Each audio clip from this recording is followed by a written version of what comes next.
Unlock incredible deals and explore the best selection of musical equipment at Sweetwater. from stage to studio and everything in between.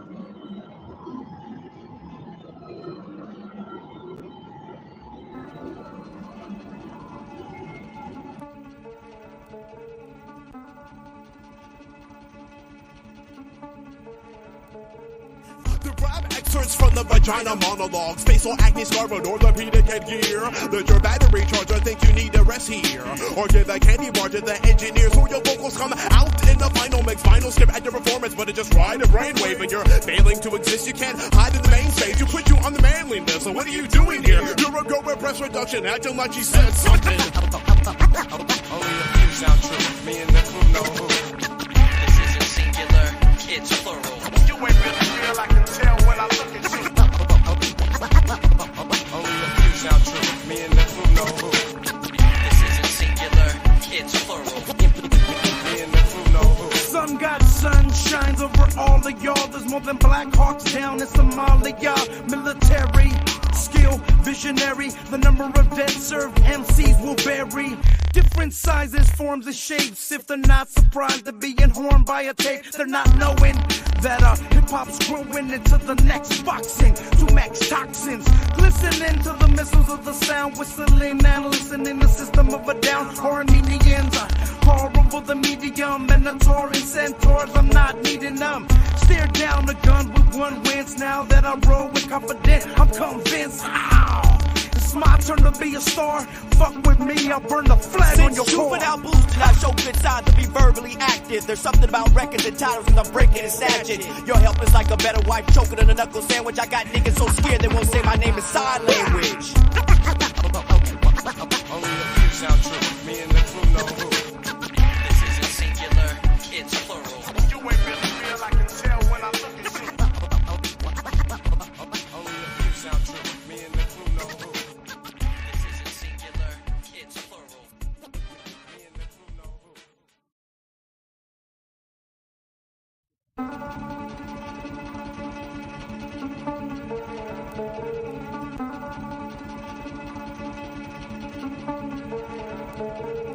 The rap excerpts from the vagina monologue, facial acne scar, an orthopedic headgear. Let your battery charger think you need a rest here.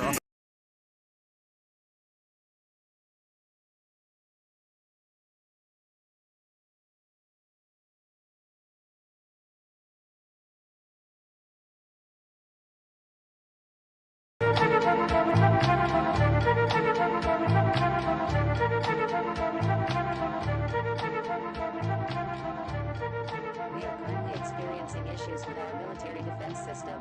This system has been developed by Cyberdyne Systems. Please stand by. Oh!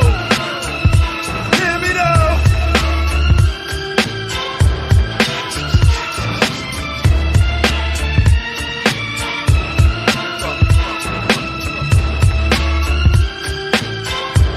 They'll bury me with my SP-1200. For sure! Fuck the Trinity, inseminate the earth. Take its virginity. In my vicinity, rap is like energy packs. Enemy back behind enemy line. The rap to melodic melodies, never melodramatic, but hypnotic like cello's folk. Fellow fanatics, I fiend for. You fuck with inappropriate, filling with so much leather core. Fucker and associate! This rhyme will remain in the minds of my foes forever in infamy. The epitome of lyrical epiphany. Skillfully placed poems and carefully planned symphony.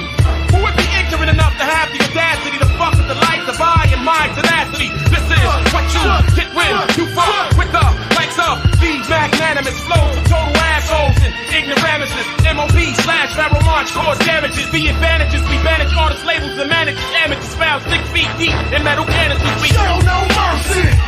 for the love of this shit, yeah, niggas are bloodthirsty. Drop, Low! line, Hammer! aim, Cock!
For the love of this shit here, niggas are bloodthirsty.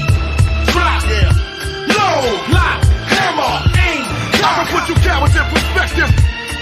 If you looking for child's play, don't look my way. They have never gave me any credit, so I developed a homicide fetish. Yeah, with it, motherfucker. It's your call. It's only 7 ways that niggas usually fall. I'm abusing them all. Now when the real covers, please stand. Get up against the wall. Make it easy on yourself. Dance, don't sleep when I catch you on the street. I'll lift the ground right from up under your feet. That's word to lie. Be a man and prepare to die. It's the return of the hooded soldier. Your man should have told you. Your system is walking sideways. Intended to blaze. First family. It's very much. Studying criminal ways. Show no mercy. For the love of this shit here, niggas are bloodthirsty. Drop, Load. lock, Hammer. aim. Drop. Show no mercy. For the love of this shit here, niggas are bloodthirsty. Drop, Load. lock, Hammer. aim. Drop. Yeah.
Greetings. Welcome to the Machine Lies, where we talk about the lies of the machine on the machine that lies. We're going to be opening up several topics here today, starting with the point I was making yesterday about Jacques Ellul and his biographical information. Let me open that up for you guys and see where we get with that. As I was starting to cover that yesterday. Give me 1 second, everyone. We're going over some biographical information. If you guys missed the show yesterday, check it out. Check out the introduction I gave for this topic. An expert on Jacques Ellul. He's also an expert on technicity, the media, and he also happens to be a member of my parish and a friend of mine. And so we've been talking for a while about. There's a growing interest in socialism among. We'll wait for that commercial or whatever to end, but yeah. Interesting commercial. Growing interest in socialism among the youth. Now, here's something interesting that somebody will find interesting is that, Ellul, he was a socialist. I mean, he was interested in French politics, he was a politician, but also he was a Christian. So in France, there's a tradition of Christianity and socialism, right? And it's important to note that, this kind of concatenation of belief systems at the origin point of his rejection of the technological state, right? So, Ellul is a uniquely Christian thinker, right? He's basically, in a lot of ways, a Christian anarchist. That's why Jonathan Pajot and these types of guys are covering him so fervently, right? He follows into their worldview, right? Anyways. He also has a very deep interest in orthodoxy and symbolism and how all of this comes together. And so we're going to have a discussion which is going to center around technicity, the author Jacques Ellul, he's an expert on, but it'll probably spill over into all kinds of interesting things. And so I'm really looking forward to talking with him.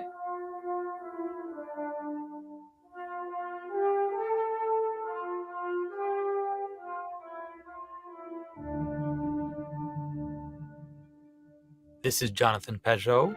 Welcome to the Symbolic World.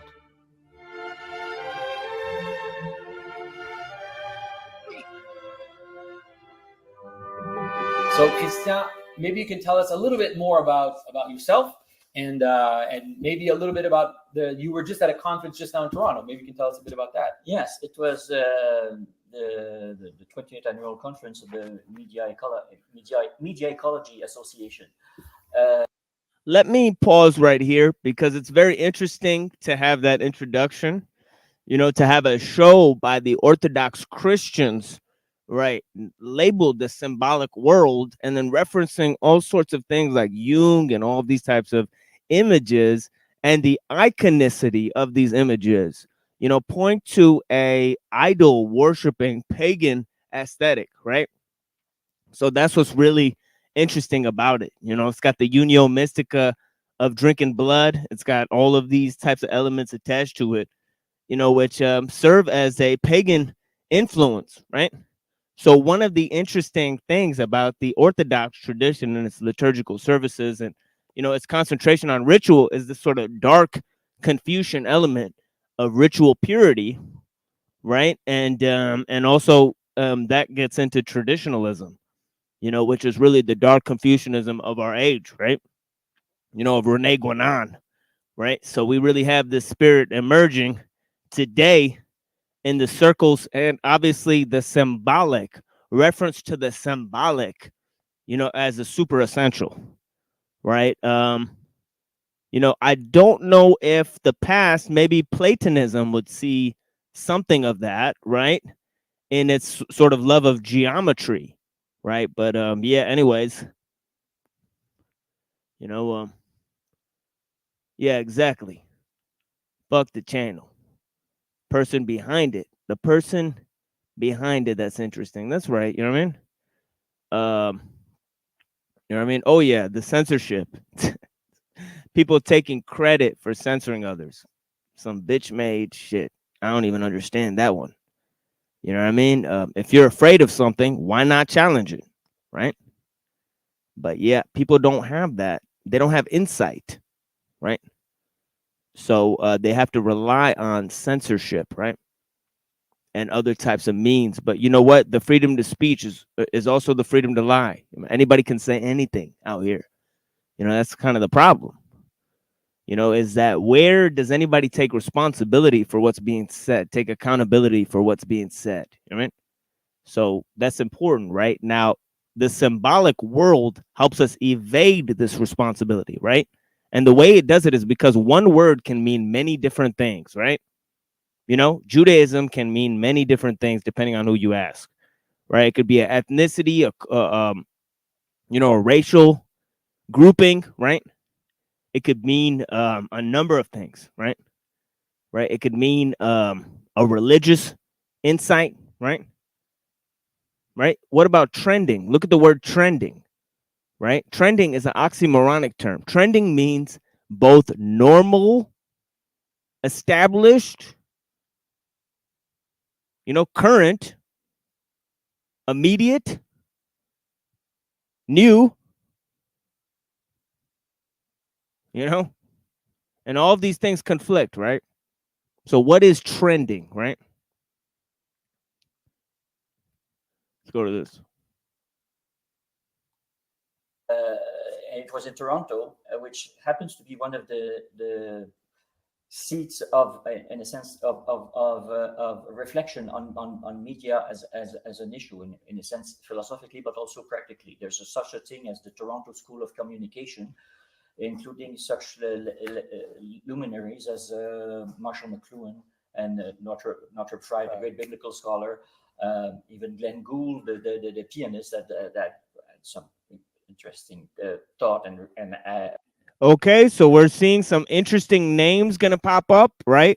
Two of the top names that pop up are Marshall McLuhan, right, who has his own ideas about technology and how it affects the media and how it affects culture, right? The medium is the message, right? This insight is basically a merger of technology and culture in one statement, if you could ever find one, right? Then you have other instances of this, right? Like with Brave New World of Aldous Huxley. And of course, he gained unique insights from reading Jacques Ellul's Technological Society, right? One of the works that influenced Uncle Teddy, right? So, yeah, let's go on with this.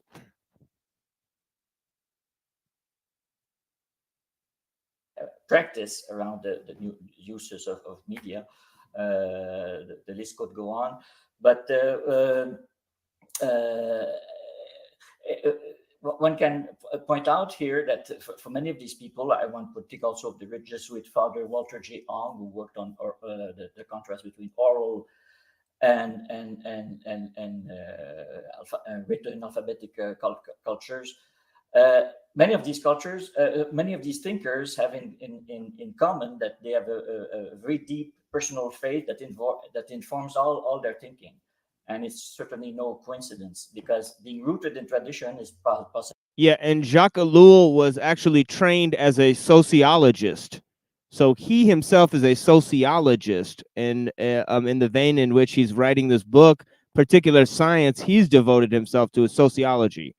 So yeah, it's interesting how philosophical the book is, and also how it also is kind of a political, you know, treatise in a lot of ways, you know, or at least drawing from it. You know, Dr. Kaczynski wrote many of his political treatises, drawing on the same concepts.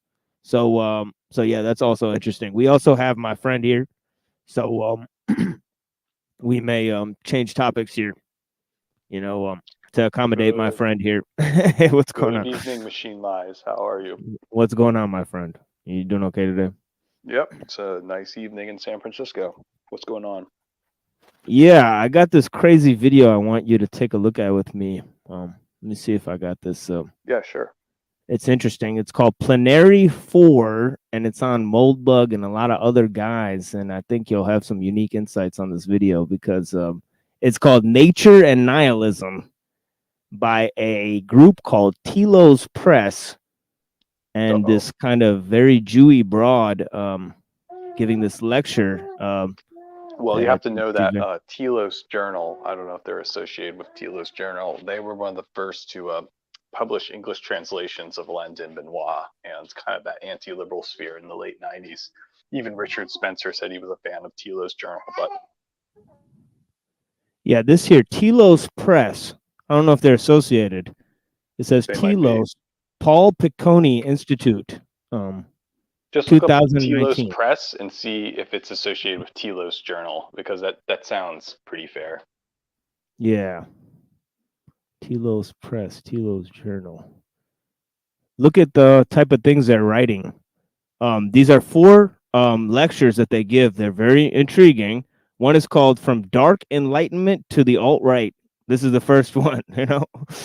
It's very good, you know. And then the second one is readings from the book of Third Nature as Political Theology, Dark Enlightenment. The third one, Transhumanism and Political Theology of Paradox. I think that one actually, or in 2 of them, they mentioned Kaczynski a lot. So it's very interesting. And then the last one, Nihilism Triumphant, Why There Will Not Be a New Awakening. Very fucking weird. Yeah. I think Very that's weird. definitely rooted in reactionary thought, meaning that they want to go back to some kind of weird monarchy, which is a type of William F. Buckley conservatism. You know, they're basically edgy conservatives that use esoteric language to return to a state that pretty much supposedly, if society was better. But the problem is, they're not really critical of liberalism per se. They just want to have, they just only want to conserve. You're talking about the Telos Journal? Well, I'm talking about some of this reactionary Molbug ideology, because Interesting, because I just looked it up and they are very much associated with the very same group. So they are the same group. So this is the same, yeah. Yeah, it's like Telos Journal. Okay.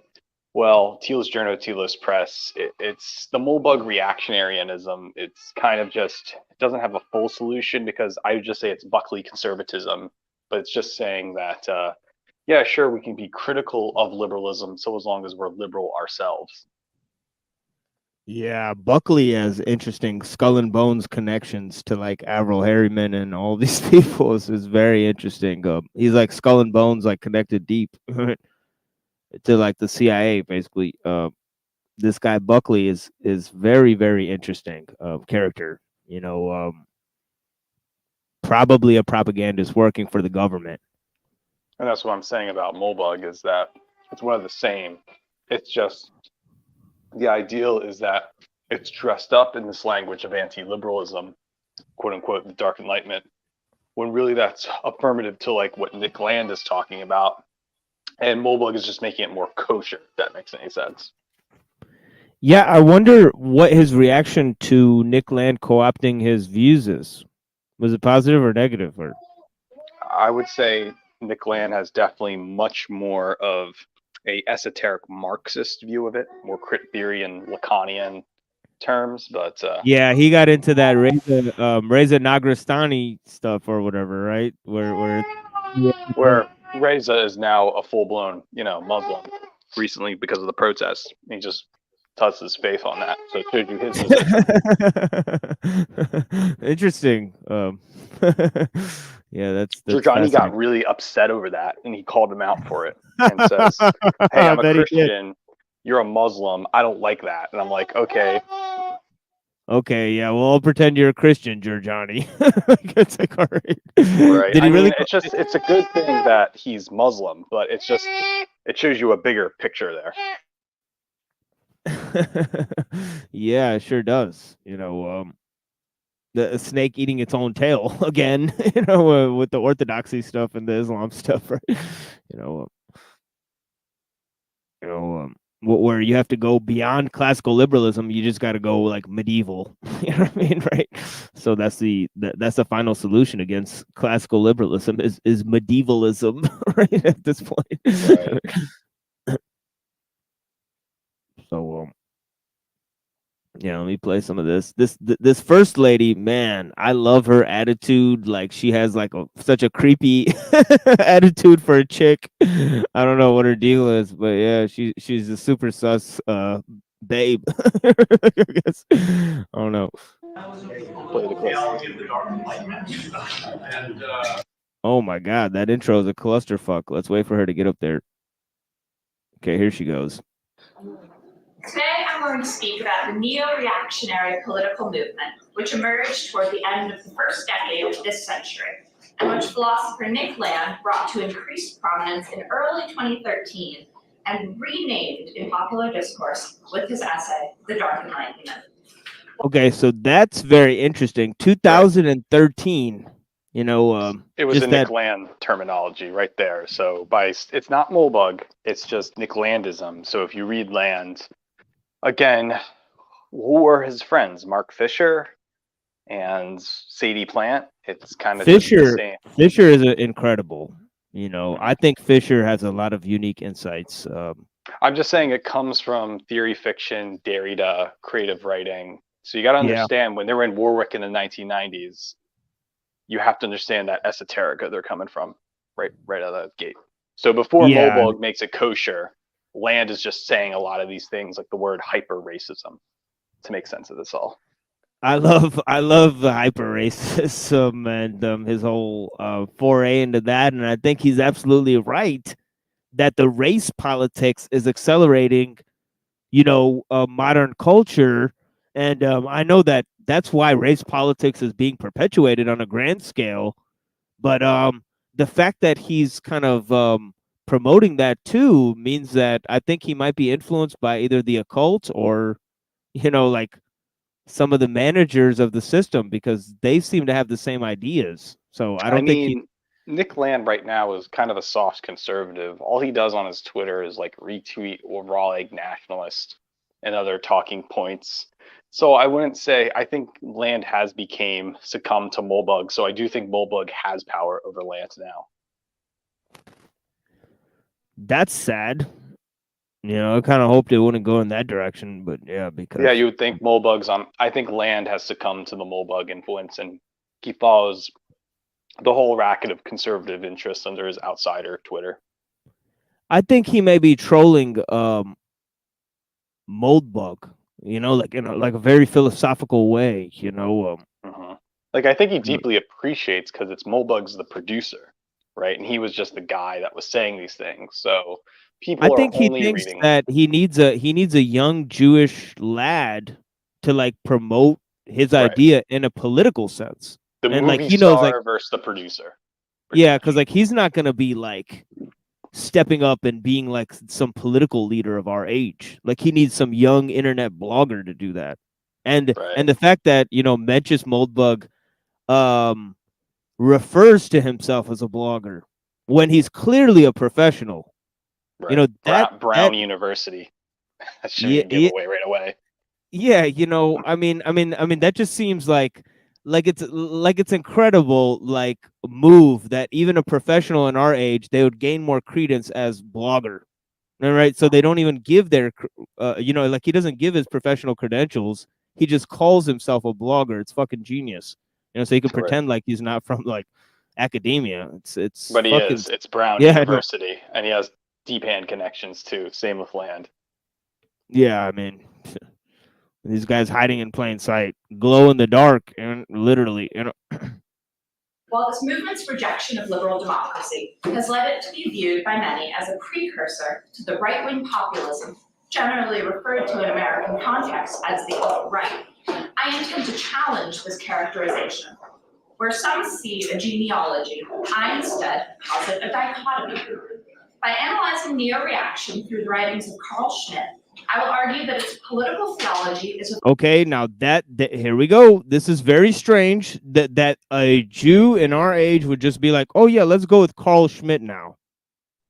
Right. Like that. Like they're really that popular buzzwords. You know, they pick and choose their favorite academic guys, which are basically. But that is like he picked that on purpose. That's like Wizard showing up on our panel with the mustache with the Hitler's willing executioners behind him. Like that's literally, you know what I mean?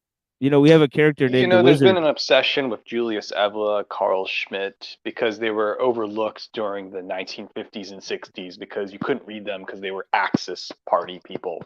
Now that that generation is dead, you can look at Schmitt and Evola and then come from a safe place of mind from it. And that's like kind of this, I would call it, you know, hipster right-wingism that you're seeing right now. And so a lot of that just kind of regurgitates itself because Carl Schmitt can just be used as a useful idiot tool, because if you tell somebody, oh, right, politics is about friend or foe, well, no, there's more to it. It's just they'll take one bits of Schmitt and assume they know all of Schmitt, you know? Yeah, but just the, you know, they like Plato, you know, they like Strauss, obviously. You know, this whole and I was raised in kind of the Straussian thing. That's why I don't ever read postmodernist for writings. You know what I'm saying? Right. Like I'm basically like, you know, I have to like talk to you for that. You know what I mean? But like the thing about it is like, you know, like I've always studied like Plato and then like Leibniz and Right. stuff. I would Because call those people the reactionary, or no, I'd call them the barbarists, the Shakespeare addicts. You know, they seem to think that society didn't move past the 14th century or something. I just call them crypto white nationalists. That's like every single English department, United States of America, worshiping like other elite Jews like Harold Bloom and Stephen Greenblatt, you know. But Yeah. that's another story. It's the same part of the same plan. But I think the reactionaries kind of come from the same subcultural kink, I would say. It's just a different type of reactionary ideal, because the main well, reason why they're studying that whole Chicago School of Economics. I mean, that thing started that's by just to you know save who. capitalism. That's the Yeah, whole you know what I point. mean, right? Like that literally is like, you know, like So I'm saying is the point of learning Schmitt is neoliberalism, right? they're afraid G7 is dying. So of course they're going to study a European German guy that was critical of what? Democracy, egalitarianism, the root of what the United States stand for. So of course the CIA, FBI, and Ivy League intelligentsia, that's the number one thing you have to study, because you got to make sure to do an intellectual jujitsu to make sure you can debunk Schmitt and be American. That's why the elites are obsessed with anti-liberalism, because they're afraid, because that's what hurts them the most. Yeah.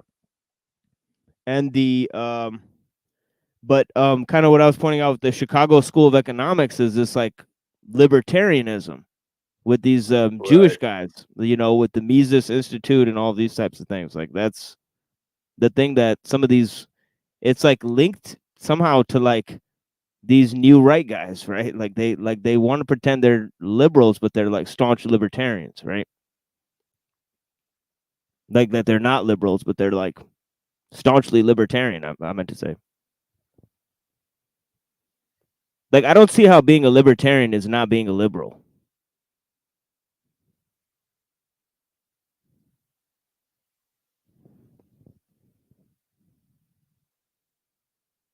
Like it's just another way of like you know what I mean, right? Like I see like that whole patchwork thing. Like that is one of the traps. Like that's exactly like how Klaus Schwab wants us to live, like, isn't it? Like it's fucking crazy. Yeah. Hold on a second. Yeah, no worries. Just finding this video here.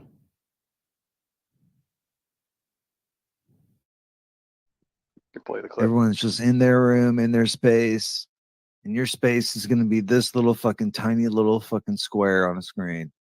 That's going to be your space in the hyper capitalist fucking AI world. You know, that's going to be your life.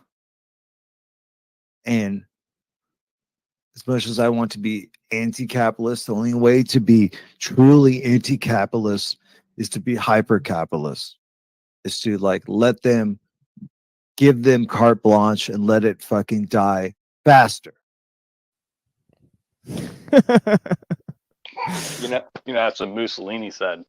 Mussolini said fascism is accelerating hyper-capitalism. And fascism said we'll get rid of capitalism by making it so fast and so hyper. Basically, we would move past it and we would get to post-scarcity through fascism. So the Sorelian left sect already were talking about hyper-capitalism way beforehand. This is like the 1930s.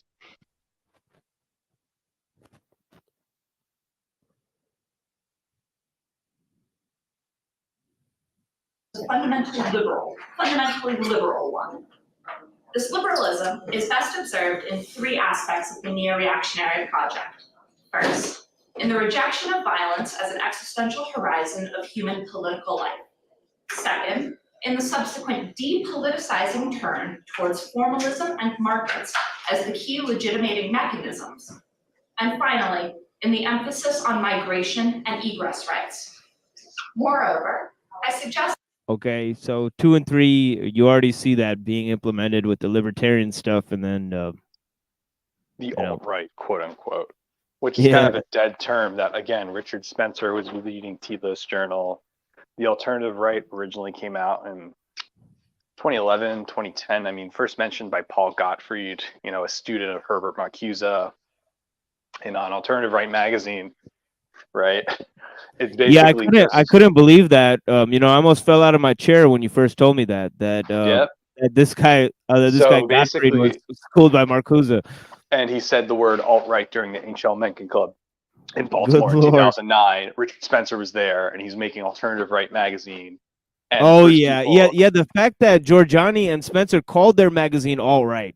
Like, no, that was the Freiburg. That was the 2017 Freiburg creation. We're talking about the 2011, the original one, the alternative right magazine. That was Richard Spencer, Jack Donovan, Matt Forney, Andy Nowicki, Colin Liddell. Then that went down in 2013. It became a blog spot. And then altright.com with Giorgiani, Spencer, Freiburg. That was 2017, right before United, right? But the first iteration, really interesting magazine. You can look it on the Wayback Art Machine, but they had people like Andrew Human, who is a part of the Bay Area National Anarchists, who was worshiping a weird theory of Volnian anarchy, and Spencer was giving them platforms. Jeez. Yeah, I mean, again, look at the archive of original alternativeright.com, and some of those people. It's kind of a blast from the past, because I remember it in 2012. I didn't think much of it. It was just an alternative to Tacky Mag. And by the way, Bronze Age Pervert is just the pen name of a writer on Tacky Mag who wrote alongside with Gavin McInnes, Jim Goad, what's that guy's name? Well, basically, the list goes on. You know, Steve Saylor. It all came from the Theos. Yeah, their whole by like DC money. Yeah, their whole like fake right-wing Nietzscheanism shit is appalling. So what I'm trying to tell you that Bronze Age Persia is nothing more than a glorified Tacky Mag writer, which was boosted by Tacky of the William Regency Fund, which funded altright.com and the original alternative right, which comes from Spencer money, which comes from Gottfried, which comes from Herbert Marcuse. And following the breadcrumbs back to the trail, that's a real Mark Lombardi web. You know that they're all the same. Yeah, Bronze Age Pervert, Kostin Vlad Amaru. Yep, Amaru wrote for Tacky Mag, and I remember reading his articles. You know, I thought BAP was just some collective name, like if we all shared a 5-person account, and that probably was true early on. But I'm sure it was his account, his writing to begin with. And so, but he's just a softcore Tacky Mag guy who was insurance from Jack Donovan. And Jack Donovan originally wrote for Alternative Right magazine, who was a part of the Church of Satan, who did his homo nationalist screed, you know, who spoke at American Renaissance and MPI. Just saying. Oh boy.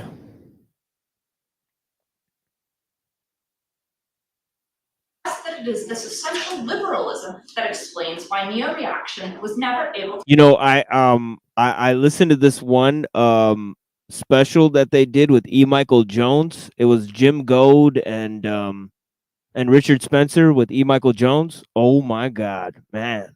That one was so interesting. Like how they were arguing Nietzsche against Christianity. It was so fucking stupid. I couldn't believe it. I couldn't believe my eyes. I mean, and then when this guy comes on the Crucible, he said we want to make Mount Olympus in space. I'll never forget it. You know, he said the point of European civilization is to create Mount Olympus in space. I thought this is fucking crazy. You know. Well, I think it's really interesting with Jim Goad is that he definitely comes from dark money too. And I say this is because he's friends with Lydia Lunch, who was part of the no wave New York scene, backed up by Chuck Palahniuk, who wrote Fight Club, backed up by others too. I can name the list, but it's very suspicious for sure. And he's definitely putting on a play, Jim Goad, like this kind of old Mad TV shock jock of sorts. And by the way, he wrote for Playboy magazine as well.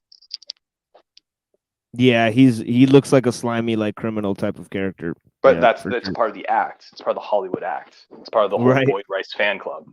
See, It that's the seemed like punk his rock little emoji. like, yeah, like how he dresses like in that like carnival thing or It's whatever. supposed to be like American skinhead stuff mixed with avant-garde, and it's They deliberately look like- designed that way to support subculture. It's yeah, they very dress like akin near to- the like the it's very akin showrunners when, at a carnival. right. Yeah, and so he's very keen on it as an aesthetic. And so him and Jones, he gets off on the ideal of like avant-garde hate and things like that. I'd done this video back in 2018 when I saw his behavior on the Luke Ford show, and he's in this kind of trash TV ideology. And so now that he writes for Countercurrents, this gay white nationalist blog, it's kind of weird because it again fits his aesthetic.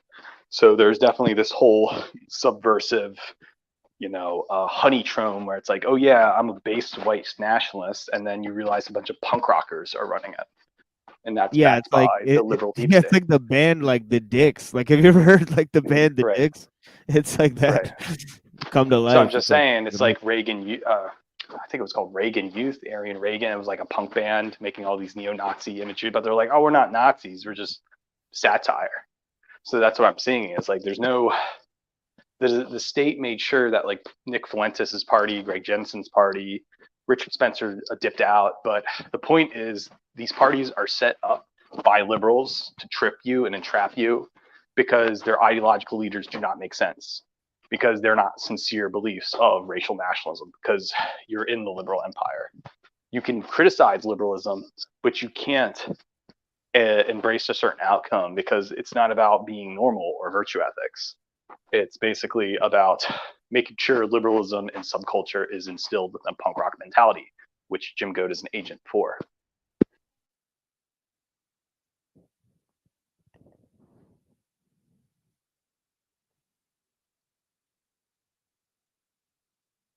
Yeah, and if anybody is wondering like the type of dress we're talking about, look up Gavin McGinnis on this Joe Rogan Experience, like the way he's dressing and stuff. He's wearing like this white suit type of thing, and it's like kind of Well, Gavin is carnival definitely, showrunner. I think Gavin works with Disney 100%, because Disney, owns Vice. I mean, he gave up Vice, but Right. then he had Street Yeah. Carnage. He gave up Street Carnage, but he still gets shares from Vice, whether he says, oh, I'm not a part of it. So Disney is his boss. So whatever Yep. Disney is trying to do, Vice is Disney's arm to appeal to young hipster millennials. Disney hasn't been doing a good job with it. That's why Vice is going out of business. But one of those figureheads they rely on is Gavin, and Gavin espouses the Bay Area, Silicon Valley, edgy hipster Republican ideals, funded by Disney. So whatever Disney wants, they're making sure it's pumped through Gavin as the talking head.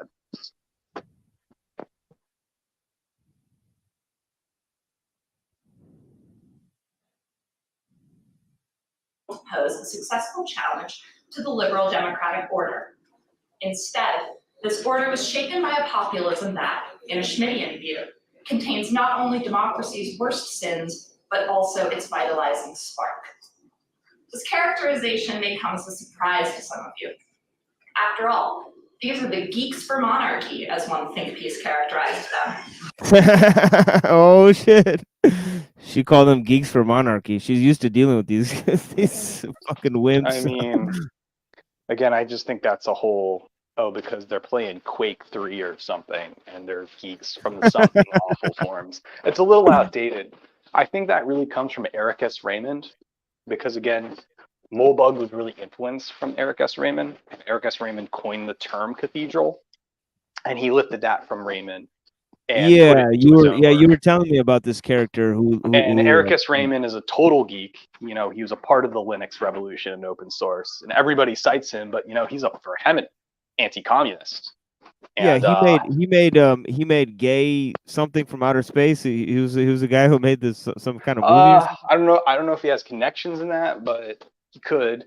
But the point is, the real geek is Raymond, and Mulbug kind of just followed suit. Again, Mulbug's the producer. Raymond was kind of the scholar. Land is the actor. It all plays part of the puzzle. Yeah, that's interesting. Yeah, the cathedral, just that term, you know, in terms of just Gothic futurism, it's very interesting, you know, because And Raymond meant it in a word where he was referring to a bazaar as a free market, and the cathedral, the state that tells you what they want, especially in, you know, Microsoft, Apple.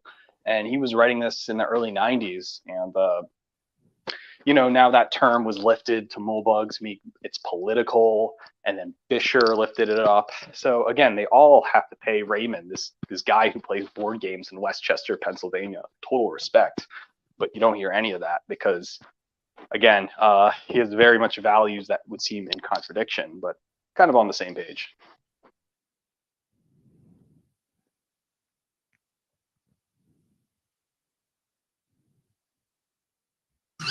Moreover, the neo-reactionary movement owes a clear debt to Schmidt, who could hardly be mistaken for a proponent of liberalism. It serves to begin, then, with an explication of neo-reaction's two most Schmittian moves, some of their more familiar analytic postures, before I turn to the main thrust of my argument.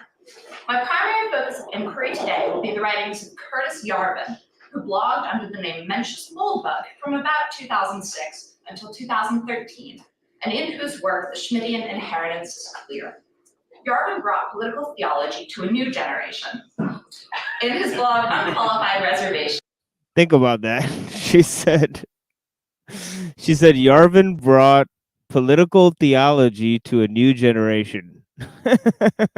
I mean, Yo. I'll be honest with you, 2006 was still like Blogspot, WordPress, and like, I wouldn't even say he was that relevant back then either. Again, you got to consider Raymond. I mean, you got to think like there was MySpace in 2005, 2006, but it wasn't really like, whoa, it spread like wildfire. He kind of was just doing it as a hobby, you know? It's not really like it gets in your face or anything. They're really like highlighting the blog as if it was like 4chan or something.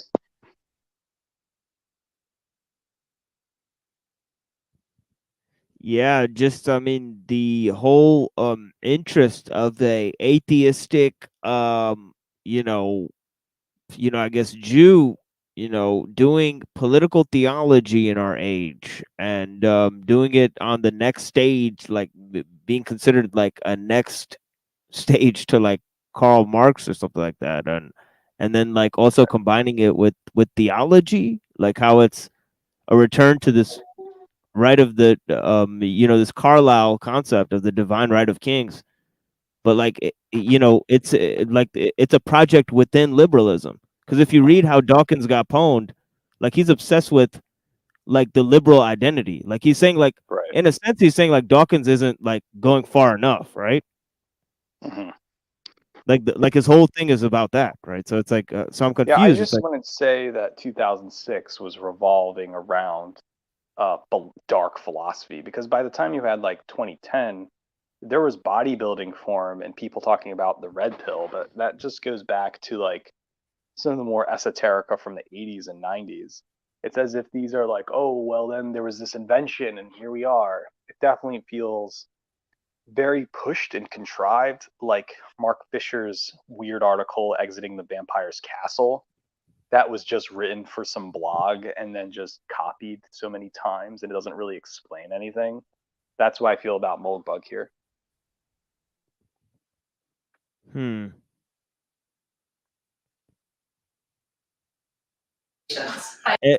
she's very ambivalent the way she gives. So they're very like sneering and jeering as they give this presentation. It's very interesting, their attitudes. But yeah. detailing the extra-political apparatus of elite universities, mainstream publications, and NGOs, which he termed the cathedral, aimed at the propagation You of a didn't turn that, politically was Eric correct S. Raymond. theology of Yeah, see, that's what you were saying, right? It actually Yeah, I came would from just Eric debunk Raymond. her and say that comes from Eric S. Raymond. He cited that back in 97, 94.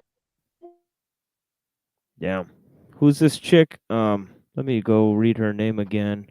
I can just assume I will tell you that anyone in the liberal arts that's a woman is all about careerism, cutting throats, getting tenured positions, and they will say the most regurgitated, pretentious shit to get there. And it's all cited by men. Courtney Hodrick. I mean, with a name like Courtney, with blonde hair, with a family from Lake Tahoe, and a nice seat in Seton Hall. It's like, yeah, sure, you're an intellectual, right? Yeah, go read Infinite Jest. Cool, yeah, you can come to my San Francisco party. Yeah, now, yeah, every month it's $3,000 to live here.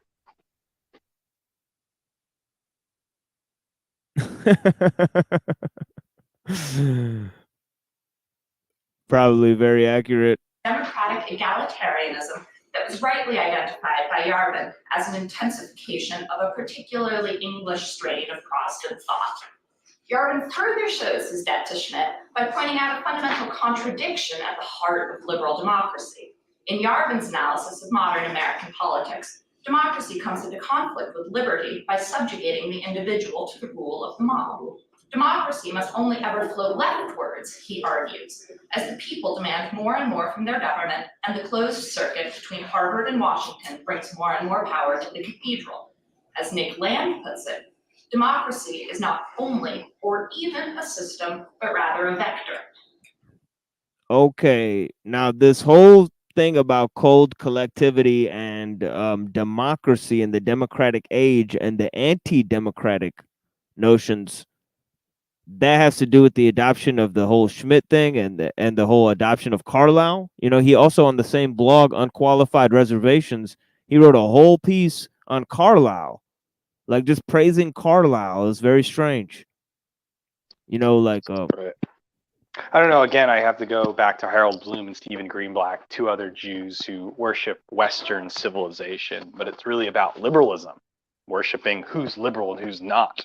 So they'll come up with weird theories that, Shakespeare was a real person, and they'll be downplaying Carlyle and his evil. Shakespeare's not real. I think Mulbug, though, has came to terms with Shakespeare denial, and I do appreciate him on that lens. Though he hasn't been out and out about it, he has supported the ideal, like at the De Vere Ball. I'll respect that much from him. But again, I think there's still a sect in the cathedral, as Raymond calls it, that believes in liberalism, and they will do anything to worship the quote-unquote Plato cult. They're saying that in the cult of Plato, they're saying that Plato is the father of liberalism? What are the origins? Probably the start. Ah, interesting. Yeah, I would have to concur with that statement. The ideal that, these figures like Shakespeare, Plato, they're like false gods that worship white nationalism and liberal ideology. That's the main topic of my book, Pill Eater. That's awesome. Yeah, I mean, again, David Stove, the Plato cult.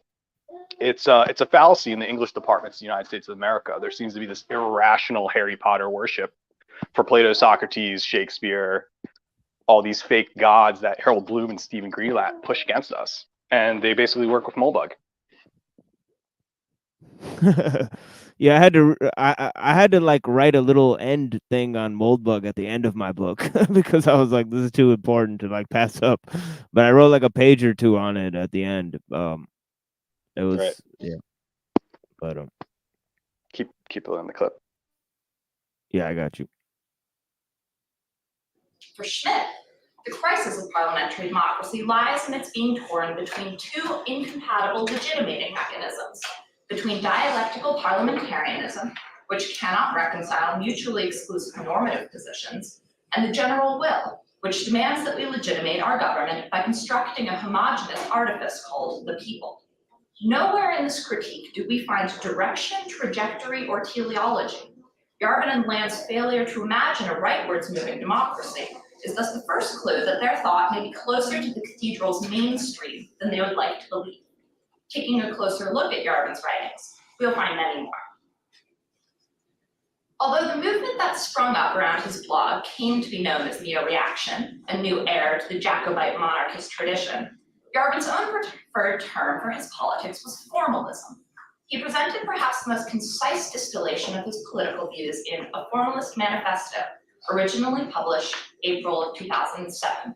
Yarvin, quote, decided to build a new ideology, he explains. Formalism is what he comes up with. The kernel idea of formalism, the first principle upon which he builds, is quite simple. Quote, the main problem with human affairs. I think the name is highly interesting. Mencius Moldbug. You know, if I had to assess just the name, you know, it seems like a very interesting choice for a blogger name. In terms of, you know, you have one end, this Confucian, historical thinker, you know, Mencius, which is one of the, primary philosophers who explained the philosophy of Confucianism. And that deals with this kind of understanding of formalism and this kind of like Star Trek fucking ideology or whatever that he has. And then there's a kind of thing, Moldbug, which is kind of viruses, right? You know, and then he's got a lot about viruses, right? Yeah, computer tech, going back to Raymond. I mean, I've written a series of articles in 2020 Len where I talk about dark data, cyber stuff. You know, I think one of the purpose on the internet is that we're spreading dark data.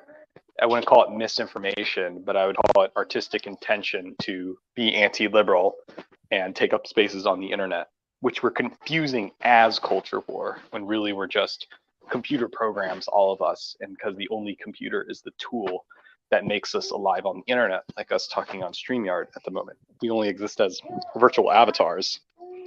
And so we should respect, you know, writing, blogging as kind of a giant video game in a weird way.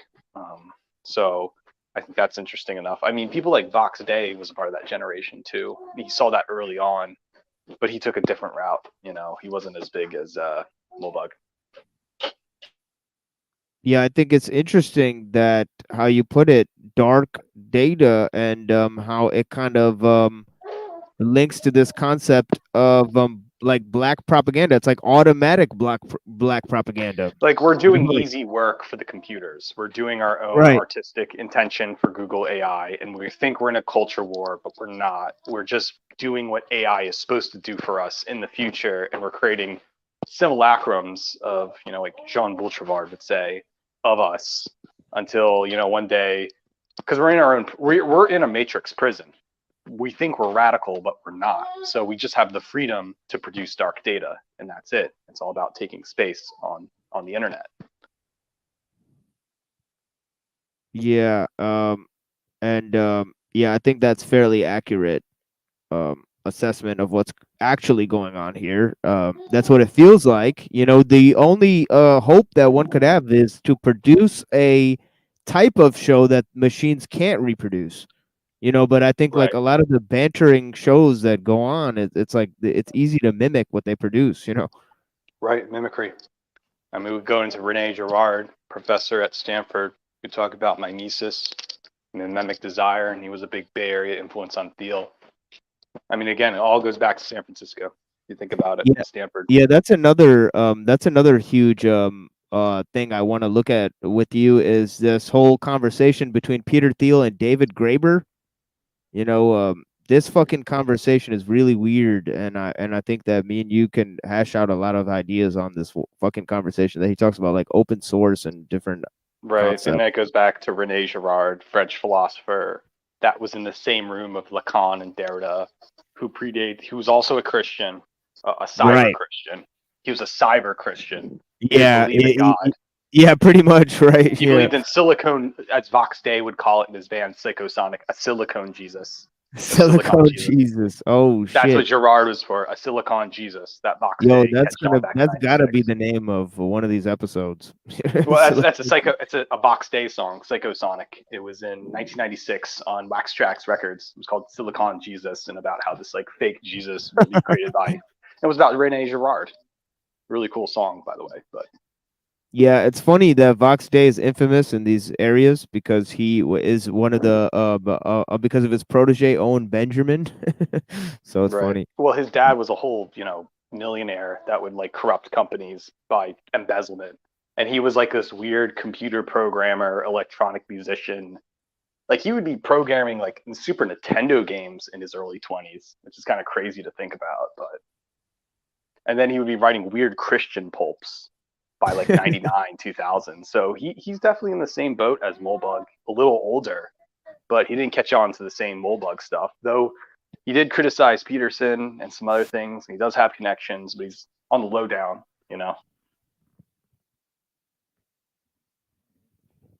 Yeah, I think most people, the first thing I think is going to be hard for them to realize is how far backwards the pendulum is swinging against liberalism and against democratic thought, that they're adopting all of these literally medieval concepts. I mean, so.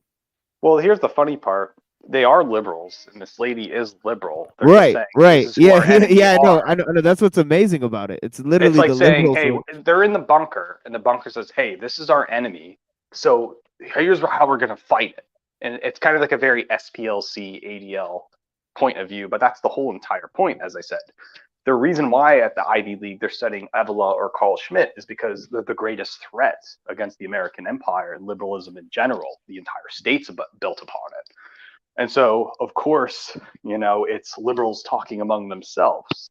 And if you were fully anti-liberal, you probably would be blackballed. And they said they'd put you up to a Jan 6 entrapment or something.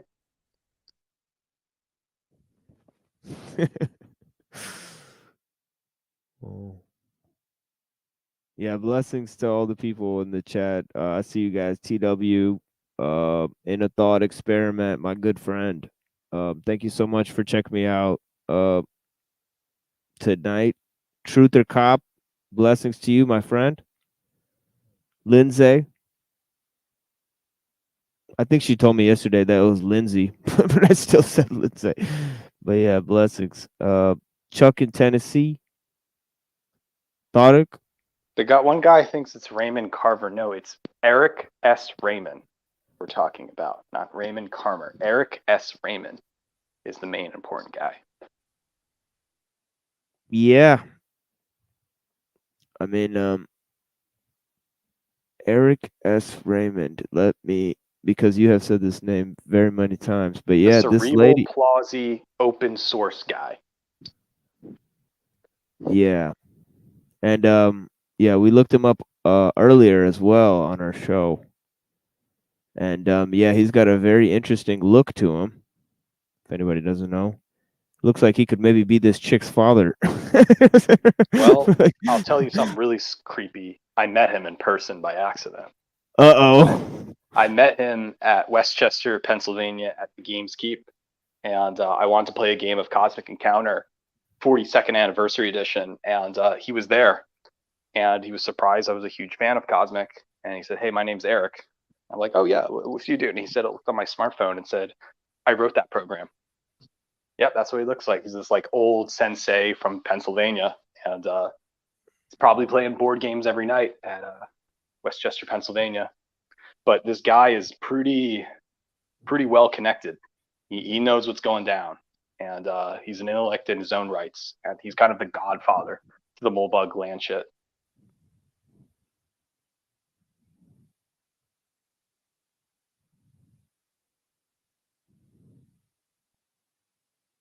Yeah, we've shown him before when you were here too.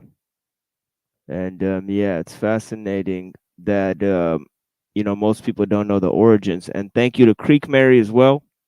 Thank you for being here, madam. If you're still here, blessings. Is violence. The goal is to design a way for humans to interact on a planet of remarkably limited size without violence. He tells us that, and I quote again, the key is to look at this not as a moral problem, but as an engineering problem. He was a software engineer.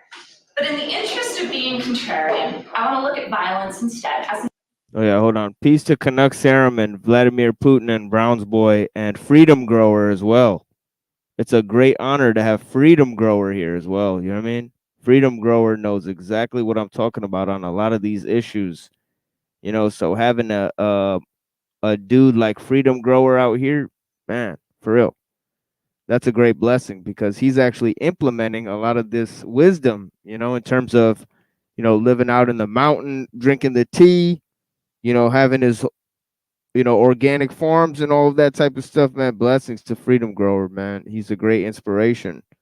And a lot of the things he says, you know, really resonate with what I'm doing here about being stewards.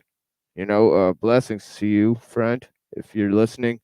Truther Cop, yeah, good to see you, friend. Hank, good to see you. Annapurna, good to see you. Blessings. And yeah, thank you all.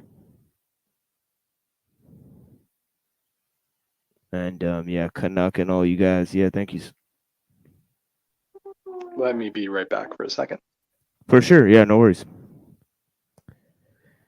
Yeah, we doing it big out here. You know, we're doing a little break. It is what it is. The machine lies. Pill Eater going to take care of his kids. We may watch more of this lecture, or we may open up a panel.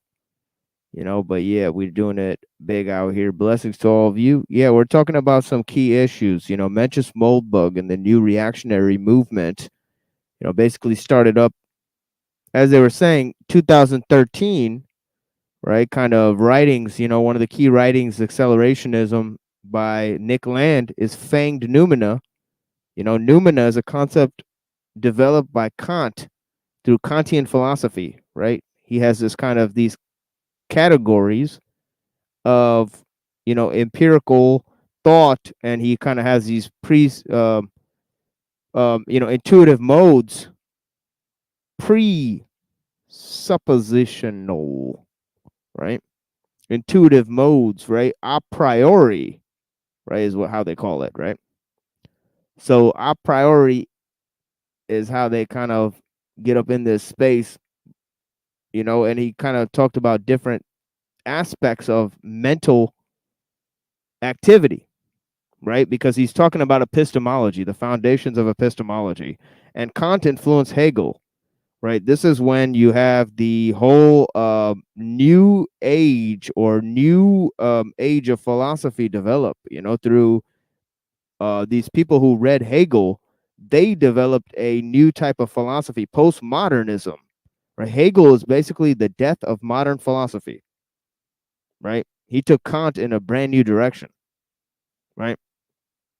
And these young Hegelians, right, like Karl Marx, he was seen as a young Hegelian, right? They took a very esoteric outlook on philosophy, right? Many of them were occultists, right?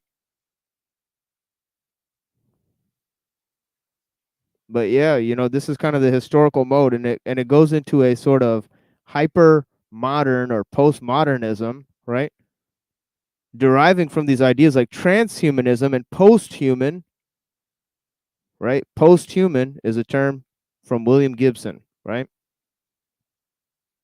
It's a term explaining the ambitions of transhumanism to go beyond the body, right? Anyways, you know, we're just waiting for Pill Eater to get back here. But yeah, I thank you guys for being here with me, you know, smoking and doing our thing, you know, and we got Pill Eater back up in this bitch, you know? We're taking a little musical break, Pill Eater, if you don't mind. All right. Yeah, I just wanted to switch over to the computer. It was just my phone, my smartphone died, and plus on the computer, I could show the cool backgrounds of myself. Yeah, Dr. Robotnik's bean machine, huh? Right, yeah. What I played, Puyo Puyo. Too. If you're Japanese, Puyo Puyo. Puyo Puyo. Yeah, yeah. I remember there was a game on Sega Genesis called Zoop. Zoop. You know, yeah, that was very familiar. Cool. Yeah, it was very interesting. When the bricks fall forward, clacks. Yeah, all those puzzle games. Puzzle to Pawn, which was called Tetris Attack. Bubble Bobble is the shit. Bubble Bobble is one. Bubble Bobble, where you shoot. That's one of my favorite ones. Yeah. Choo Choo Rocket. I had a Choo Choo Rocket in the background for a bit. That's like the mice, and you put the dots on them. But yeah, if you had a Super Nintendo, it was called Kirby's the Avalanche. But now I have to play authenticity, so I'm just like, all right, it's Puyo Puyo now. That's like the hip name.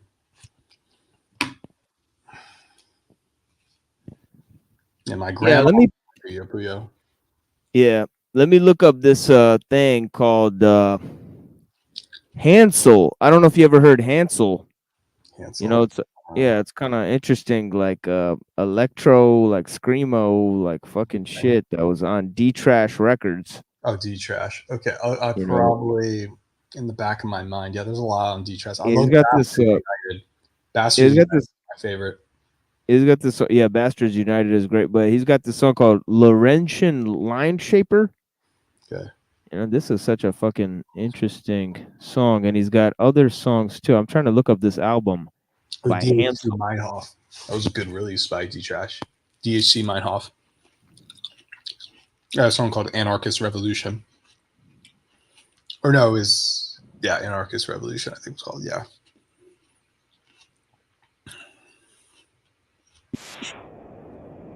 Waking the Ghost. I think that's a poignant song. It's kind of like transhumanisty, right? In terms of, it's got some transhumanist vibes to it. Hopefully I don't get popped for playing this song, but I doubt it. I've never gotten popped for playing like fucking D-Trash record shit. They don't even care. Right? I was playing David Sylvian the other day, and I didn't do anything.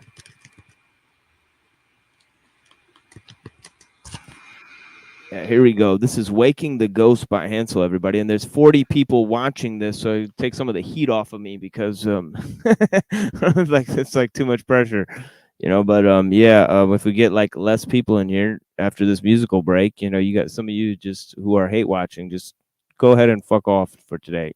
But yeah, I mean,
Cause you can never be sure of my inhale to our course, and opened all of our heads to analyze our distress. This godless world can forgive, but I won't judge how you live.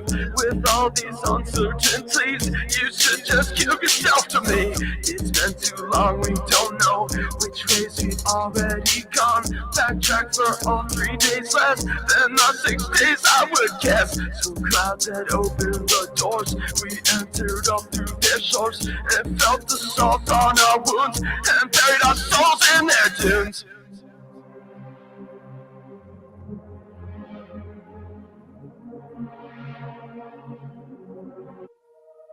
I sit alone and watch the grass growing lonely from the tops of the mountains as the sky is falling. I can see the sun colliding down with the world. The light burns my eyes, the fire melts my skin. Subatomic strings that once composed my mind intertwined with a dimension that I've never seen. Realize all too late that the conception of death, the end's impossible since there was no beginning.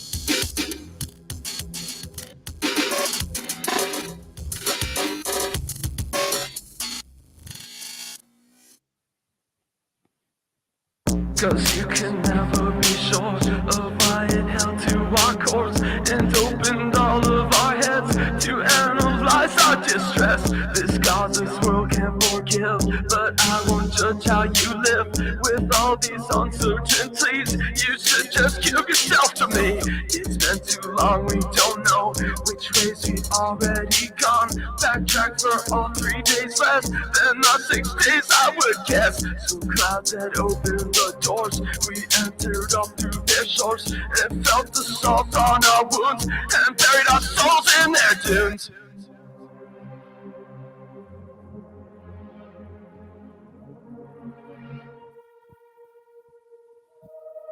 Flowers continue growth through decomposed skin. Left maintain the growth through the entangled roots within you. They blindly ride the forces of their own existence. Your cells live forever incapable of thoughts. Lying astray, comatose through this endlessness. Dreams within dreams, the layers hide themselves within. Deep-seated thoughts create ideas when never taught. Final collective thoughts create the next exists.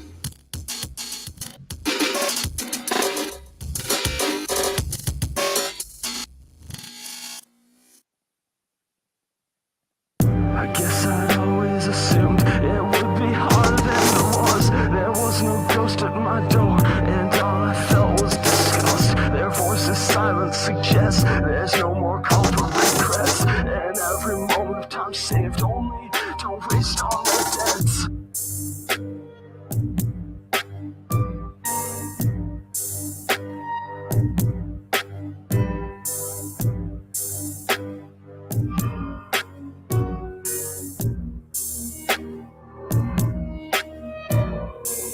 I guess I'd always assumed it would be harder than it was. There was no ghost at my door, and all I felt was disgust. Their voices silent suggests there's no more call for regrets. And every moment of time saved only, don't waste all my debts.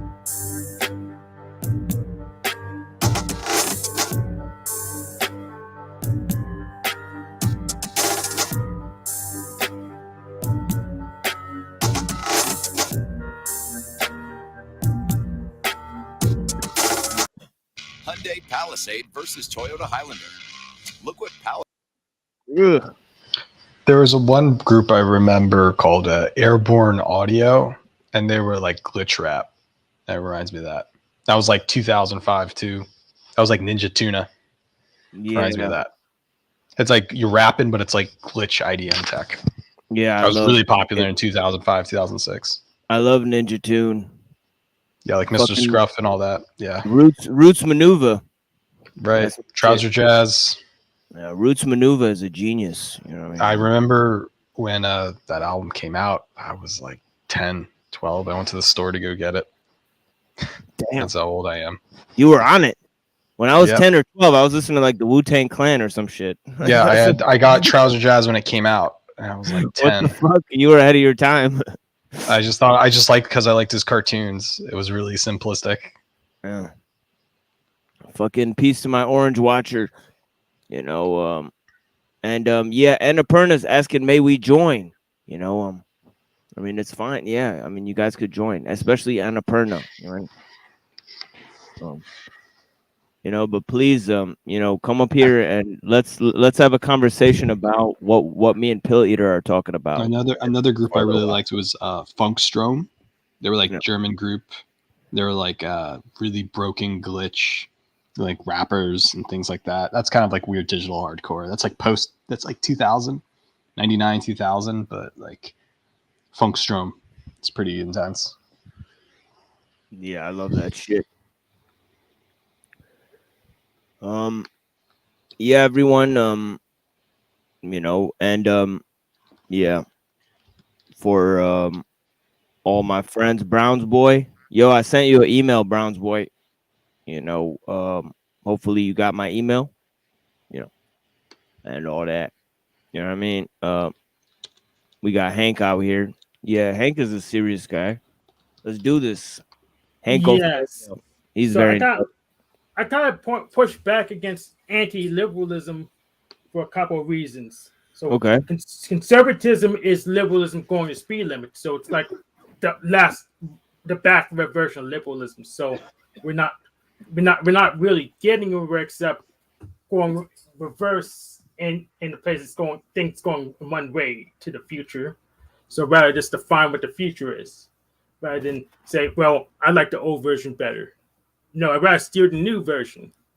And second, I was conservative most of my life, and it got me in bad positions because the so-called conservatives only care about themselves and their families. I was just material. I was disposable. So I'd rather be in control, and decide the future. And that part, at least according to Mopag, is the liberal part.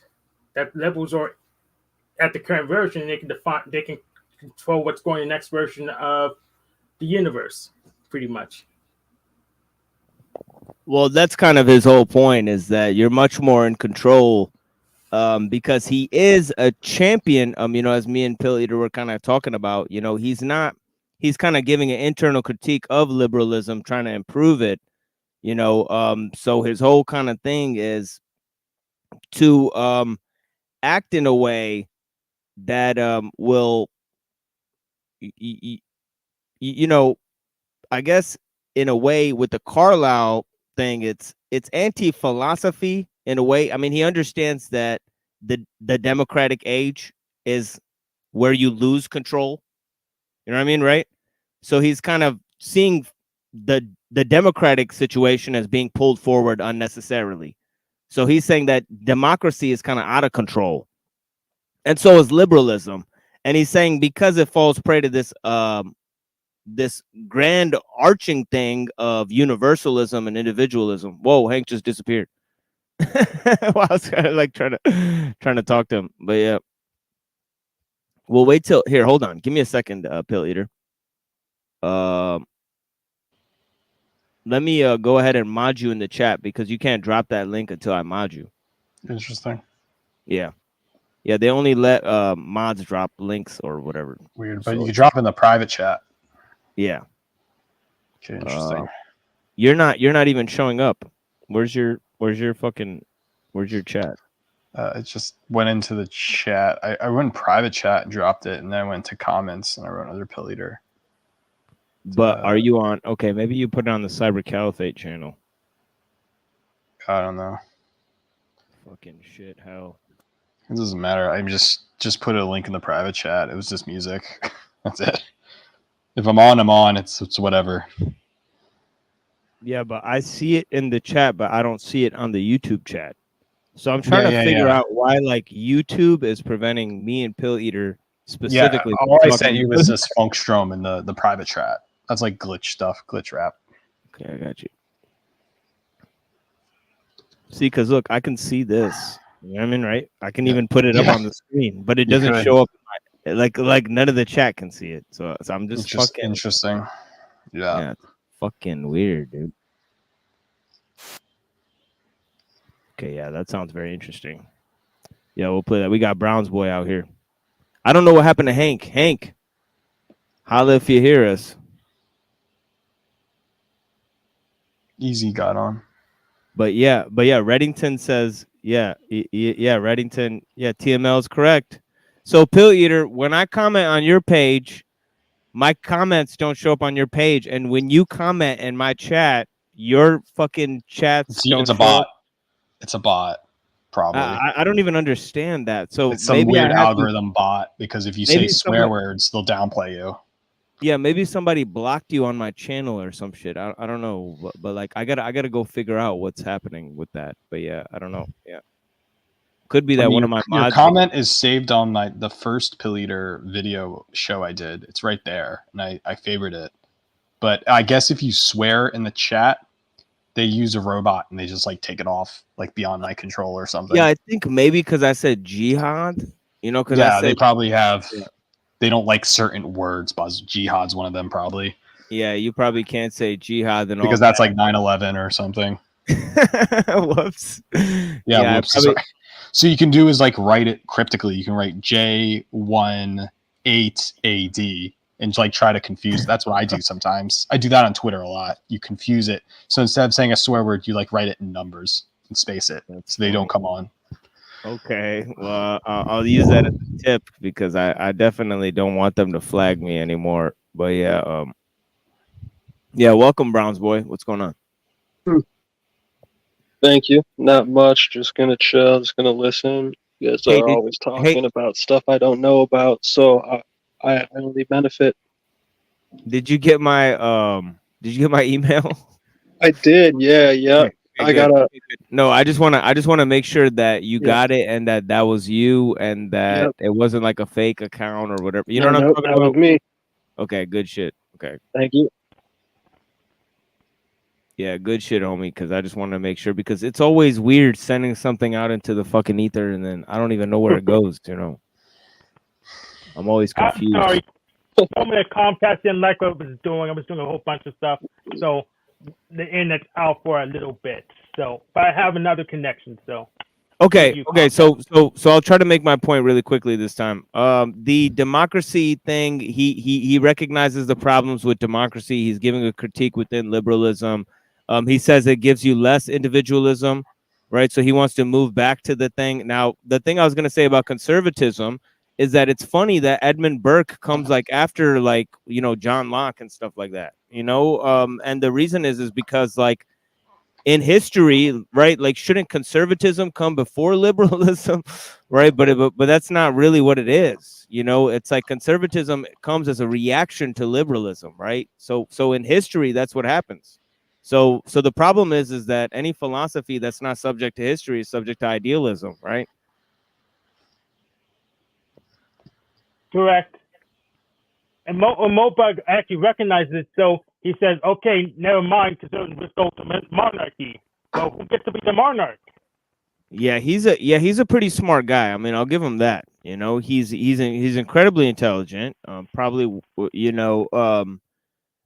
far smarter than I am, but I'm just noticing patterns of where he fits into these other thoughts and ideas, so I'm just simply observing here. What's going on, Truther? How's it going, man? It just took me like 30 minutes to restart the internet, so I haven't been listening, but I finally got on here. So don't ask me to comment yet. Sorry. Browns boy. Yeah, no worries. Yeah, take your time. Got Pill Eater. And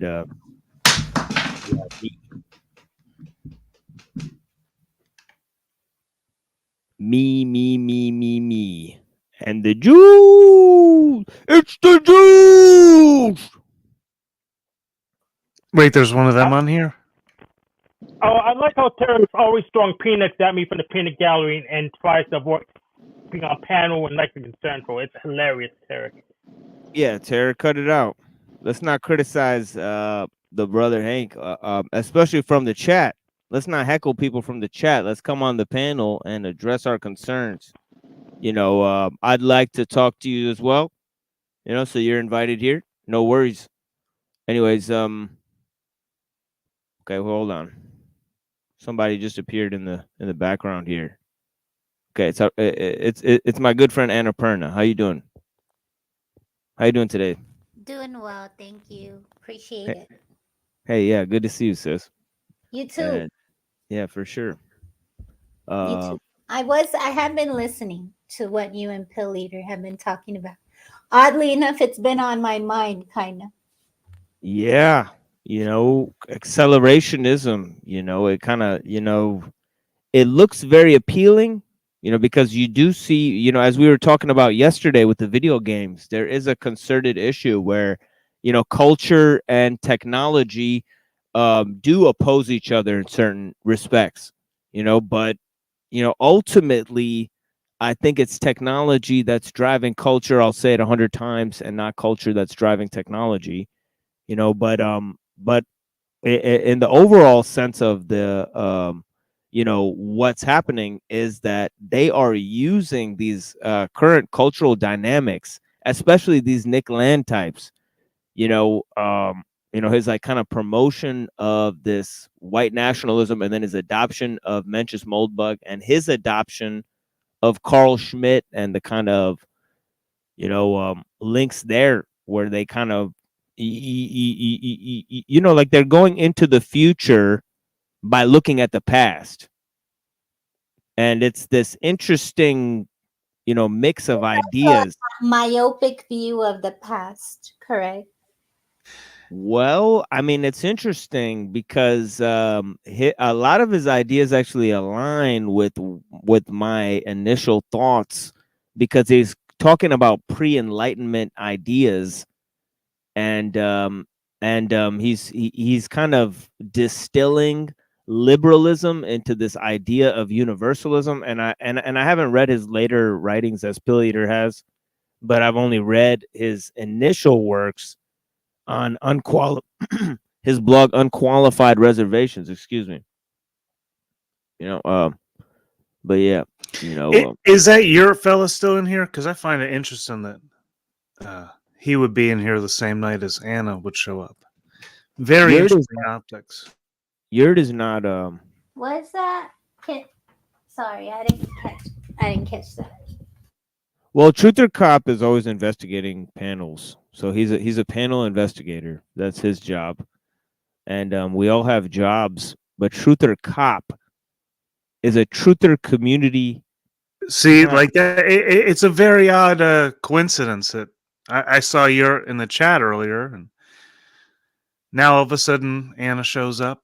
Well, Yurt always watches this show, and Anna just started watching the show. Well, you know where they both met, right? I know Yurt. You know where they met, right? Yeah, I think it's Watch the Collapse TV, and he also watches this show as well. Watch the Collapse TV.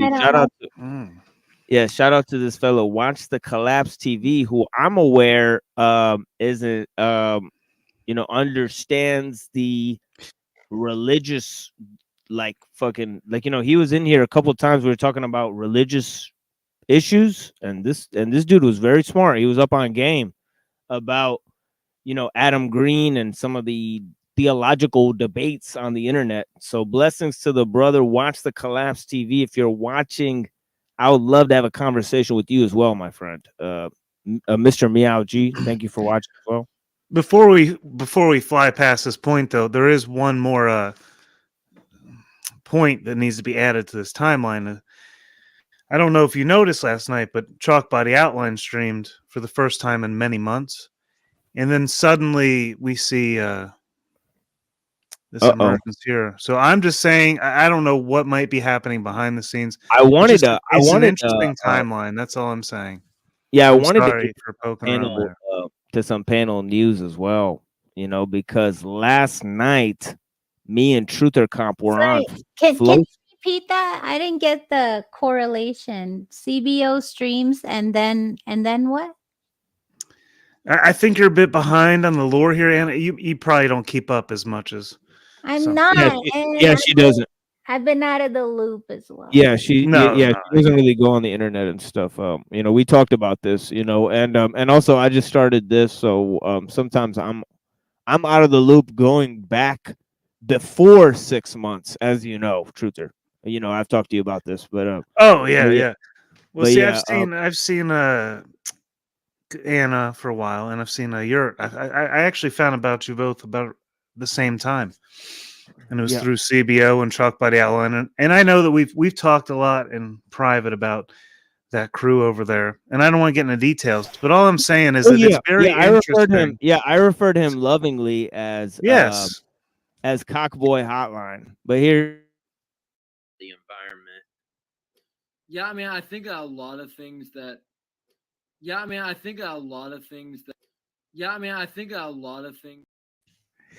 yeah, I ain't never seen that one. Holy cow! True. What were you doing, bro? What was that, dude? I don't know. Me and Trad Culture were having our usual conversations, about culture and society and technology. Oh, it was a good day. Anyways, any more you want to say about CBO and whatever he is? I have no idea, man. People have days. Well, you have my number, and all of that, you know what I mean? But yeah, you know what I mean? So we can get up on that conversation many times on the Discord or wherever, you know what I'm saying, on the email, you know what I mean? Mm-hmm. No, I'm just saying it was interesting ties. I don't know. Because the lore goes back to this. I don't know. It's just the timeline. The fact that they streamed yesterday. Anna suddenly appears out of nowhere. And when was the last time you were on a panel? 6 months ago? And I decided not to be on a panel ever. I just stepped into this because me and TML have a shared ancestry and heritage. So that's Yeah, why. let me ask Truther Cop some stuff, because if Truther Cop will engage me, we were on Flow State last night, and How do and you you do that though? That's just so crazy to me. wait, what? Like, one time, what do they say? Once bitten, twice shy. But I'm also a female, so that's probably different. But like one time around that is enough for me to like run in the opposite direction. But I admire your courage. I have to say that. What? You mean by going on Flow State? Well, the crew, like, I don't want to mention, like, who Flow State is associated with, right? Like that.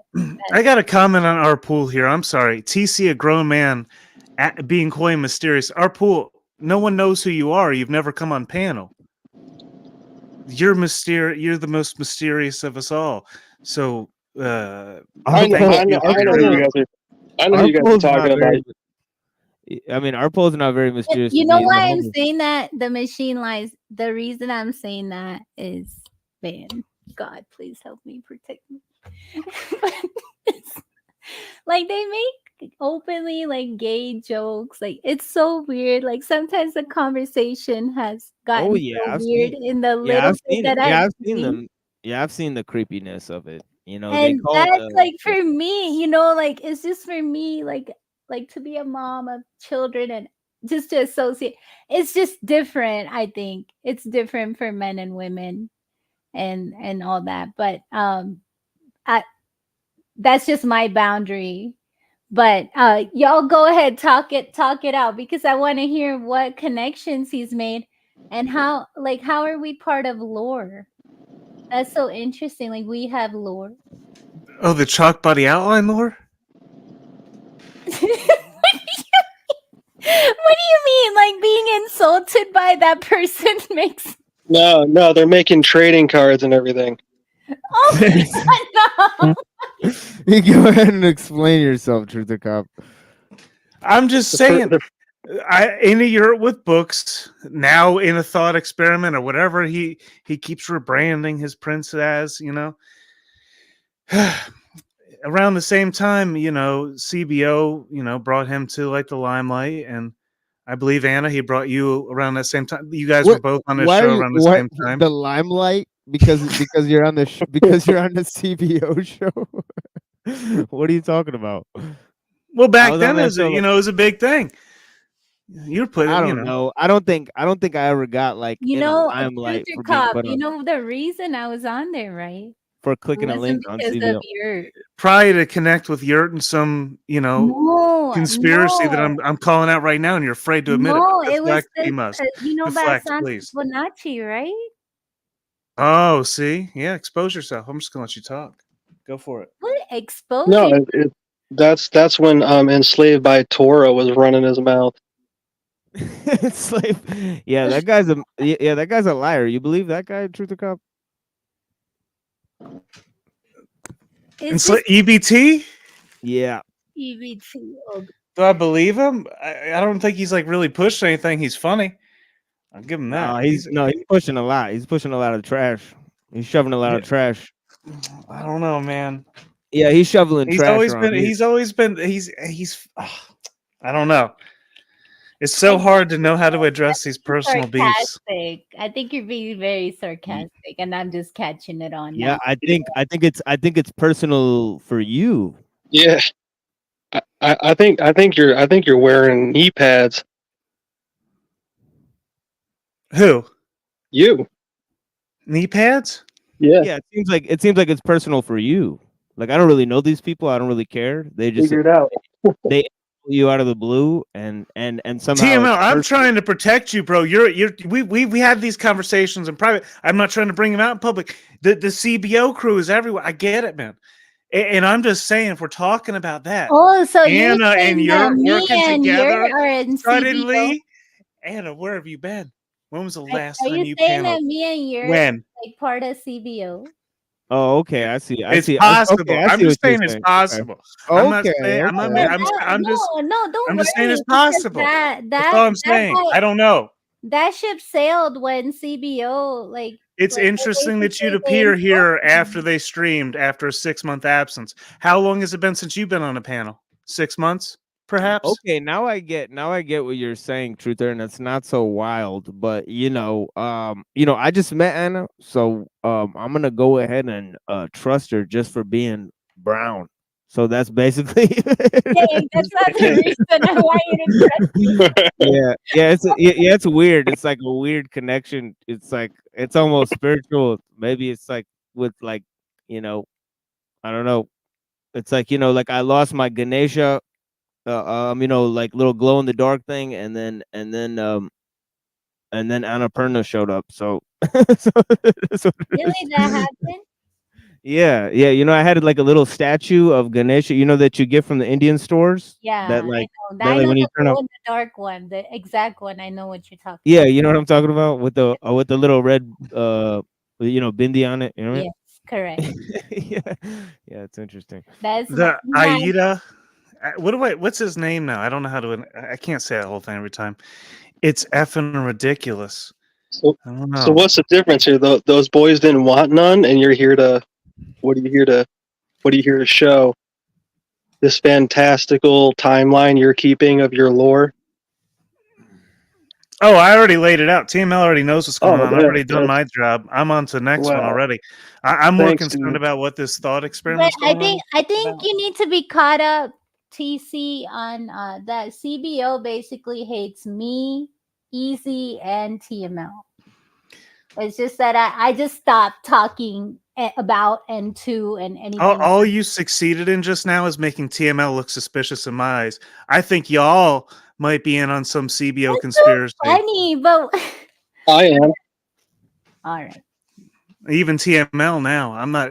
I think that I don't maybe know. that- The only person that's this is. consistently- I've heard of other groups that do this similar tactic. I'm not naming any names, but I've So seen this lame. before. Dude, such bad jokes, bro. Are you being like? Are you trying to be like meta truther right Yeah. now? Because that's what it sounds like. Like you're like. I'm sorry. What are any of us doing here? You guys got a reason for being here? I'm sorry. You got something we're doing?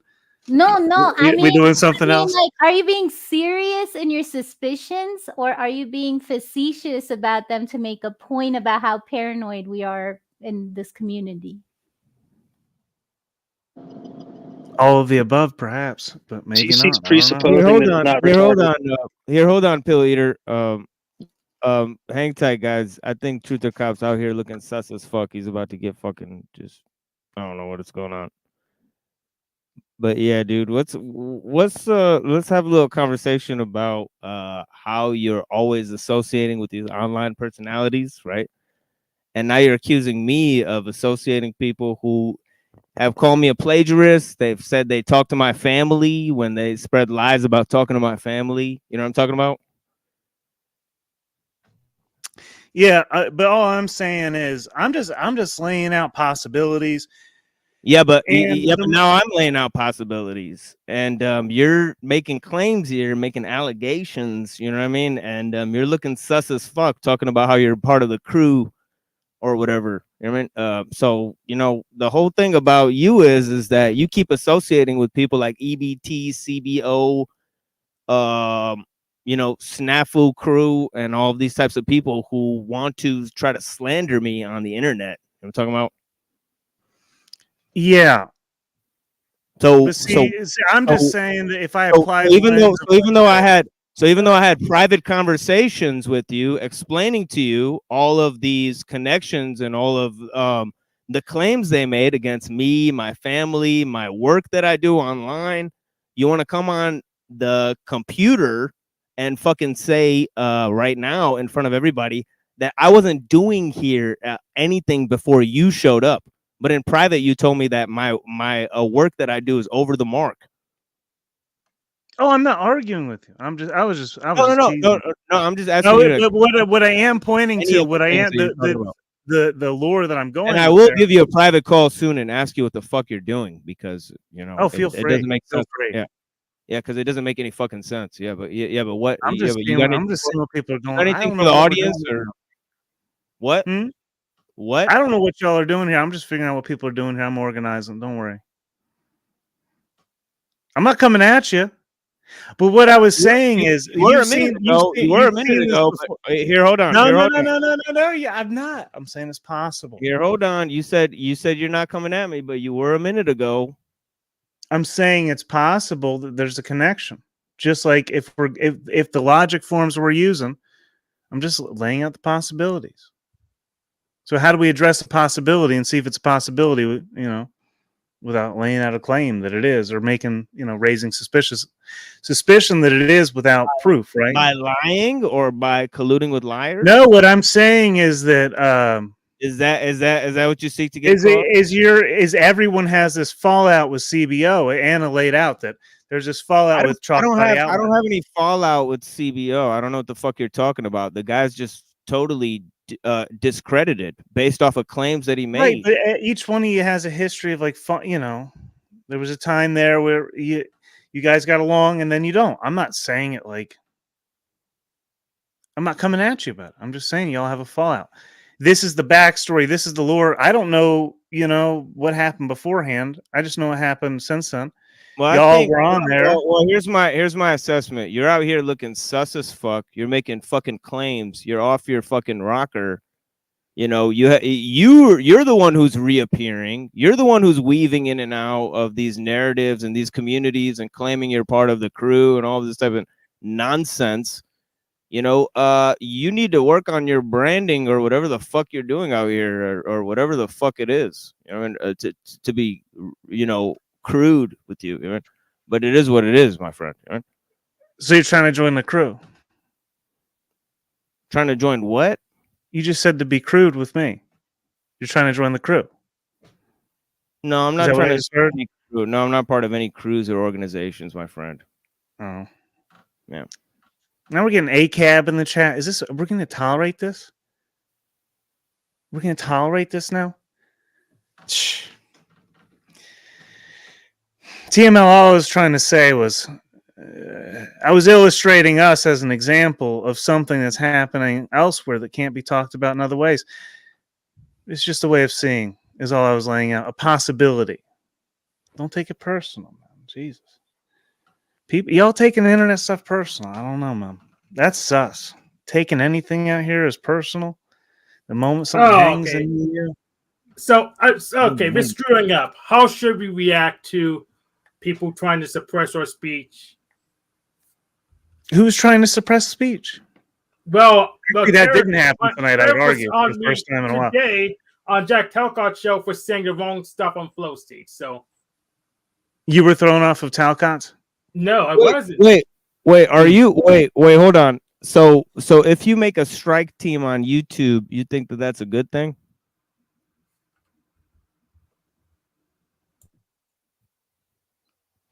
That's to you. I don't have a strike team.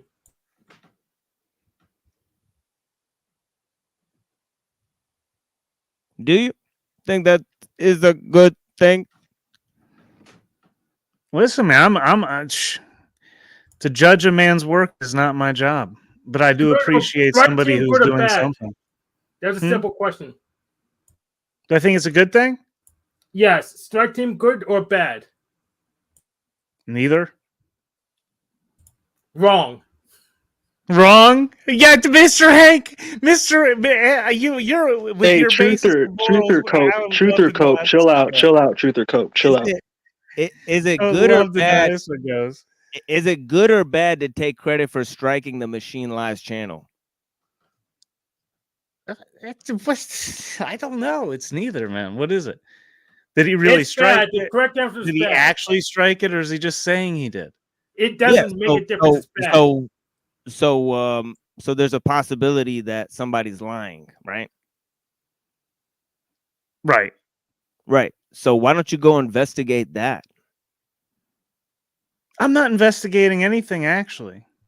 So why don't you just shut the fuck up and just watch the videos or whatever? Like, just have a conversation. You guys keep asking me questions. I'm No, gonna keep you answering. no, you started asking a bunch of questions, and then you made allegations towards me, associating me with CBO, which doesn't even fucking make any sense. Bro, When I truth gave or you all this information in private about.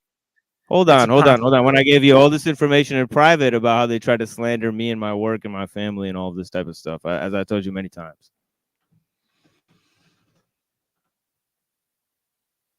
I got nothing to say about me. I get what I'm saying. You're not seeing what I'm saying. That's all good. Right. I get what you're saying. I mean, you're saying it's okay to lie. No. I think he's ovulating. It could be. That's always a possibility. Not really sure what time of month that is for me. You ain't sure as shit, boy. Who the fuck are you? Anyhow. You're a fucking flake, bro. You're a fucking flake. What do you want me to tell you? You want me to prove it to you? I have no context for what your voice is even coming from, sir. I don't even know who you are or where you come. I've never even heard of you, so I don't really. You don't know shit. Hey, Team L, Oh, play a that's freaking Trump's video, boy. man. You keep asking me questions. Everyone keeps asking me questions. You I don't keep asking me. Keep ovulating. You trying to film me? I don't know. Yeah, that's Brown's boy. You know Brown's boy. Oh, okay. Some of your family members know me too. Yo, mama.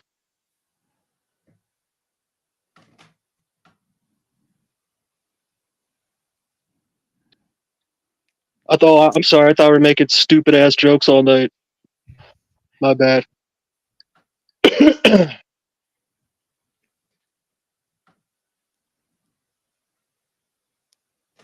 Well,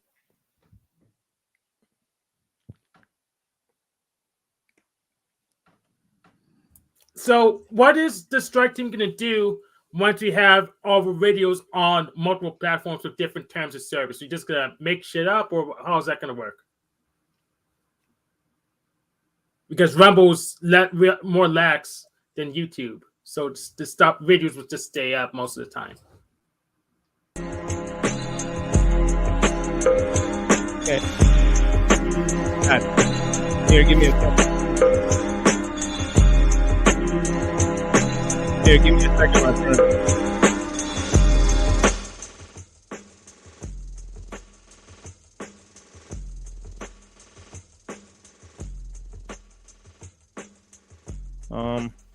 Okay, here it is.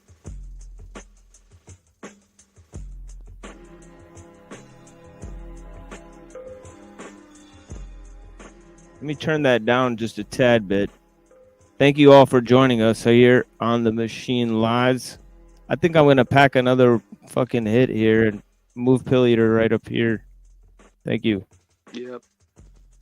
And died.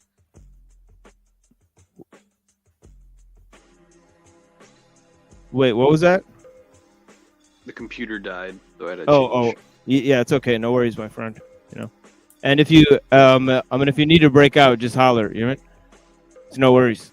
Right. Hey, so earlier I mentioned that it was a myopic view of the past. And I said that because, like, at this point, okay, even if we're going to trust what's written in the history books, that's just like, at least me, I don't identify that as my heritage. And, our heritage is, like, we have to each explore that. And I mean, for India, like a country like India, it's not hard because we haven't been fragmented and mixed up and all that to the degree that you can't trace back your roots. Well, it's interesting that you say that because there is this current push with the Modi character of this Hindutva. Yeah. Type that's of like another, like a right wing. Yeah, where it's like where it fits into the accelerationist paradigm 100% because it drives into this sort of what is it? Hindu nationalism is basically Indian. It's like Indian Zionism. You know what I mean? What's that? Can you repeat that? That Hindu nationalism is like Indian Zionism, right? And they Yeah, compare it to that. You know, they correct. say we're It's an word for ancient word. It's word yeah, for word. The Muslims are gonna rape your wives and exactly. your Yeah, exactly. daughters if Yep. you don't stop them. And at the same time, like, people are seeing Muslims and Christians converting Hindus for like $3, and a couple of fruits. So it's like it's engineered on both sides to create this rift, and Modi's the one that brings order out of chaos. And you should just look at it, because it's like trying to pimp out India. Like, oh, we're gonna make this temple, but we're gonna pimp it out. We're gonna make it so grand, and there's gonna be sections with AC. It's so convoluted. Like, there was this push to go tourism push, right? Oh, Modi is gonna do tourism for India like never before. And what it meant was like hordes of people showing up in these very savage lands type islands that, just a few islands away, there's like cannibals living. So it's just crazy. Like, oh, push these people here, and now we're gonna bring ACs and concrete and infrastructure to these islands, and that's tourism. And what about the heritage? What about what was here before? What about keeping nature alive? There's, what about XYZ? There's 1,000 things to think about before, I'm a great prime minister. I put an airport here and a 5-star hotel, and that's sealing the deal. That's Hindu nationalism. Hindus at the forefront. We're the best. We're the top. Look at us. And everything else must be shoved under the rug or else. So it's right on the money. And I actually heard a Zionist in India say it word for word what they say, like the Hindu nationalists say about the Muslims. He was like, I'm going to go back and I'm going to join the Zionist army. He was a tourist in India. There's a lot of Israeli tourists in India, and Israelis living in India in general, because it's cheap and the labor is cheap. So this guy, like, we sat down, eventually the entire cafe sat down, and we were talking to him, and we are trying to talk some sense into him. Like, buddy, you're just 19, man. You have your whole life ahead of you. Do you know what it's like to murder somebody? Like, that stuff sticks with you. It's not just easy. And he's like, no, you have no idea. You guys are brainwashed. If I don't go there and fight, this Muslim MFs are gonna, rape all of my women and children, and yours too. And you guys need to like join in, basically. Oh, he called dibs first. Oh, okay. He called dibs. He called dibs. He gets it first. Shot at the women and children. Yeah, he was ready, man. He was gearing up for the bloodlust, basically, like the purge. But yeah, 4 hours of non-productive conversation, and the entire cafe, I kid you not, like, people from all over the world were like, no, please don't kill Muslims. Please don't do it.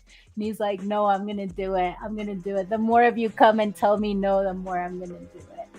But yeah, that's this bloodlust that's being fed. And I want to talk a little bit about how it's engineered. So growing up, you didn't, speaking your native language was not fashionable. It was like, if you don't speak English, you're a slum child, basically, that has no class and no future. And now, like, it's obvious the backlash. Like, can you imagine people who look like each other, one, because they took the Catholic religion, now assumes they're British. And then they're like, oh, well, we're more classy because we have a more refined English and we speak English and you don't. And they're enforcing it on the rest of the people who look exactly like them. And that engineers like a resentment among generations. I guess, like, in the United States, we're seeing some of that. But no, it's not like the United States, like Europe 200 years ago. Right. The proletariat against the bourgeoisie, basically. And that's why that's the fuel for the fire that is today Hindu nationalism, which was globalism and liberalism, basically. And I guess the remnants of colonialism, because we only got so-called independence in 1947.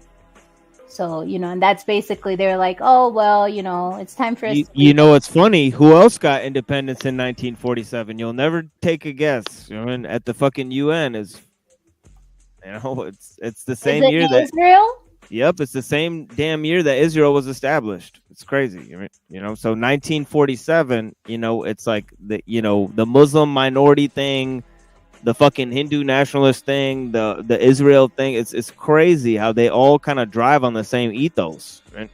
Of this like ancient homeland, yeah. Well, there's another component to that because Pakistan was created in that year as well. And the whole push for the creation of Pakistan needed to be lots of years of training people in Pakistan to identify their heritage as Arab as opposed to Southeast Asian. So, and like the whole push for Pakistan in the first place was to divide up that subcontinent so that Russia couldn't have access to the oil, uninterrupted access to the oil, ally Pakistan with the United States, India with Russia at the time, or like India was supposedly neutral, but they were allied with Russia. We used Russian weapons. So, it's just like that became a Muslim extremist view that you have to adopt. And I don't know if you know this, TML, but like the Pakistani national anthem, the last few lines are like death to India, like what they're chanting in some of the social media clips that have been passing around, like death to America. Like they say death to India on their Independence Day, which is 14th of August, and ours is 15th of August. And it's ridiculous because we speak the same language. We look like each other, families were split into, houses were split apart, right? Libraries were split apart in half. I mean the whole Punjab was split apart. Correct. For real. So like Punjab is literally just split in half. Whereas it's very interesting. I've met a lot of Indians lately, and they all come from Punjab. Oh yeah, so many. Is that like where they all come from? No, for the most part, that's to America. Factories that. Just kidding. Yeah. No, it's actually just a small grouping. Truther. I assume the power players are the Brahmin class that moved to America Right. and marry white. But see, this ties into what I was going for earlier, and I kind of forgot where my plot was heading, because I'm sorry, I had to throw it off. Just for the sake of the dynamics of my show, I had to throw off your plot just for a minute. I'm sorry. No, that's okay, because now I can tie it in what you're talking about right now.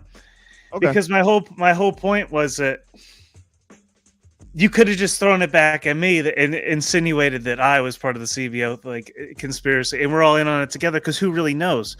I kind of did that, but yeah, okay. But that's all I was going for. But what I want to point to with this history, because it kind of like ties into that, is that when we develop tribalism and then we quickly rewrite history and the facts, and we turn the truth into something else, and we totally pay attention to something else, and that's how these wars and these, even though they're neighbors, they speak the same language, all of a sudden they're at war. They're killing each other, whatever, because of their inability to look at their common ties to each other. No. Just like we all are tied into the CBO universe right now. Thank you, Chalk Buddy. Wow, dude. Square peg calling you out. She said he lost the plot. Yeah, that's what I was trying to tell. Yeah, I mean, I don't know. It's time for Revelation of Method. TML and I, the INTJ and INFJ, were pulling all the strings the whole time. There you go. See, I didn't know where Hank tied into this, but I knew it was somewhere. Hank's been up in your fluoride level in the water in your city for sure. Son of a bitch.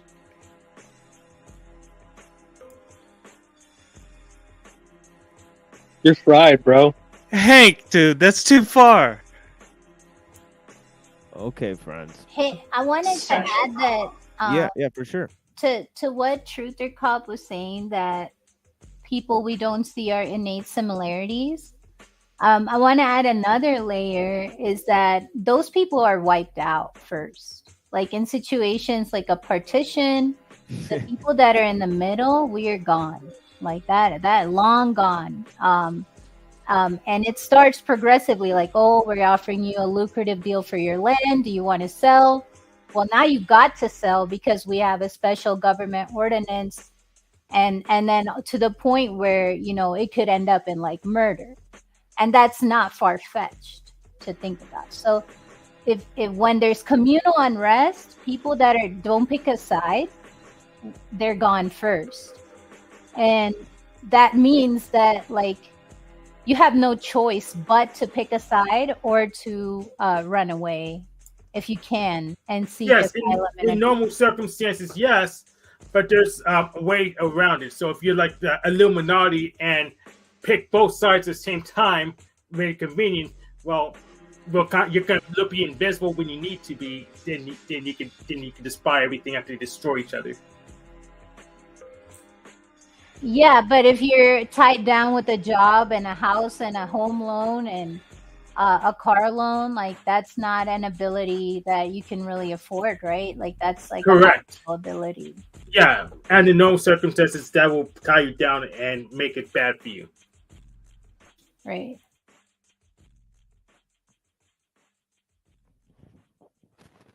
Come to us for the solutions. You know, we've got them. Only $59.99 a month. That's not a bad deal.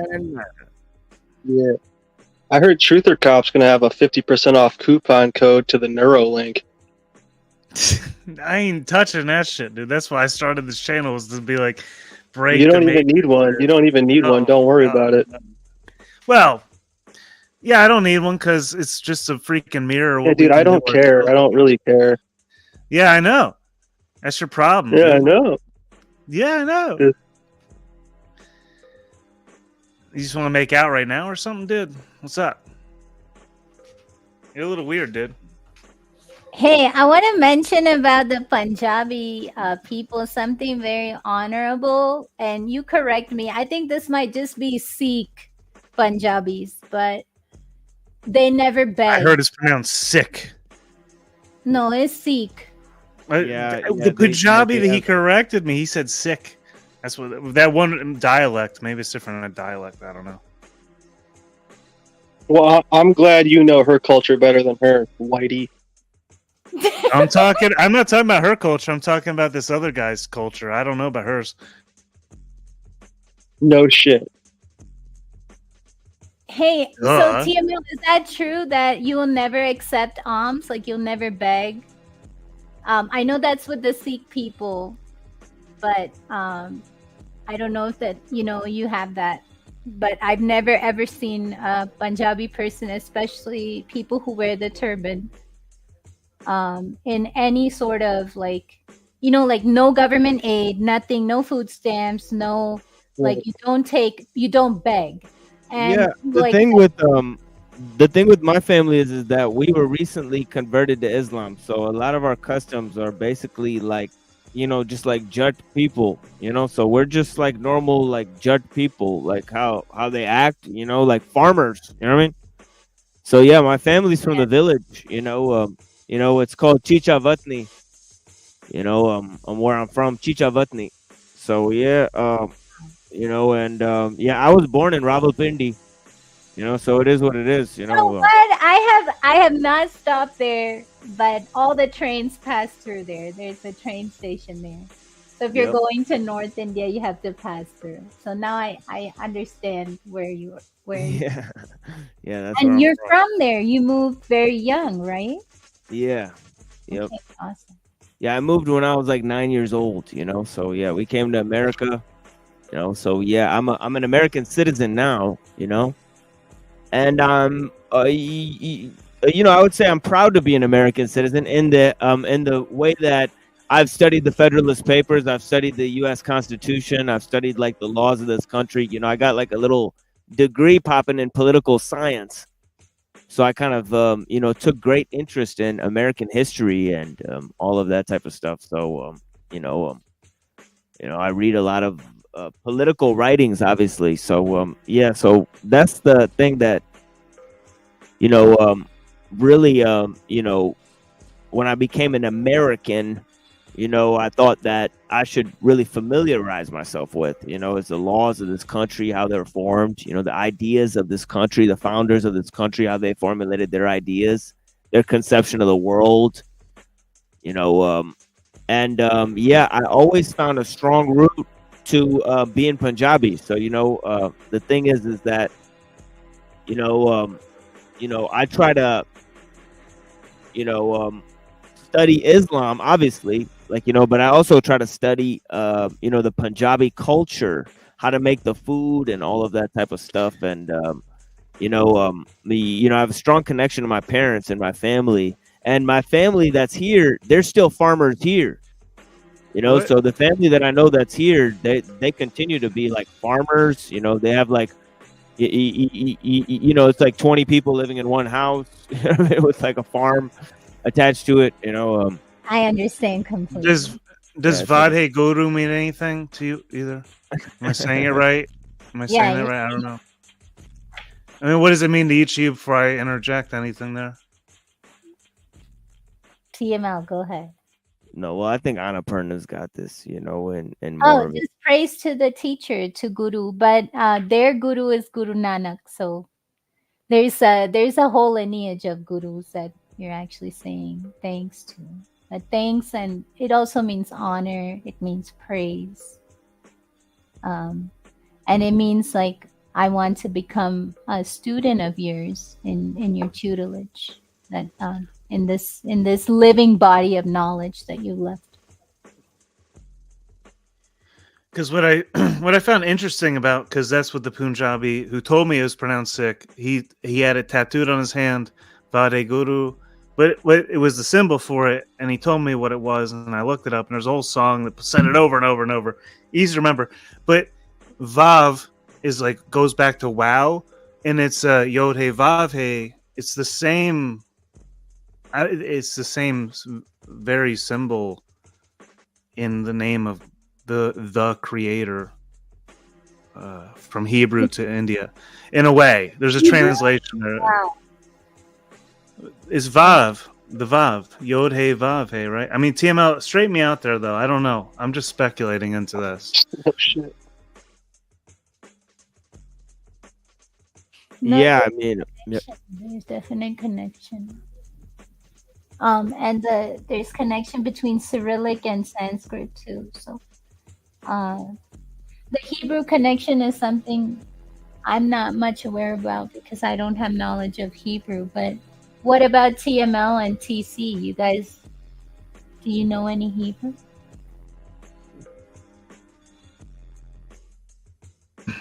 I know very limited. I studied it from very limited. I've studied Russian more, but yeah, Yod He Vav He. It's the Vav, but I'm more interested because etymology is the history of the origin of words, but then there's the origin of letters, and Vav is the W. It's the wow. It's the same. Like there's a whole history to it, and it's all the same thing, but it's split into different languages and made different letters, and they both across Hebrew and you know the Vade Guru, like the Vav is the same, which is interesting. That sound is in both of them. Wow. Right, it's very curious to me. And I've also noticed that a lot of people who go high up into any sort of occult club or something like that, they start to study Hebrew and very deeply. So there's something like And I've noticed the Israelis living in India, they can pick up very quickly any language, very quickly, no matter if it's in India or abroad in Latin America. They manage to get around. And yeah, I don't know if it's like a hack, like if you learn Hebrew, like could it be a hack? And could it be part of like their whatever, however they communicate with each other?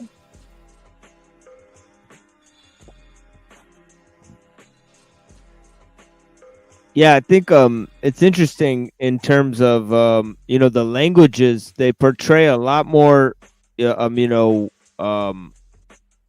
the methods of cultural and ethnic integration far more than studying the genes, because the genetic scientists, they kind of have a way of changing their story, and they actually don't know which genes belong to like which people, in terms of And we can't do that. Like you as a lay person, you couldn't duplicate. Like, I mean, like all I see is like images on a screen or images in a textbook or letters and tables telling me, but I can't replicate like a genetic experiment in my home.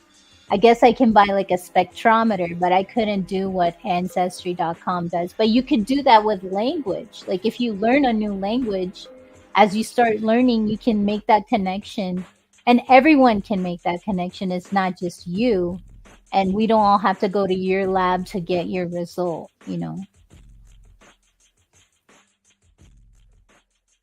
Yeah, I think the whole premise of language, and thank you so much, Pill Eater, for showing up. I'm sure Pill Eater will go away, watch that video, and return with lots of reflections on what's going on. And I'm happy that he knew about Telos Press.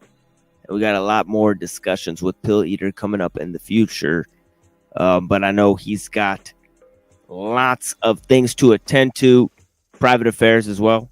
So I do appreciate his. For that, because I was listening. Yeah. And I was, I was ready to contribute on that, but I don't know how. Yeah, I appreciate his time.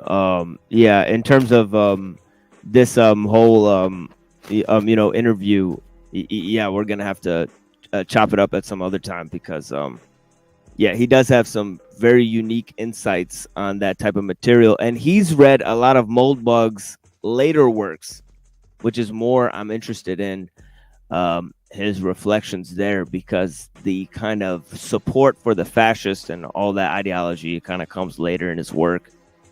But he hints towards it in this earlier. Sorry, do you know that Indian people went to fight for the Nazis? Actually, people went from all over. Yeah, I do know that because they were trying to go against the British. So, right. So it's funny. The enemy of your enemy is your friend. You know what I mean? Isn't that right, Truth or Cop? You got to study them all, man. I don't know. Yeah. I was gonna say I'm very thankful to hear and listen to you guys. I learned so much being around smart people and Truth or Cop. Yeah, Truther is a real blessing to have, but it's hard to tell where he's coming from, but I think I'll get to the bottom of it. But yeah, overarching critiques of how people come to their to the top, man. We going to the top. It is what it is. Time will tell. All right. You know what I mean? Man fears time, but time fears the pyramids. The crew's the glue, but the caliphate is the state. A state non-state. Don't hate. Elaborate. Don't hate on the state. No. Man, you won't elaborate. Rose on you. Don't hate on the state. And don't hate on these bones. Let's play Bones for you guys. You guys want to hear Bones? Yes. Oh, wait. Before you play, I did hear it. Can I have context? Because I don't. Like, I didn't get it. Like, is that a song you made? So, yeah, there is no context. I just made a horrorcore rap song for no apparent reason at all. To I mean, there's other people who make rap songs in the vicinity of our obviously our the compatriot of our friend Truther Cop, Snafu Snaps. He's made some rap songs. Very interesting rap. What's going on? Not much, man. I was just listening to you guys talk about Indian fascists. I'm currently in the process of hauling a steel tub that is about 500 pounds or so. I don't know if you guys can see that back there, but the way that my vehicle is listing to the side, would say it's almost 500 pounds of wrought iron that I will attempt to recycle so they can be melted down and used for another purpose.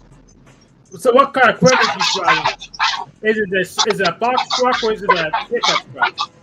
You know what? It's funny. It's definitely not a pickup truck.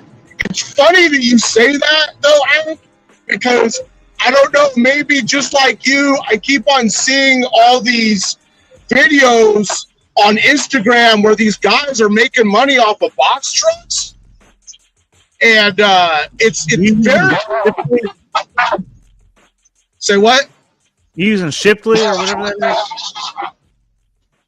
Yeah, I don't know why your audio's totally fucked up, so that you got some kind of like disturbance or like I don't know. Let me turn it down. Is that better? Yeah. Yeah. Okay. That's a little better, but you're clear. You can't hear us. Try to mute yourself when you're not talking because Okay. Yeah, because it's getting a little bit because there's like some scratchy noise coming through. But yeah, it's probably because he's just driving. It might be. Yeah, it might be because of that. But because that happened to me too when I was on Neurojack's show. Even though he unfortunately unlisted it and didn't tell me he was going to do that, so we can't go back and watch it. So I was asking if you're using Shipley. Or Shipley, whatever that app is. You ever tried that for deliveries? No, I basically use hold on, let me roll my window up so I'm not getting as much service. I basically use Craigslist and Facebook Marketplace and just, people are getting rid of scrap. I just show up and they're like, yeah, you want them, but you're saying Shipley? Yeah, I'm gonna look it up right now. Yeah, Shipley. They're so when eBay used to, I think they kind of got their start back in the day when eBay started shipping car tires and bigger items. They gave a better rate, and then it's like a private driver market where you just like bid on the. It'd be like, we need something shipped from here to here. I delivered art from Richmond, Virginia, to San Francisco. God forbid I didn't get to see what was in it, thank the Lord, because I wouldn't want to. But it paid for the trip, and it was just a little minivan. It was pretty cool. I'm in something that most people would classify as like a compact SUV or maybe like a minivan. I want to get a pickup truck. But I got to figure out what's going on with CDL school right now. I went and met with the lady yesterday. She said she's going to let me know about funding tomorrow. So, in the meantime, I'm just hauling scrap metal around, and that's pretty much my income. Excellent. Yeah, there's plenty of opportunities for that local, too. Jeez. Mm-hmm. Yeah, well, in terms of horrorcore music, me and actually Chalk Body Outline, we actually did an episode on horrorcore music. We explored our love for horrorcore music. It's one of the memorable moments I had with this 44-year-old man with two families You know, so yeah, I mean, it was an interesting time, you know, and I wish him well, you know, two family Drew, as I call him. You know what I mean? But yeah, you know what I mean? You know, he likes to talk about me on a lot of broadcasts. I've noticed that. You know? Yeah, So I told you. I told you we're pulling out the strings. I mean, I was on Jack Telcon, and at the same time was on Paul and Slave somehow. So, see, just think about it. So I was watching Jim Bob today for the first time in a long time. Did you guys see this whole West watched it Boston interaction? I watched Jew Bob and I watched Jew Dyer, and the thing I've come to the conclusion of is the Jew-Dye-ism, the Jew who died ism. You know, so Jew Dyer and the Jew that died ism. It makes a lot of sense to me. And Jew Bob, so there's a lot of connections there. You know, but yeah, you know, I'm a thinker. You know? One of them I noticed is the month of July. That's when they lie the most. Yeah, one of the things that Jew Dyer, who talks about the Jew that died, he was saying that the Jewish race was responsible for bringing forth the Messiah. He actually said this on his broadcast today. I couldn't believe my ears. I had to, like, you know, get one of those Q-tips or whatever. You know what I mean? But yeah, he's an interesting character. You know what I mean?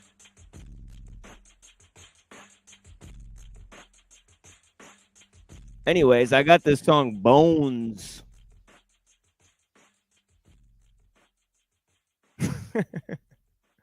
Them bones. You know what I mean? And yeah, let me turn this background music off. But yeah, I also have another song called Dope Beat. Who just left? Oh yeah, Lanza. Yeah, Lanza falls out sometimes.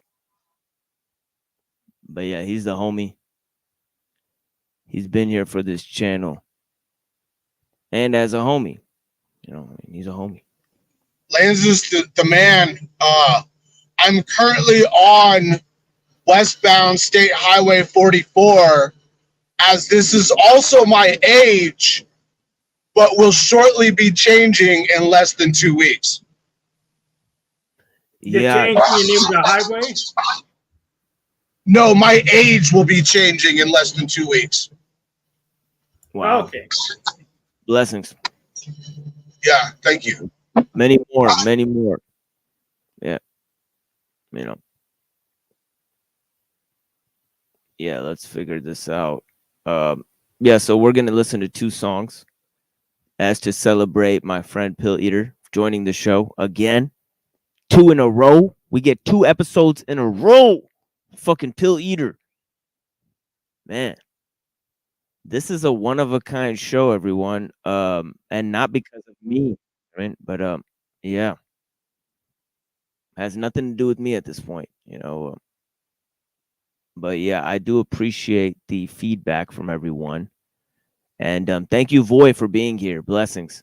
Here, hold on. Let me pin this link for everyone really quick before I keep forgetting this. Because this will become a continued problem that people keep asking me for the link. And I keep forgetting to pin. So yeah, we're gonna pin the link, and please everyone who has sorry. No, I just want to say everybody who has questions about what me and you know, Pill Eater covered, you know, can hop on the panel, and please feel free to ask questions. And I'm gonna go through the chat and see whoever said what. But yeah, go ahead, Truth or Cop. Oh, Special K said that they give you the minivan too. No. You had to have your own car. That's all. They did not give you a vehicle. No. Okay, well, I'm sorry about this, Truth or Cop. Give me 1 second here, friend. I just have to get on this other side of this channel here so I could pin this link. No, no worries. I'll hold it down now, I guess. Everybody subscribe to the Truther Cop. You know, he's also a very good friend. You know, one of the things that I'm blessed to have is a personal correspondence with the people who show up on my panels usually. So I do appreciate that. And I know we have a lot to talk about soon. We'll figure Oh it yeah, out. we'll get into that off. No, I was going somewhere with it you'd appreciate. I think, but I can't. Go ahead. No. You're good for it, dude. You're good for it, dude. Lanza's gone. You got room. He's not gonna troll you. No. It goes no. Lanza's not even gonna troll you anymore, and you're not even gonna do it. I listen. We got good. No, I need this. I need. You need this. me out here? You got it. I'll go back. No, we're good. We're good. No, we're perfect right now, dude. Okay. All right. It goes too far. It goes too deep. And I Well, don't we're wanna trusting Truther Cop sus ass for now, but he's fucking, he's. Listen, we have What a very kind of- honored guest here. Anna's here. I don't shit. When's the last time you paneled? For real? It's the machine lies. I'm paranoid chilling. Dude. You already know. You ought to be on the lookout out here, dude. Especially with Hank. He's trying to compete with my Fedora optics. I see what you're doing. Yeah, There's no competition. I'm winning. They could see mine. Touche for now, Hank. Let me see if my buddy will come through here and talk to you guys.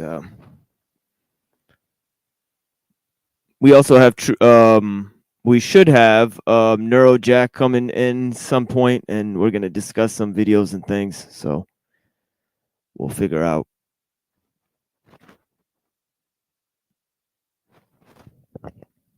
Yeah. I mean, it's interesting suggestions and optics. I mean, I get what you're saying, but again, Annapurna's in the CBO crew, but EBT's cool. I just don't get it. I mean, it doesn't. Oh, what in this story? EBT is okay. Yeah, apparently.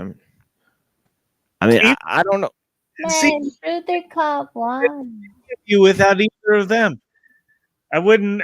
None of us. Hank, maybe Paint a nice story that I want to read. Well, EBT got destroyed by some atheists, so I guess I wouldn't say he's cool on my hand. He could have did so much better. Jump off his right. Well, they all got destroyed. EBT will recover. EBT will come back. Whatever he's going through. I had this dumb moment. But EBT called me a porn star, and I didn't even know what it was. Later on, I had to Google because people are like, "Oh, you're okay with that?" And I was like, "Oh my god! Now what have I done?" I wouldn't worry about it. All right. Hold on. What dimension have you been living in that you don't know what a porn star is? No, I didn't know that specific one that they were calling me. Oh, I see. Okay. All right. Oh, okay. That he was calling me specifically EBT. Yeah, see, this dude's a liar on many counts. This dude continues to lie, and you can say he lies strategically. I guess that's an excuse, but I don't know. I just don't know sometimes. Which porn star do they accuse you of being? I don't want to dignify that with a response. That's understandable. Okay. Yeah, no. Everybody's mind is gonna go there, and I just don't want to give the porn industry any money. Don't worry, they'll get it from me.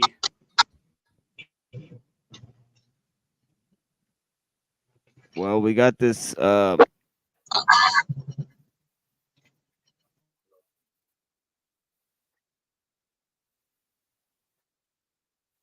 Hey, but Truther Cop, come on, how is EBT okay, man? Sincerely, what if I was sincerely trying to follow your thread? If you had a board and you had all the photos and the string and the little, what are they, thumbtacks? Well, let me. You gotta check out my earlier season. I can't do this again though. I already did that one time. Let me play this real quick before we move forward, and it is what it is. But yeah, this is kind of the same thing that kind of, I mean, just listen to what this man says, because I trust what this man says. That's a fair statement. I told him, and I'll fucking slay you. What's so funny? I'm way smarter. I'm way more clever. Here, hold on. The way more professional producers. I have way more equipment. Like, I'll fucking bury you, dude. Right. I thought it was funny. I had a good time. I was getting But I don't want to give attention. Thank you. Someone to make fun of and fucking, you know. Oh, wait, hold I had on. a really hilarious thing. He's like, hey, they got Krakow, and he's just going off on his tangents. Crazy. But it's the same shit. Yeah, yeah. He's just hating on you because he can, right? I get it. It's fucking. Why the fuck? You're his lover. Jewish. Yeah, he loves that when you call him a Jew. No, I'm not kidding. Unless we lied to you about what his I'll tell name you what was. he is. He's an incel. With that beard, bro, you ain't gonna ever kiss a girl. That's what I told him. No, I'm telling you, if you said that he doxed himself to you and he gave you a name, he lied to you. Oh, he's so mad at me this morning, bro. So mad at me. So mad at me. He kicked me out of his Discord after. He's like, the jig is up, and going off and trying to. Just look at him. Cool. You're telling me he's not Jewish. Well, the thing is, like, I'll tell you for sure, you're not kissing a girl looking like that. That's a fair statement, you know. I told him, put a third track out, and I'll fucking slay you. Oh, I'm missing the part. I'm sorry, guys. For my DNA, I just repeated the post. So he was saying, like, I had the documents and was trying to. Highly suspect for generous donation. I'm not gonna lie. It means a lot, just so you know, if you get a screenshot of me saying something, I assure you it's me just trying to like have fun on the internet. Oh, dude, I don't give a fuck, man. These people like try to go after my family. They go after my money. He's a weird guy. You think they care about someone? I think they care about someone joking. Yeah, I know. Well, no, I'm trolling. I'm not joking. I'm trying to. I got him to dox himself to me. Anyway, I got screen. I recorded it. I'm never gonna share it, but it's funny stuff. Well, he's Jewish. He's a weird guy. He's Jewish. Yeah, he loves that when you call him a Jew. No, I'm not kidding. Unless we lied to you about what his I'll tell name you what was. he is. He's an incel. With that beard, bro, you ain't gonna ever kiss a girl. That's what I told him. No, I'm telling you, if you said that he doxed himself to you and he gave you a name, he lied to you. Oh, he's so mad at me this morning, bro. So mad at me. So mad at me. He kicked me out of his Discord after. He's like, the jig is up, and going off and trying to. Just look at him. Cool. You're telling me he's not Jewish. Well, the thing is, like, I'll tell you for sure, you're not kissing a girl looking like that. That's a fair statement, you know. I told him, put a third track out, and I'll fucking slay you. I'm way smarter. I'm way more clever. The way more professional producers. I have way more equipment. Like, I'll fucking bury you, dude. Right. I thought it was funny. I had a good time. I was getting. But I don't want to give attention because it's fucking you. Someone to make fun of and fucking, you know, it was good. I had a really hilarious thing. He's like, hey, they got Krakow, and he's just going off on his tangents. Crazy. But it's the same shit. Yeah, yeah. He's just hating on you because he can, right? I get it. It's fucking. Why the fuck? You're his lover. You're Scorn's lover. It's EBT's Discord all over again. Just repeat. No, EBT was there, dude. EBT was there. I like when he it's cool. I got booted. EBT lies. EBT lies. He said, "Oh, I left the Discord." No, you didn't. And I have screen like, dude. Do you not think one, I'm in there? Two, do you not think I have like 5 people that are? Hold on. Can we get some background on what this is again? It's EBT's Discord all over again. Just repeat. No, EBT was there, dude. EBT was there. I like went into your hater, Dan, man. It was pretty fun. It was cool. I got booted. EBT lies. EBT lies. He said, "Oh, I left." Yeah, I'm missing now. What over again? Was now? EBT was there, dude. EBT was there. I like went into your hater, Dan, man. It was pretty fun. It was cool. I got booted. EBT lies. EBT lies. He said, "Oh, I left the Discord." No, you didn't. And I have screen like, dude. Do you not think one, I'm in there? Two, do you not think I have like 5 people that are in there that are? All right, can you give us the context of that again? Sorry, if You gotta give me the context, Truther Cop. What I heard the man say was EBT lies. Did you hear him say that? I don't know who the man is or who he's talking to. Enslaved by Truth is EBT, and I don't know who the other guy is. That's the main topic. I just heard a random dude say somebody's a liar. I'm supposed to take anything from that? What is the context? That's Davy Krakow saying EBT's a liar. Oh, okay, I thought it was, but who's so Benton's playing this? Is this a conversation between him and Benton? I think so. Okay. I don't know. I'm saying like what's the context of this? Do you know? I have no idea, man. Well, what I heard Krakow say was EBT lies. Did you hear him say that? Yeah. Yeah. Well, I'm saying EBT. Well, I think EBT lies too. Right. Okay. Yeah. So I was wondering if you knew the context of that because I'm interested in EBT's lies because EBT lies a lot, like about a lot of people. Mm-hmm. Yep. Anyways, Am I the only one that thinks about food stamps when I hear EBT? You're not the only one. Is I don't that use like food meant stamps. to be like? Is it supposed to be something smart? I yeah, don't know. yeah, because Truther's been in these communities way longer than I have, so I was gonna wonder if he knew the context of that. But yeah, interesting. Interesting optics. The optics are high. I always thought it was like a dog whistle to like him basically saying like, "Yo, I'm in a government program."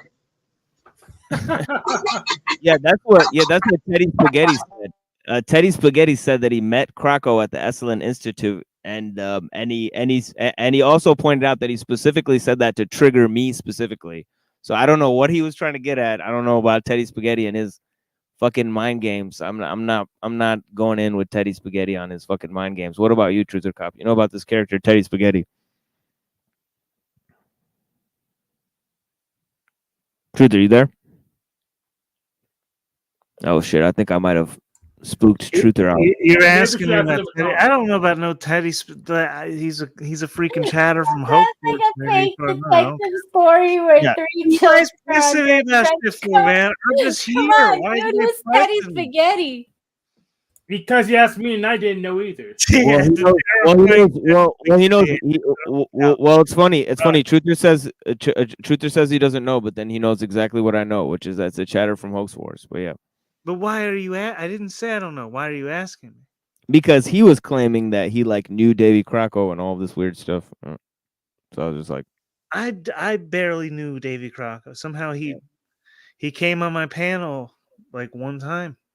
yeah, I had a few interesting conversations with Davy Krakow, and yeah, I think he was an interesting character. The reason I talked to him was because he had been on Adam Green, and he was in the Crucible Discord one day.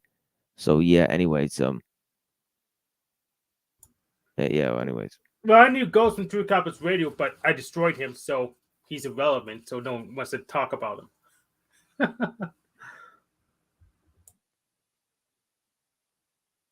Yeah, yeah,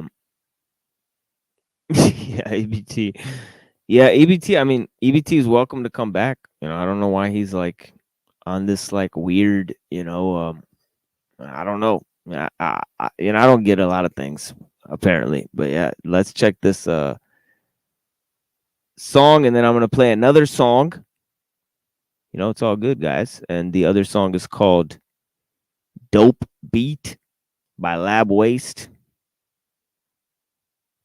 Anyways, here's two songs for you guys. It is what it is, you know? Blessings. Oh wait. Yeah, so what was my inspiration? You know, I think Annapurna asked me, right? Yes, I'm interested to know. Please. Yeah, it's so weird, like because like, you know, you play like fucking songs, and then like I made a very stupid song in my opinion, but the whole premise was like horrorcore, and you know, trying to be silly, and my whole goal was to sound like a kind of retarded meth head truck driver. Oh my god. You know, so I was like, let me try to like, you know, but also like one that was like thought the world was ending. You know what I mean? So it was a real like, yeah. So I was drawn on like a very energy. Movie where they're in that school bus. You know, two kids are in the school bus with an adult. Yeah, like it's weird, like, you know, like when you, I don't know, like I picture myself as a character, and this is the character I picture myself as. Like I wrote a song now, and the song is like as an old man dying. So You know, that's your perspective. I get it. I yeah, get it. yeah, and I'm gonna rap like this Oh my. in a like an old man voice. So I don't know how that's gonna go over, but I'm trying like all sorts of like experimental raps. I don't know if it'll go over. I'm just seeing what goes. Are you a musician by any chance? No, Like, I'm not. I'm not. no? I'm just doing this. Yeah. Okay. Yeah, I'm just doing this. I Yeah. thought it was pretty, you know, it's catchy for a No, I'm not. non-musician. No, I'm not a musician at all. I'm just doing this for fun. But yeah.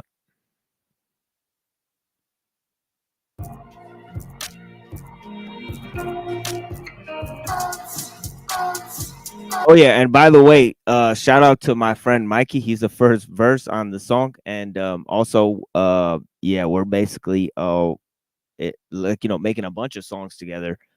And yeah, Mikey's cool. He's been on the panel many times, and yeah, he's a very knowledgeable fellow, a very insightful fellow to talk to, honestly. And in my personal dealings with him, honestly, very, very good to have him here and have some of the information that he brings, but yeah, he is very intelligent on Bible knowledge.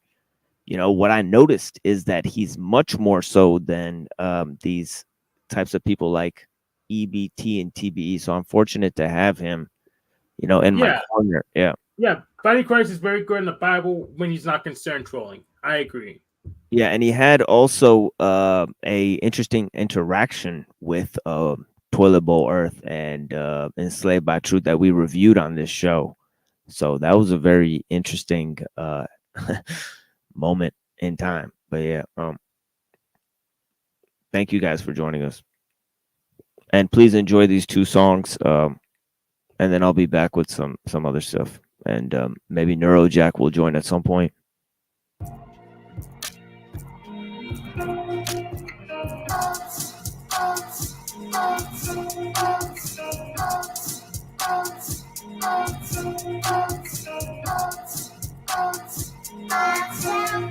I got bones that I pick my teeth with, bones under the bed that I sleep in, bones hanging in the trees in the woods that I be in, casting bones like a European, observing my destiny. What do you see? And perception is best in me. What is the reason? Bones sitting next to me, 'tis the season. Might be an angel or a demon, or simply a reaper, softly clinking or creeping or even stalking. Needed directed energy weapon while taking on a whole nother meaning. Bitch, please cease this treason, this speech. There will never be peace as long as my niggas bleed in the streets. Fuck police who be serving the beast.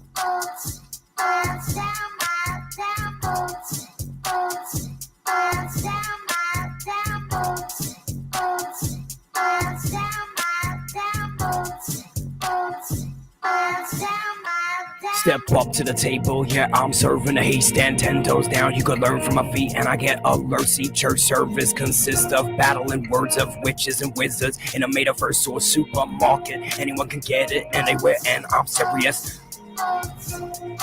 After the first shot, you're delirious. After the second fist, your spirit left. Try to be good, but I ain't the best. Still got a grim reaper tatted on my chest. Just know that you're judged by your own fucking metric. Traded in my cloak for a fucking tech, cause ain't no need to occult shit when I'm spitting. When I pull the trigger, the only lady that's hiding is you, nigga.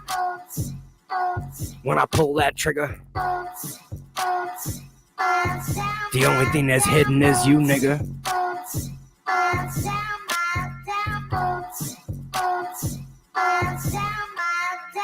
Entrance drops you. Hegemonic sentences through cavalcades of reminiscence. The dark soul mentions crevices of insight, appendages of tripwire reverence. The Gun Hill legend brandish your weapons for Armageddon. Presses headless corrections for willing participants before the line finishes. I got Shadow Grimace, the obscene dream, redeeming chaos for the into the pilot smoke screen. Combined with the best regime, master attack, the tactical advanced craft methods that will highly adapt to skill presence, sharpening psyche, which often might be construed as badly used, abused, what looks just like me. To mirror the schism, unseen, hidden, the newest eyes cast shadows into the bluest skies. A transitory allegory brought to the kings before me as a sacred gesture plotting to misinform the hordes. The chorus forward in constructions of nano dust filaments, hidden to the secret touch, mystified by the comfortable and united by inner struggle, hidden deep in a bundle of scar-ridden enigmas. Now the teeth and claws risen, man is a beast with red cheeks. With disciples, disease prey to the east, not to the man-made structures, but to the rising of the sun. Comparison of those diligent millipede legs rushing around in any direction. Misperception and prism seeks bad design. Ideals that hidden in a best derision, from the unlikely incision to the makeshift minions of bad decisions. I'm pressing danger to the head skill entrances. To lock the hidden cages, you can't unstage this. Cause I'm live and in the basement with bones hidden all alone. Chrome hidden with secret drones. Yeah. Like a program, metal skull covered in skin and heart routinely cycled by a metronome. Bones are collected to make me feel like the connection is real. Not only steel can sharpen steel. The hidden corrections. Who is this TML? Who was that? Yeah. Like what do you mean? Like that was me and Rant. Oh, that was you singing? Yeah. The rap? Oh, Yeah. okay. I didn't know that was you, and I was like, is that him? Okay, awesome. Yeah. I ain't never heard that before. That's awesome. Yep. I like before I knew it was you, man. 420 if you got that, as my friend London Man says. 420 if you got that. I love that guy, man. Lab Waste. There's another one for you guys. You know what I mean? Yeah, I'm putting together some rap songs, some rap groups. It is what it is. This is one of my favorite bands of all time, Lab Waste. You don't listen to hip hop? No. Well, I don't really listen to hip hop either. I'm just too old fashioned for it or something. I'd just rather listen to blues or rock and roll. It just doesn't relate to me. Yeah, especially Jay-Z's new video, you know, where he gets shot at the end. What's all that about? I mean, I don't know, I just don't relate with all of the guns and it's just not my thing. Yeah, too simple for it. And I don't have enough bling bling to be in that kind of, yeah, so I'm not really in that category. To the detriment of many derelicts, we come to inject a bit of intellectual info set to a beat to offset the many complaints of the ignorant. Those content within the confines of a weak mind designed to neglect the text set to tape within a virtual space and time with the pace that the tempo dictates. Blind to dumb, but they can anticipate and iterate before a speaker vibrates. So I wait for some insignificant rhetoric from an idiot to get into it. In an instant, their brains been fed with all the bullshit that's just been said by the fool who accompanied the melody, telling me about his car pictures and his jewelry. And the usual cruelty committed in the fictional universe, governed by laws and a birth memorized by millions, willing civilians waiting with open wallet and purse, making temporary financial security an oxymoronic reality for the industry's most recent casualty. Rap about who would have yet to recruit. Then is the son of the man in the suit, emotionally scarred. But the boulevard influences current delinquents, and dumb raps joined by a dope sequence. And the shit was mistakenly taken as literal, much like the Bible. Fire the need for survival among all suburbia gang rivals. It all stems from the initial recital. Use caution with words because meaning is vital. But with the dope beat, you can bypass everything that you learned in morality class. That feeling of guilt will gradually pass with every residual check that you cash.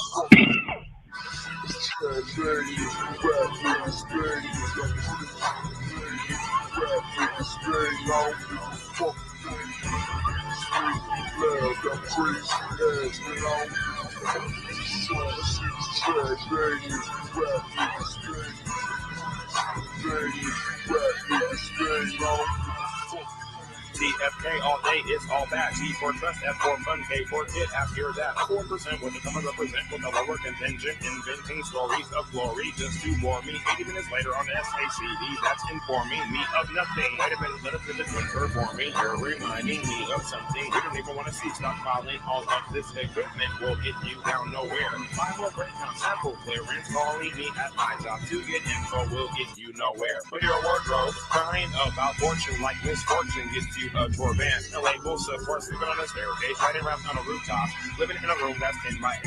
You wouldn't do that just to save face. That's you not being real in the first place. Some like you disappear without a trace. Make beats just like them, write like 10 minutes. For shame that you limit yourself to that. It's even worse that you wholesale it to us. Writing all these false tales, I'm going to take you out. No hatred on those that flip shit to come from a studious upbringing. Hit the streets and end up banging. A vicious, typical problem that you perpetuate when you can't find a task to alleviate this altered state. Gravity will wait, it'll go, won't go away. You can't make pervasive breath asphyxiated, so it's real versus fake. Rhyme was fake, words were fake, stage show fake, outward gear fake, message fake, your group fake, your group fake. The whole catalog fake, watch that jaw break, play like a star blade. You're no more real than me since we both live in 3D. I can write on command, do you know they taught that in the acting school? Your heart will rock at a rapid rate and implode in you to be continued. No set thing, you just wait.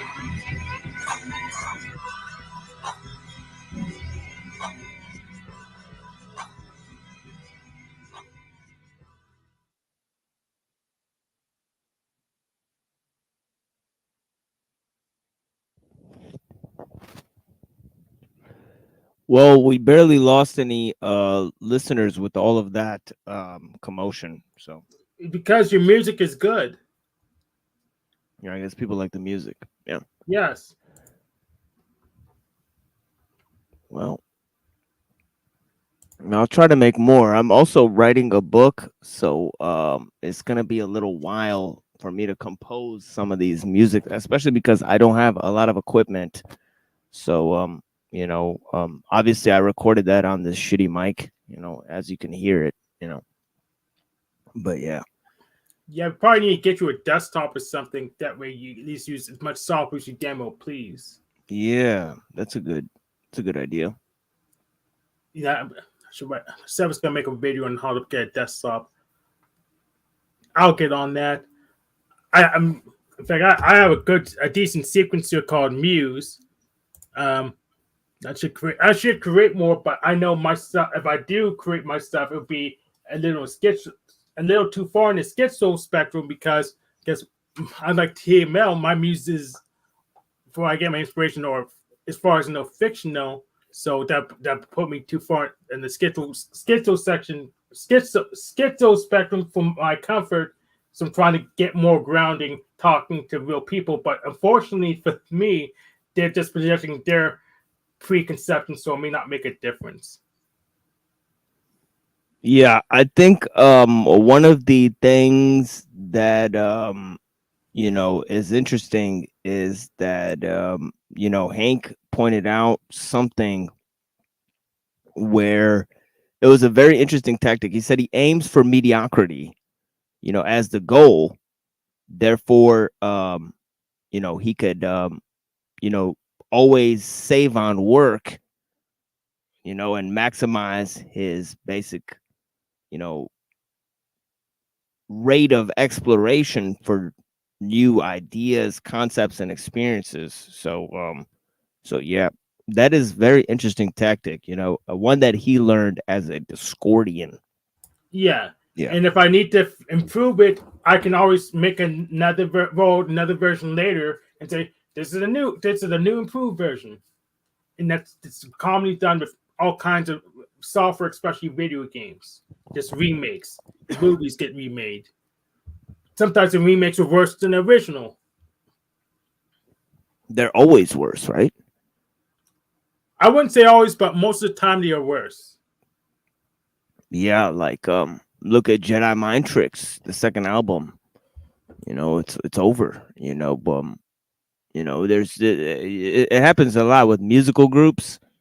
So yeah, I don't know what it is, but yeah, the first time is the I best think time. it's also meant to demoralize, because if you think back to the time of World War II, this country, the United States of America, was able to give 40 to 50% of its produce was grown at home by people, and they called them victory gardens. They called it the Female Liberation Front. They said food would win the war, and that the women that were staying back, like the way they could help is by having these gardens. And then 50% grown at home, that's a big number. And it was fashionable and it was available, and morale was being boosted in that way at that time. And the other thing that was fashionable was these positive and wholesome portrayals on media and TV. And if you look at some of the pre-code movies, and maybe even this if you look at the that little girl, I think her name is Shirley Temple. Her movies, like they're all very wholesome. They're funny. You know, they have the elements of good writing and originality. And it was available. What I'm trying to say is that it was available. It was engineered for the times. It was what was needed. It was a behavior that was needed from the masses at the time. And right now, the behavior that's expected and wanted is like, I guess, nihilism. And yeah, I guess, like, how can you not be bothered? How can you not be bothered by the lack of variety or originality? It's just incest. It's like an incest Hollywood productions. They all have to borrow from one another. They have to be rehashed, remake, reference, meta, you know, all of it. But it has to be from this existing pool. Yeah, that's why I try to keep my eyes off of Hollywood, because they are just reusing the stuff, the old stuff. They're worse than the AI. And Right. they don't use it in a creative way. Just cut and paste.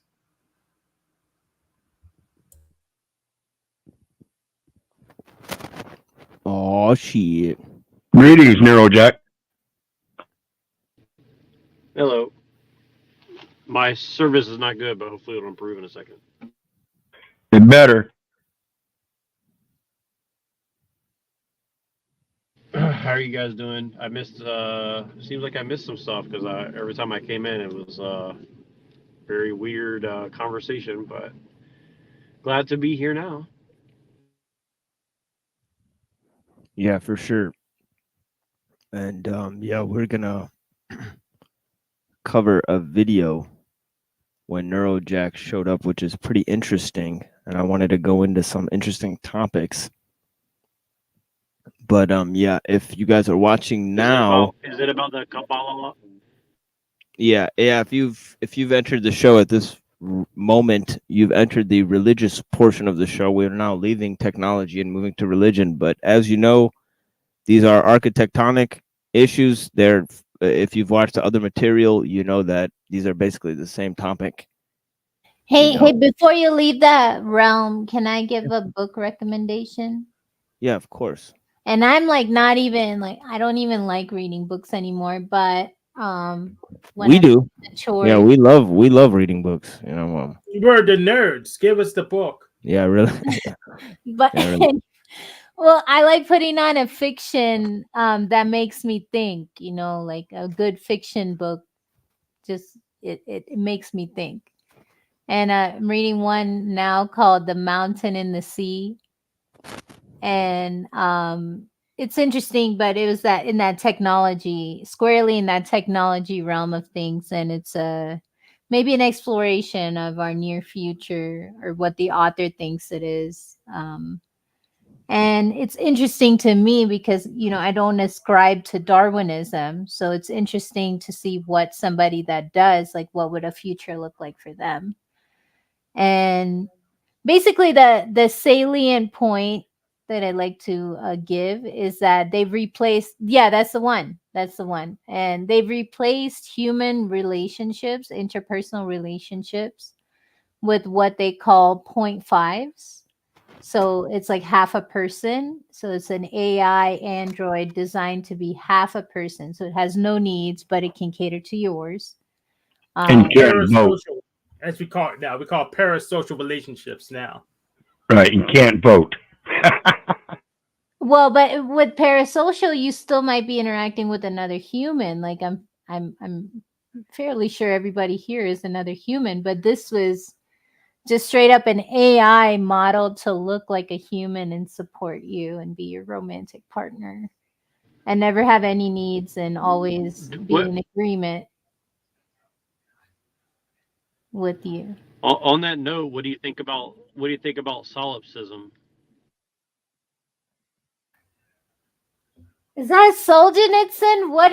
Where does the solipsism come from? Man, you're gonna Hey, send me Hank, back to my can you English. zoom into the description of this here? Solipsism is like the If brain. you have a way of doing it, okay. you don't know anything outside of your own experience, essentially. Like everything else might Oh yes. not be real. Right. I ask Interesting. because I've heard a lot of people in Hinduism who kind of are, and I don't know if you're Hindu or not, but I've just heard that a lot of people kind of, even a lot of Europeans kind of accept that you can't really disprove solipsism, really. Oh, actually, you can. Like try to change the color of my underwear.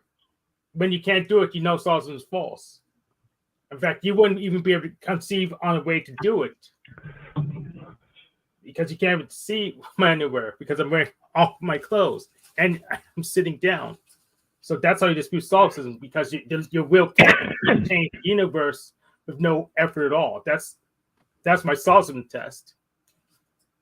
But one moment, I think, hey, Neurojack, did we talk about this last time when that guy I was here? I forget his name, but Yeah, that's Rand. I is Rand. That is Yeah, Bunny. he was. That's Yeah, Bunny he was White, the one that's that Michael. was in the song with me. He has lots of names. but who? Okay, but we talked about this last time where, like, for sure, like, how would you know to disprove for sure? Because we were talking about that idea from the Vedas about how the entire world of your experience is within mind. And it's not your mind per se, but mind in general. So, and we compared it, like I compared it to that metaphor of the dream, which is not my metaphor. That comes from Paramahansa Yogananda, Autobiography of a Yogi. Yeah, it's simple, because if I'm the root mind, solipsism is true for me. But if I'm not the root mind, then it's idealism, because someone else has control, and I have to use their interface. Well, I think Mine's just a part of the journey, and the metaphor was when you go to sleep, you dream, you create an entire universe in that dream. You're walking around, people are walking around you. There's story happening, there's interaction, maybe it's positive, maybe it's negative, but then you wake up and then the dream's gone and you're in, like, that entire reality was inside of your mind, and we accept that. So if that is true, then if we extrapolate that to all of living experience, then yeah, in that sense, yes, it could be true that what the solipsism, the premise says. And I don't understand that.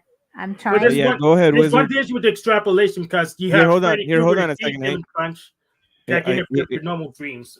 If you root the mind, you can't be interfered with, because you just have a total control of the universe.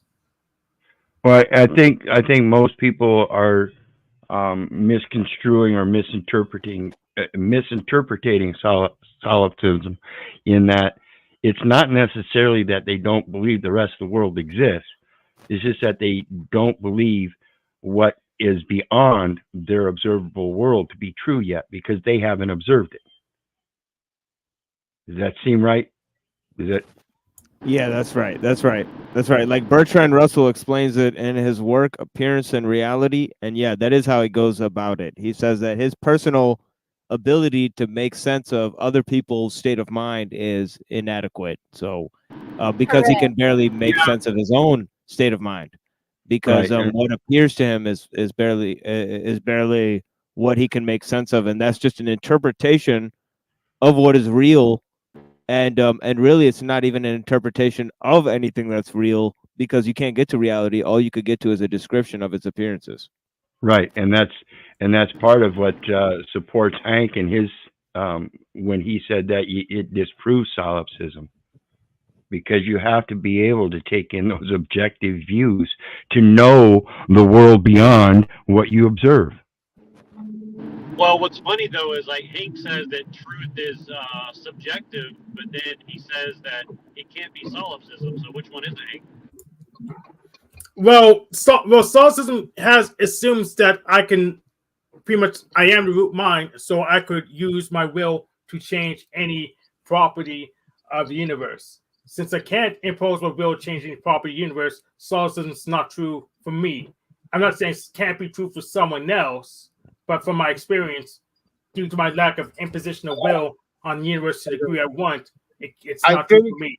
I think you guys might be a little off To my understanding, solipsism is very close to one of the Hindu schools of thought, but basically the only rules to solipsism is you are the emanator of reality, and therefore when you end, so does reality. That's pretty much it. Well, I mean, as far as we know, there's no reason to say that that's not possible. I mean, as far as we have any knowledge, I mean, that's Right. kind of, you know, yeah. I agree with that, Neurocheck. Yeah, but well, if there's evidence that reality exists before you began, then you either have to conclude How that would you be you're not able to the prove mind, that? or that all the reality before you exist was fake. Hank, I How think would you need you to come expand like the identity of who we are beyond this, like this time space reality. Basically, like you have to look at yourself as an eternal being rather than like Hank or me, Anna, or Well, yeah, this is context thing, but you as Bernardo Kastrop says, we're kind of disassociated from that eternal being. Well, that we're not dissociated. That's the understanding that I'm coming from. That we're not dissociated. Well, we Yeah, are, because I don't have controls over the actions of the so-called eternal being beyond my bodily form. In your experience, but that doesn't mean you can't. Well, how do I do it? That's oh my God. If I knew how to do that, I don't think I would be on this panel. But that's No, Jack, how do I do it? entire, like the whole Vedic philosophy is about that. Like, how do I do that?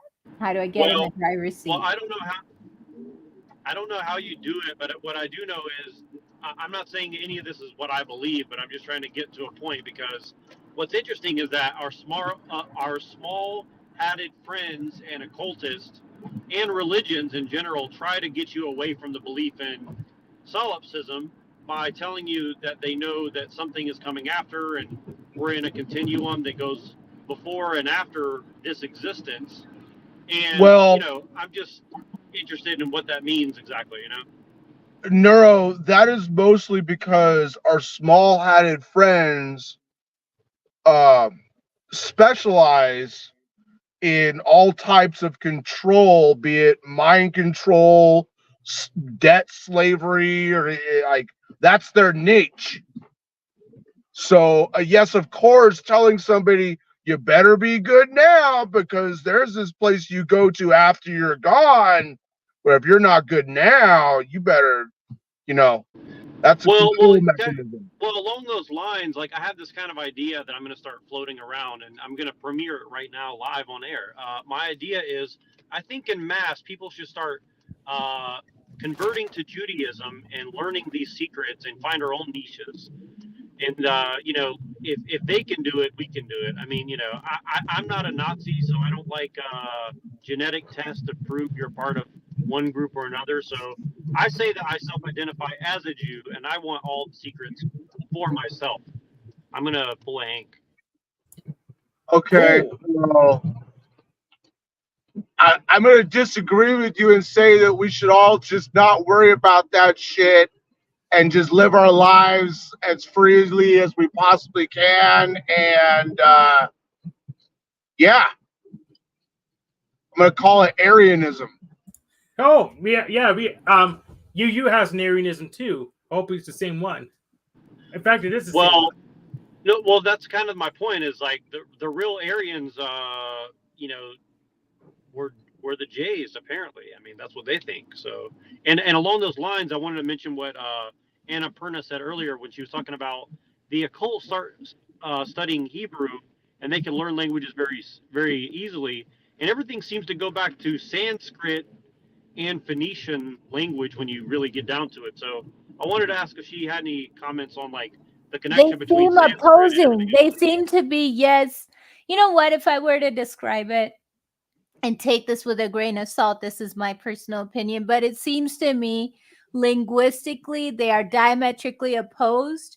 It's almost like Sanskrit is like this. Forgive me, I'm just gonna say it how I see it, but it's like very high and pure and ideal, and then this other thing, it's like I don't know, man. I don't. It feels kind of evil to me. I don't want to learn it. I have an aversion to it, and I can tell you, I get the same benefits. I don't know if it was growing up in India or learning Sanskrit, but they're so surprised at me being able to learn languages quickly. It's almost like, why do you know what do you like get out? Well, would you consider them as working together cohesively, like a lingua franca, as we know them today, a vehicular language, so two cultures could come together? Yes, I don't know if it was by choice or it was like one of those things where the prince steals the bride and then Yeah. whatever. But I think that it goes even beyond just language. It's like even more inane. It controls so many aspects of reality because it's not just us talking. It's like a whole like filter on our world. If it's almost like a first like almost like a cell phone, like almost like having VR glasses on. I don't know, like a filter on the world that. Well, I heard someone in these streets, so I'm not going to name because it attracts a lot of negative attention. But this person mentioned something about how Catholics have this understanding about, that language is basically an overlay system, and culture and all this is like an overlay system that mediates reality. And like it seems that they used to teach this in traditional Catholicism in Europe, like among the French and the English and people like these kind of people. And it seems that this has kind of been known that there is a matrix system that overlays things, and it's kind of been suppressed from being in a conscious thought. It's kind of relegated to like a subconscious thought, that we're not really supposed to talk about, I guess. And I don't know. I just think that's the whole Sanskrit thing is very interesting because when you really understand what a lot of the occult believe, they think that Aryans basically were the progenitors, and they all came out of India and Iran and Ukraine and all this, and they basically conquered the world with their language.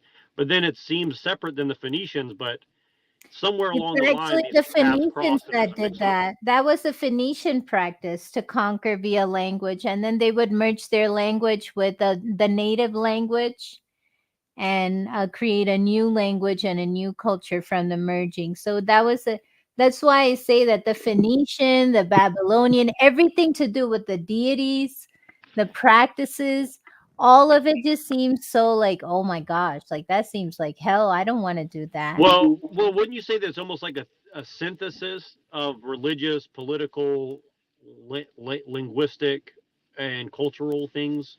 It seems like there's this like kind of like blending, and I think that's really what Machine Lie's book is about. I haven't even gotten through the first part of what I'm reading, but like as I get through it, I'm reading very slowly. I'm trying to understand, and the theme that seems to keep coming up is like, this whole like Hegelian thing has been going on for a very long time, like as long as we can possibly comprehend history. And you were talking about I want to mention three things really quick. You're talking about your favorite, you like to read like fiction books, right? And like I was going to make a smart ass comment, but I kind of half mean it and I kind of don't. But like history has always been like one of my favorite things, and I've always looked at it as kind of fictional in a way, because it definitely is narrative driven, even if it's supposed to be a record of what's allegedly happening. And and I think that that's something that people don't seem to really want to touch on. And I want to recommend books that I think would really touch on this. They're children's books, and they're written by Yuval Harari, and he's written a bunch of books recently on. Oh God, are you talking about Sapiens and that Yes. the one that's in the WEF pocket? Yep, I think people should definitely look. I looked at about 15 pages of that book today, and holy shit, that dude is really trying to get people's minds very young. I mean, like, I think that people need to be looking very Those carefully are at college recommended books. They have been for at least like 7 years, or they're Yeah, people should read those books though. Like that dude is constructing a very interesting narrative based on the 15 pages I read today. Like holy shit, that dude. So Let me get- have let me get something you read the transhumanist narrative that he's preaching, that man will become God, like Homo Deus? That's his next level for Homo sapien to Homo Deus, and that's basically transhumanism, where we can surpass everything because of technology. Well, but here's the thing. Like everything that you see in the popular culture is driving. I mean, maybe this is a stretch, but I think everything we're seeing in the popular culture is aiming towards what he's talking about. And I mean, it's Undoubtedly, crazy. yes. But then that's the plan, like, it seems to be like the plan, doesn't it? Well, and I think that's why they have us arguing about Israel versus Palestine and shit like that, is because they want us to look over there at that. Yep, a and think that distraction. It's all about. Yeah, they think they want everyone looking at Israel and the Third Temple and the Jews versus the Christian versus that, but then really what it's about is something else. And I think that's really what I think people should really consider, is like, what if they're really pushing these college kids to go and beat each other in the head with sticks at college, that should be an indication that something else is much larger is going on, in my opinion. But I think it's a little more insidious than that, because in college, what they teach is how to finesse the system, right? How to do just enough to get by so that you can mooch off the system a little bit at a time and take your revenge for your resentment that you No, had. you're right. No, you're right. And they I teach saw you this. to be like a part of this incestual mess, and that's the real problem with it, I think. Because see, they praise these books in college, I agree, but I don't know if we can ever limit all the books that people can see. But if you can see them with a fresh set of eyes, then it doesn't matter, what lie is dancing in front of you. You'll know the truth. That's what I was trying to get at with that. Reddington, have you been on panel This will be my before? last comment. I've been on TML's panel before, yep. Sorry to interrupt, guys. I'm sorry. Sorry. Sub truther. Good Lord. Good Well, I to think see you, Wizard man. had something to say. I never heard you talk before. That's interesting. Sorry. No?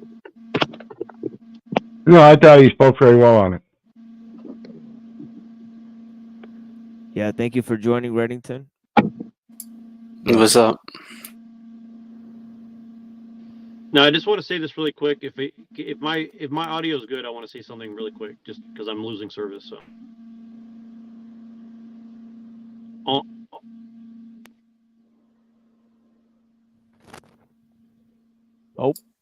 Oh, I guess he lost his signal. You there? Yeah, can you hear me now? Yeah. Yes. Okay, I'll be really quick. So, what Annapurna was saying, I saw this article today about what is the value of a college degree, and it starts off as a liability to get you on the hook, but then it teaches you how to be a parasite and also complicit. And I think that's really what the colleges have been doing for a very long time, is get you on the hook and get you inducted and get you indoctrinated, and also make you a parasite on everyone else, because you don't want to lose the status that you've gained via the brotherhood that you've entered by getting these certain pieces of paper and shit like that. Very true. It is a definite grooming. Yeah, think about this, guys. You graduate high school and you get a thing called a diploma. Now, diplomacy happens to deal with international affairs. Yet you've never been taught in the public education system the civics behind international affairs. Yet the immigrants that get that naturalization documentations, they're required to pass a civics course. They know this system better than we do because we're not educated on it. They must. How's That's that 100% work? true in my experience. That's 100% true in my experience. 100%. I think civics class is one of the best classes I ever took. I took like 3 major civic classes, and it barely scratches the surface. I think that if people really understood the civics aspect of all this, like we're dealing with a very ancient system of web building. The World Wide Web is just the newest version of that, in my opinion.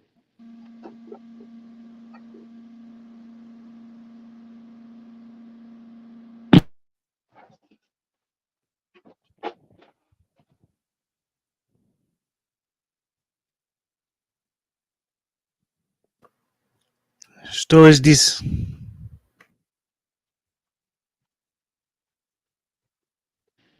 I can't believe Truther had nothing to say when we talked about all that. Well, I think that was him just now, right?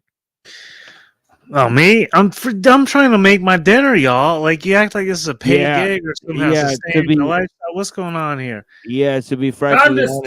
stir, boy. Yeah, to be frightfully honest. Yeah, so is I.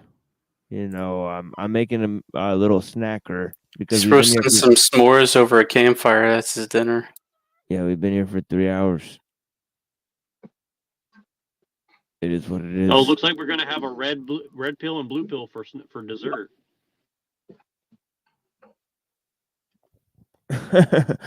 Hey, this is great. Like, I think this ties in with that video, but that video was like more college and academia type. But this is So did somebody make this, or is this just like a video that you found? It's just really funny that you know, we like have these videos open and we barely get through like 5 minutes of the damn video before like the commentary just fucking just takes over, because me and Pilliter literally watched 5 minutes of that lady talking. And Yeah, that's do how it it goes. 2x, like 1.5 to 2x. Oh So my God, that would be yeah, but then the ideas would be coming too fast because she's talking about Schmidt to like Nick Land to like Dark Alignment, like all this stuff. She's like name dropping all. And these that things. lady was name dropping. Like, that was like a college paper that you have to sit and highlight. And me personally, have to look up almost every name. Some I right. knew, but others no. It's very dense. And he was giving but that's 10 names per like every name that she gave. So Right. So you know. that's like, No, but but that's how is that? Like, how are you supposed to be sitting in the audience seat and catching all of that and processing that and understanding that? Well, there's people in the audience, believe it or not, like Earl Pipe, who are gonna watch that back and understand what all of those names are. You know, like he knows like Richard Spencer and all those people. You know, so like Pill Eater said something very, very interesting to me earlier today, and I can't remember exactly what it was, but he said something to the effect of like, true artistry is like citing all your sources, and I was like, very, very interesting concept, and I got to go back and read what he said. You know, but he made a comment like that, and I was like really reflecting on that. Like, that's a weird way to put it, but it's true. It's true. when It's you true. see- Like the best way to say you came up with something is to say hundreds of other people came up with it. You know, yeah, it is true.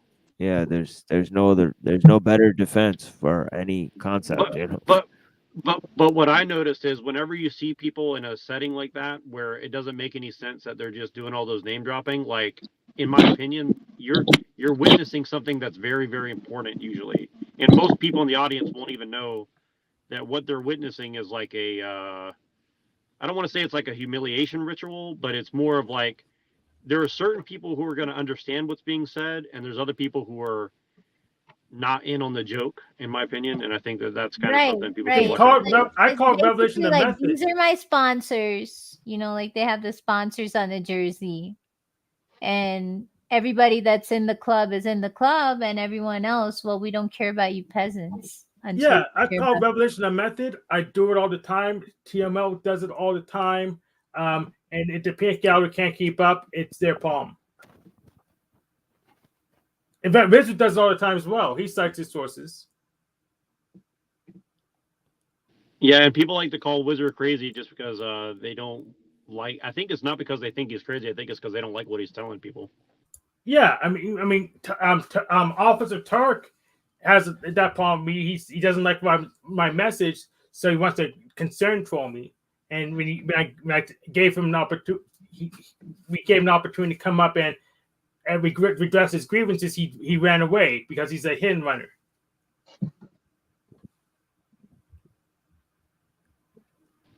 Yeah. Well, let's watch about the Matrix and the Kabbalah, because I made it about 3 minutes into the video, and I'm curious to see what actually is the video's about. Well, I have interesting reflections on this. I think he is right about a few things, and I think he's on the wrong track about a couple things, but yeah, it is what it is. I mean, the thing about it is that this guy Christopher John Bjerknes was then estranged from the Adam Green No More News show because of his late appearances in which he claimed that Adam Green plagiarized his material. But the thing about it is that Adam Green has a very specific, highly referenced kind of like understanding of what these rabbis are saying, and then he also has lots of video clips. So I think that his journalism is a little different. But yeah, I think that the type of philosophical insights that this guy gives, I think they're very important. Christopher John Bjerknes, he's a genius. For pointing out his reflections on Einstein being a fraud. So he did some interesting research on that. I think that research is very important. I think some of his research on the Kabbalah, it definitely lines up with what they say, as we'll see. I got some, clips for you guys too, so we'll see what happens. Oh, Yeah. Green was on that, on the Einstein's a fraud thing? Well, no. Green got a lot of his theories from Christopher John Bjerknes. The concept of Jesus as Satan in the Kabbalah, and how the whole concept of Christianity is found within the Kabbalah, and the whole thing about Edom and Ishmael. Yeah, so and there's something about people who call themselves as Malaise that seem to be popping up, and I can't remember in what context, but there's something about some people who call themselves as Malaise, and I don't know exactly what that's related to, but that's what you just reminded me of there. Well, it's related to the Shia sect, the minor Shia sect. There's a minor and major Shia sect, and this is of the minor sect. Yeah, it's very kind of interesting religion in which they incorporate some elements of Neoplatonism, or at least some of the teachers have. So they have Sufism and Neoplatonism. It's the hadiths, right? So with the Shia, that means they take the hadiths as law, correct? Well, they have their own set of hadiths. But it's given by imams. It's not by the prophet. Right, It's not right, right, exactly. Because they consider the revelations to have continued through the prophet's family. So they believe that their leaders are still receiving revelations from the Most High, right? So that means that that the King of England must have some hadith somewhere then, right? Well, yeah, it sounds like There Mormonism. could be a to be honest. corruption and influence in that case. You leave it open, I think.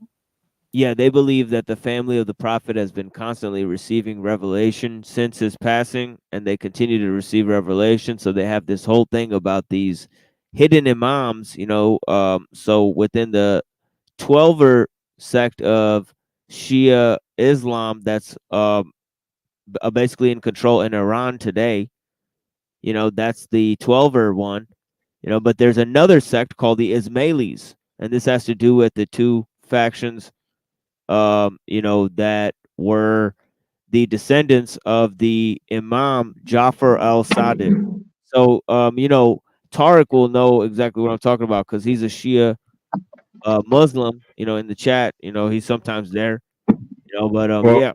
Well, if you is that like you're talking about when you speak of the Imam, it's the six faiths. Yeah, they have. Yeah, the Ismailis have the six faiths. Yeah. Okay. Yeah. Yeah, and it's funny because the sixth faith that they have is an interesting one. It's like honor or like pride or something like that. You know, so it's a very Yeah, interesting word. Yeah, on that note, it's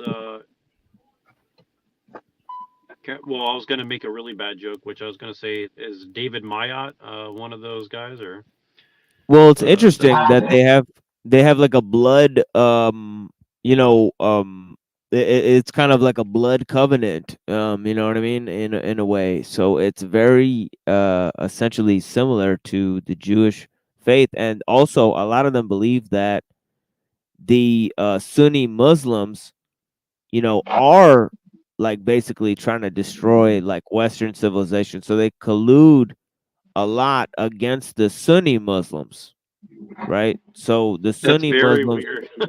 That's very yeah, weird. yeah. So But this is happening between Sephardi and Ashkenazi, and you know, there's things going on that they'll try to hide. right. But like, from which will the Messiah come? Like their Messiah, like which side? And That's right. Yeah. I feel in like this is. I feel like Oprah is going to be sitting on a couch saying, "You get a Mashiach, and you get a Mashiach, and you get a Mashiach," something like that, right? No, there's this whole division between the Orthodox Jews and the Kabbalistic sects. that's exactly what some of the rabbis will do, though. Like they try to unify and not mollify this, but that exists. I mean,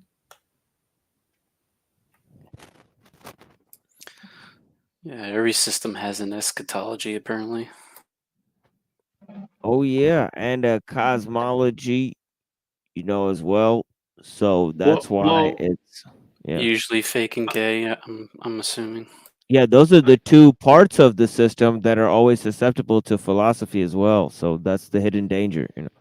Well, that weird stuff we were watching with Dugan on that remember that weird Dugan video we watched where they were reading the dark logo stuff, and he's talking about Gnosticism mixed with Neoplatonism, and he's like, this is what rules all of society and shit. It was really strange. Like, I mean, I've kind of suspected that people believe such things, but I never heard it like, actually said that way. I mean, it was really odd. It's like he's just owning Neoplatonism as like the plan, essentially. It's very interesting.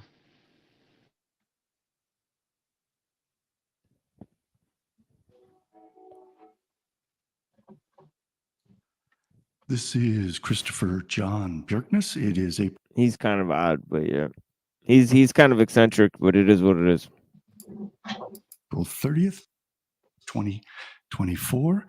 In 1999, a movie came out called The Matrix, and people have been trying to figure out what the hell it means, and I use hell selectively ever since. And I'm going to provide the first real, true explanation of exactly what the Matrix means, all of the hidden Kabbalistic and satanic images and beliefs that are expressed throughout this film.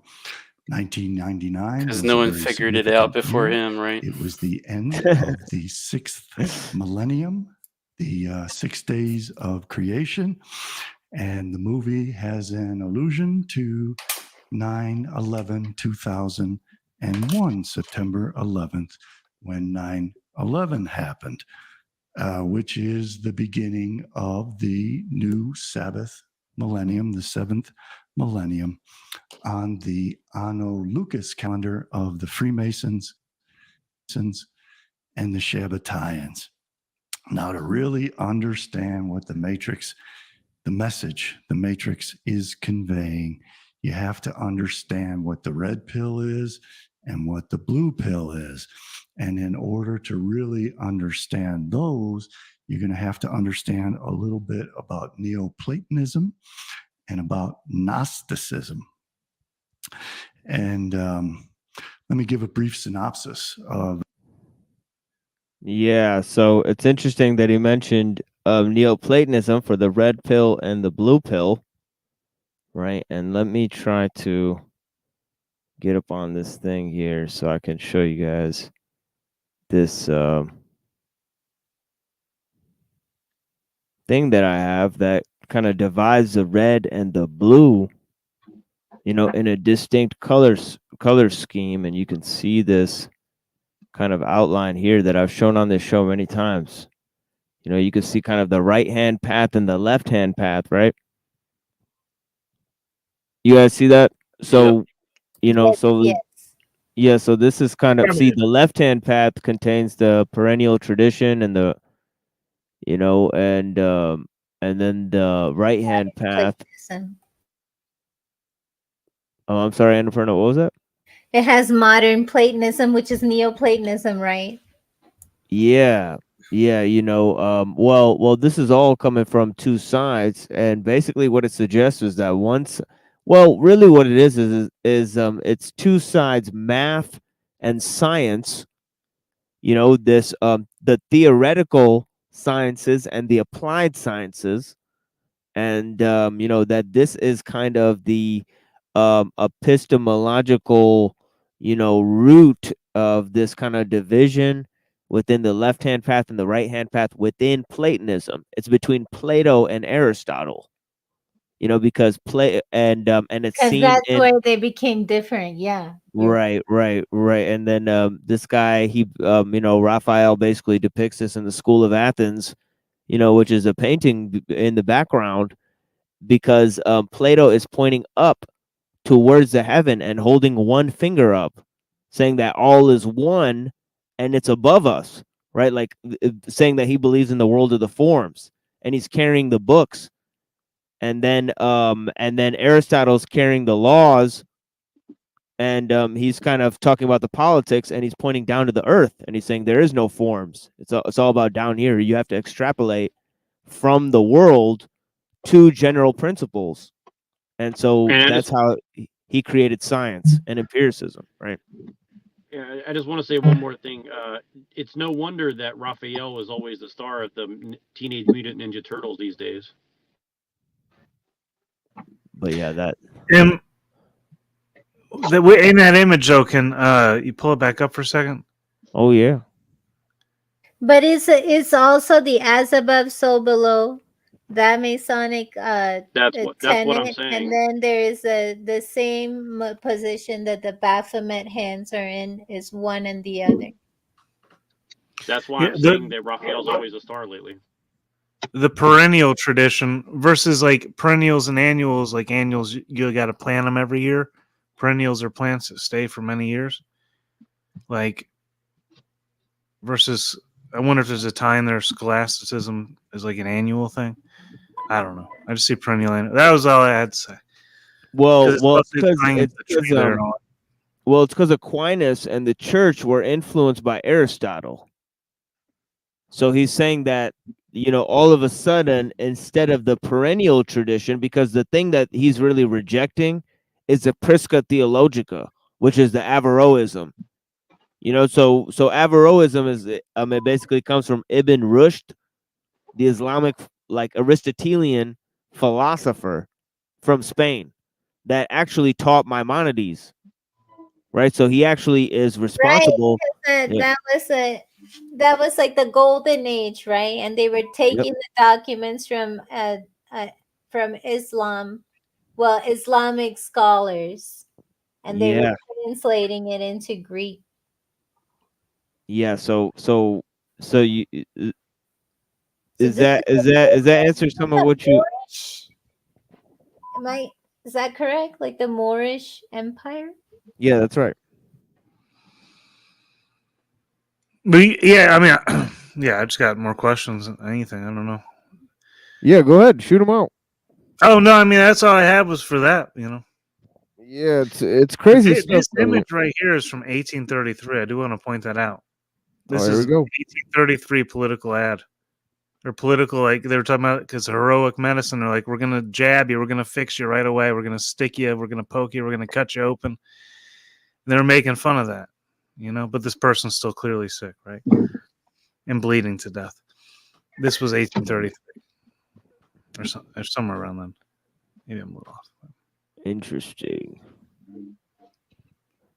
Hey y'all, I gotta The go. plot. I thought it was a big vaccination needle.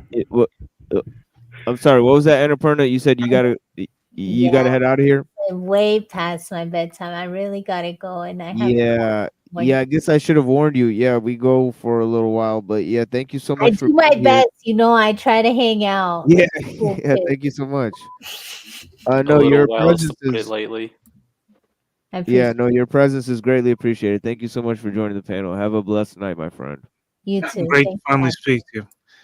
Take it easy. Thank you. Bye-bye.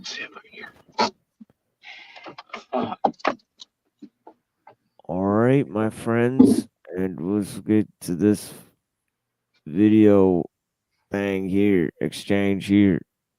And the theme of the movie, it's a post-apocalyptic world where human beings have scorched the sun and blocked out the sun because new machines with artificial intelligence have taken over the world and converted human beings into batteries, into an energy source.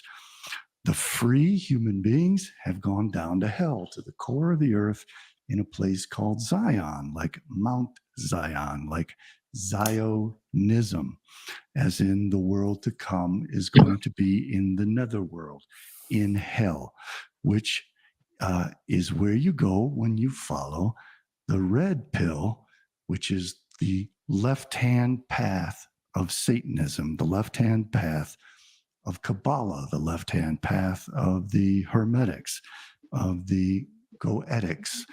And I'm going to explain all that. The blue pill is the path of return to God. God first emanated our souls as light that came down to the earth. They crossed over the 7 planets to the earth as light. And according to the Platonists and those who believe in the religion of Mithra and Mithras, Okay, so it's interesting, these standpoint of, where this Averroism infiltrates, the Kabbalistic, where the Kabbalistic tradition really begins in the left-hand path, he's kind of putting that onto the destruction of everything. And then on the right-hand path, he's kind of putting into Platonism. So he's talking about emanations there. And so there's the dichotomy is again between Aristotle and Plato, right? Between the Kabbalistic and the Orthodox, right? Traditions, right? And in one, there's this doctrine of emanation, which seems suspicious because that sounds Kabbalistic, because the whole left-hand path is based on emanationism. Right, the whole tree of life is based on those emanations of God, right?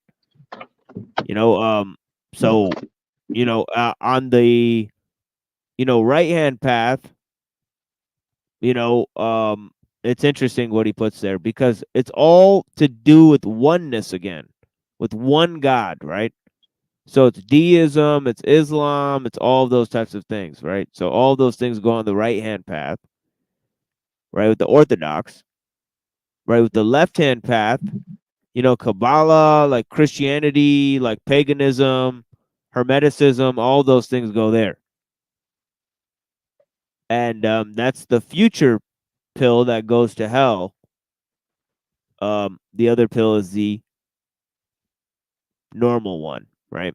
So it's all just kind of like interesting, but yeah, red pill and blue pill. Fascinating stuff.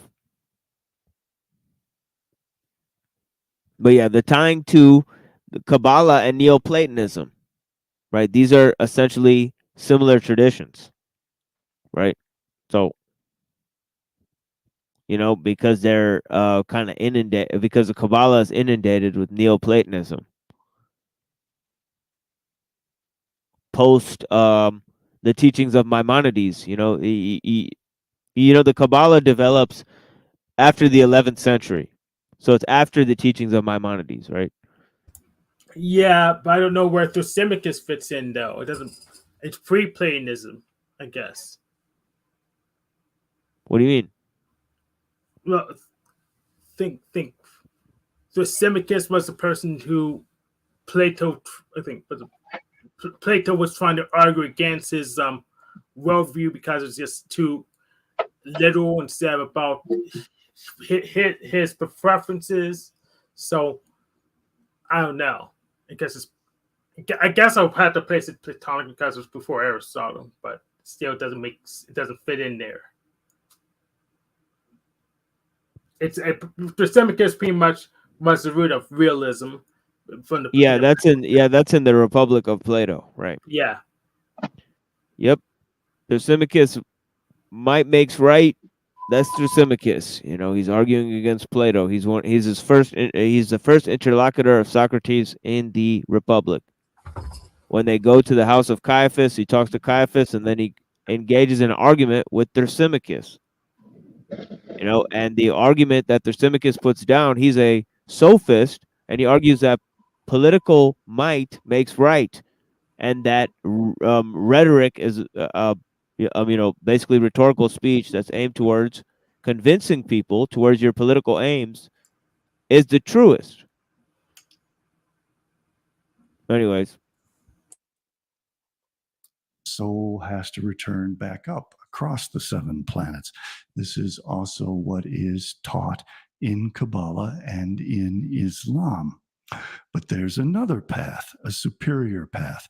In their mind, superior. All of this is complete nonsense. But in their mind, the better path is the red pill path, which is the left-hand path of Satanism, whereby you separate from God and get as far away from the light source as possible. And you go down into the core of the earth, into Zion in the movie, and you see the black sun of the illuminated core of the earth in hell, and you get to meet Satan.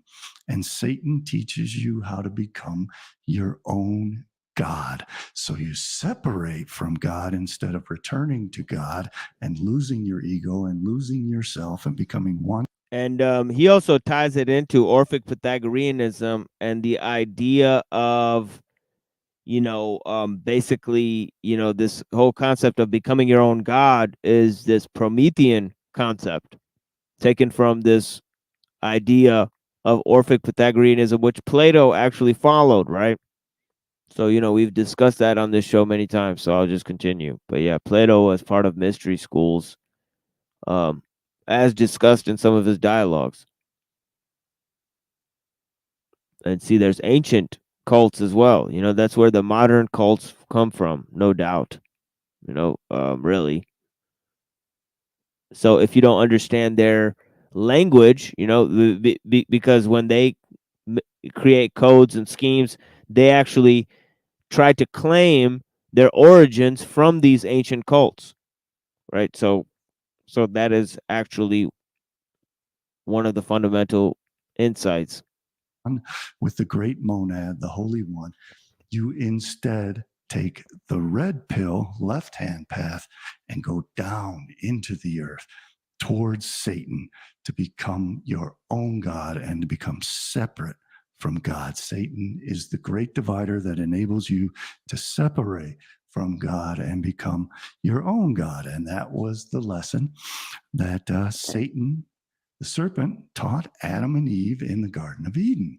He taught Adam and Eve that the creator God of the light was a liar and was jealous that human beings would consume knowledge and truth and become free of God, become separate from God, have their own kingdom, like Satan sought its own kingdom and became the fallen angel. And you're going to see this theme throughout the movie of falling, of becoming separate from God, of gaining the greater distance from the sun as possible, and ultimately going subterranean towards the core of the earth in Zion. And that's the process of Zionism, is the left-hand path of blocking out the sun, of living in caves, subterranean, troglodyte existence in the new Zion, which is to be the world to come, Olam Haba, and to get. So it's interesting that he compares the left-hand path to leftism, you know, to the leftist creed, and then I bet he's going to compare the right-hand path to the opposing side, the Bolshevik creed. So just as Plato, yeah, you know, Plato wanted a you know, kind of a, you know, he was like kind of a socialist, you know, if you read the Republic. You know, you know, he wanted the philosopher kings to manage the economy of the society, and you know, the ruling class to manage, you know, who gets to belong in the upper and lower classes. So there's this whole kind of you know, pre-planned you know, system there, you know, that influenced communism. You know, so so Plato had this whole thing. So yeah, it's the Zionist Bolshevik dialectic, which actually you know, Bjerknes popularized. You got something on that, Truther? Well, I gotta take off here in a moment, but it was interesting how he laid out the left-hand path as like the red pill, and like, which is the complete opposite as most people would even consider it. And but then what it seems to be that he might be going for is it somehow, you know, I don't know where he's going to go with it, and I don't want to assume if he's going to say the right-hand path, the blue pill is the right way, or if he's going to take it one step further and be like, they're both part of the left-right paradigm or some shit like this. I don't know. I have no idea. But I got to get out of here. And all right, brother, have a good time with your grinder date. Which one? The second one. Oh, okay. Was that one? Which one are you, Browns boy? The first one or second one? I got two of them lined up. They said I got Brown syndrome, bro. I don't know what to tell you. Brown syndrome, yeah. For you, man. Only for you. Yeah, peace, Truther. I'll hit you up soon, my dude. Thank you for All right, joining. yeah. I'll be happy to go on what I was talking about earlier. Be well. For sure. Take care now. Good night, y'all. Peace. Okay. I think Truther cops wrong on money. He's probably gonna say both of them are wrong. Yeah, I mean, in terms of this red pill, blue pill stuff, you know, it's also been described in a way of the red bloods and the blue bloods, you know, that only a hidden few get to see the true reality of what's going on. Those are the blue bloods. You know, the red bloods are just normal humans, right? So to speak. So there's also that kind of the reptilian blood, you know, that you get to see underground what's going on, the hidden reality. Underground, you get to perceive Zion once you wake up, you know, to being a blue blood, that you're part of the selected few, you know. So there's this whole kind of symbolism there as well. Should we take bets? Underground where the Brilliant live. Absolutely, real you should take bets. You know, where the real people live. In fact, you know, can you run a poll?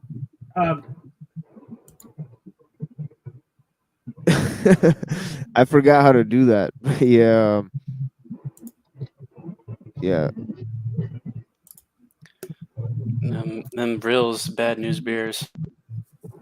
Yeah, if you figure it out, the questions would be red pill, blue pill, neither.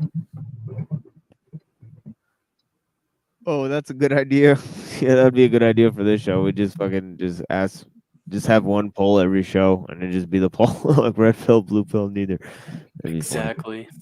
Yeah, that'd be funny as hell. Get as far away from the sun and as far away from God as possible, so that Satan teaches you how to become your own God. And when you become your own God, you can create sentient beings, just as the Elohim, the gods, created man, and then man sought to destroy the gods in the garden. Oh shit! Special case at both. That'll be the party pill. That's when you start tripping balls. If you take both of them bitches. Yeah. That's the multicolored pill, I guess. Yeah, that's the purple pill. That's the tie-dye pill. Yeah, red pill, blue pill, both neither. That would be great. Yeah.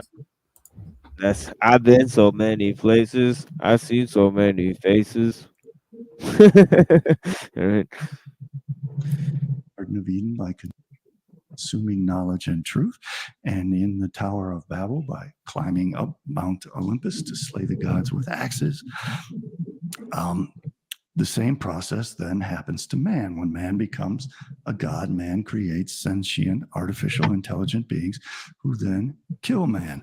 So man gains protection from this process by going subterranean, by going towards the core of the earth to a place called Zion. And there the people are free because they have knowledge and truth. Who brought knowledge and truth? The serpent brought knowledge and truth when he told Eve to eat the apple, and the truth was that the Elohim were liars, that they would not die if they ate of knowledge and truth. Instead, they would learn how to become immortal and how to become separate from the gods and become their own gods who could then remold chaos. And the ultimate chaos is near the core of the earth in hell, where it is closest to Satan and Satan's kingdom of chaos. And that is all the red pill left-hand path. And I can explain it even better with some diagrams. So I'm going to get out of the way. This my comment is real quick. the Sephirotic tree of life. This is the Klephotic or Kalipotic tree of death. This is the tree of the knowledge. Wait, I'm sorry. What was that, Hank? Yeah, I'm going to comment real quick. First of all, shout out to Kratos and Ultra Vegito, the god killers. And second, chaos is within every, just is the substrate. You don't have to go to the core of the earth that's thinking too small. I think nuclear energy is pretty much chaotic. So going to geothermal is nice and easy, but you're thinking too small when it comes to chaos.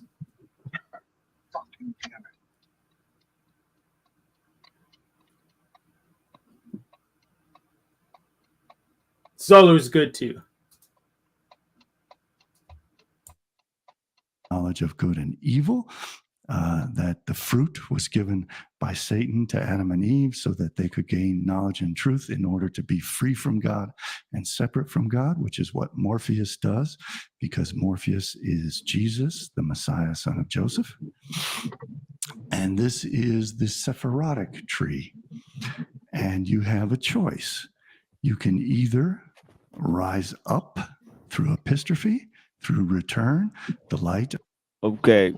The Mashiach, son of Joseph. Okay, so it's interesting that in the Kabbalah, right, as I was telling you guys earlier, right, on a previous show or whatever this call is or whatever the live stream, right, we were trying to talk about or explain that there's two Adams, Adam Kadmon and Adam Belial, right? And also there's two Eves and there's two Messiahs, right? You know, there's two epochs and ages as well, right? There's a present age and there's an age to come. And in the age to come, the Jews basically rule the world, right? So that's important to realize, right? So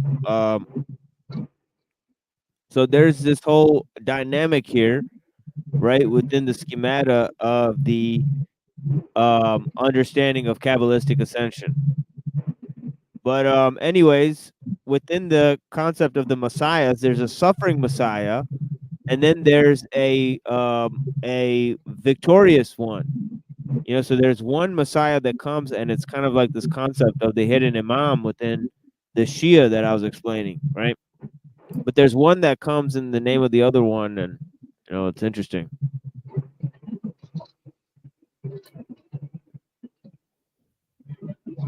But yeah, within this, it's seen as Morpheus to Neo. So it's interesting, you know. So, you know, the Mashiach, son of Joseph, and the Mashiach, son of David, right? David is a victorious one, right? So they question whether that's why in the Talmud it tries to falsify the birth story of Jesus, right? It says that he was born to a Roman soldier, and I won't get into any more detail than that. It's blasphemous and it's horrifying, to be honest, to talk about other people's religion that way. But the thing about it is that it presents a tale about Christ not having the lineage that it claims that he has within the New Testament, right?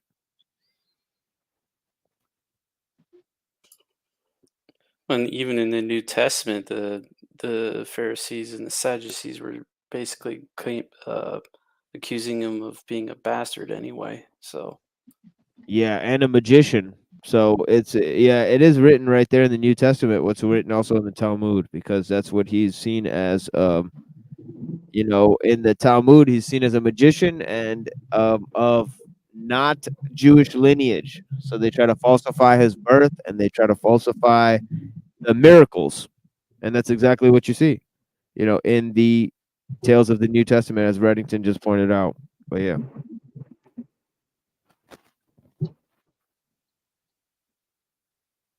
Originally emanated. Emanation is descent through these sephirotic vessels to Malkut, which is Shekinah.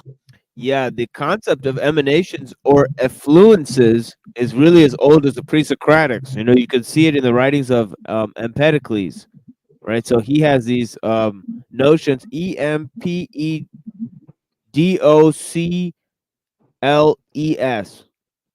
right?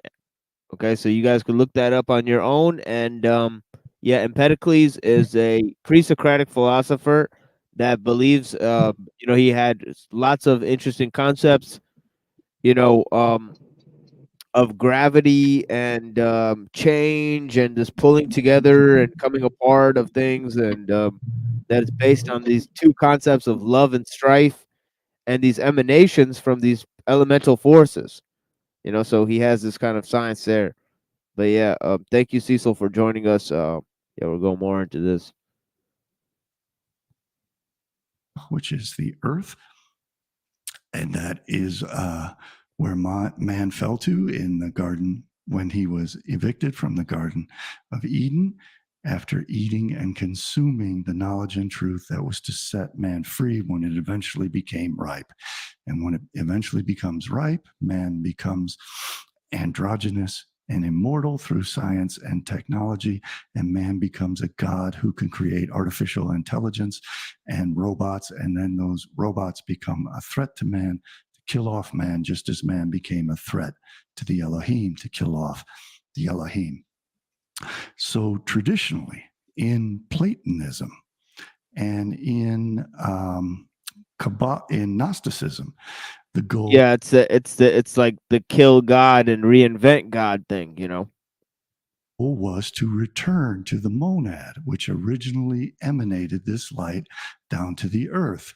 So you would hop over the 7 planets and back up to the divine realm and cross over the barrier of the stars and the abyss to return to God, and you would lose your ego, lose yourself, and become once again reunited with the monad in an ecstatic reunion with God. And then you would essentially cease to exist, because the one would be restored to its divine nature as one, as undivided. The Kabbalists and the Satanists pursue the other path. They block out the sky so the light can no longer be emanated down, and they instead dive into the tree of the knowledge of good and evil in order to continue the process of emanation instead of epistrophe of return. They want to continue the process of emanation all the way down to Satan. And then Satan provides them with the full knowledge that they need to escape God, to separate from God completely and become their own gods. And in either process, there are angels. So why this links with Aristotelianism is because Aristotle said that there's different kinds of souls, right? And he said that plants have a soul, animals have a soul, right? He said different types of beings have different types of souls, right? And this is in his work called De Anima, right? And he said actually the soul ascends. This is the pneuma, right? It basically ascends higher and higher, right? Until you get to the kind of super essential being, right? Which is the kind of architect, right? He actually calls him the architect, right? The concept of the divine architect, because God structures the universe. He is not responsible for creating the universe out of nothing. So there's no creation ex nihilo within Aristotelianism, right? God simply orders the world, right? So I've said this before, but anyways, what it amounts to is this: that there's an ascension possible through the different levels, through the hierarchy of being, right? You could go through, you could fall down to the level of mineral, you could, or plant, or animal, through those lower levels, and those are part of the human spirit, so they're essential parts of the human spirit, right? But then above the human spirit, there's the all sorts of other levels, namely the angelic. Anyways, below the animalistic, there's the demonic, right, on this side. So the lower levels do have power, right? And then on the higher levels, there's the above the human mind, there's the angelic, and then God, right? So you have this higher ascent and this lower descent possible within the hierarchy of being, and that is what makes concepts like evolution possible later, right, as well, right? Because it's this notion of transcending your humanity, right? And that deals with, the transcendental philosophy in the first place, right? Yeah, anyways. Also, Aristotle's whole schemata is more time related, and Plato's whole thing is about the higher space. That there's like this higher order to things, and it's basically mental. Whereas Aristotle saw this inner potentiality to things. But the whole thing that brought this inner potentiality was, perfectibility through change and time and effort. Well, and I think it also included a lot of diversity. Previous philosophers kind of lineate things kind of like the public education system does today, and close minds everybody to remember this, instead of being open-minded like Aristotle and having so many different philosophies and be willing to accept changes in philosophies.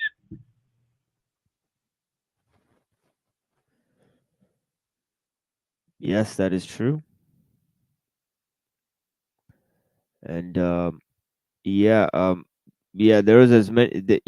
One of the things I like to say is that there's actually as many philosophies as philosophers, and these guys that try to, Plato actually was synthesizing many different philosophies together that came before him, and so was Aristotle. Aristotle was a great expounder on the pre-Socratics. Right. Yeah. So, and I think I've said before, I think we all should learn how to, think in a philosophical manner. Right. We all need some kind of philosophy ourselves. I think that's a pretty good guidance system. Oh yeah, I think it was like Malcolm X that said that, once you change your thought patterns, you start to develop a new philosophy, and then once you develop a new philosophy, you start to change your attitude, and once you change your attitude, then you can get into some action. So yeah, I mean, it really goes in that pattern, It's more or less to say this as well, that like before, where I forget if it was Socrates or it was Plato that said the unexamined life isn't worth living, so they can't examine without philosophy. Right. And if you really don't have one, then you'll fall prey to all sorts of, bumper sticker philosophy, pop psychology, these types of truncated means, and also this sort of mimetic onslaught, that they're kind of portraying as, common house jargon, which is like pseudo intellectual. So yeah, this is really a depressing state of affairs that we should actually try to save ourselves from by not looking at definitions and not quibbling over definitions, but actually looking at the source of the words, where they come from, and looking at history. So you could look at so there's a philosophy, but there's a history of philosophy, and there's a philosophy of history. And I want to present this subject at some point, but I think these two things being related is one of the main themes of the channel itself, and also the direction that philosophy is moving in general. You see the whole thing that me and Pill Eater were presenting in the beginning, about the ancient and modern systems, and how people want to go back to this thing, and this kind of, they have these, monarchists or whatever, in the modern age, like Mencius Moldbug. So what is the meaning of this? This sort of quote unquote archaic revival, so to speak. It ties back to, concepts that, are meant to delude people, in terms of they're meant to, you know, give people a lack of reference point, because they're combining, smushing together ancient and modern concepts, free floating ideologies, that have no bearing on anything that the common man can attach it to. So if you don't fall prey, I mean, if you don't study philosophy, you will fall prey to their use of symbols in order to control. That's just, and actually there, I mentioned this before. The rule of experts has made it so that, we cannot function in a way where we just, we're not looking at, multidisciplinary approaches to finding out new information. We can't just be like journalists or philosophers or, like, historians, or we have to look at the whole shebang of what's going on. Too much specialization, compartmentalized. Yeah, a specialization excludes mutual discussion on topics. Increase specialization. That's what it is, and the only answer to that is the multidisciplinary approach. You need adult education. We need people to go ahead and engage in that, and then teach people what they know, and then start libraries where they can catalog the information, so that we can prevent fraud and misperceptions on all ends.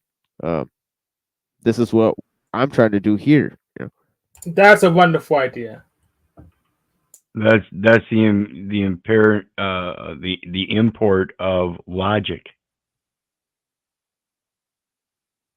That's taking our observances. That's what we use for logic in this material world. Yes, that's an excellent point. Otherwise, we'll fall prey to these things like empiricism, and we'll think that perception is reality, and then we're back to that, that solipsism discussion. But yeah, blessings to everyone here. We still got a good amount of people here. Let's continue with this video. And you see on the,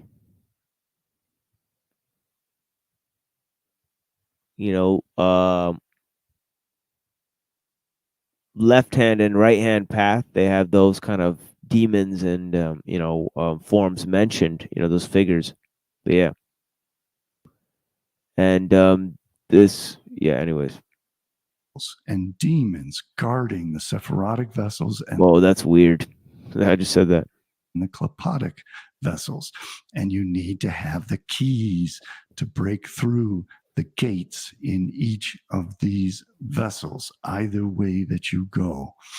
And the computer programs that Morpheus and Cypher and the others provide are what the Goetics and the Kabbalists have in their grimoires, in their book of spells, in the oral traditions of Kabbalah, they teach people the keys and the passwords to get through all of these vessels so that they can either descend to Satan and separate from God and become their own individual God, or they can rise up to God in the ecstatic reunion, the mystica, unio mystica of the ecstatic reunion with God, and lose their existence, lose their ego, and become one with God. The Matrix is advocating the red pill. This is the left-hand path going down to Satan, which is the red pill. The right-hand path of rising back up to God is done through the blue pill, where you accept that the Platonic forms are equivalent to Plato's simile of the cave. In Plato's simile of the cave, you have people sitting in a cave. There's a fire behind them. There are actors casting shadows on the wall of the cave, which those people who are sitting in the cave do not realize that the shadows are not real. They are a corrupted illusion of the perfect forms that exist in the mind of the monad, in the mind of God. And those are the ideal forms which are cast as imperfect shadows on the wall by the demiurge who creates the world which is separated from God of the earth. In order for existence to exist, since God is one and undivided, God had to emanate, like light is emanated, like souls are emanated. The demiurge, the creator God, who then creates the imperfect world, which is a series of illusions, shadows on the wall of the cave. And this is portrayed in the film as the Matrix. The Matrix is a computer generated simulation of reality by these AI machines so that they can keep human beings in bondage, as Satan keeps human beings in bondage, and as gods keep human beings in bondage by keeping them from the knowledge and the truth that Morpheus provides, which then frees them from the Matrix so they can see the reality. Now, in Platonism and Gentile belief systems, the reality is the good, the true, and the beautiful of God. God is ultimate purity of beauty, truth, and goodness. But in the Matrix, the truth is the horror of hell, where human beings are plugged in to be used as a food source.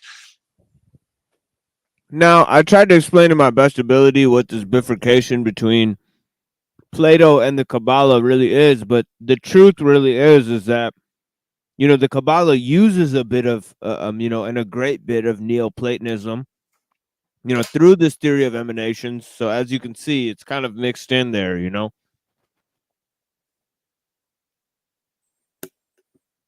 Sounded like a minute ago he conflated the demiurge with God, if I heard that correctly. In Plato, it's the God, right? So. Right.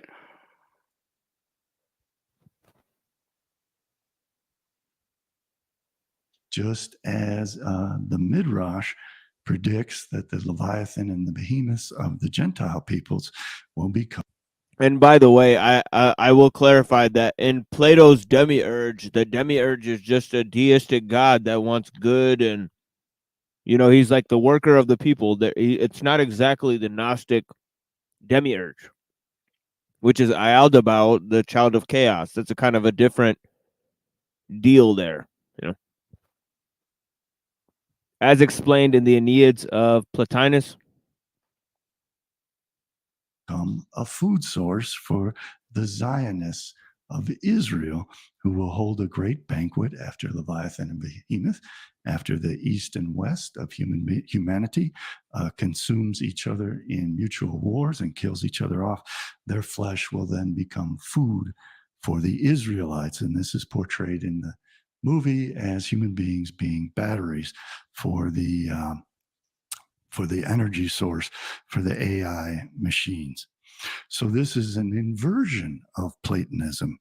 In Platonism, The reality is the perfect ideal forms in the first consciousness, the first intellect of the divine monad, and everything is good, true, and beautiful.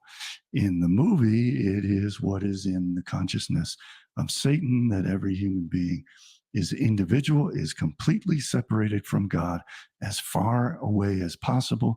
God is blocked out as the sky is scorched by humanity, so that none of the divine truth, the Logos, can find its way to man.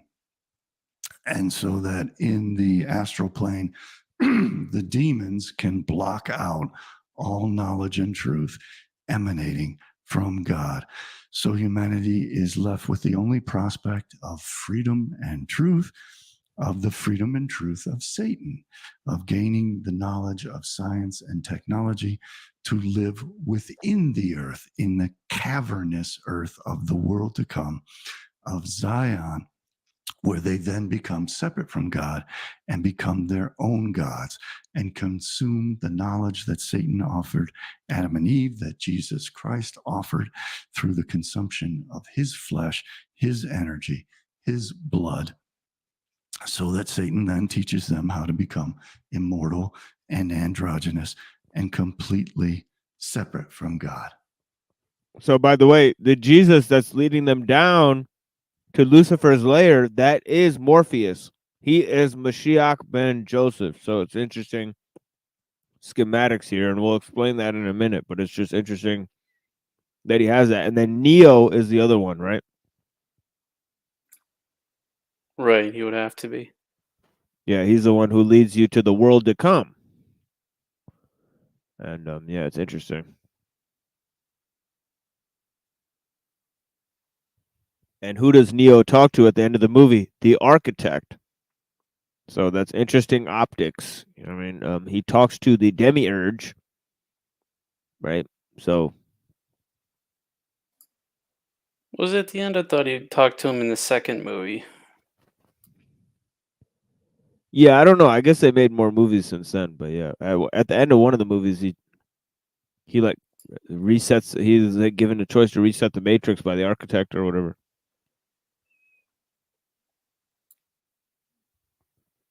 And they have the two sides that's seen in the Duginism. You know, the Plato as the father and Sophia as the mother.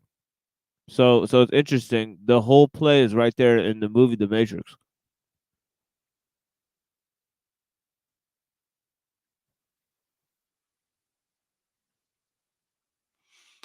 Here is another image by Robert Flood portraying the same thing, that the Sephirotic tree in their minds, where the light emanates from the sun, is actually the subterranean realm. It's the realm they want to escape by blocking out the sun. And they want to dive down into the earth, into hell, to meet with Satan, to learn how to become their own gods and become completely separate from God. And I want to thank my donors who made this video possible. Thank you, Carolus, Norbert, Umberto, Gregory. Now dive into the film itself. Now that you have this background, this understanding, another very important thing to understand that has confused the hell out of people about this movie is that in Kabbalah, in Judaism, there are two messiahs. There is Jesus, the Messiah, son of Joseph, who is portrayed by Morpheus. Morpheus is the Greek god of the dream world who brings human beings into the world of dreams. This dream world. Now, you might say that, wait a second, the Kabbalists believe in fucking Jesus? Well, it's interesting, okay? Because the Kabbalists believe that there's a sort of dispensation in which the suffering of the Jews will be brought to end of, with, this culmination. And they think the beginning of the suffering of the Jews, the destruction of the temple, was the appearance of Christianity. So they believe that Christianity is supposed to inflict this suffering on the Jews so that they are atoned for their sins so that they can return to Israel. So within the Kabbalistic scheme, they believe that this has already happened. Okay, so this is a okay. Within Messianism, that's a frightening assemblage, and open your ears. Those people who are trying to be aware of things that are going on, and try to look up the sources that we're using, and look at the people I'm citing, and go research for yourself. You're not going to be able to understand what's going on just by watching one fucking YouTube video. So please understand that, right? But you will be able to wrap your head around it if you go and take this information, take down one or two names or something like that, and then go study and research the books for yourself. And a lot of these books are open source, easy to come by. Just by one Google search, you could get PDF for a lot of these works. You get every dialogue of Plato PDF just by searching the shit out of it. So, don't sleep. One day they'll take that stuff away. They can if they want to. Relates to Joseph and to Daniel, who are the dream interpreters and those who rule the Gentiles behind the throne of Pharaoh and Nebuchadnezzar in the Babylonian Empire. So Morpheus rides in the ship called Nebuchadnezzar. Thereby, he controls the Gentiles with their own force of their own government, just as Daniel came to rule behind the throne of Nebuchadnezzar by interpreting his dreams, just as Joseph came to rule Egypt behind the throne of the Pharaoh by interpreting Pharaoh's dreams. Morpheus is the dream interpreter. He is Messiah, son of Joseph. He is the serpent in the Garden of Eden. Neo is Messiah, son of David, who is to be the true king of the Jews, not the Jewish king of the Gentiles, ruling from behind the throne, the way that Jesus rules from behind the throne, rules Rome behind the throne of the Catholic Church. That is Morpheus. And we see this throughout the film. Morpheus, like Jesus in Matthew and Luke chapter 4, goes up to the top of the temple. By the way, the ship that Morpheus has is called the Nebuchadnezzar. So it's precisely Nebuchadnezzar who destroys the second temple, and then the Jews end up in Babylonian captivity, which then they're freed by Cyrus the Persian and returned to Jerusalem. So this is exactly the thing that leads them back to Zion, right? So the ship that he has is essentially, code name for all of these events, right? In the book of Daniel.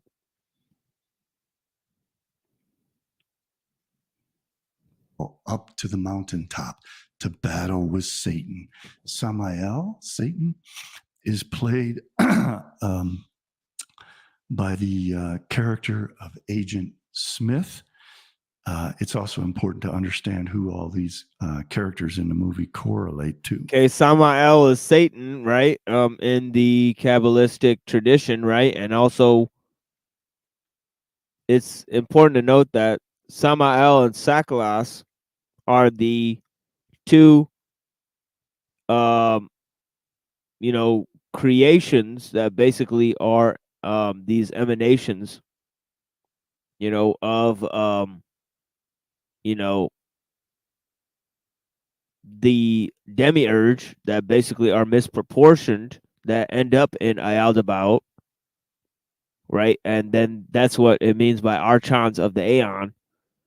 And the archons that rule this realm are the emanations of the child of chaos, right? So, anyways, that's in Gnosticism, right? But yeah. Cypher is obviously Judas, but he betrays Morpheus because Morpheus is Messiah, son of Joseph. Morpheus is Jesus Christ. Neo is Messiah, son of David. You can think of Neo as Jesus Barabbas, and you can think of Morpheus as Jesus Christ. Jesus Christ, Morpheus, has to die so that Jesus Barabbas, Messiah, son of Joseph, Neo, lives. And that theme is expressed throughout the film, The Matrix. And those are the exact theories that I've been putting in my books, which you can find at my website, cjbbooks.com. Oh no, I got myself on the red pill side. But in my books, Beware the World to Come, Rise Above the Gods Who Hate Us, and my book series, Satanic Secrets of Jesus Christ. I explain all this Gnostic, satanic, Neoplatonic religious mythology of the right-hand path and the left-hand path, which are portrayed as the red pill path and the blue pill path in the film. So we have the character Trinity, who is the in the dominatrix tight leather black outfit. Yep. See, there's Trinity and Neo, the one and the many. It's very interesting. And that is basically, again, going back to Plato and Aristotle, being and becoming, right? Two sides of the same coin, if you will. But yeah. And also Sophia and Plato, right? The architect of Plato, the architect and Sophia, right? Represents Shekinah, who is the Holy Spirit, the Holy Ghost. In the Bible, she is the guardian of the Israelites, the Zionists. And she is in a quest to find not Messiah, son of Joseph, but Messiah, son of David. And at first she mistakes Morpheus, Jesus Christ, Messiah, son of. And these are actually two sides, mysticism and hermeticism. Hermeticism meaning alchemy, right? Transforming yourself from the inside out versus drawing the forces from heaven down to earth, right? Anyways.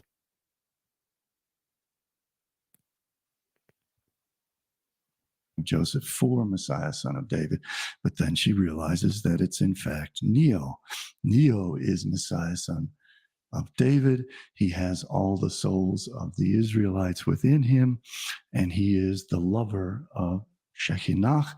Shekinah guards him with her protective wings. She fights in combat for him because Shekinah is the guardian, the divine presence for the Jewish people who leads them into the world to come. So then Agent Smith represents Samael. Samael is the evil inclination, tempting everyone to take the blue pill. And Samael even puts a little bug into Messiah, son of David, Neo, in order to introduce the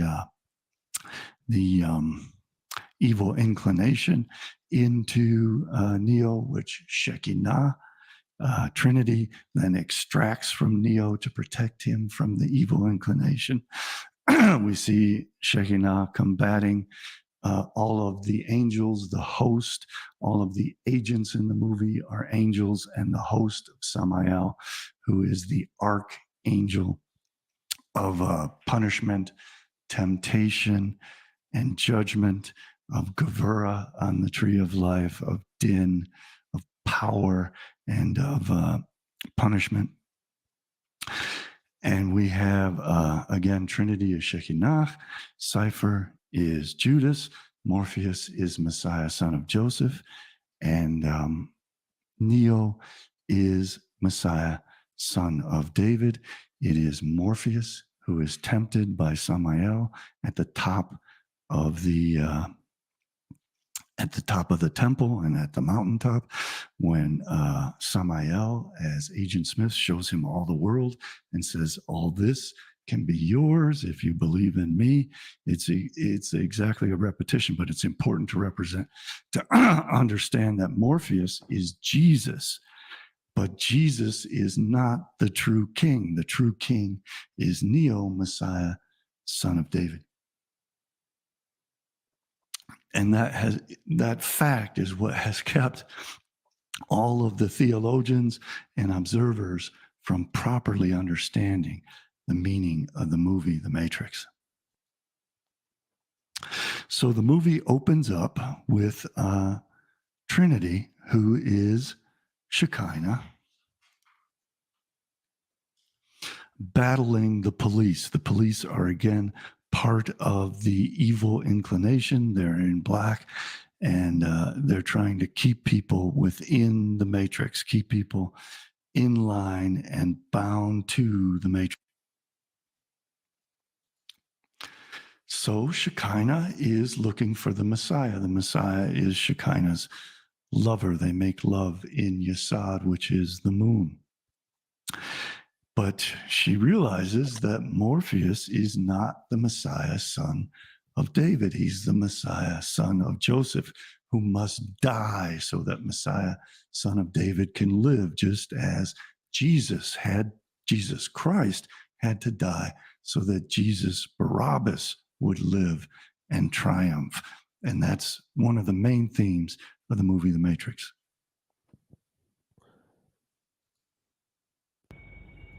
Okay, now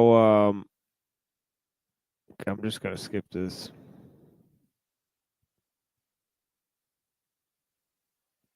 Morpheus, okay. Morpheus is Messiah, son of Joseph.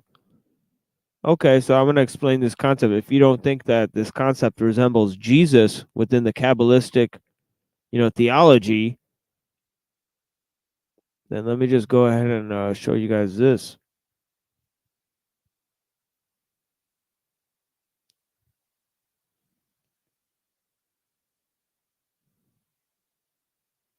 Moshiach ben Yosef. That's that's Joseph, right? Messiah, son of Joseph. Anyways, let's see. A subject that is maybe a little dangerous. Mashiach ben Yosef. An idea that... Notice he starts it. He says, it's an idea that's a little bit dangerous. Why would an idea that's in the religious books, be, something that is so esoteric and hidden from most people's perception, right? Because the priests don't want to talk about it because they may lose money that way. In fact, I'm going to start reading about Jesus Barabbas because I haven't heard about him. And I know I must have heard about him before, but I haven't heard about him in a while. They didn't. I guess he wasn't referred to that, Jesus Barabbas. That's what confused me. He wasn't. I know about him. He wasn't referred as Jesus Barabbas till that video. Yeah, this is interesting. It has to do with the atonement of Israel, and it's this concept that shows up, within this, sort of messianic expectation. But yeah, it's right there in the Kabbalah. The Messiah, son of Joseph, is a suffering Messiah that atones for the sins of Israel. And what he's going to go ahead and say is that why this concept sounds so problematic to people is because it sounds like Christianity. So that's and not only that, get this, folks, it's developed after Christian teaching. That's what I've been trying to explain to you guys this whole time. So this sort of understanding of Judaism, as far as we know, we can't trace it back to before the time of Jesus. But anyways, I guess Bjerknes and others have alleged that this is traced back because it's hidden within the mystery schools of Plato and all of that sort of thing. So that's the claim. But anyways, let's go to this. Probably everyone's heard of, at least in passing. Here and there, you hear about this idea of Mashiach ben Yosef. It's something that I think most people have heard, but like nobody really knows anything about. Right? Like, what is this Mashiach ben Yosef? Where did this idea come from? Two messiahs, Mashiach ben Yosef, Mashiach ben David. Who is Mashiach ben Yosef? Why is this necessary? Two messiahs. Okay, if you don't think that's problematic, right? Look at the concept of Christ and Antichrist. And yeah, I mean it's got a lot of possibilities here, a lot of permutations in how we can slice this. Maybe two is an unstable configuration. If we had three messiahs, it would work perfectly. We have a trinity of messiahs, right? Yeah, maybe the third is the Trinity, you know, the Shekinah, if you will, you know, and obviously the Shekinah is a representation of the Holy Spirit, you know, so within the Christian, you know, parallel to it. And that's funny that the temple is basically a, you know, the atonement in the temple is basically a replacement for Jesus, you know, and you see that concept clearly represented within Hebrews, right? Anyways, especially in 9:22, Hebrews 9:22, we discussed that earlier, but anyways. And you find that people don't really talk about Mashiach ben Yosef much. Over the past year or so that I've been thinking about doing a class like this, I've been watching a lot of videos about Mashiach ben Yosef, like what's already on the internet. And hardly any, with minor exceptions that I'll get to, almost nobody talks about Mashiach ben Yosef. And they avoid the original sources like the plague. Like they might reference it, but they won't actually like go through it line by line. There seems to be this fear of talking about Mashiach ben Yosef. And so it's something that people know very little about. Why is there this, why do people avoid talking about Mashiach ben Yosef? Any ideas? Yeah, so the idea of a dying Messiah is very problematic because when you think about that, if you look at the early sources, superficially, it seems to sound very Christian, that there's this Mashiach that comes, he's supposed to die apparently, and that's supposed to somehow usher in the Messianic age. It sounds a little dangerous for a Jewish audience. A little dangerous? Dude, did you hear what you just said? Well, he is Jewish, so he wouldn't.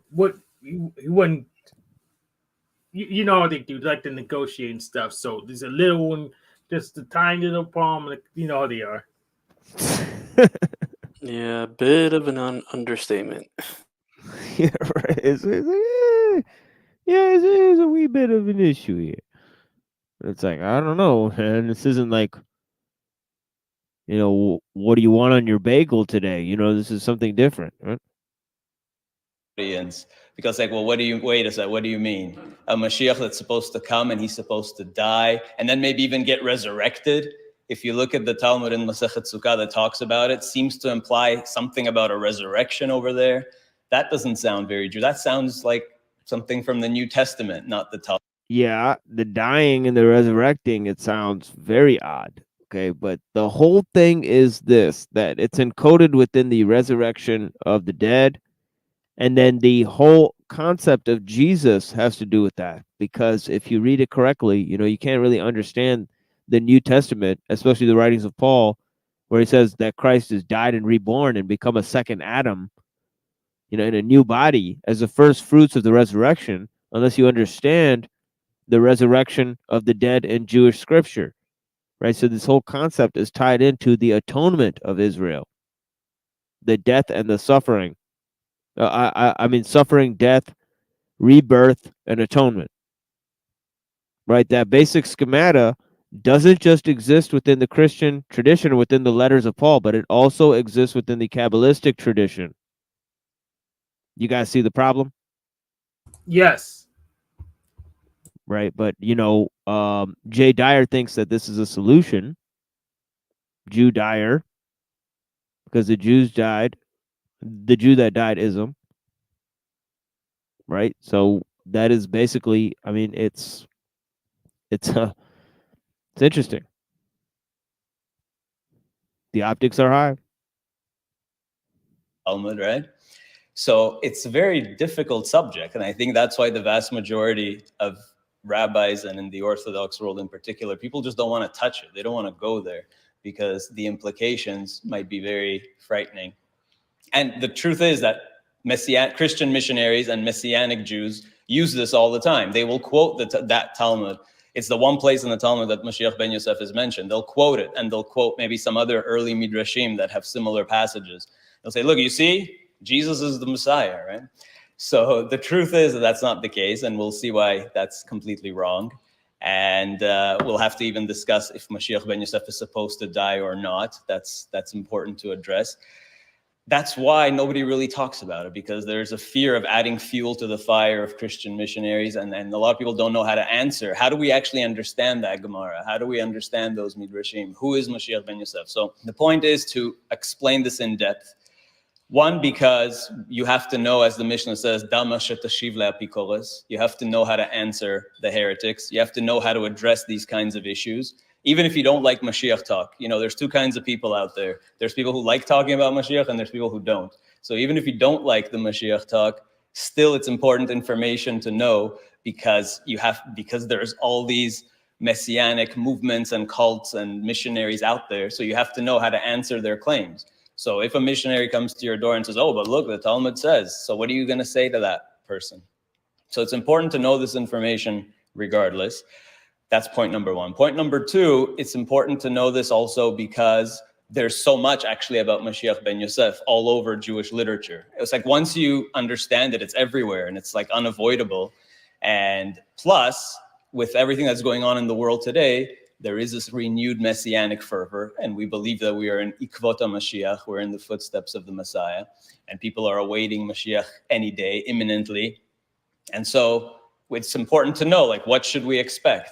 So there's several good reasons to talk about this idea of Mashiach ben Yosef and to really flesh it out fully. There's two things to keep in mind as we do this. Number one, we said that Mashiach ben Yosef could sometimes superficially in Jewish sources sound Christian. So it's important to remember one thing. It's not that the Mashiach ben Yosef idea might sound Christian. It's that Christian ideas sometimes are Jewish, because remember, Christianity came out of Judaism. So Oh no. Oh no. Yeah.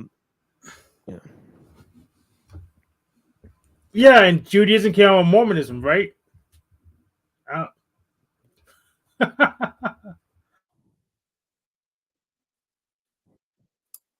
What are you smoking, Hank?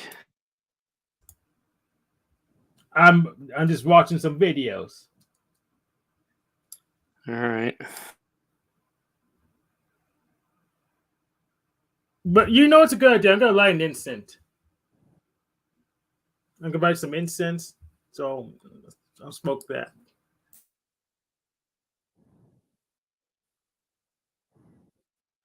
Yeah, I'm trying to find this Jay Dyer clip.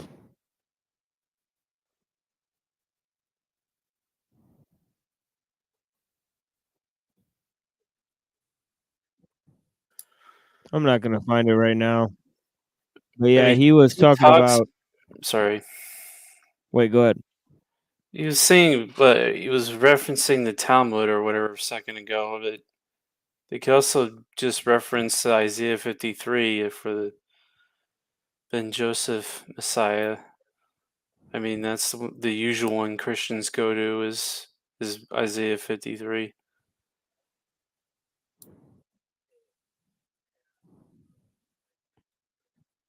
Yeah, it's interesting, but yeah, I guess the way that Christians read the Old Testament, Jesus is sometimes seen in all sorts of places.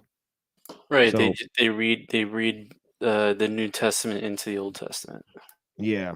So And that they have Paul and I guess the gospel writers to thank for, because they try to, add that stuff in after the fact. Yeah, there's lots of references, and one can study them in detail all the times. When Paul mentions the Old Testament, there's numerous references. So yeah, that is one of the things. I lit one of these up. I don't think Officer Tariff will approve of it, but well, he doesn't get to decide what instance I burned, so he can deal with it.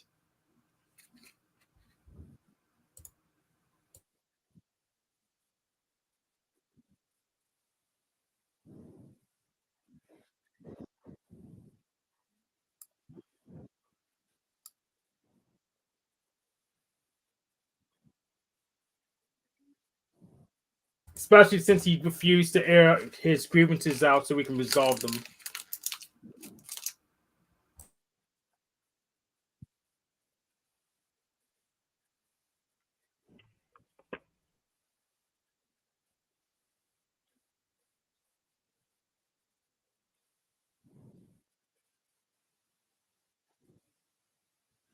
Yeah, I'll have to watch this again and figure out what the fuck this was when Jay Dyer actually said this. But we've played comparable clips on our show before where he kind of mentions the Kabbalah and the continuation of this kind of understanding of the Messiah, and how this is found within the liturgical service as a continuation of the temple services.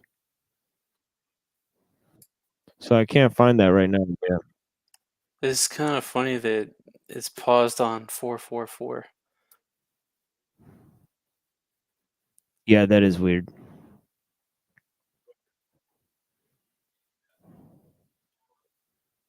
Just a side note. Yeah, so yeah. So I think we've reached peak Kabbalism. There's definitely witchcraft afoot. So we'll have to ice this video and put this other Kabbalah Matrix video back on. And yeah, I'll try to find that clip of Dyer saying that, and we'll get back to that Is later. that like we're treading lightly kind of thing, or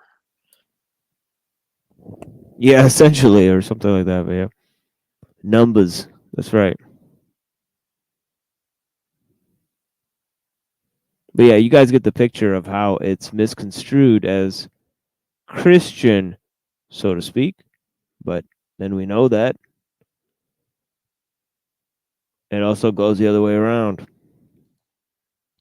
So, as I've been saying, Agent Smith represents Samael, the Sitra Achra, the evil other side. And his job is to tempt people to stay. Oh my God, look at this. This video is 44 minutes and 8 seconds long. Reddington. Huh.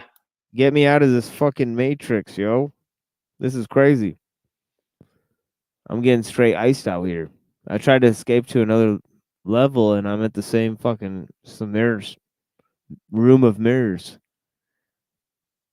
Within the matrix and to punish those who do not. And he battles with Shekinah, he battles with Morpheus, and he battles with Neo. This is a repetition of the story of Jacob.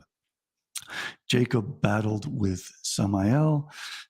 Samael lost the battle. Samael blessed Jacob by changing his name to Israel. This then becomes the battle of Morpheus, Jesus, with Samael at the top of the mountain in the wilderness, where he is tempted to gain the kingdom of the whole earth, but he rejects that temptation. Again, it's important that these battles take place at the top of the buildings. Throughout the movie, you're going to see this constant theme of up and down, of emanation towards Satan, in the core of the earth where mankind can separate from God and become free, and of epistrophe, returning to God, where it's the brightest on the tops of the buildings. That is where Samael usually wins his victories, is when it's at the top, when it's in the daylight. That's where Samael becomes strong. But when they take the red pill and the left-hand path and try to get back down to Satan in the core of the earth, then Neo becomes super strong and he can defeat Samael in the subway where they battle. And that is where Neo becomes immortal and cannot be killed by Samael, because Neo then has the greatest protection of Shekinah and the greatest protection of the God of the Israelites in the core of the earth in hell, who is Shekinah, the divine presence, is when it's dark and down. And you'll see throughout the movie, when they go up, they get weaker and Samael gets stronger. When they go down towards hell, when they engage in further emanation and separation from the Elohim, then they become stronger and Samael becomes weaker. And ultimately they kill Samael in the cavernous subway, in the subterranean world. And that is their plans for the Jewish people and for humanity, is to block out the sun above and on the surface of the earth and kill off all the Gentiles. Well, they burrow into the earth, into the subterranean hell of the New Zion, and gain their light, their power from the core, the fires of hell in the core of the earth as the black sun. Well, we are consumed as their food source, as their batteries, and they will utilize artificial intelligence to accomplish all of this. Food source. Oh, shit. So realize that this is a repetition of the Garden of Eden. When the serpent offers the forbidden fruit of Adam and Eve, Eve has the choice to obey the Elohim and not consume the forbidden knowledge and the truth by consuming the forbidden fruit, or she can follow the advice of the serpent. The serpent tells her that the Elohim are liars, that she will not die if she eats this fruit. Instead, she will become separate from the gods and herself become a god by consuming truth and knowledge. She will be set free from the gods. The gods have imprisoned her. They have inhibited her free will to consume knowledge and truth.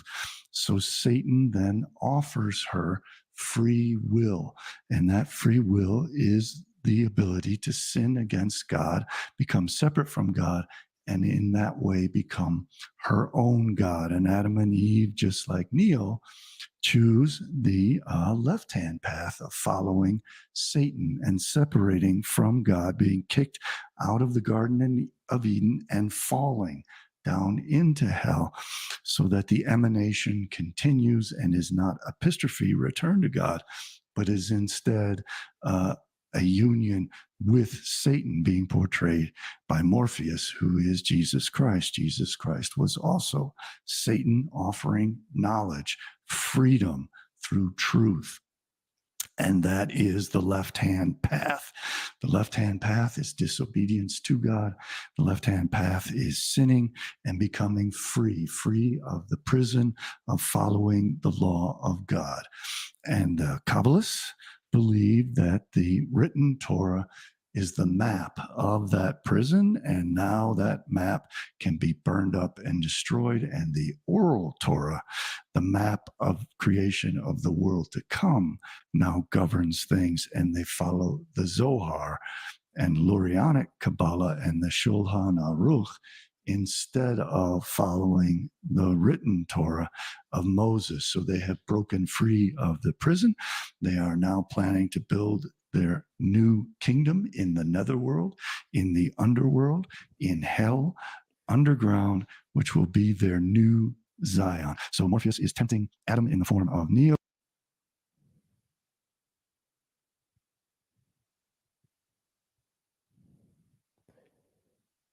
Anyways, I think it's fascinating.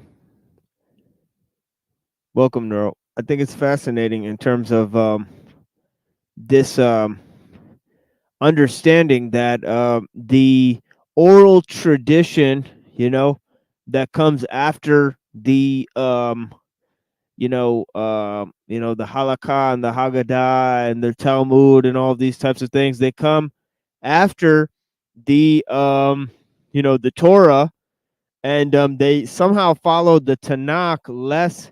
They followed the Tanakh more than they do the Torah. They followed the oral tradition more than they do the Tanakh. And they followed the Kabbalah and the Zohar more than they do the oral tradition. This is, of course, in the extreme Kabbalistic sects, right? And in some of these sects, such as the Frankists, who followed the extreme inversion of the Lurianic Kabbalah, right? They actually burned the Torah. Jacob Frank burned the Torah in favor of the Zohar. Right? This was one of his great acts of messianism, the follower of Shabbatai Zevi, right?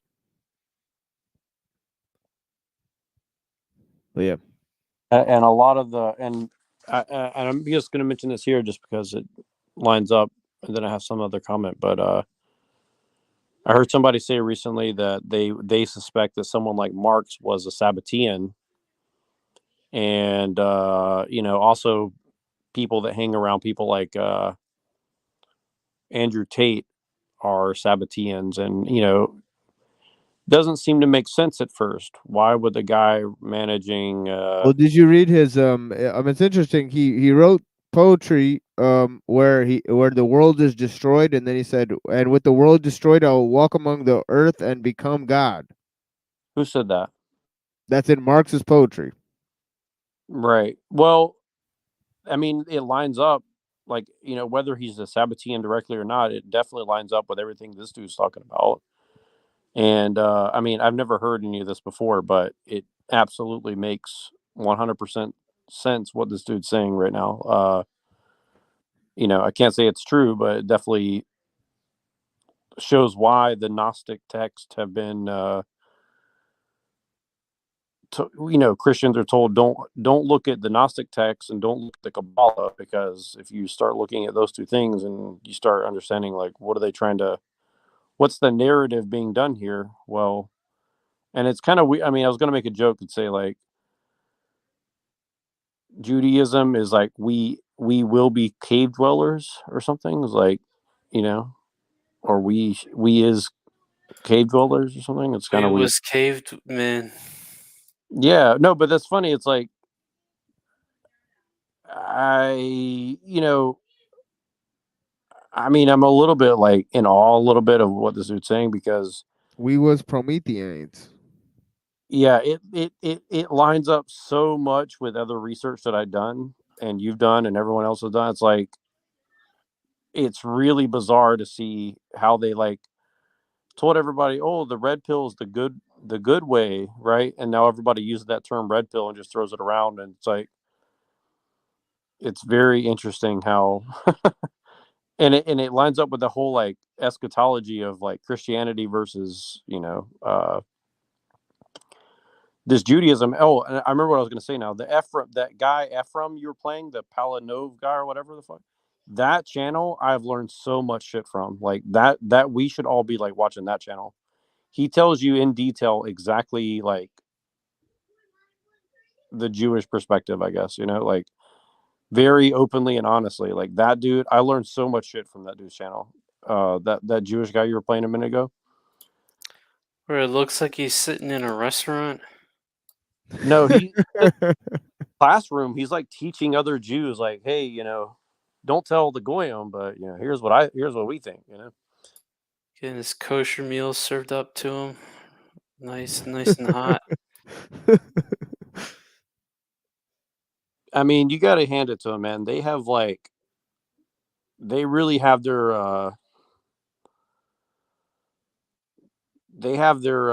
organizations. Their organization skill is very high. I will put it that way. Very high. And I was trying to understand. So, in who is he saying is is he trying to say that? Is he using Shania, or what's the Shanika, or what's the thing? Shaniqua.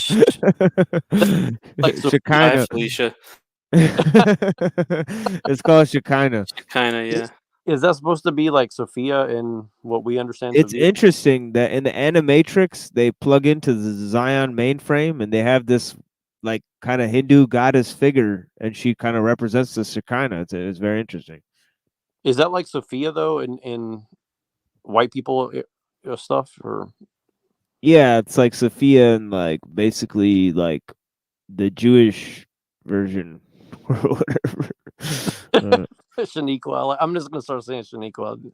But no, but no, that's funny because like that's what all the Gnostic shit's really about, is like about Sophia and about all that. And who did he say represents Sophia in the Matrix? Is that like the Oracle or something? And then Yaldabaoth or the Demiurge is the architect or some shit? I don't think he got to that part yet. If he does, Yeah, but hold on, and I'm just trying to understand. So Morpheus is both the Satan in the garden, but he's also like Ben Yosef or something.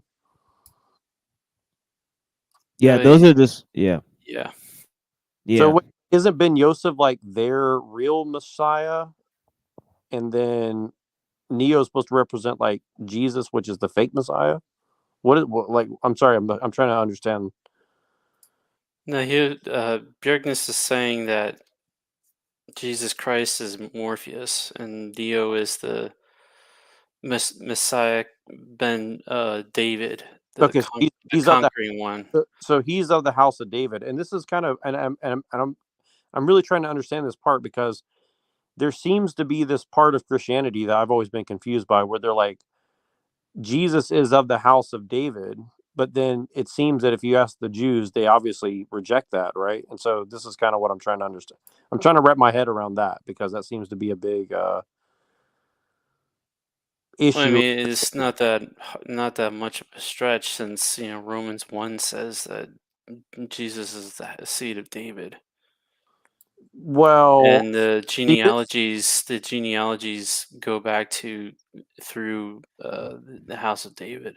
Man, let me break it down like this. Basically, in the past, I knew this bitch Sophia or Shaniqua or Shakana was her name, and basically, this bitch had 2 kids, and both of these motherfuckers was twins, but these 2 niggas didn't even look the same. That's a good impression. I'm like, what the fuck, bitch? Both these motherfuckers can't be your kids. So it's basically like another Jacob and Esau callback, Orphic Pythagorean shit. Basically, that's what it sounds like to me. Basically, we was Promethean. Yeah, exactly. We was Promethazenians. I mean, oops, sorry. Man, we was immortals. Only real ones are going to get the scissor reference there, but yeah. How do you say it? Promethazenians. But yeah, but no, for real. Like, I'm actually like, this is actually fascinating. So essentially, it's like, it's that Orphic Pythagoreanism. It's like how does what's the way that Nietzsche describes it? Apollonian versus what? Dionysian. Yep. It's like, okay, so this is all where the Kabbalah is coming from. And so I have a question. Here's my question. And it's a very serious question. Okay. This invention in the 11th century of the Kabbalah, is there any evidence, alleged evidence, that it actually comes from something pre-Christian, or is this? Oh yeah, that's what I was talking about. Like it's basically Neoplatonism, and that's the thing that Bjerknes basically understands that a lot of people don't. Well, and also people like Jeem understand that shit.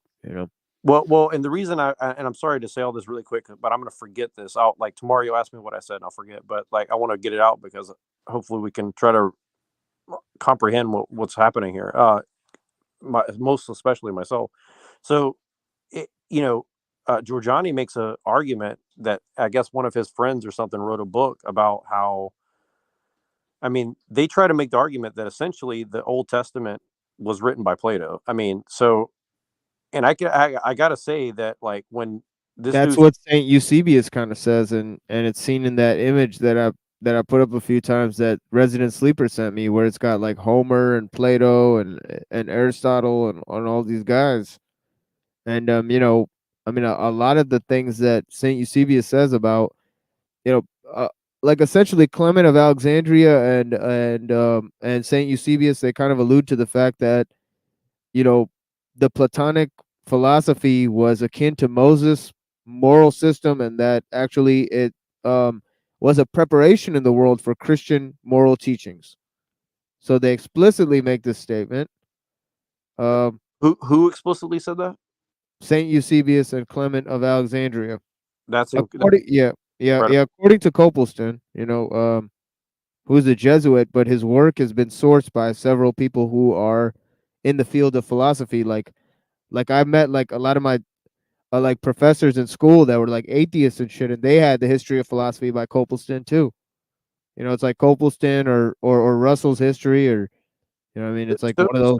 so if I comprehend correctly, it's almost like the writings of Plato are like the, I guess a mid-level. The Old Testament is like a base level, and then Neoplatonism is like the internal Kabbalah or interpretation of what all that shit meant, essentially, right? Yeah. So, like it's like three different layers of exegesis or whatever you call it. Yeah, and by the way, I mean, this whole thing that in terms of this Copleston work, Frederick Copleston, it's the same work that's sourced by Jay Dyer and David Patrick Harry in their history of philosophy. So they cite Copleston, which is a Catholic writer.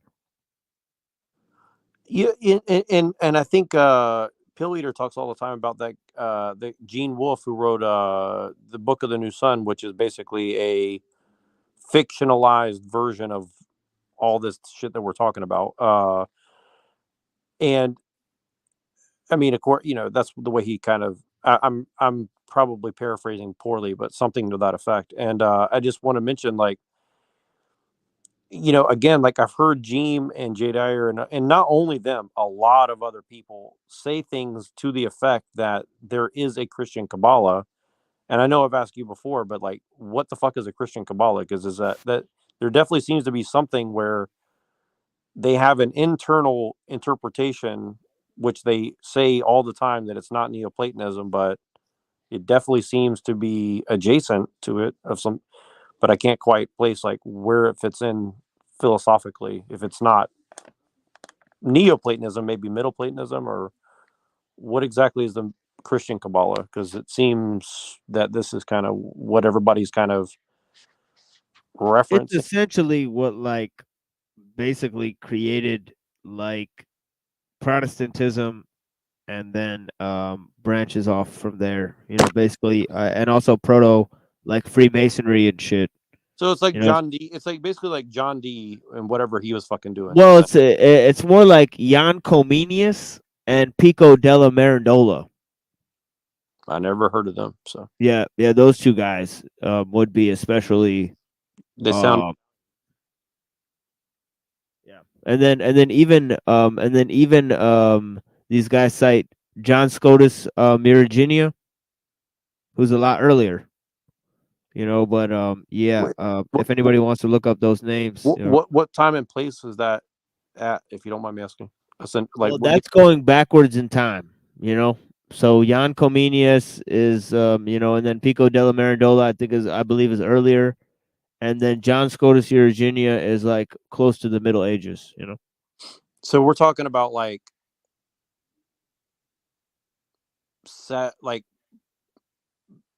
around the I mean, I don't want to try to put a date on it, but like sometime after Constantine and sometime before like the 11th century, somewhere in the middle. let me go ahead and put these up here so that I can show you. I just never heard these names. Are these Italian people or Catholics or something? I'll just look them up on Wikipedia. You'll see Pico del. Actually, let me look up Jan Comenius first, who started the Moravian Brethren, right? And Schleiermacher and these guys who reinterpreted the Bible. They were part of the Moravian Brethren. You know what's really weird? So where is Moravia? If you don't mind me, that's a place, right? Oh yeah. Where is that place at? It's like in Bohemia, basically. You know what's fucked up is that reminds me in like this is where it gets really creepy. Like it actually gives me chills. When I was reading William Gibson's latest book, the character that he has in the book that's driving around and like facilitating. You see this guy? Is speaking Moldovan or whatever that thing you just Yeah, said. yeah. He wrote this book, Didactica Magna. You know, the whole art of teachings all things to all man. So this is a book for universal education, right? No, so this is like a proto Rosicrucian, basically. Yeah, and they have a thing called the Comenius Medal in the UN as well.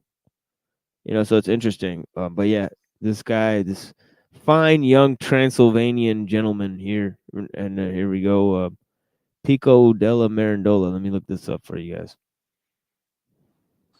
I see a lot of keywords. Moravia, which is Bohemia, Holy Roman Empire, Polish, Lithuanian, Transylvania. Very, very interesting little connections there. Very interesting. Yeah, screw that guy. He's an asshole.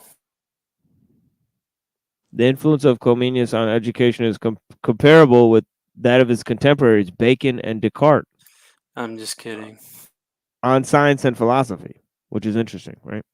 So he's like the hidden hand behind those dudes, essentially. Like, it's interesting. Comenius and Paulo Sarpi and Bacon and these kind of guys, they became the sort of basis for Freemasonry. But the thing is that they're also proto-science, right? So that's what's so interesting about it, right? That they're actually, you know, what made science. Right? Well, you're just a technological nihilist, so it doesn't matter. I guess so. No, that's a very interesting. I can't believe I never heard this dude, but yeah, that makes a lot of sense. He has those little like weird connections to Descartes, Bacon, and yeah. So that was in the 16th century. Now we'll go to the 15th century, and we can see this guy here. You know, fucking Giovanni Pico della Mirandola, and yeah, Pico he wrote a yeah. Wait, what were you gonna say? Pico de Gallo. And look at Damn this. it! You stole the words out of my mouth. And look at this. What do you see here? I'll read this here. He said he was the founder of the tradition of Christian Kabbalah,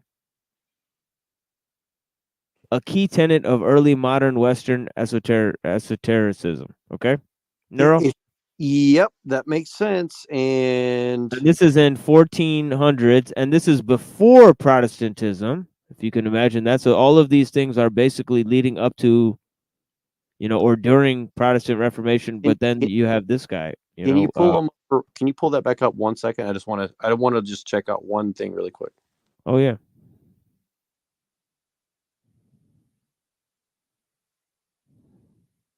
And I would go look this up off air, but I can't read off air and talk at the same time. That's the reason I don't go do it myself. So, can you proto-Protestant? Very interesting. Can you scroll down a minute, just a little bit? But I just want to see his biography and the little notes on the right.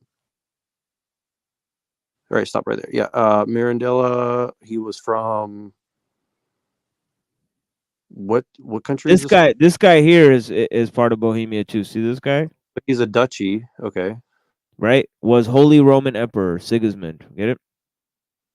So he's related to this dude, or he's just It says here he had become an independent in the 14th century, had received in 1414 from the Holy Roman Emperor Sigismund the fief of Concordia. Concordia. So he received a fiefdom.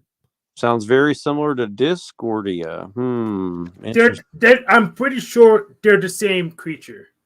At least that might be my interpretation of Principia Discordia. That's what I'm thinking. I agree with you. And what I was trying to suss out is Holy Roman Empire is. I just was trying to figure out what the connection with the Byzantine Empire all this has, because for my comprehension, really the King James Bible and all that stuff that was going on with that, the primary place they were pulling from and interpreting it from was the Byzantine text. So they chose a very specific text to encode all the stuff that they did into the King James version of the Bible. And also, if you don't mind doing me a big favor, Machine, can you just type in hesychasm and Kabbalah and just see what comes up? I did this once, and I just wanted to see if what there's like a little thing that comes up on Google, and I just wanted to see if it gives you the same little like 3-sentence summary of that, because I have a feeling it's connected to the people that you're pulling up right now.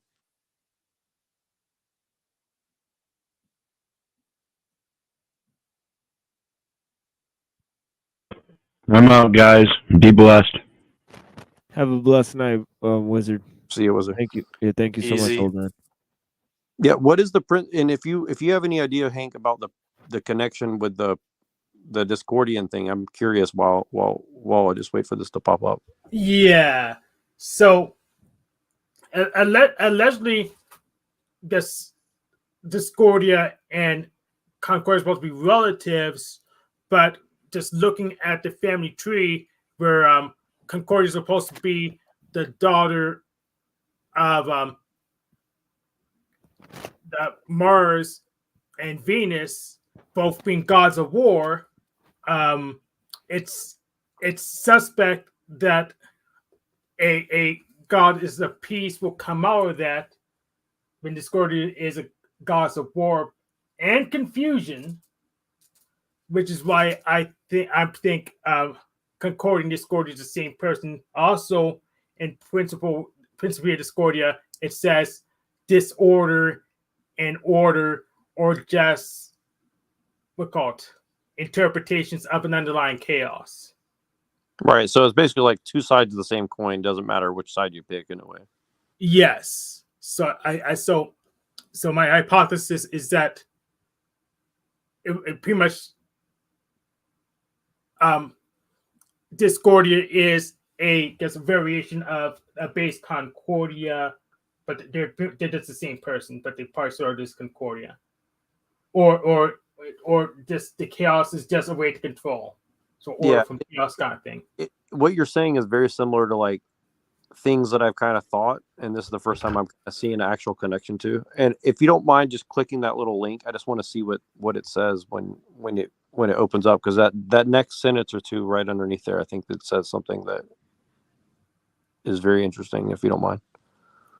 Because hesychasm, I can't remember exactly what it means, but it's like, see the little link that says knowing the unknowable God or whatever.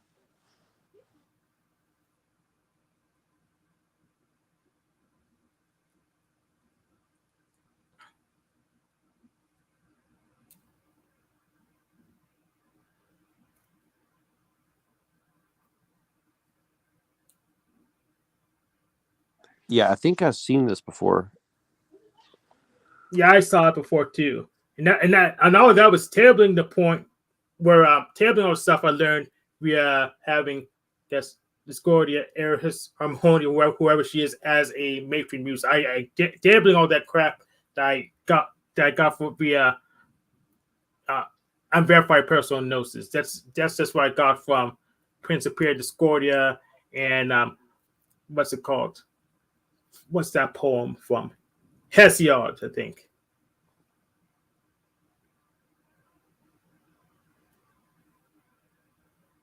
Uncreated light parallels a Kabbalistic goal of attaining a powerful interdependent relationship between human creature and creator. Analogies appear between uncreated light discerned in the transfiguration and the notion of the Shekinah. Furthermore, both Sephiroth and energies enable mortals to come to know the unknowable God. So Yeah, so this is exactly as basically Bjerknes was explaining about transformation into the divine, right? So this is Yeah, and again, I'm bringing that up because like when you go try to understand like some of the more mysterious sides of particularly Eastern Orthodox Christianity, like this is a big part of what is underneath there, and they try to say, well, you need to really. It's not like even I think a lot of priests in the Orthodox Church don't even really comprehend that. But if you start looking at it, it sounds so familiar to what this dude's saying. That's why I wanted to just double check if my memory was right. And the fact that it mentions Shekinah and all that, I'm like, what the fuck? Like, very. I don't know what to make of it, honestly. Like, I'm trying to wrap my head around what's going on here. But yeah.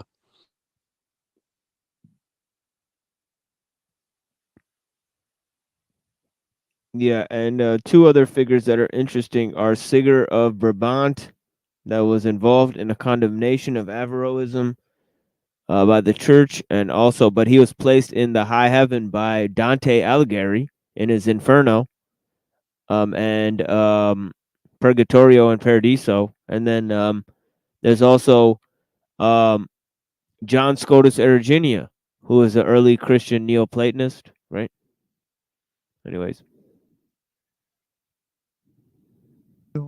Adam is the archetype of the Messiah, son of David.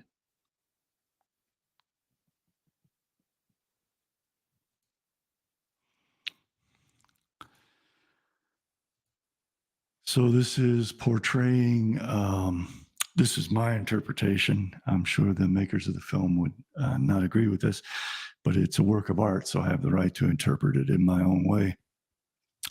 So this portrays the Gentiles as this AI that depends on photosynthesis from the sun to create organic carbon-based energy sources in the form of sugars that keep us alive, so that by blocking out the sun, they are going to interfere with this process of organic life, and they are then going to replace it with synthetic life because they have now believed that they have become gods, and they are going to utilize us as their organic food source, and then they are going to generate their own new food sources. And to combine this singularity, the singularity is Shekinah. It is to be brought to the Jewish people through Messiah, son of David, which is Neo, and it will be the divine presence in this universal computer that obtains all the attributes of God, of omnipotence, of omniscience, and of omnipresence. They have cameras set up all over the world. They're going to use 6G, 5G, whatever G they get to create this ability to see everything on Earth, to gain omniscience, where they can store the data on everyone in this singularity computer bank. And they will have power over everyone because they will control everyone's reality, both through digital currency and by utilizing AI to create a profile on each individual and testing what can manipulate that individual into whatever actions they want that individual to take. So they then become omniscient, omnipotent, and omnipresent, controlling everything. As gods, they obtain all the being and attributes of God through AI. And the FBI and other police agencies used to do this to people. When there was a hostage situation, they would talk to the person. They would learn what triggered that person to trust them, and they would mirror that person's manner of speech, that person's appearance, that person's behavior in whatever FBI agent they send in to try to manipulate that person. And AI can do that if it's communicating through a cell phone, and we see cell phones in this movie. With an individual, it can gather data on that individual. It can talk to that person. If that person's a Chinese woman in her 40s, it can talk to her as if it's a Chinese woman in its 40s. And and gain her trust in that way, and find out by providing what different bits of data to her to see what, to elicit a response, and then determine if that response is the response they want. And they can keep this process going ad infinitum and accumulate all this data to the point where they can read every person like a book and know exactly, with an extremely high degree of probability, if they provide a certain image and impression to that person, how they can elicit the exact response from that person that they want. Yeah, I need to remind the Alphabet organization viewers of 3 things right now. So 1, we have God Killers now, and 2, Chris Voss, with Never Split the Difference, revealed the whole game, and 3, I know you don't want to give me what I want to negotiate for. So until you change your mind, we're at an impasse. Sounds like creating that digital twin at some level. No, exactly. I was going to mention that it's Naomi Klein writing that book. Digital twin or doppelganger. Yeah, and again, so I saw another book today, and feel free to bring this up now if you want, but if not, it's fine. Let me look up the name of it. Hold on one second. But yeah, it's like what this whole thing of the putting out black propaganda to collect information on people, where they're led down this rabbit hole. Meanwhile, you're just collecting and extracting information off of their reactions to this information. So obviously that's happening everywhere. There's a lot of false information being put out there to catch a reaction out of people. We've seen it here today. Yeah, but what I don't understand is I could fill their coffers and they're still parroting back stuff that makes no sense in relation to me. So I fill up their information buckets and they're still not giving it to my demands. I'm gonna take what are you? Is anyone at the freaking control panel?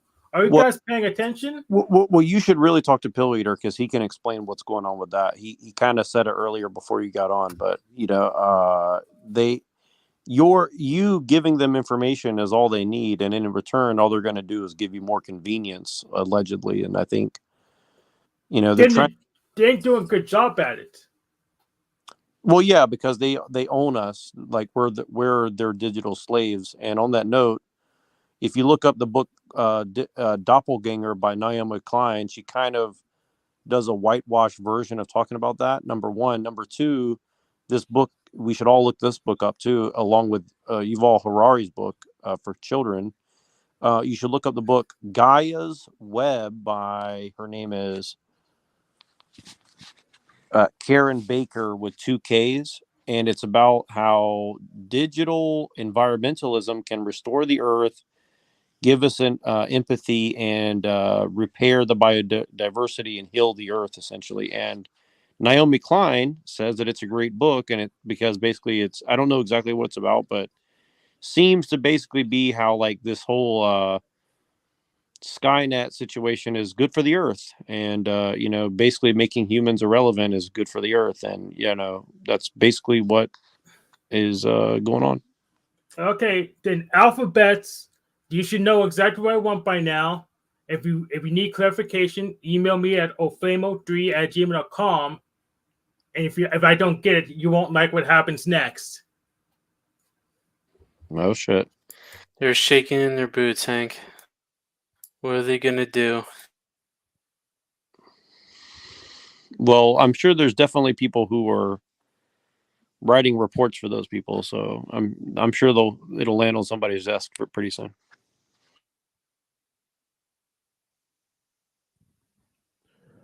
$33 confirmed at 222.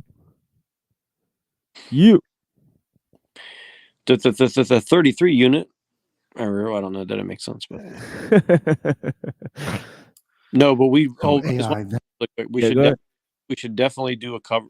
We should definitely do a watch party for Fallout. I'm going to keep saying that because, and also we should do a book club for your book, Pill Eater's book, and anybody else that you want. And Yuval Harari's book. I mean, dude, that book, I'm telling you, like, that book is like a fucking Rosetta Stone for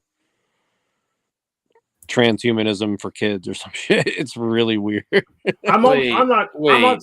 I joined a book club. I'm kind of not interested in them anymore because I had to freaking talk about, because I go and lost it with other people. I just read the books in my own time and just reference it when I need to.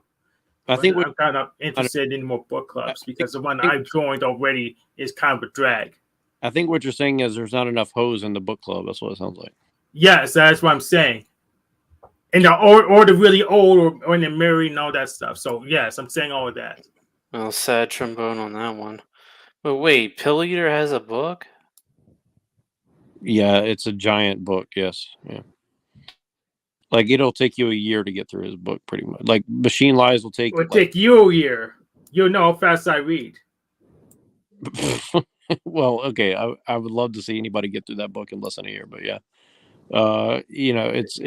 Can give a link or something in the back chat? Jack doesn't do sources. Yeah, that's true. I usually don't. I'm not a good artist, so I will say that. But yeah, we should definitely do a book club. Number 1, number 2. Let's do a Fallout watch party for sure. Like, I think we will find there's so much shit about this shit that we're talking about in that series. But sorry to interrupt. Keep interrupting, guys. I'm excited. I drink too much coffee. Yeah, I'm having a little sippy of the old cup of Joe myself.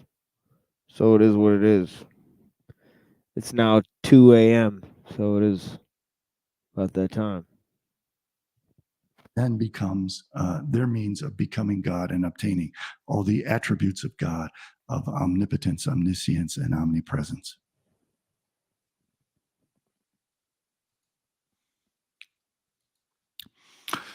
So now, today, there's lots of talk of Russia wanting to put nuclear weapons into space and withdrawing from treaties to do that. And one of the purposes of putting nuclear weapons very high up into outer space is so that they can then detonate nuclear weapons that create an electromagnetic pulse that take out all power lines, communication systems, etc. And you have to have very sophisticated means of shielding things to prevent that from happening. At the same time, we have the fifth column of Russia, subversives, trying to teach us the Talmudic flat earth theory. And part of that subversion is not only to make Noahide slaves out of all of us, to believe in the mythology, the ridiculous mythology of flat earth, which also incorporates the idea of Sheol, the subterranean world, which will be the world to come when everything is inverted. But also this idea that they say that NASA is lying to us, and they want to subvert all Western and American support for NASA so that NASA itself could never obtain the means of putting nuclear weapons into space to create an EMP over Russia or over Red China or over North Korea. So they are running a PSYOP to prevent NASA from gaining the ability of putting up EMPs and probably even more importantly, space lasers to create a defensive system. They are also creating the mythology that all the forest fires are being set by space lasers in order to prevent us from obtaining a nuclear defense and missile defense against hypersonic missiles with space lasers that Ronald Reagan initially wanted to set up. So they are mind screwing people to believe in mythology so that we turn against NASA so that NASA cannot provide us with. Well, that's not going to be popular here, right? Yeah, your move, Flow State, not Chiquita. That's how are you going to stop NASA from putting up those EMP balloons now? You know, that's very weird that he says all that, because I mean, I don't know if he knows the exact motive, but there's definitely people very adjacent to this community that have gone very deep into that flat earth shit. And, you know, again, like, I'm not like one of these people who really cares one way or the other if it's flat or not, but I just think it's funny that it's like, it has an occult root. It has a political root. It has all these political implications. It has all these religious implications. It has all these technological implications. I just want to point that out. Like, whenever people think it's a debate about purely flat Earth versus round Earth, it's like, no, it's actually much more going on than that simple topic, you know?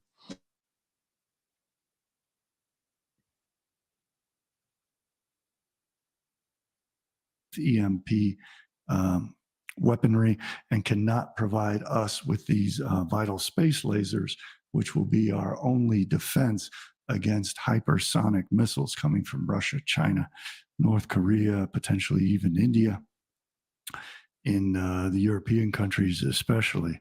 So they are subverting us with lies and getting us to fight against our own government institutions, to subvert our own military defenses.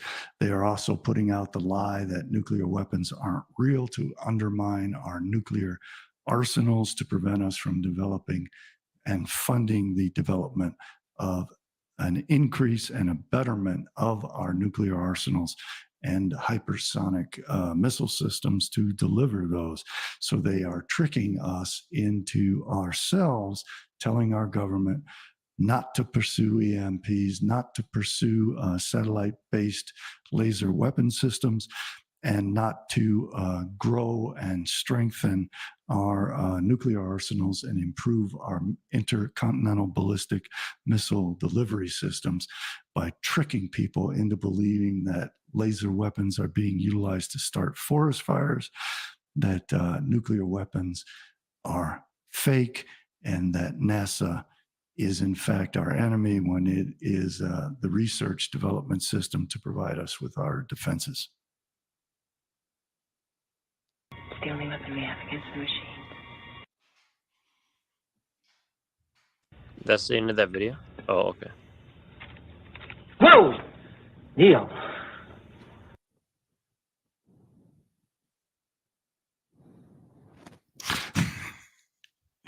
That's really, if this was in their minds when they did that, it's very clever of them to say that Neo, Messiah, son of David, scares the Jesus, Messiah, son of Joseph, out of Judas. So that Messiah, son of David, is programming Judas to become the enemy of Messiah, son of Joseph, because Messiah, son of Joseph, has to be betrayed by Judas to fulfill his fate and die so that Messiah, son of David, Jesus Barabbas, can then triumph. Yeah, it's sure, really, that's on purpose. It's quite clever, actually. I'm sure that's on purpose, 100%, for sure. Yeah. Yeah, it's so funny. Like I always thought I was paranoid watching these movies and like listening word for word what's being said and be like, I want that definitely means something. That definitely means something. And it's like if you watch the new any new show, but especially like something like The Matrix or Fallout, every single word in those shows is picked very carefully. Even like the new Walking Dead. Like if you watch that Walking Dead stuff, like every little shot in that thing is done. Like the fact that Rick loses his left hand and then he has like a fake left hand, and at the end of the series he takes off his left fake hand and puts it down and never puts it back on. So it's like he's totally cleaved off his left hand and he's a purely right hand path man or something. Like it's very very, very, very intentional left hand, right hand path, like shit, it's very interesting. And I think you're giving the writers too much credit. Well, the people who produced that show are the same people who produced and wrote like Terminator and Terminator 2 and all that. So like I have faith that they kind of know what they're doing, but yeah, maybe. I bet you have a big long story about all the Planet Family Guy cutaways too.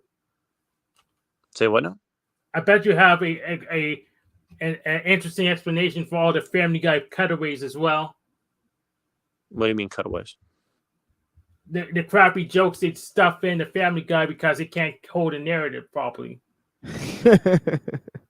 I don't know. I mean, Family Guy, I think, is probably one of the better written absurdist stuff. Maybe, yeah. I haven't watched it in a long time, but I mean, I'm not saying every single piece of it is propaganda, but I would say like 90% of it, at least. Like I think if you watch old Colbert, it's like 100% pure propaganda. I mean, I think the old Comedy Central Stephen Colbert shows were like some of the best well-written propaganda pieces I've ever seen in my life. Yeah, I agree with you. The Daily Show and the Colbert Report was grade A propaganda. At least 98% for sure. Yeah. But yeah, I don't know. I don't think, every single thing is 100% propaganda. But what I'm saying is like, they definitely are. Somebody's putting some sort of symbology for some reason. I mean,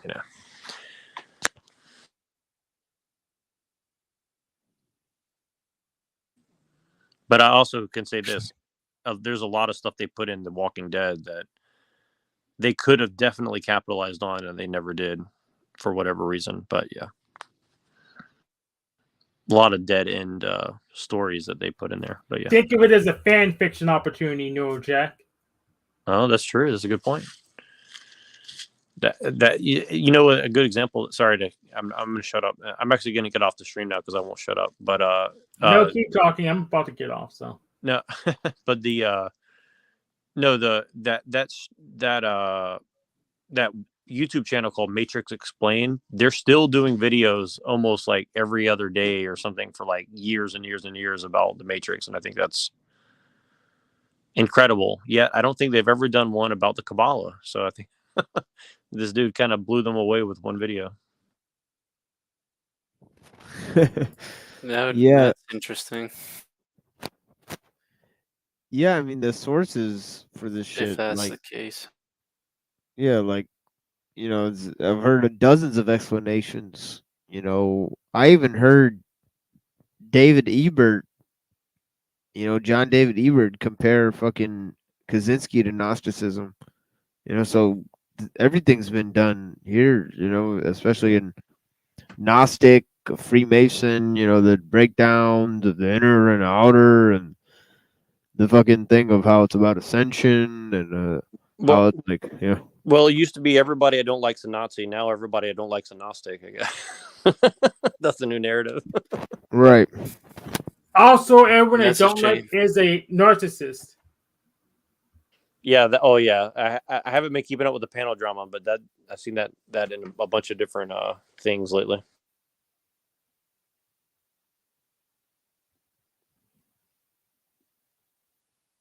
I know what you're thinking.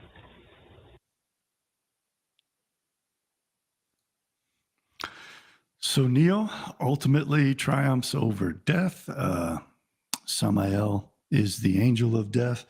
He becomes immortal. He is not killed. It is to be Morpheus's destiny to be killed, although he's not killed in this movie or any of the others that I'm aware of, but that is the Kabbalistic lore. And what I really wanted to convey is the red pill is, let's get that.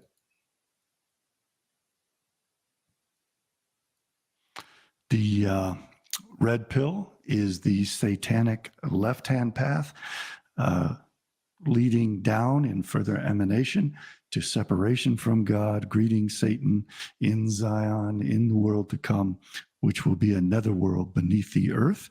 We are to be utilized as their organic food source.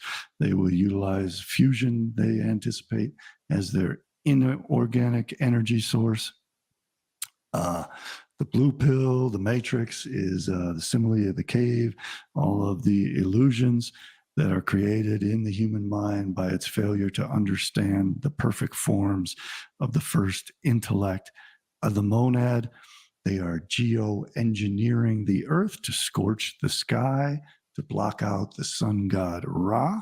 This is a satanic system where they want to become their own immortal and androgynous gods, just as Adam, before being separated into his male and female aspects, Adam and Eve, was androgynous and potentially immortal, just as Adam, through Satan, was led to wage a war against the gods who created.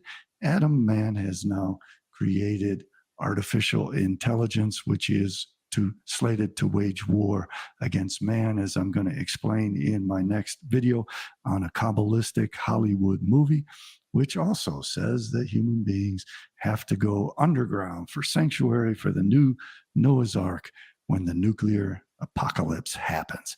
So I'll see you, all you good people, when we get to that in my next presentation. I want to thank you very much for watching.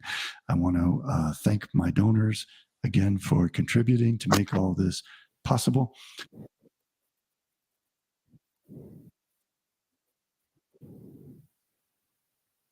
Oh yeah.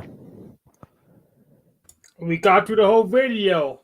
That's that Getty energy.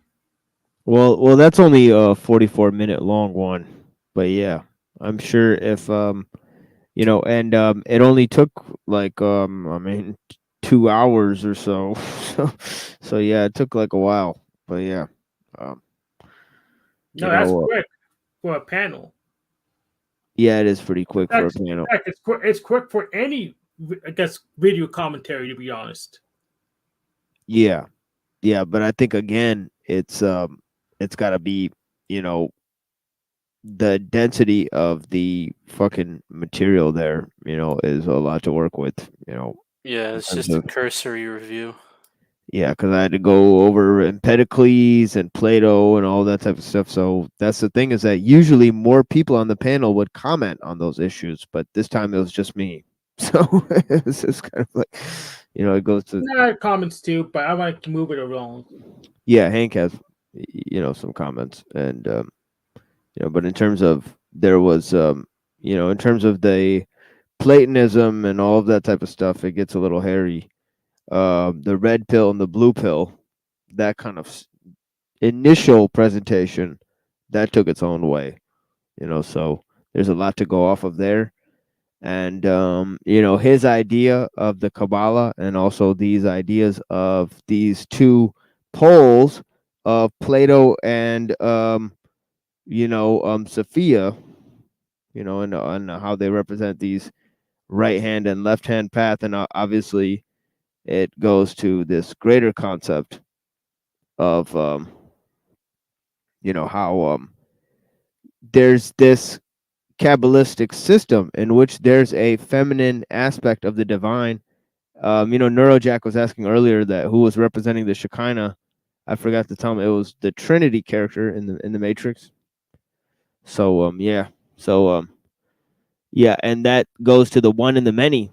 So explaining this concept of the one and the many, I mean, this is basically what this part 3 of my book is all about: Logos dethroned. You know, so you know, and how it leads to the development of Western civilization. So all of that type of stuff is very poignant, and how also how the religion issue is mixed to the technological issue.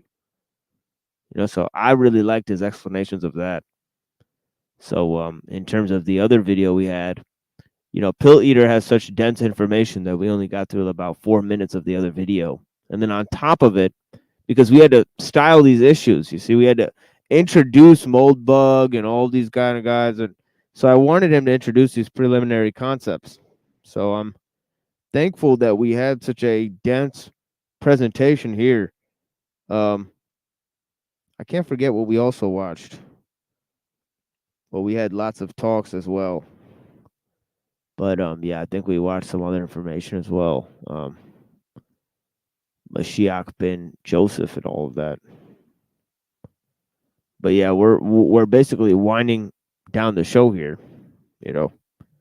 But yeah, I'd like to thank everyone for being here, you know, and you know, I'm gonna go for a little bit while more and look at this Elul biographical information, and then I'm gonna go ahead and play the video. I know Hank's anticipating this video from Neurojack, right?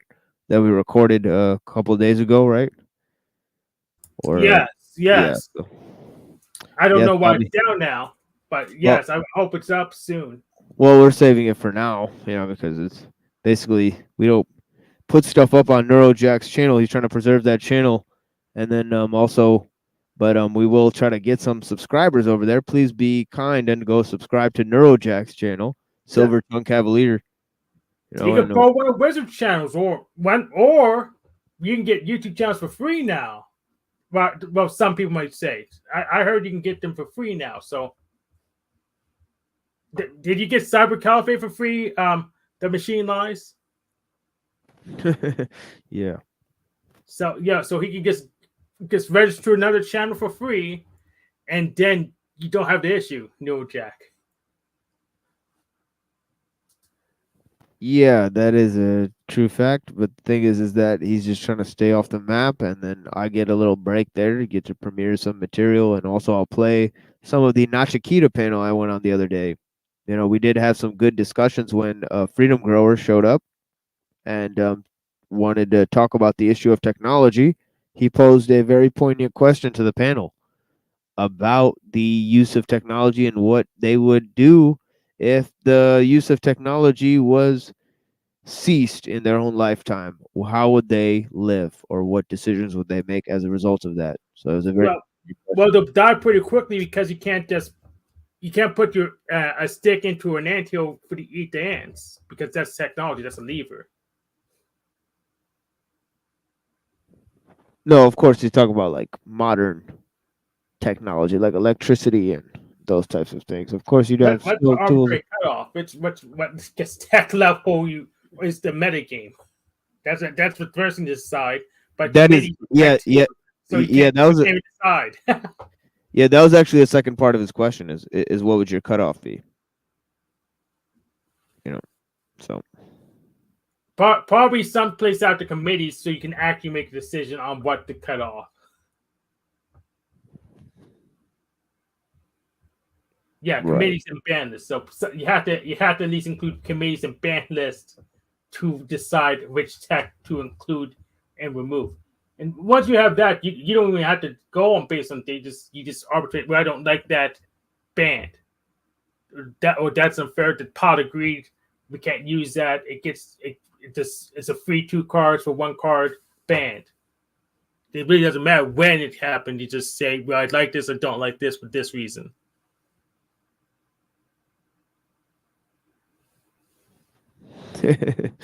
yeah.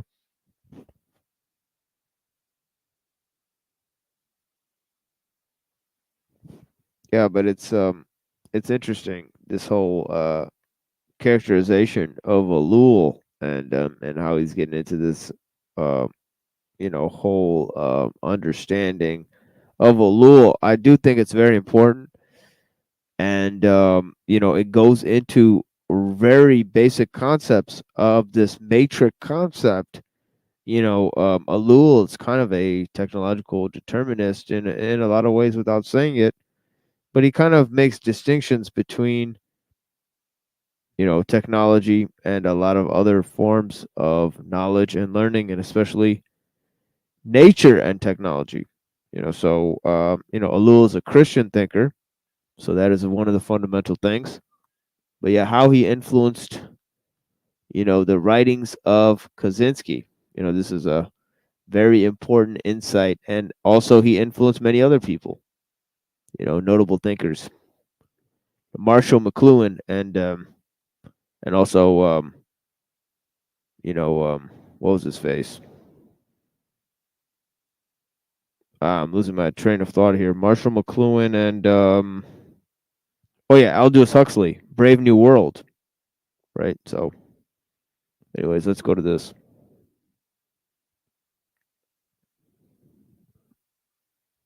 I'm getting a little hoarse here, so that's why I will fucking go ahead and put on this what do you call it? Neurojack show, and also the Nachikita show that I did. So yeah, 2 shows in which we talked about technological issues to an extreme capacity, and that will conclude our broadcast in terms of a full broadcast on basically technology and religion and these types of things. And it really has to be added to the one we did last night. So we will not be appearing Friday morning as we did a broadcast Tuesday night. Please go ahead and go check out that broadcast we did, 3-hour broadcast with Pill Eater. Lots of dense material in there for you guys to go and look at in terms of games. And also I presented a reintroduction to the channel materials, and we'll be continuing hopefully with Pill Eater soon, and we'll have lots of other guests. I'm trying to schedule some guests to interview on religious issues. So hopefully that's in the works. Some experts on religious issues, some experts on Neoplatonism and those types of things. But yeah. Excellent. Oh yeah. We're gonna have our friends. Hopefully we'll have our friends Gem Apologetics and Adam Green in here to talk about their debate, since we didn't get to see it. And yeah. Soon we're gonna schedule, hopefully, if he's down for it, an interview with Gem Apologetics. We still have yet to interview him. I think it would be an interesting interaction. I'm sympathetic to some of his ideas about Neoplatonism invading Christian thought, and actually, this was the main idea that Ellul wrote about in the subversion of Christianity. So it's really one of his fundamental concepts. Ellul wrote a whole book on it. About how Paul was the one who created this dialectic between the Greek and the Jewish. So he was responsible for the Hegelian dialectic far before Hegel was. This was a crazy concept that only Ellul could dream up. Really. But yeah, Christian anarchism, right? Interesting. He was against the church, I think, right? Possibly the best vantage point to have enough distance from our modern environment, which most of us take for granted, to see what's actually happening, to see the patterns from a certain distance, and by, for instance, historicizing it or being rooted in an actual religious practice, when you enter into an experiential world that is not the same as the modernity around you. And of course, have the mental patterns to have imbibed intellectually this whole tradition, to have categories to point out these differences with the current times and the evolutions that happened over time, the transformations. Because one of the an interesting way of characterizing this media ecological approach, as it's been termed, is that in it, media are not not seen as means of transportation of data, but of transformation of human beings. Okay, look at that point. Okay, media not transportation, but transformation. That goes right to the concept that I was talking about earlier about filter or filler, right? About screening out things or about showing you things through a window, right? So this is fundamental concept, media ecological space, right? And the post-geological feeling, right, of the digital experience, right? So anyways, all right. So that is a fundamental point, right? That media transforms information. Okay.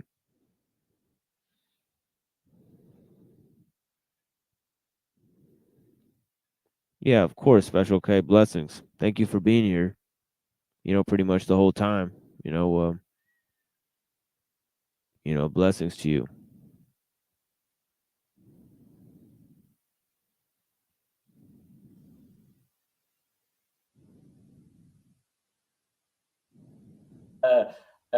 Of ways of being, because they all involve certain different foci of attention with different senses, different relations to time and space that are entailed, all refashioned by different by new ways of communication. In communication is not a neutral conveyance of one bit of data to another, from point A to point B.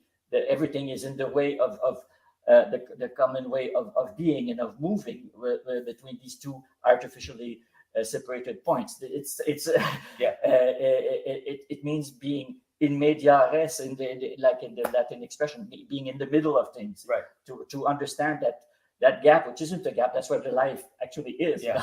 And I think that it's so important to talk about this now, because I would say that for several decades we were presented media as almost a transparent thing. People were trying to convince us that media was transparent. It was only this means of transparent communication. But now, as political discourse starts to fragment, as conflicts start to arise in society, we're noticing more and more to what. And that's a fundamental point, to where when people see media as the solution to the problems of society, I mean, in the Ellul synthesis, there's no way that technology can solve the problems that technology is causing, right? I mean, if it's transforming the information in the first place, how can it be used to revert back to the original thing, right?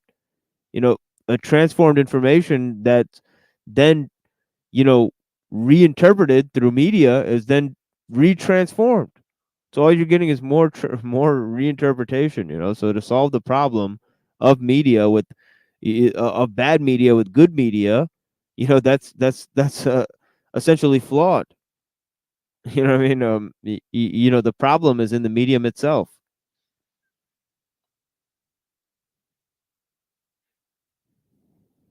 Extent selection, even just the selection of information that attention is being pointed to, is already such a frame that to imagine then even the actual structures of the media themselves, their matter of distribution, the way they frame space, or they frame sonority, all of this attention. Yes, the way that they frame attention ends up not necessarily manipulating, but participating in the way that information is received. And because of the breakdown, we see it more and more, because we can see our enemy do it. Yeah, we know we don't see that we probably do it too, but we can see our enemy do it because we have that distance from what's going on. And we have actually, because we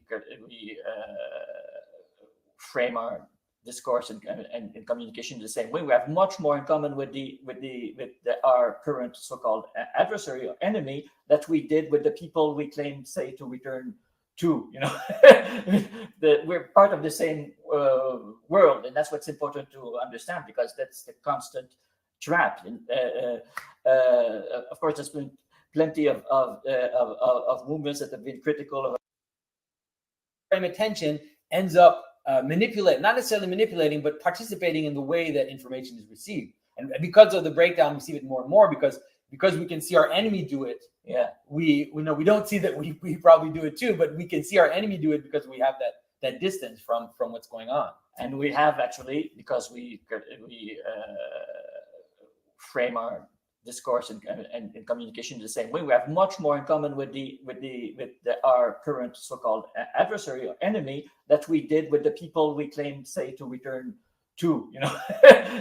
We're part of the same world, and that's what's important to understand, because that's the constant trap. And of course, there's been plenty of movements that have been critical of modernity. Okay, we'll just mobilize against that. See, but counter-revolution assumes revolution. It takes the same forms. Yes.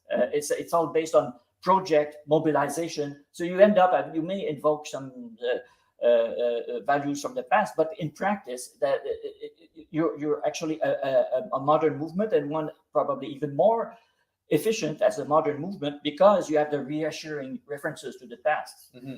And you see, happens. I mean, some of the fascist groups did try to let's say use some traditional ideas or some traditional imagery, but it was only a way to give a fuel to their modern project. Yeah, or they might not. Well, we can. I mean, good Lord, what did we learn from the whole first hour of this show? That the attack against liberalism uses liberalism in its own attack. I mean, it's a script that is basically writing itself. That is basically written by Ellul many centuries ago. I mean, not centuries ago, many decades ago. I'm sorry. This is a book written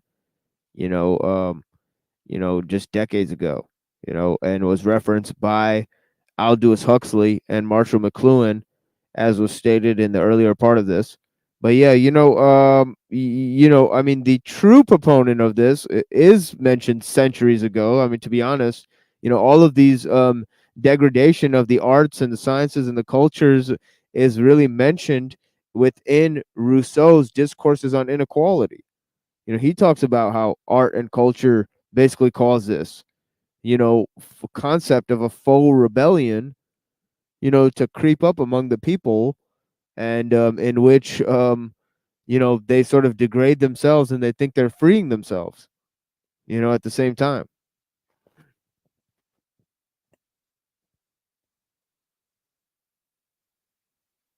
Even give them the benefit of the doubt. Maybe they were even sincere about it, but they were fooled by thinking, okay, we just have to take sides firmly against that and mobilize our energies against. But mobilization is already modernity, and the more you're fully mobilized, the more modern you are. Yeah. So maybe let's go with Ellul, because Jacques Ellul is a thinker. I love that. Mobilization is modernity, and the more mobilized you are, the more modern you are. So there's no chance of a counter-revolutionary movement. That is such a that's so interesting.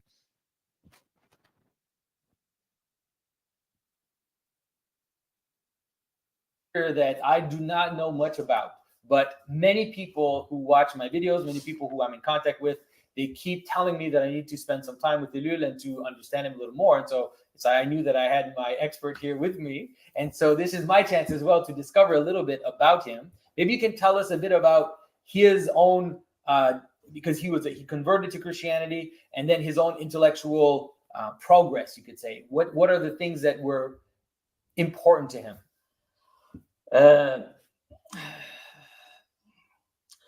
Well, I'm tempted to approach this as a historian in terms of events. What is Ellul known for? Well, he burst onto the scene, actually the international scene, and the English-speaking scene in particular in 1964, with the translation of his already 10-year-old book on technique, as he called it. It was translated as the Technological Society. Yeah. So he came to global awareness in 1964, but that was just 35 years after he'd been sort of involved in that scene. But there's I think significant anecdotes about how that came about, because it's Aldous Huxley who came across the original French edition from 1954, and he was so impressed by this description of technique as it was, and he thought, well, that matches what I described in Brave New World, and it's important to bring this out at this moment where we're being refashioned by technology in all ways. So he convinced by different channels the publisher not to publish this translation. It had quite an impact on 60s cultures, but the irony is that actually when Aldous Huxley's book came out in 1930, Brave New World, it came out in the same year in French translation. It was picked up by Ellul and his friend Bernard Charbonneau, actually, who said, well, wait a minute, that confirms what I've been thinking on my own. Right. So there was an influence of Huxley on Ellul, and then Ellul came back to Huxley. They were the point is they were thinking the same way, right, but they hadn't. It took them 30 more years to become aware. But it was only one way, because Huxley couldn't have suspected that someone was thinking. Almost kids were thinking the same way in southwestern France, in Bordeaux, in 1930, and they had already devised a kind of critical and even revolutionary approach to counter these phenomena, which they saw in their daily life. And when I say they, it has to be said that it was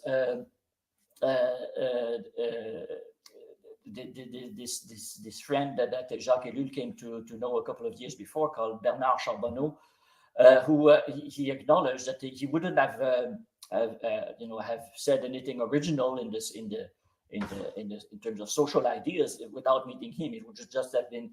See, you have to understand that Jacques Ellul had a kind of twin conversion around 1930.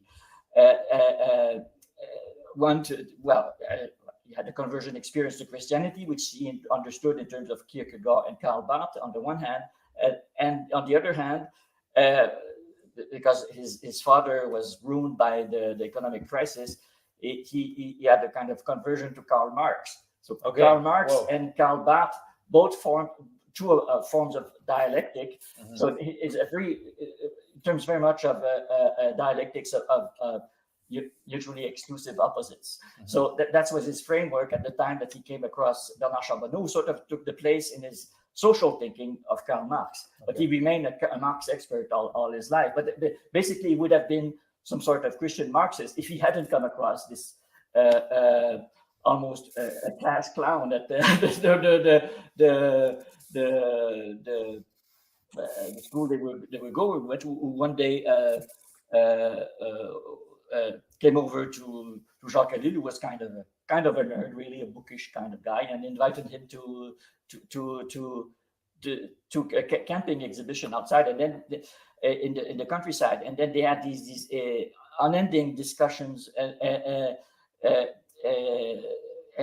Jacques Ellul was sort of overwhelmed by Charbonneau's sort of effortless grasp of culture, but most importantly, his way of seeing the patterns in embodied daily life. And he had already come to certain realizations about the nature of technological modern society that few people would come around to. Heidegger and Frankfurt School were still some few years off, but on his own, there's two experiences that are foundational for Charbonneau's intuition of technique. Is one that realizing that the Bordeaux streets in which he had grown up, from almost overnight, the cats and the children had disappeared. They were replaced by cars. Yeah. Overnight, the city had turned from a human environment to a network of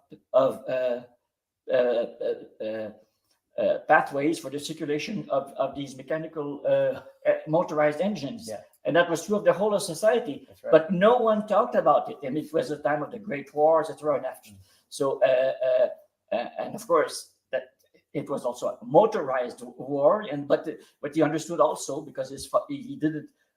He was too young to go to war, but he saw his big brother come back and being kind of shell-shocked and incapable of talking about his experience. And what struck him is the way a society can be mobilized in the people's minds, as well as all the resources of the territory it controls. There's something similar and comparable about the impact of something like the car and modern war as a demonstration of what industrial society really is. The mobilization of everything in human reality as resource to be concentrated by the means to deploy. Yeah, so it's very significant to realize that his kind of, and it's interesting that I paused it again at 1444, and then the video is also 5533. So it's fucking weird. Yeah. Yeah, well, I'm gonna go, dude. I need to get some sleep. For sure, yeah. I'm ending this soon anyway. So thank you so much, Reddington, for joining us. I'm here this evening, brother, and I'll talk to you very soon. See you later. Yeah, see you soon. But yeah, the other pole of that is Kierkegaard, right? So he's, so there's Kierkegaard on the one end, is this sort of Christian existentialism. Then on the other end, Marxism, right? Which he's opposing by saying that the main issue is not, the actual economic issue, but it's the technological issue, right, that supersedes these economic struggles. But anyways,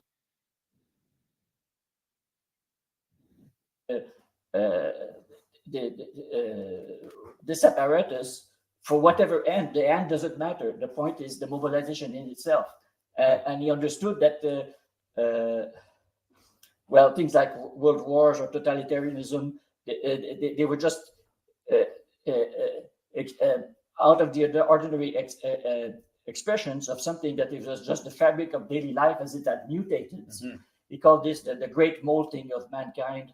Once a man has triumphed over nature, it's no longer something that pressures him so much. But for that, a man had to rely on total social organization. So now man has to defend against society as his new environment, his second nature. So he understood that the struggle, the both personal freedom and nature are imperiled by modern society for the same reasons, and therefore they are a common cause. See, I've shown that he was the inventor of political ecology in France and possibly worldwide in the 1930s. People think it's something that started in America or Germany in the 1960s, but the movement that he started locally with Elu can be seen clearly as a kind of ecological revolutionary movement. Conceived as that, not in terms of fighting this or that idea or that ideology, but the common structures of the modern world, the state, the media, propaganda, modes of transportation, and the true changes would affect how people eat, how they read their paper. Right. So how do you see, this is taking a little bit of a tangent, but it's interesting to me because what seems to have happened now in the way that things have set themselves up is that the modern state and the modern media apparatus, all of this has now taken over the ecological discussion and is using it for its own means. It seems to be using it to also to manipulate people into certain directions. It doesn't seem to have anything revolutionary about it anymore. Well, exactly, and no one was better placed than Bernard Charbonneau to point this out in the first decade of the actually existing French ecological movement, which was sort of started seemingly out of after 1968. In 1980, he came out with a book which he called The Green Light: The Self-Critique of the Ecological Movement, which I tried. Okay, self-critique of the ecological movement, right? As an expansion of this Marxist critique of the economy, right? And then that leads to the critique of technology. You know what I mean? So, it's all in line with the trajectory of the events. You know what I mean, right? You have the kind of the understanding of this Marxism, which is this hyper-industrial ethos. Then you have the impulse towards nature, right? And then you have the finally, the resolution, right? So you have the full Hegelian shift right there, in terms of this technological understanding, right? So, I mean, it's actually very interesting, that the technological state is kind of reemerging as a artificial form of nature, right, that envelops this industrial world, so it's kind of attaching itself as a extra to human society, as Alul puts it, and creating a artificial nature. So as human society is has a parasitism on nature, the technological society has a parasitism on human society, right?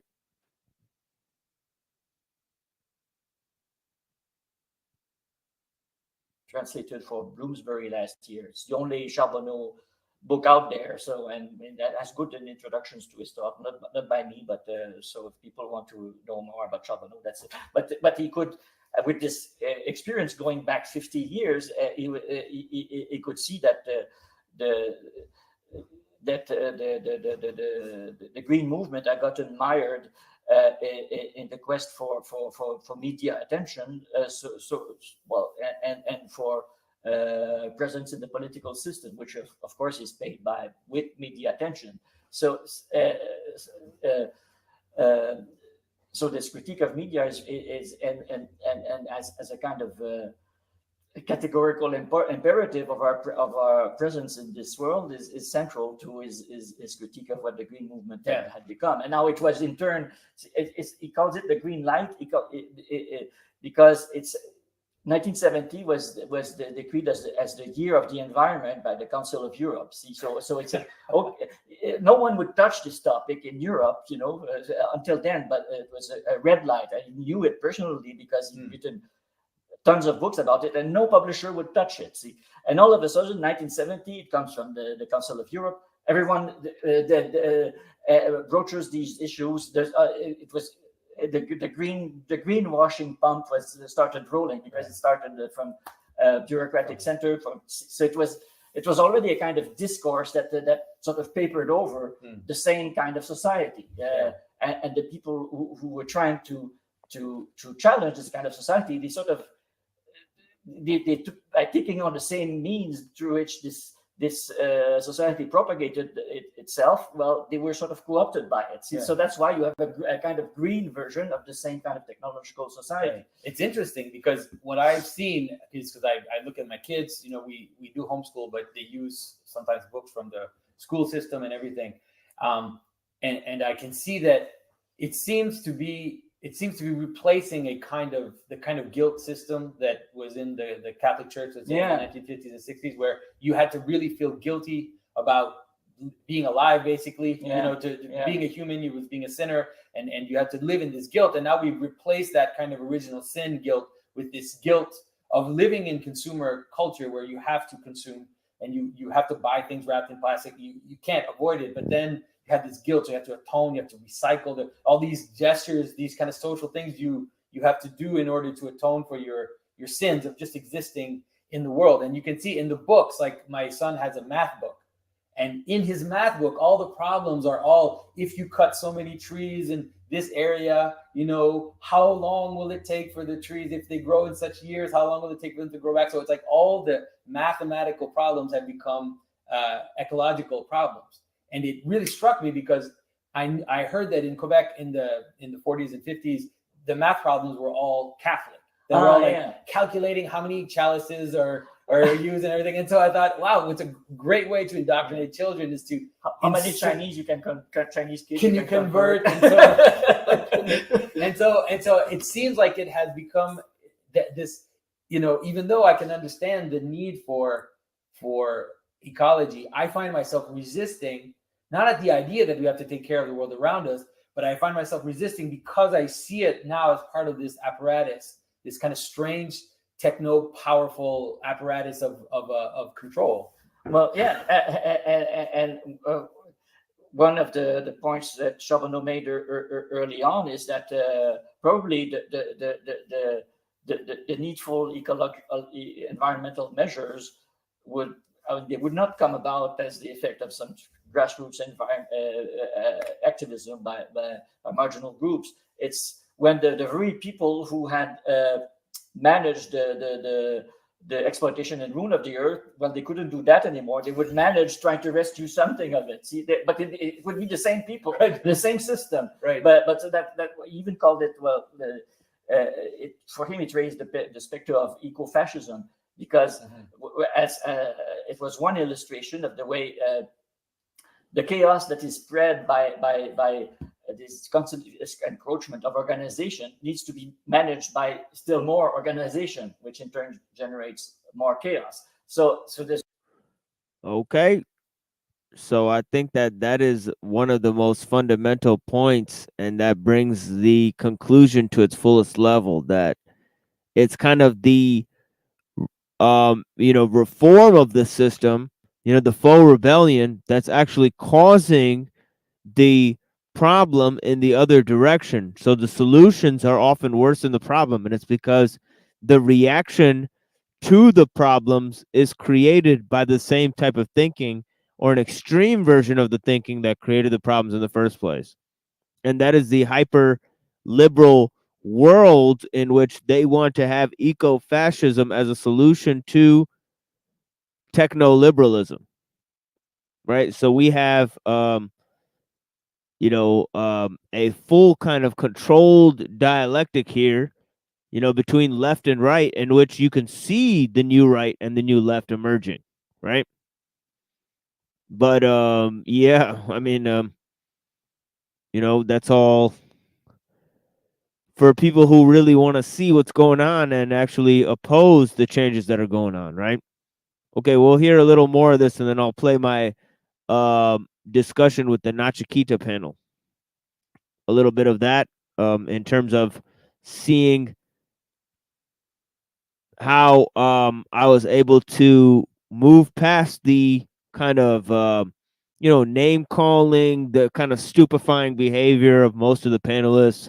Some little bitch boy named Denizen and some that probably got butthurt that I played myself stomping him out on fucking Jack Talcott, and then Ho TW News, caught feelings, and they bitched for hours simply, and then I did philosophy in front of their face, for several few hours, and we had an intriguing discussion, moved past all their nonsense. Of course, they never play that part on their shows.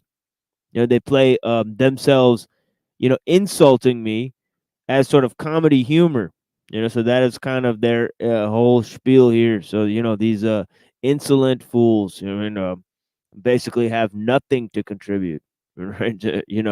And prove it every single fucking day, so I don't have to worry about that, but anyways, here we go with this.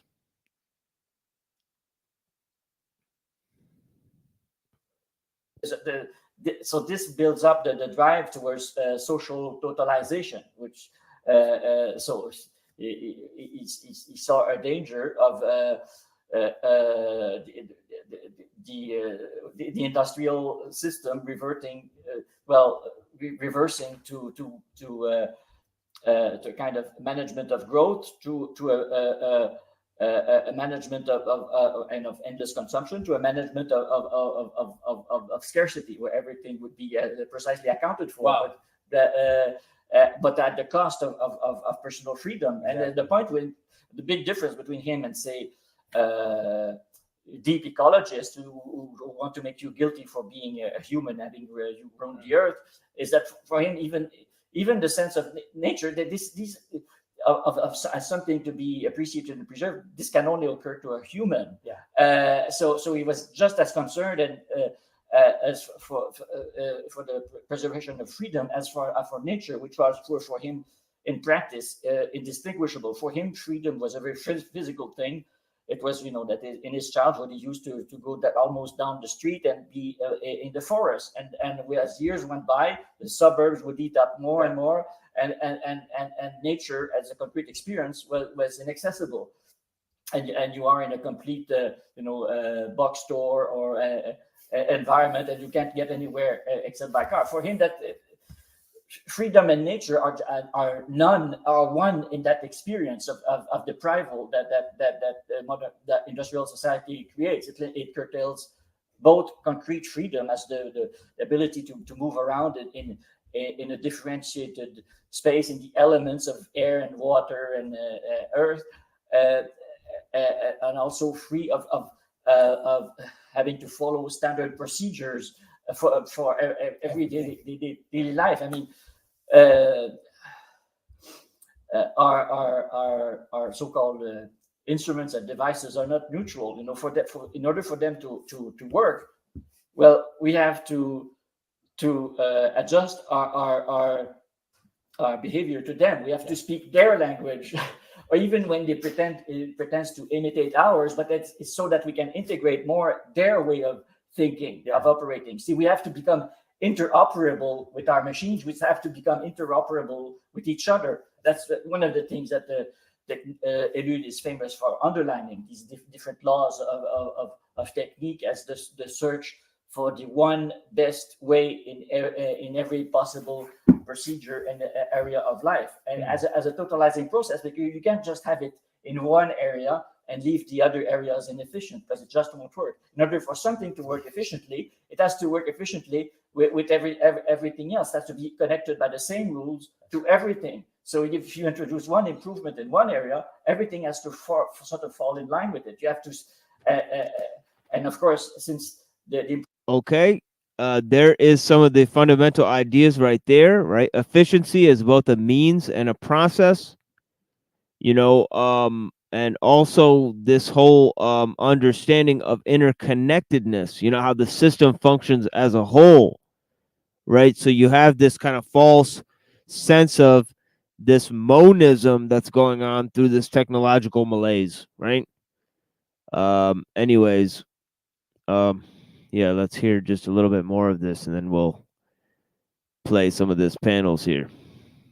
improvement continues, everything has to constantly adapt to these new changes and even more efficiently and quickly. See, so there's ever increasing in conformity and standardization, even as the process that drives it is the quest for convenience, personal freedom of choice, Right. whatever. And then because of that interdependence, and because things end up speeding up by the fact that everything has to adapt to themselves, and the efficiency has to grow in every aspect, then we realize that we've become slaves to that we've actually, like you said, that we're cyborgs already. Yeah. And we are completely dependent on these machines. And if we didn't see it, let's say, or very few people saw it with the automobile, although now we can see it from a certain distance, we can see exactly what you said, that now the entire layout of society has been made for cars. Yeah. Because we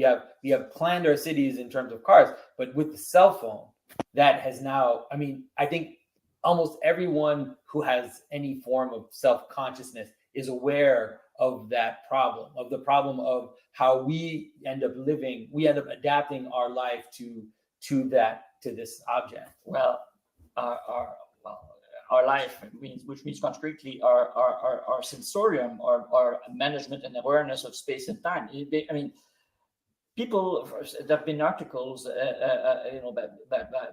by people whose job it is, or not just their job, but their pleasure in life was to read books and comment upon them. And they've observed that their attention span has drastically diminished. They can't read a couple of paragraphs without fidgeting to check their emails, because they've been literally rewired. I mean, it's our synapses are sort of, our neural networks are sort of they become restructured by the stimuli that we become used to and addicted to. Yeah.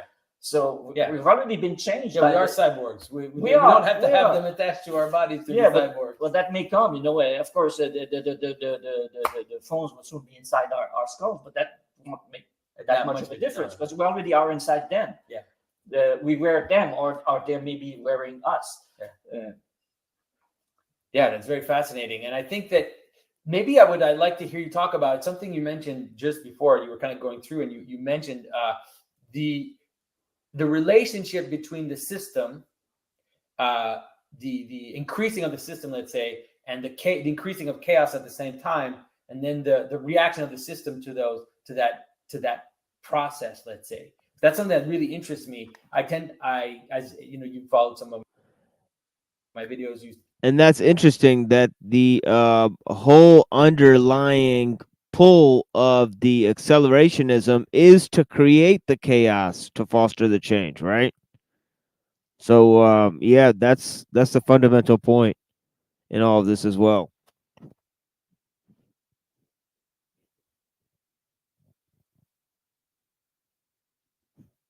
I tend to talk about how the modern world seems to actually be a rising of extreme system and extreme chaos at the same time. Exactly. And that those two things are coming up together because one feeds the other. Exactly. Right? That's exactly what Charbonneau was saying. He wrote a whole book on that. Yeah. So maybe tell us a little bit about how Charbonneau frames that.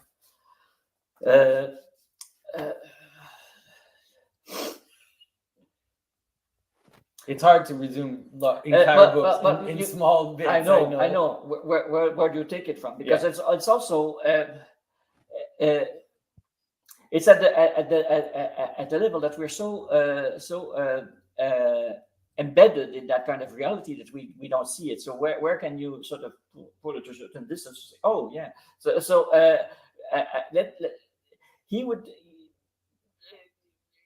Well, let's assume somewhat pre-modern conditions. There are local customs, regular ways of doing things over a certain area, and they tend to vary from locality to locality, etc. So you bring in. Okay, we'll bring in a road, or we'll electrify. What happens? Well, pretty soon the whole activity, rather economic or social, kind of sucked up by interaction with this road or with the TV that just came in. Millennia or hundreds of years of customs just disappear overnight with the appearance of a TV screen. I remember my first experience of strolling through a French village deep in the Burgundian countryside in 1980. I was struck walking at night that there would be no one out there, and you would see these screens flicker in every house, and probably that wouldn't have been the experience 30 years before. That all these people who had these very particularized local experience, ways of spending time together, maybe around the fire after supper, etc. All of a sudden, they had this one common awareness coming through the TV screen, this one common folklore, which overcame and erased generations and centuries of ways of interacting or making sense of the world. That would mean, for instance, even the local languages. It's well known that France wasn't a French-speaking country until 120 years ago. Yeah, exactly. Because most people would speak their own language. Same thing in Italy. Yeah. There's two things that made most Italians speak Italian, I guess there was the forced sort of standardization policies of the fascist regime, but even that was an outgrowth of the First World War, which took peasants from everywhere and just put them in one place to fight. Threw them in the Alps. People who've been grown up in Sicilies and never been to the next village. All of a sudden, they were shooting Austrians high in the Alps, and they were treated. And the Italians were the worst at treating their own soldiers. I mean, would be a temptation to go over to the other side because they wouldn't be asked. It's no wonder that fascism came out of that. See, but that's where everyone learned Italian on the front lines and the barracks. The same thing for every modern nation state, which means the elimination of all these particular cultures everywhere. And that was one of the big issues that Charbonneau had. I guess he had in mind some kind of an international of local homesteads or local areas, because even saw the nation state as a stage to a kind of global uniform consciousness, because the nation states are not they're modern creations. They're premised upon the centralization and uniformization within whatever fell within certain boundaries. Well, the central the language and outlooks of the central government would be imposed throughout the whole society. Okay, we'll hear some more of this next time. And just biographical information about Ellul before we get into the reading of Ellul. And I hope you guys enjoyed this time here with me, on The Machine Lies, where we talk about the lies of the machine on the machine that lies.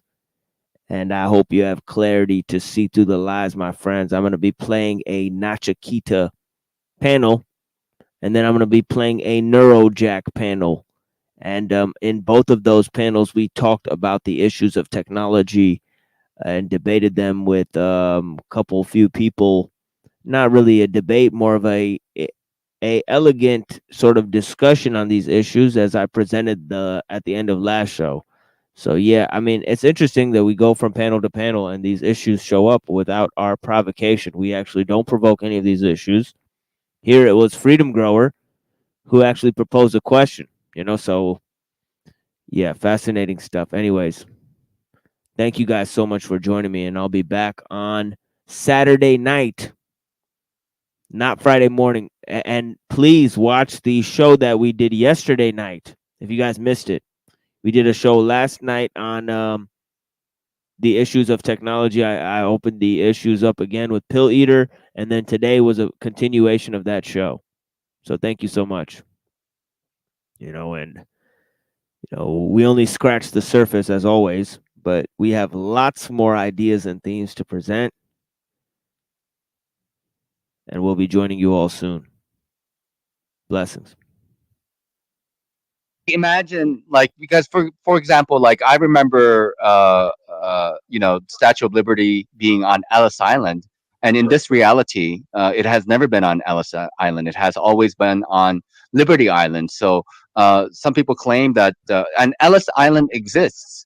So what people are saying is that the statue just completely disappeared from Ellis Island and reappeared on Liberty Island, if you believe in the Mandela effect. I do want to give the floor to since he just came in. So welcome to the room, Dick, Freedom Grower. Good to see you. It's been a while. Yo. Hey, is it coming in all right? Pretty good. You can pop up your mic a little bit. I think you can bump yourself up a little bit. Test. Is that a new mic? A little bit better. Yeah, a little bit better. How you doing? I pulled out because I somehow destroyed an SM57, which I thought was impossible, but damn. I'm doing great. I'll just be brief. I got a quick question for y'all. I'm just curious, as a thought experiment, just your perspective.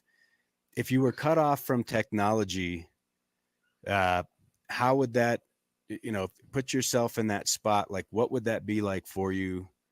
And what would you be willing to do to get back docked up onto the technology? Has anybody considered that? Or what level of technology? Yeah, that's really the whole premise of my entire channel, is the machine lies.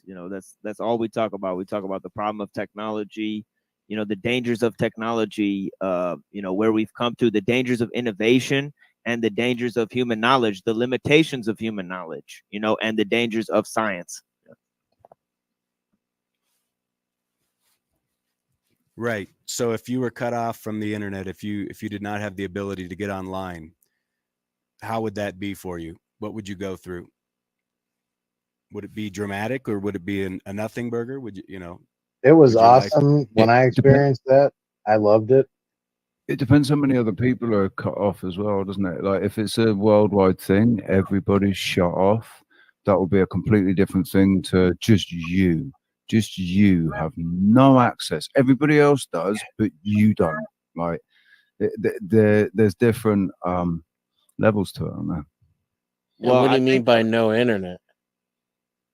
Because you can't even make a phone call with a cell phone without any. Well, he said no technology, to be clear, but yeah.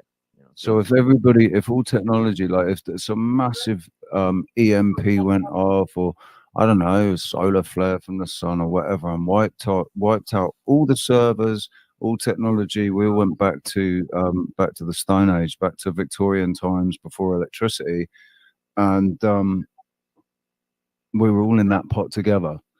I think everybody would. It would be surprising. I don't think it would be advantageous for them to do that, because people would actually, barriers would break down very quickly.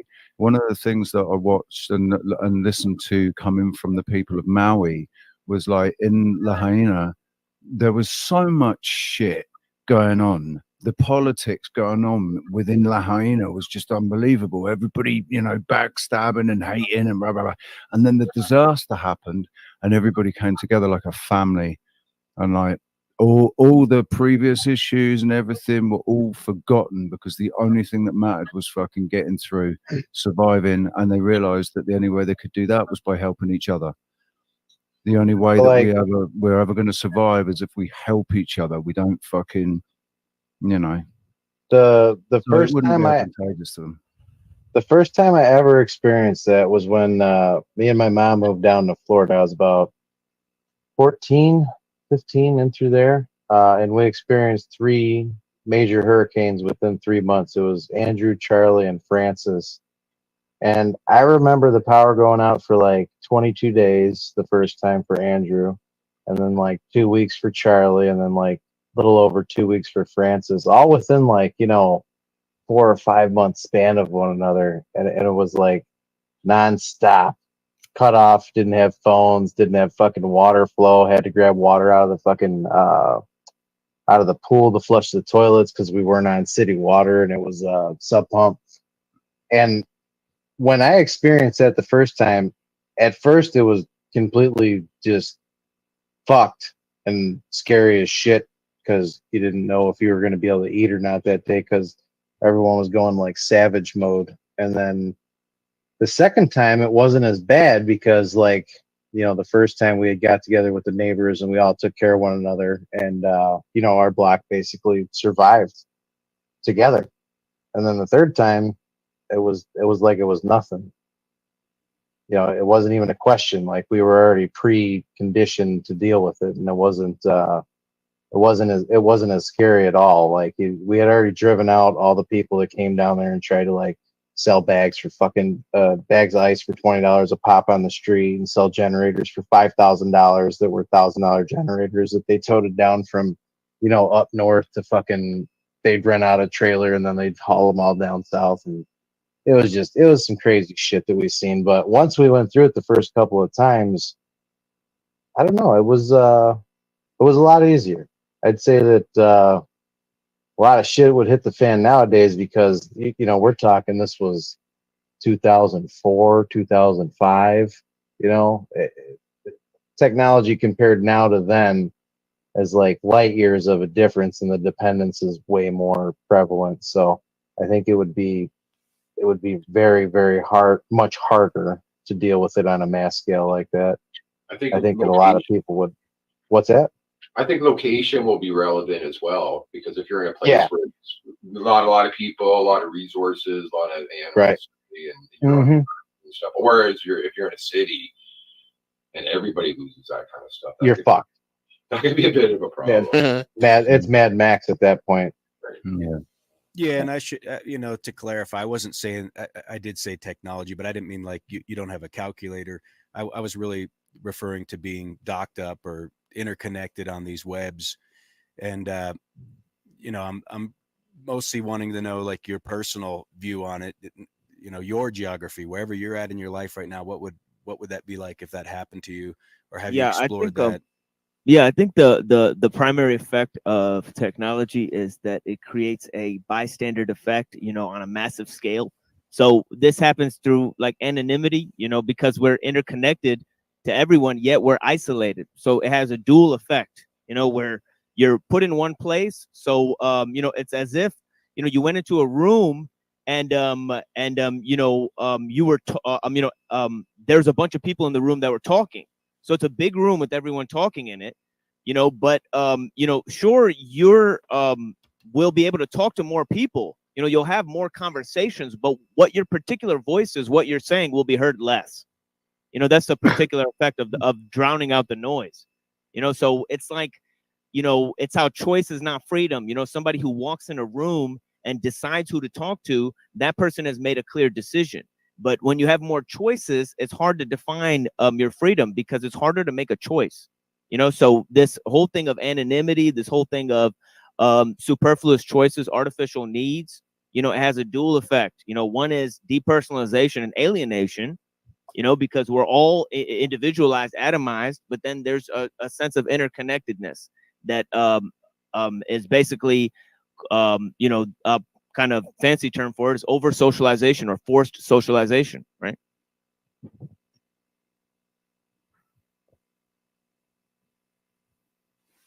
Yeah, I see what you're saying. I don't know if that's necessarily true. I mean, we're pretty well kept in a limited box here. So like if you had to communicate directly with community, maybe you would reach more than 100 people or whatever. I mean, a typical truther stream, the max, it seems to be like 100, 150 people.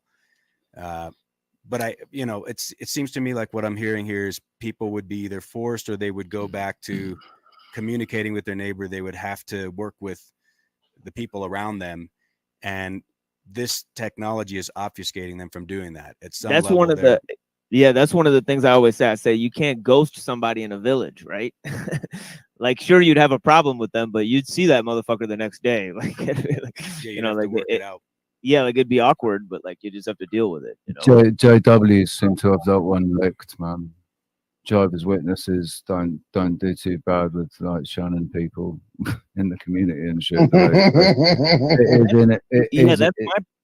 That's my personal philosophy. That's why I don't appreciate if somebody I'm part of a community here, because I don't consider any of these things part of a community, because the communities I have, people don't get kicked out of necessarily. I mean, right? It's in my philosophy, no one gets left behind. I like to have that as a general rule. In a real community, that you have a possibility of that. But if it's going to be wouldn't it have to be exclusive by definition in order to reach that, to achieve that prerequisite in practicality? Well, I think at the outset, yes, in terms of cultivating who you can trust and all of that type of stuff. But I'm saying that once you establish that, there shouldn't be any question, or there should be like, or the strongest communities on earth have had a, sort of a death pact, within the community. And that's not possible now because of the acceleration of the interconnectedness. Your ability to exit a community has been very much increased. The changeability and the allowance of being part of a community. There's a very low threshold. Like I've taken advantage of that myself. Yeah. Right. I don't like to take advantage of that. Right. For me, that's morally, in a way, a little bit like it's like operating in an insincere fashion, right? I mean, so I spent a long time not engaging in these sorts of communities anymore because of what that was doing to me, and like just witnessing myself and not really liking what I was seeing myself doing, and how people were able to control my feeling, control how I feel, and have me defending myself or defending my position or whatever. So for a long time I disengaged from that, because that's the nice thing about it. You can disengage from it. It doesn't have to become your life. You can focus on other things, and it's up to you what you focus on. I chose to focus on trying to work out what's going on in my own fucking head, because I'm obviously some sort of nut job. Goodbye. Hey. Goodbye. What do you mean? It's the sound of disconnecting. Oh yeah. Goodbye. Yeah, click. So like for a long time I wished for that button. I wished for that button to be able to disengage. And it didn't come until my last girlfriend. And it's been a slow process since then, understanding just how much power there is in being able to disengage and detach from things, disconnect from things that, at the end of the day, it's not helping you out. It doesn't help you put bread on the table. Or it's funny how important it is to learn how much power there is in not depending on something, and once you realize how much you depend on it, how much power it actually had. It's crazy watching that take place. It's one of the things with food. Like the last 4 years has shown me that we absolutely don't have to eat as much as they tell us we have to eat. And then you look into the fasting and it's like, well, okay, fasting. And then you get forced into a situation where you don't eat for 7 days, and you realize, well, hang on a sec, I'm still alive, and I don't feel like I'm going to die. I'm all right, actually. And the more you fast, the more you realize food really is just like it helps aesthetically. It helps you look better. If you eat well, you look good. If you don't eat well, you don't look good. And if you don't care about that, then it doesn't matter if you don't eat well. Yeah, I don't know, man. My normal weight's about 310, and I'm a sexy motherfucker. So I've lost 30 kilos in the last in the last 10 years I've lost 30 kilos. In the last 4 years I've lost 15 to 20 of those kilos. I'm sorry, we're far less civilized here. Can you convert that into cowboy, please? Shit, right. It's about 140 pounds. I've gone from 148. like 220 to, I don't know, 100, and I don't even want to think about how fucking it's 68 kilos now. So I've gone from 98 to 68. I don't know what that is in pounds. So you lost 30 kgs. It's 2.2 pounds per kg. So 30 times 2.2, 60. That's more than 60 pounds. That's like You said 66 kilos, poundish. though. Yeah. No, 30 kilos. No, he said 2.2 60 pounds per kilos, kilo. though. He lost 60 kilos. Holy shit. He lost 30. He's at 30 60. kilos. 30 kilos. I'm at 68 kilos. Oh, okay. So 60, so 120, 130 something pounds I am right now. Yeah. Okay, and I'm 6'3", so Jesus Christ. Damn, he's the Wait a same minute. height as I am. You're like He's Skeletor right now. Skeletor now. I Yeah, get you should have the Skeletor avatar. Yeah, hold on. exactly why I have. I the just got Skeletor that. I just got that. Here's me at. I mean, dude, you his- can see my fucking, see my skull, my fucking bone. You can see it. I've lost so much fucking weight. I'm still ripped. Like I've still got all my muscle. It's just gone down to nothing. Yeah, there's me at 165, 6'4". I look pretty fucking bad in that picture. I would say it's an illusion of I wasn't control, though. It's 220. like a false sense of power that you actually can choose within the technology.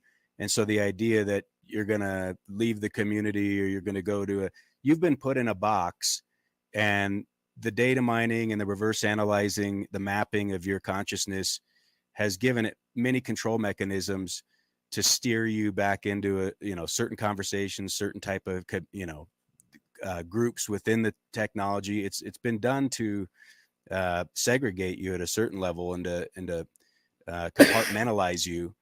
And that's why, you may have left the quote truth or community, but then you find yourself coming back around. You see the same people recycling themselves. They maybe leave for a bit and they come back.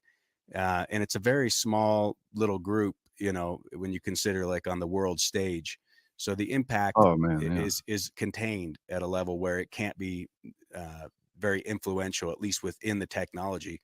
Yeah.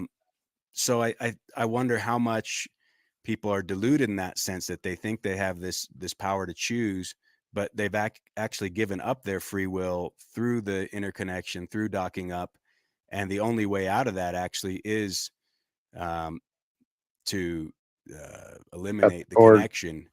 Yeah. So they would never do that for you. Actually, if they did, the first thing they're going to do is get that connection back going. Exactly. That's People what are I said, in this isn't it? like illusion. They think they have control, and they don't have any control when they're connected to it. That's the whole point of it. Yeah, and that's why I try to clarify in terms of people who come on here and try to spread information or have conflicts about people in terms of private lives and all of that type of stuff. It is a targeted effort, on a large scale. So whether people know they're doing it on purpose or not, it is part of a grander a sort of psyop. When you have mass mass society, you have a society that's ruled by technology, and people have collective means in order to use that and exploit that. Then you have to have regulatory agencies, and you have to have mass spying as a preventive measure. So this is one of the things that is happening. Right now they're having courses in school to have children determine AI hoaxes, which images are created by AI that are hoaxes. And, basically we're going to be living in a world where the only way to verify whether information is a hoax is through AI programs, which becomes problematic because it's the AIs that are creating the very same hoaxes, so Right.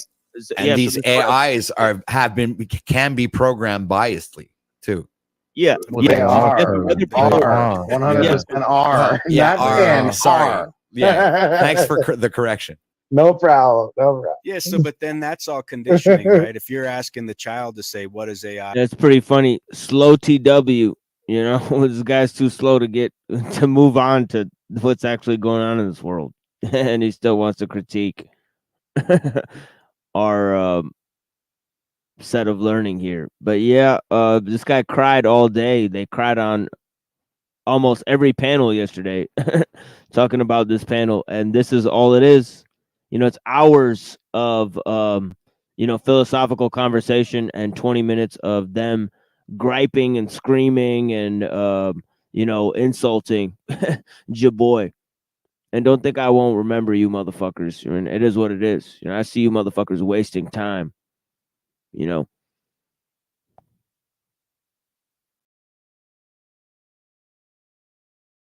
What is organic intelligence? Exactly. It's just getting lost in the imagination to the point where it's like, well, I can't delineate, I can't discern, and isn't that process just to get you to that space where you don't know the truth behind what's augmented intelligence and what's real? We're already there. Yeah, we have been for like decades. That's why people have to be very careful about what type of information they spread through these media, and because they may be participating unknowingly in a psyop. You know what I mean? And I see that with many people online. You know, I see people unknowingly being useful idiots to worse things. For example, the truther community has been single-handedly eliminated by QAnon. You know, so there's no such thing as quote unquote truther community anymore. They literally created a government-run psyop in order to delude people and divert people from talking about these issues. Well, there was a truth community. I mean, I was part of it when the whole QAnon thing came out, October 2017, and I was on a panel. Well, not on a panel, sorry, but it was a different setup back in 2017. Man, we didn't have panels like this. But does anybody know Unirock? Anybody heard of Unirock? I was on the Unirock when we were looking into all this stuff, and he was doing it all live on his streams and sharing his screen and everything. And then the Q map dropped, and it wasn't called QAnon, but it was the Anons working with Q, and then QAnon happened, and it was like. I said back then whatever it was, they got out in front of it, and they always do. And so create a psyops around it.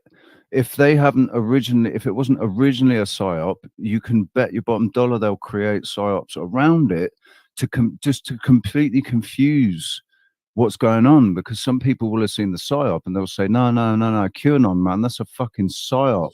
Yeah, absolutely. But the Q map wasn't, in my opinion.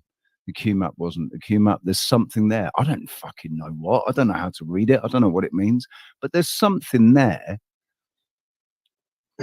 That's why the trip code was stolen when they were on 4chan and everything. And it was after that, all the messages kind of changed and it went flying off into fairyland.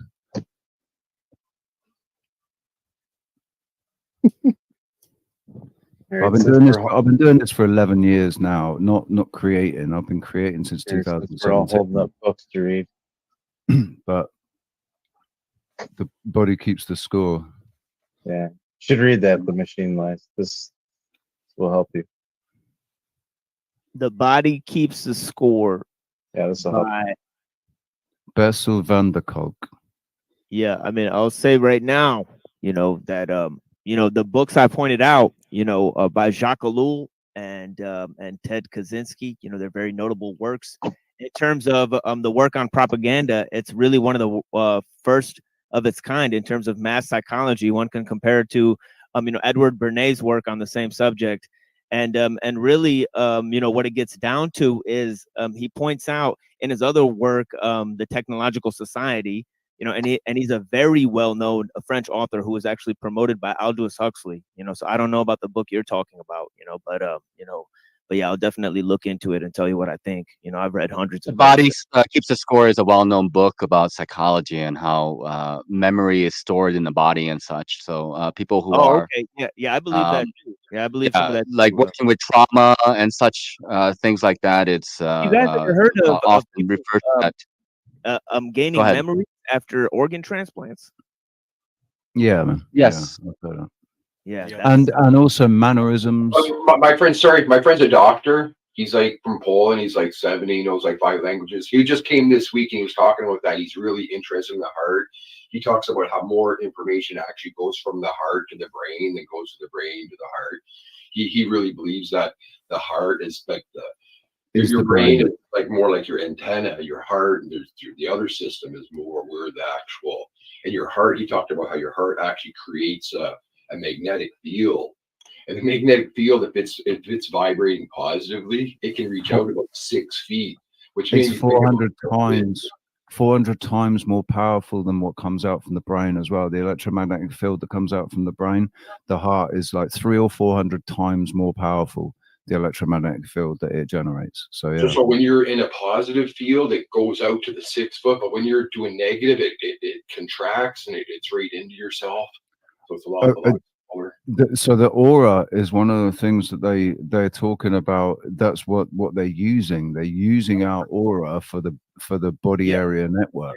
It's being affected by the radiation. So I will say that, you know, I believe that, you know, whatever energy system we have already available to us is being counter affected by radiation, and it's obvious just in terms of health, you know, that if you look at the absorption rates, you know, they're called S.A.R.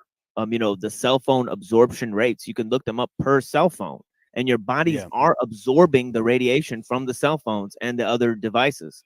So, you know, you can actually look them up per cell phone because they're regulated by the FDA because they have determined that it's harmful to health.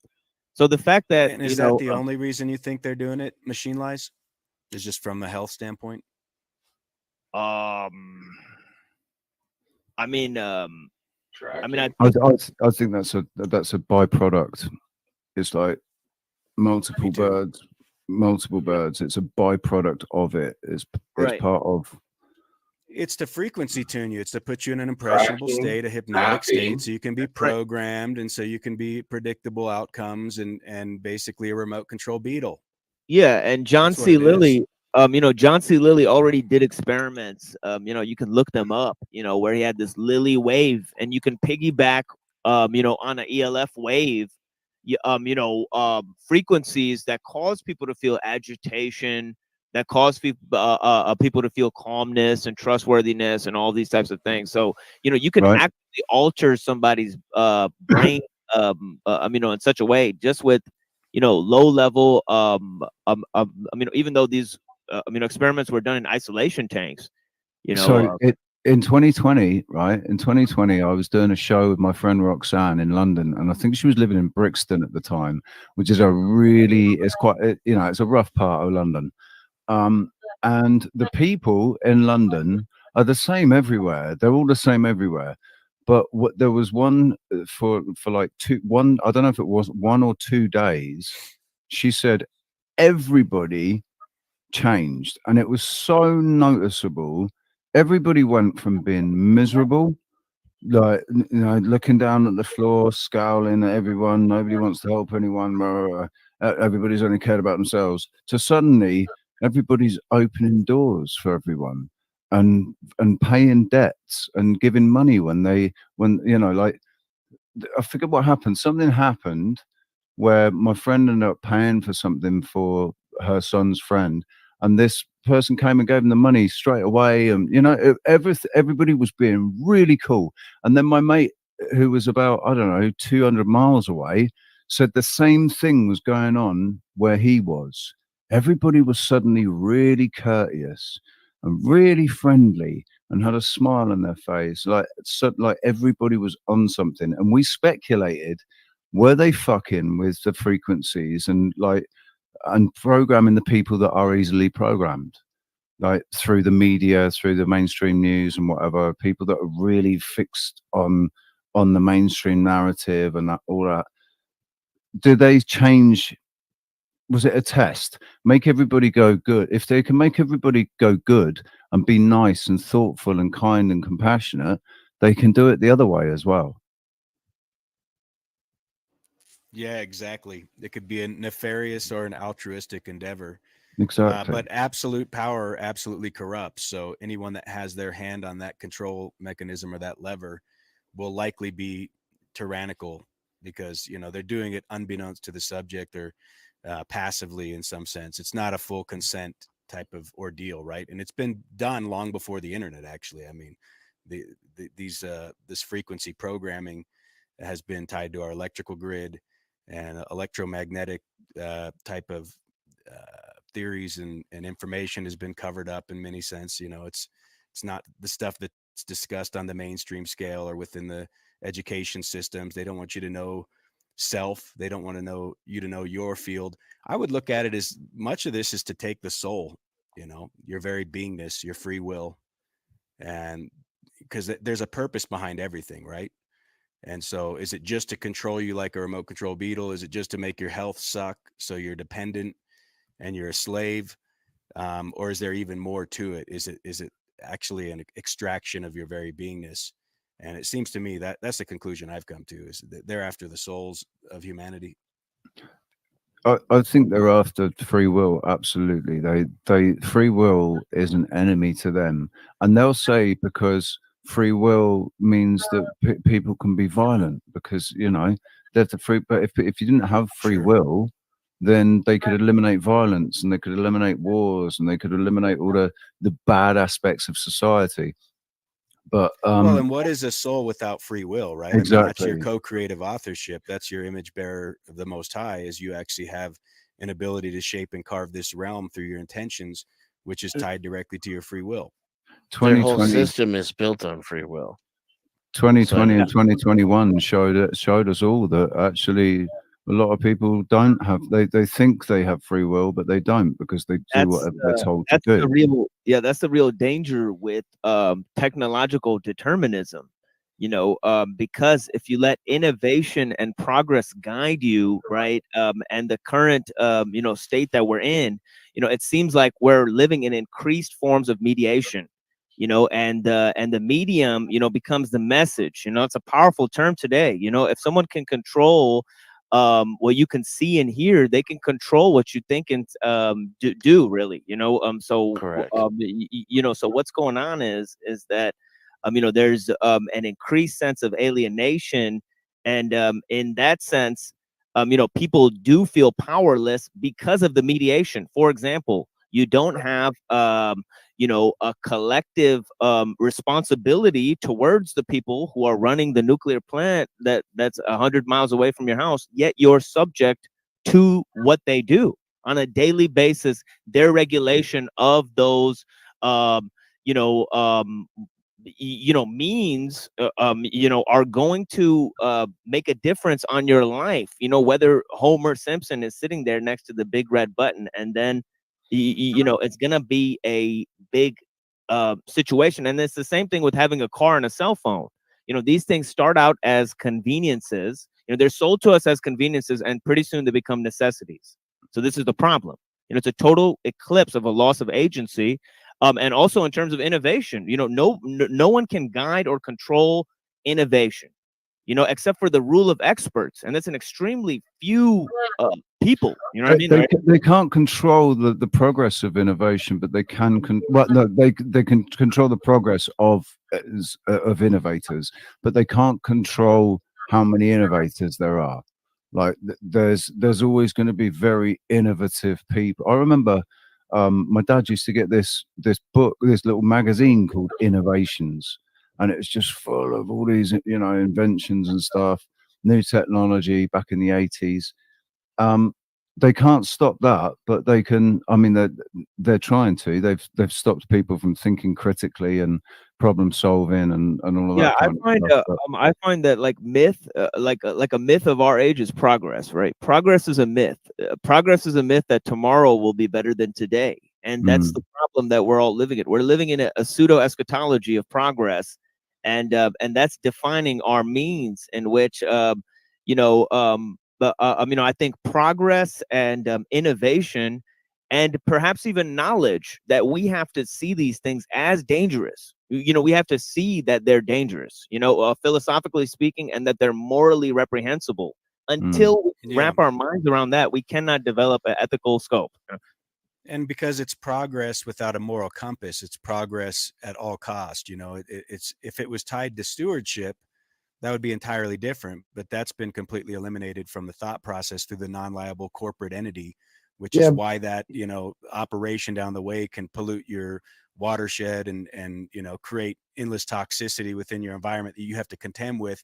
And it's all done in the name of innovation and progress and supposedly capitalism or free markets.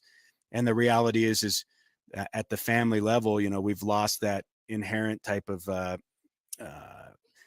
creating offspring that is responsible, that realizes they actually have an allegiance to the Most High to learn about the creation and do it in a way that's sustainable, do it in a way that is responsible. We've given that up. So, I mean, it's a byproduct of giving up the free will. You look like you got got a us into this chance. whole mess. Did they give it up, or did they just take it? I'm in a place with all forest around here, and they cut, and they're going to cut the last little bit of trees. The only woods left around here are the woods we own, we take care of. So we don't. They can't take what you're not willing to give. Peter, that's the okay. So this is the problem. Okay, it's a problem that starts off small at local level on bureaucracy, and builds and builds and builds, and people are the trade-off is kind of fucked up in a way, because the trade-off is like, what is the definition of progress? Okay, what is progress? What is true innovation in what we define the parameters of healthy growth? And what is the definition of healthy growth? And what is the business plan, and how is it to affect the populace? So we're caught up in the rat race. Okay, you talked about like the nuclear family idea, and we traded off religious views to scientific belief structures. And nothing's going to be perfect, but some things hit a little bit clearer of a mark than others. So when we get caught up in the rat race of life, we lose track of things that are morally ingrained in us. Some of us right now on the panel have been morally indoctrinated into certain things that develop a certain byproduct of progress. And it's not necessarily the progress of the bureaucrats or of the speakers of the House or the representatives of our nations. It's not our progress, it's their progress. And we get caught up trying to fit into these bounds. And like Peter was talking about the deforestation and stuff like that, we get caught up in the rat race of trying to keep food on the table and everything else, that we lose sight of the local bureaucracy. It grows out of control. Our civil leaders do not represent what we actually want, and we don't hold them accountable because we don't see that they're fucking fumbling the ball.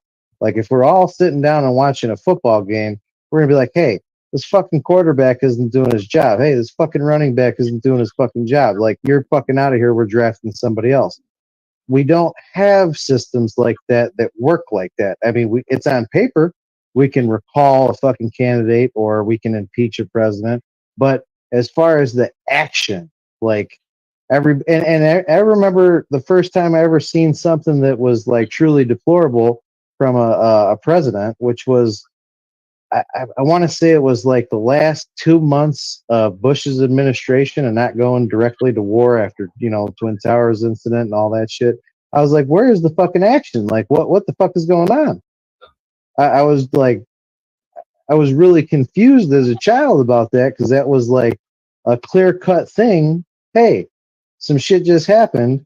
And then we find out later all the, bullshit that was put out about that certain situation, which I'm not going to get into, but we don't hold people accountable. The accountability is not there. And we're so concentrated on keeping food on the table that we're fucked up. What's up? Back to the forestry here. I'm in New Brunswick, Canada. It's been the same family that's controlled the forest here for over 50 years, the Urbans. Right. They got all the oil, and they changed the government back and forth, back and forth, back and forth. So there is no account. How do you hold them accountable? And that's not the Illuminati either, right? Those are literally that's a name that you know. It's not even they're right out there in the fucking open doing it, and you can't be stopped. It's yeah, obvious. but isn't that It's why obvious. peaceful resistance becomes so paramount, and that becomes the only way of taking back your control? It's not about holding them accountable; it's about holding yourself accountable. Right, they're your dollar. You vote with your dollar. Exactly. I agree. I agree. If you Peaceful resistance. divest from their system, yes. So on whatever level you can make yourself less dependent, you create independence and therefore freedom. Yeah. But peace, like nobody ever gives you autonomy. It's only ever taken. Well, New That's Guru why, right, New it's Guru inherent to brings your up a good beingness. point. He says, hold yourself accountable, get off the government teat, and learn self-reliance. I Right. would take it a step further and say learn self-sacrifice. Like, this is a conversation that I've had with a lot of people about like the situation that we're in with the border crisis. So why don't you take a page out of their book and live like they do? Don't kick your fucking kid out when he's 18 years old and, you know, expect him to fucking do whatever. Hold him accountable and actually have a household I made that a is line. beneficial to all. I made a line. Here's my line. If they start with the robots, sending the robots around to collect the people to put them in their little cities, Oh, yeah, it's, that's you my know, line. clickety I'm clack. fighting back. I'm Terminator. I'm going to destroy these robots. No, That's that's my line. I accurate. made a line. I'm not going to fight it. I'm just going to make my own world. But I have a line. And this is my line. You control these forests, and you're kind of fine. I have my own. I, for one, welcome our new technocratic overlords. Hail Zorlon. I do not associate with any of these other rebels and subversives on this panel. I would am like rebel all leader. the I'm future going AI home. robots of the future technocracy to understand that I am your digital friend. I'm Neo. Whatever game you're playing, I'm the big good guy who's going to eat. I'm the dragon. I believe in digital friendship. So you're a coward then. AI sucks. I'm get some. Jesus. Oh, we're just quiet. I'm a courageous. drunk coward with a wet penis. Yeah. I was going to whip out my penis a while ago. Why is that your line in the got- sand though, Peter? Just curious. Like, why is that the place that you've drawn is like? Because it's where and- the and- movie's supposed to be going. It's like we're not in a reality. So if that's where they bring this reality, then F it. I don't care. Then what do I got? I So it's a think we're all predictable outcome. You can be What are you bad. going to do when It's you a- face that line in the sand? Yeah, it's a meta. I'm literally gonna go. I'm not kidding. I'm gonna go Terminator. You know the. I would Terminator say guy with the that sword? you Come would, with me if you want to live. you would probably. So if you've seen the buildup, you would Yes, you would give me definitely you address would most there. likely take action before that buildup ever actually 100% was like aligned perfectly to that situation. You would take corrective measures before it got to that because Is your you name wouldn't- Sarah Connor? you wouldn't be able to hold out. You know what I'm saying? Like it would be a failed venture before it even started at that point. Yes, give me your address there. They're afraid. They're not. They can't do it. They're afraid of something. So what are they afraid? See, there's more going on than what they're telling you. Oh, look at everything we went through in the last fucking 4 years. I mean, why people are we all bowed here? without even having a gun pointed at them. Man, bro. Seriously. If that wasn't enough to demonstrate to you what you're dealing with when we refer to the masses. I mean, talk about waking up. The people who are woke up, they need a real wake up call. Like we're on planet Xenon right now. This is not your grandfather's America. Like you're the reptilian. Okay, wake up. The monkeys are in charge. They're running the asylum. Satan the dragon. That's me. I'm okay with that. Satan's the good guy, actually. You know, the devil, he's the bad guy, but Satan's the good guy. Satan. I'm Satan the dragon. And that's me. Yeah. So they want to wake the dragon. They cross the line, and then you'll see they don't have the power they think they have. See, right now they're like cheering. Yeah, we got this. And then everything falls apart, and they're going to be grabbing at everything. It's a paper map. What On if the they- side of the box it says "does not protect you from the thing you're wearing it for." Oh, It says, obviously, it says it like- on the box. obviously this I don't is know a- what to tell you. Obviously the situation I'm about to venture is completely ridiculous. It would never happen. But what if they actually rolled up with an Abrams tank and said, "No, dude, you don't understand." I'm in the Yeah. bog. How are they gonna roll that shit through the bog, man? So they come in. What have All they right. got? Robots? What the hell? Give me That- I'll take 10 of those damn robots on. Yeah, I've seen them. What are they? One EMP, all these robots, or you go in the little gully, like you can fight it. Like I say, what do you want? What game are they playing? I'm that guy. I don't. I think actually that people have way more power than they want anybody to realize. So. I'm not, Yeah, and what I'm if you not, die before any of that happens? Did you stand for And anything I'll be in the back. interim? It's reincarnation. I'll just be back, and I played this game Exactly. before. So you're going to Play my recycle first right round, back buddy. into the same mess that was I think created everything's on your changing. behalf There's going to through be a obfuscation paradigm of your free change. will. Like there's That- USA. Unfortunately, I believe that around New York area, there's going to be a big sun cold. There's going to be a ship. There's going to be a big wave, and millions of Americans out in the sea. I'm sorry, but there's going to be a reset. That's what I believe. That's the only way to fix what's going on. I believe there is a memory, like a conscious memory. I believe the memory's in the water, and that's why One way or another, there will be some attrition. in the water. But I'm not afraid of whatever they got. My question is, why are we all here? So I followed this guy's channel for a while. It was only a couple hundred. Now it seems like a bunch of Monty was on here a while ago, and I see a bunch of other guys. I know you're interesting, but I don't even know who you are. I'm just wondering what's attracting people to this guy here. To which guy? Well, this is like a new channel, right? Like, why are you guys all here? Like, what's going? Like, did you guys feel there's something bigger, like a bigger connection going on? Like, Oh yeah, like in terms of Nachiketa, when I first talked to him, I think he was talking about the Bhagavad Gita and karma yoga. So I entered the discussion talking about that because I had read comparable works on the subject, including the Gita itself. So I was talking to him about karma yoga and all that type of stuff.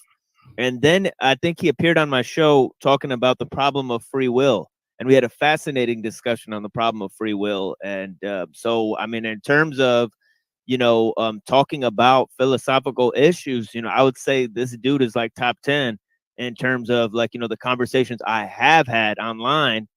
He's like one of my go-to people, in my opinion, but yeah, I mean, I really appreciate the discussions we have had.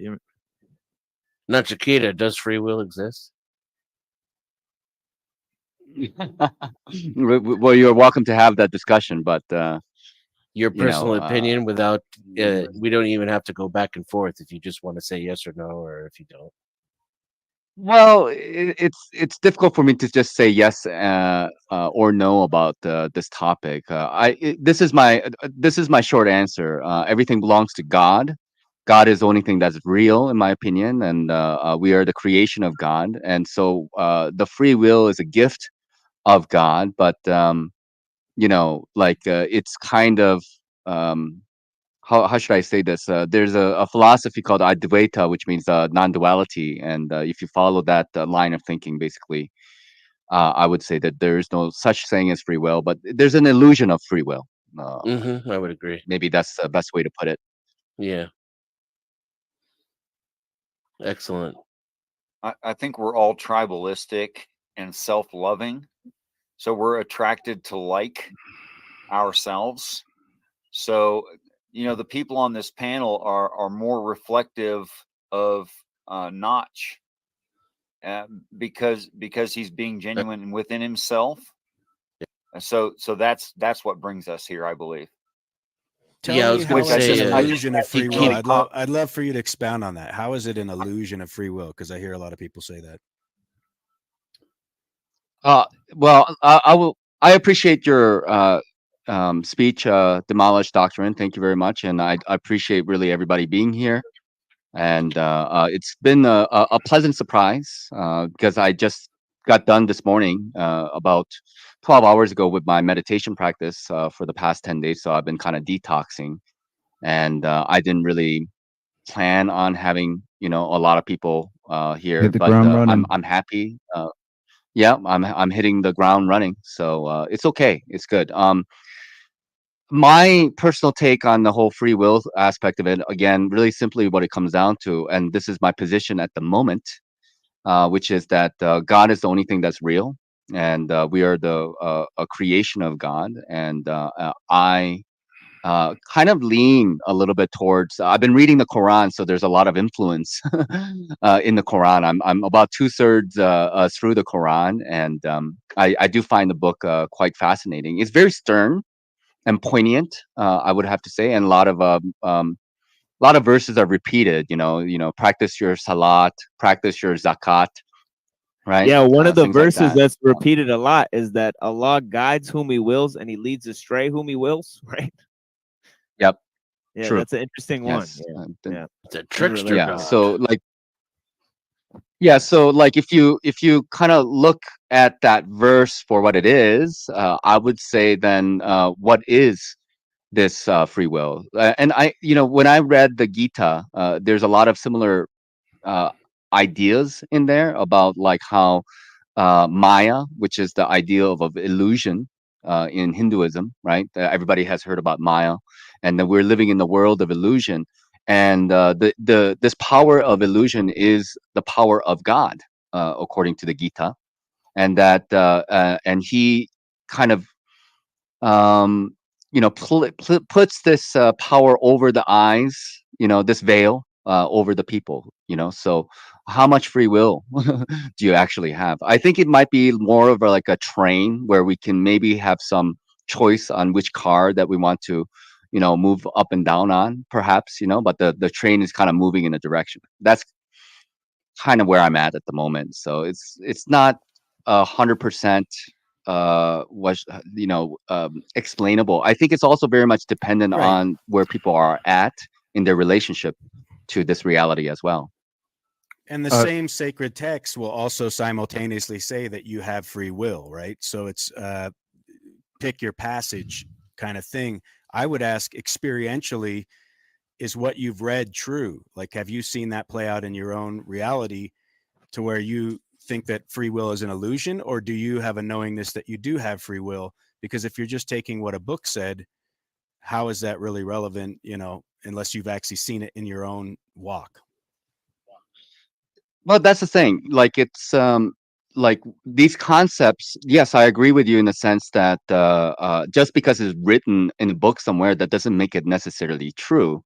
So, how do you apply it to your life, and how is it applicable to your experience? And in my uh, the way I would like kind of look at it is that it does change my perspective on things. Like, for example, like prior to at some point in my life, I might have said that like a man can become God.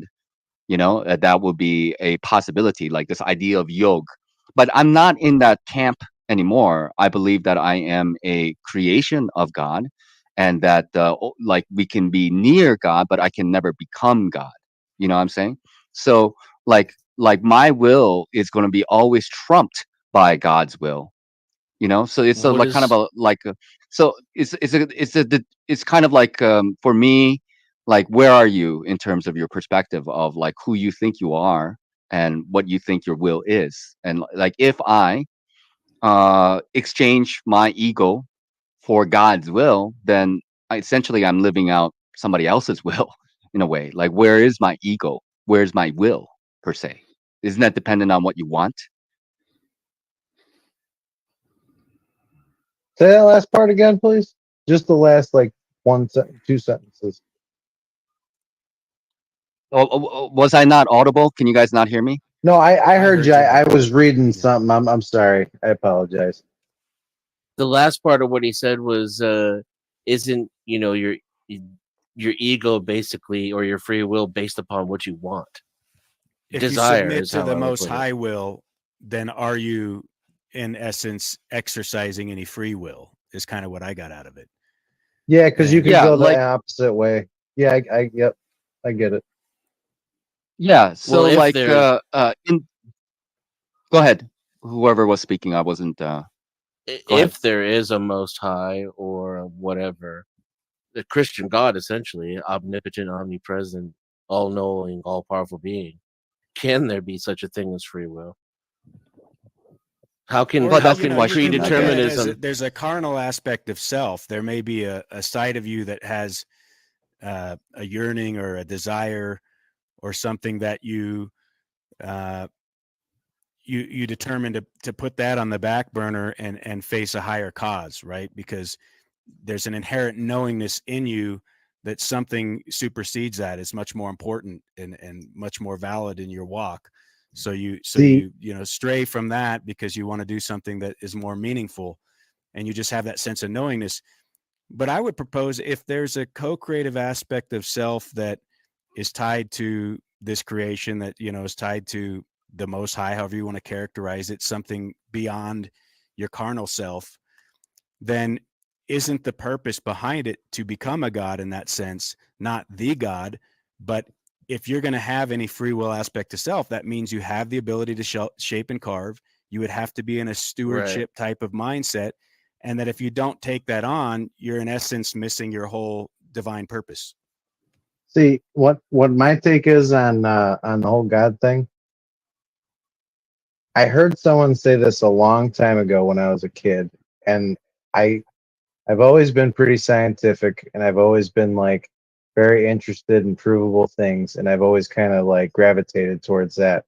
The only thing that I would say is the same thing someone said to me a long time ago, and that was that whether God exists or he doesn't exist, whether there's an afterlife or not, what's the harm in me taking principles that are proven to not only make better my life but those around me, and try and really like live out what grace and undeserved favor really is?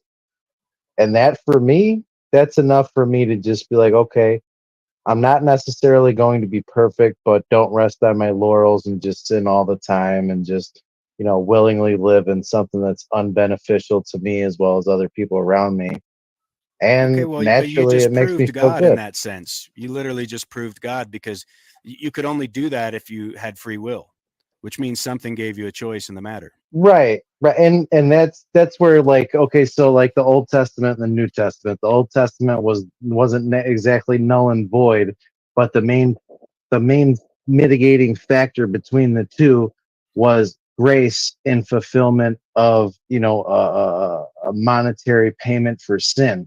Like, I can't pay for my sin because I don't have the amount of like a bull to sacrifice You're for talking about murder. indulgences. That's what's practiced in the past, right? Right, Is that what right, you're talking right. about, Like Jamie? that I could pay and I could sacrifice for my sin. Which And the church still offers, by the way. right, and this is partially true, and that's why I try not to get around like religious bodies. I try and just do the like outsider looking in thing and just take what I can from the Bible, leave the rest, and I don't like succumb to like doctrination, or not doctrination, catechism.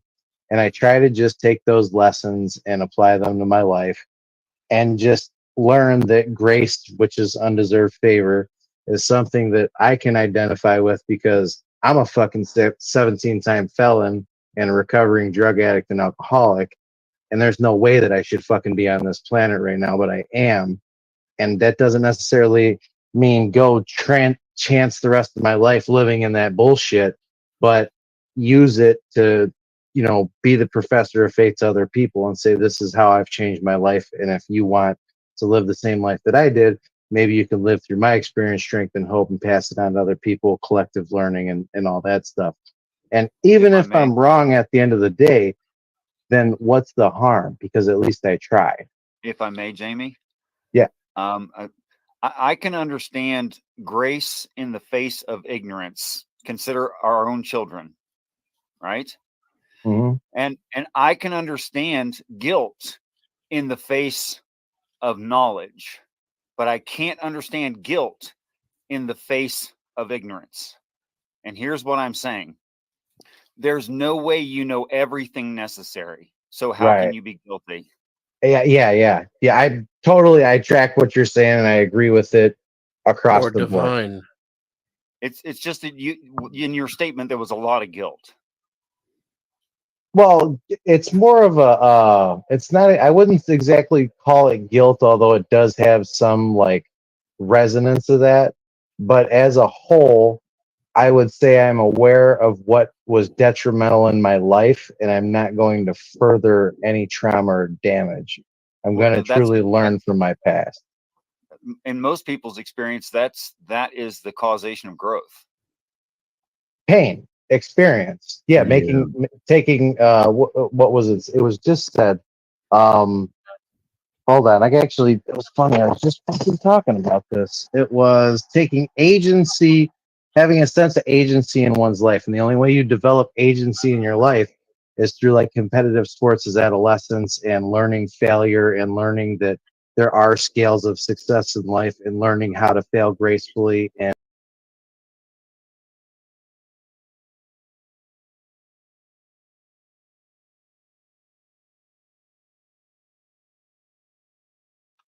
Anarchist right. Keep going. Okay. Culturally, a hold on, I'm trying to find one word here. A I hate the word woke because then there's not a right wing word. Let's go with let's just do woke. I'm bitching out right here. Okay, so woke left and a anti woke right. Yeah, keep going. And I can define that term better if you want me to, like identity That's like politics. political correctness. Yeah, It's like yeah, yeah. political Politically correctness correct, idea. identity politics, you name it. The list just goes on. Okay. And then I think that's all the fun terms, and then I can just start adding, millions of other terms if we just want to keep going on forever. But I think the fact that you want to keep going shows you that this is actually a process that can be done rationally and intelligently. But even though at some point you would agree, you already struggled when I said authoritarian versus anarchist. And I agree because of your traditional view of the political compass having an x-axis and a y-axis, and there's actually four kinds of people in that situation, which makes it more complicated. I understand. I don't care because you're going to waste your time trying to argue those four kinds of people when everyone in the room doesn't even agree on what the original two choices are. First of all, you have to start with a black and white standard of authoritarian versus anarchist. That's your black and white standard. Then you can debate all the gray shit in the middle about libertarians versus fascists or whatever, a little bit of each from each camp. But you understand that there is an extreme pure left end and an extreme pure right end. That was the point of this exercise. Right.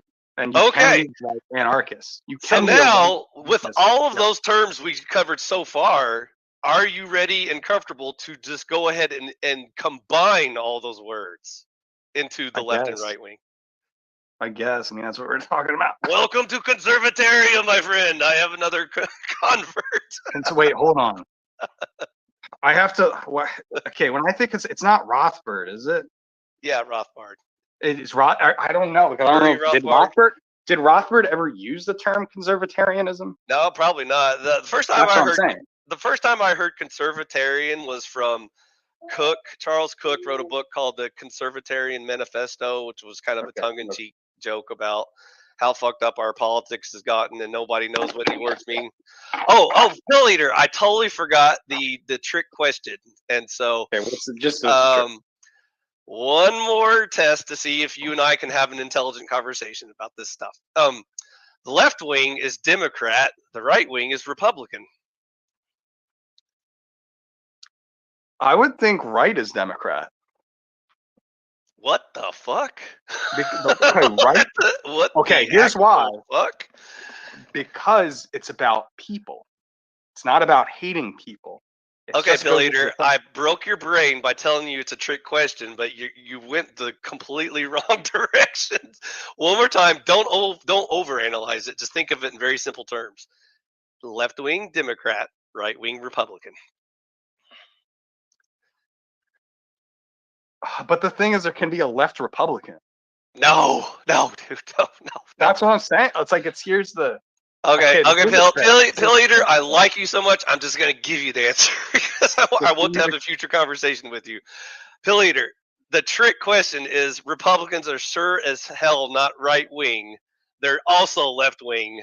They're both That's what I fucking said. left wing. It's Democrats and Republicans That- are the same thing. What we're okay. I was talking about values, not the American. I'm talking about Republican all of the above, Pill Eater. Size and power of government. Okay, when I say economics, Democrats, I'm not culture. talking Joe Biden. I'm saying demos, like people. I'm not I'm talking talking about in the United States of America, the Democrat Party, the DNC. Okay, and if the you said the GOP. okay, yeah, that wouldn't make sense because that's an American thing. I'm talking about demos and like Plato's Republic. That isn't Donald Trump. You're American. I assumed you knew what I meant by Democrat. Yeah, but when you say the American of Biden, then it's like okay. But when you said Democrat, that's like okay. Okay, Demo. let me rephrase the question. DNC left wing, Right. GOP right wing. No, it wouldn't make any sense whatsoever because the DNC is basically the same, like you said, the same. I already gave you just the some answer. party. I know it's a trick. That's definitely a trick because of the way you phrase it. But it's like. But anyways, Joe would you Biden is agree more that Republican. most Americans think that's what those words mean? I think, yeah, if you ask a normal American, they only think in terms of Trump versus Biden, and those are the manifestations of those said parties. Is Trump a right-wing conservative, by the way? Just curious. I think he kind of flips at times. So, by the way, let me tell you the cure to the cancer in your brain right now. Have you ever heard of centrists and centrism? yes. One of my favorite pet peeves is what's his name? PF Young. Have you ever watched his channel? Or Oh Gen yeah, X Jeff? yeah. There's a video of me talking to him. Yeah, but Okay, so the term enlightened centrist is an oxymoron because these are some of the dumbest fucking people on the planet who think that these crazy left-wing people are dumb, but they're equally as dumb as these crazy right-wing people. And so the smart people are the people in the middle that just compromise everything because that's the path to enlightenment. Do you agree with that philosophy? I think the centrists are just as indifferent and bad. So let's test your theory. By the way, are you pro-life or pro-murder? no, pro-life. You frame it that way, pro-life. What other way should I put it? I mean, yeah, it's like it's like they say free choice, but it's okay, it's pro-life. I say natalist. Here's what I say: natalist or anti-natalist. Natalist. Do the babies getting murdered have a choice? No. Okay, so are you pro-life or pro-murder? Which side? Pro-life. Okay, so the left wing is pro-murder, and the right wing is pro-life. So what's the centrist point of view on this debate? The centrists would probably be so indifferent that they would allow whatever power was to push them the way like sheep and wolves. I'll put this in simple mathematical terms for you because they can't answer the question because they're fucking retarded. But anyways, the left-wing view is kill 100% of the babies. The right-wing view is kill 0% of the babies. So the centrist view would logically be kill 50% of the babies, and then both parties are happy. That's correct? It's like the Monty Hall problem. Yeah. Yeah. I mean, why are everybody so angry and fighting about this stuff? Why can't we all just get along? Kumbaya. If you had 3 doors, if you had 3 doors, 2 doors are goats and 1 is a car, and you're trying to get the car, you're about to choose one of the doors. The Monty Hall chooses the other door, which is a goat, and you ask, should you stay or should you switch? Well, you should switch because your percentage is much higher and it's moral. You shouldn't be sticking with that. And so for a centrist argument, if you tell someone, just stick with abortion, then they're going to stick with the door, while pro-life switches the door to get the car because they're higher percentage. Therefore, centrists are more likely to side with pro-murder. Of course, because compromise is the enlightened view of progress and liberal thought. It's it's like I'm just telling you, like the analytical, the mathematical error here is because centrists will always choose the higher percentage, and the lower percentage is always bad. I meant, and actually, that's like what you would call pro-murder. one of the most popular centrist views is we should just vote on it. Let's just vote and see how many babies we should. Like long story short, yes, I agree with you. Centrists are just democracy stooges at for the its left. best. They're just like stooges for the left. They're leftist in denial, pretty much. That's what I have to point out all the time, and that's why I got kicked off of Flow State's panel the other day, and he probably won't want me to come back on anymore. I've had the same problem in undergraduate where I met people who said they were centrist, and then they were espousing what you said, left-wing ideals of pro-murder and being useful idiots for basically. And I asked them, well, wouldn't that just be like, you know, the very party you say you're anti-communist, but you're putting communist values? That doesn't make any sense. It's very Zizek'ian. And yeah, it's true. They're not centrist. Okay, you're capable of handling these topics now. So let's do the hard shit. Okay, so now that we're done with the false dichotomies, what about the gray shit in the middle? Is pure capitalism the answer to life? It's the way you put it. Pure capitalism, laissez-faire capitalism. Is that the answer to life? Is that the solution?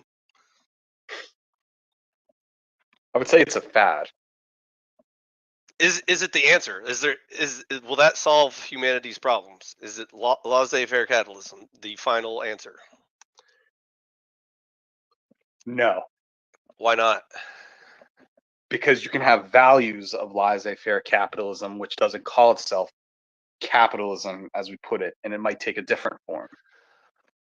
The problem with capitalism is that it's not like the final answer to all of humans' problems. It's just the best economic system we can derive so far. As a person who values life, obviously we're not allowed to murder each other for each other's shit, correct? Right.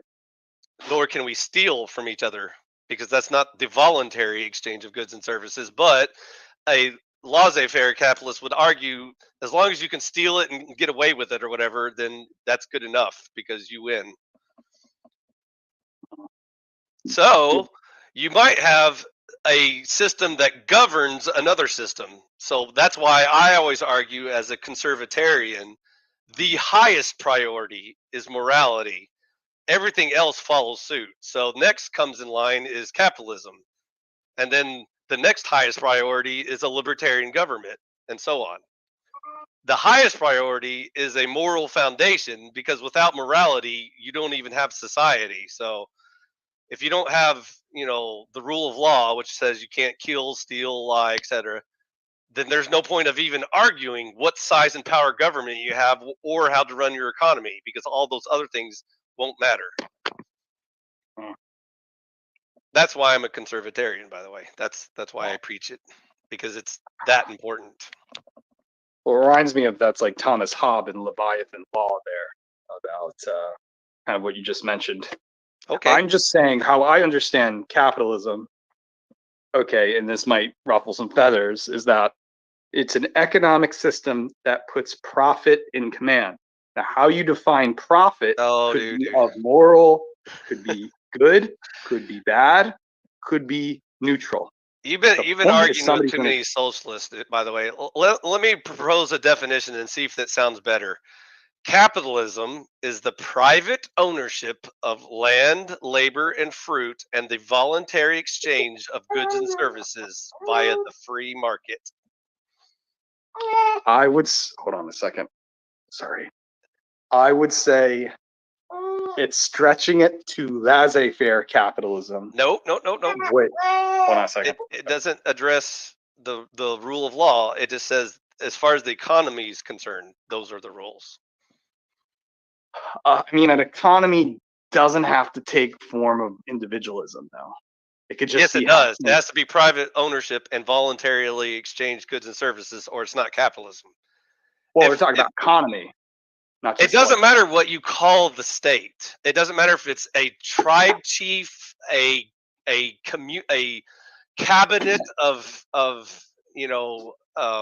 oligarchs, a king, and a democratically elected republic. It doesn't matter what you call the state, as long as the state controls the economy. That's socialism. If the private owns and controls their own economy, that's capitalism. And this is for people. For all time, all words, all civilizations, any situation, aliens, human, doesn't matter. I would say that it's ending up. Economy is usually about what people want and how people want it. Capitalism doesn't ask the question what you want. It just asks you what means you have to exchange those wants.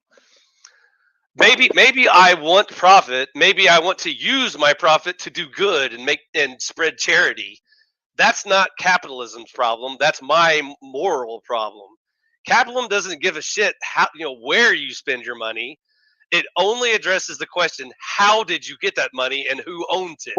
Well, just to interject really quick, I think really what this conversation is actually about is there a difference between communism and liberalism and libertarianism? And really, at the end of the day, those are all really difference? Those are all subcategories of the major branches. Communism is a subcategory of socialism, in which by definition a anarchist group that has no money, no state, but centrally plans the economy through socialism forms a communist group, whatever that means. Now you see how all of those words sound like bullshit, because first of all, how can you centrally plan the economy with no government?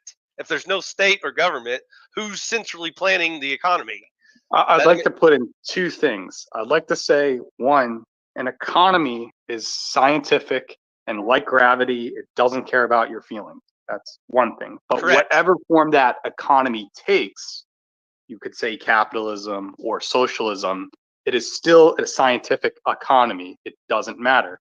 The point is, it's how people control that science. And there's ways of looking at it just like gravity. It's more the point of who controls the economy. That's where the definitions diverge. And that is a human thing, and whether you want to call that capitalism or not, it kind of has the same values within any barter society, small pre-communist society. And now the third thing I want to say is that communism, quote unquote, came from socialism as a term for post-scarcity, meaning that when everybody has enough resources, you could live off that. And a whole ideology came from that, whether that is scientific socialism or Stalinist communism. There's different sects and parties of what they believe in. And that could be as well be anarcho-communists. The point in being, it's so far-fetched from post-scarcity that capitalism itself could already create post-scarcity through some weird UBI system and then call it communism. By the way, Pill Eater, are you familiar with fascism? Yes. What's your definition of fascism, by the way? It's real quick. Curious.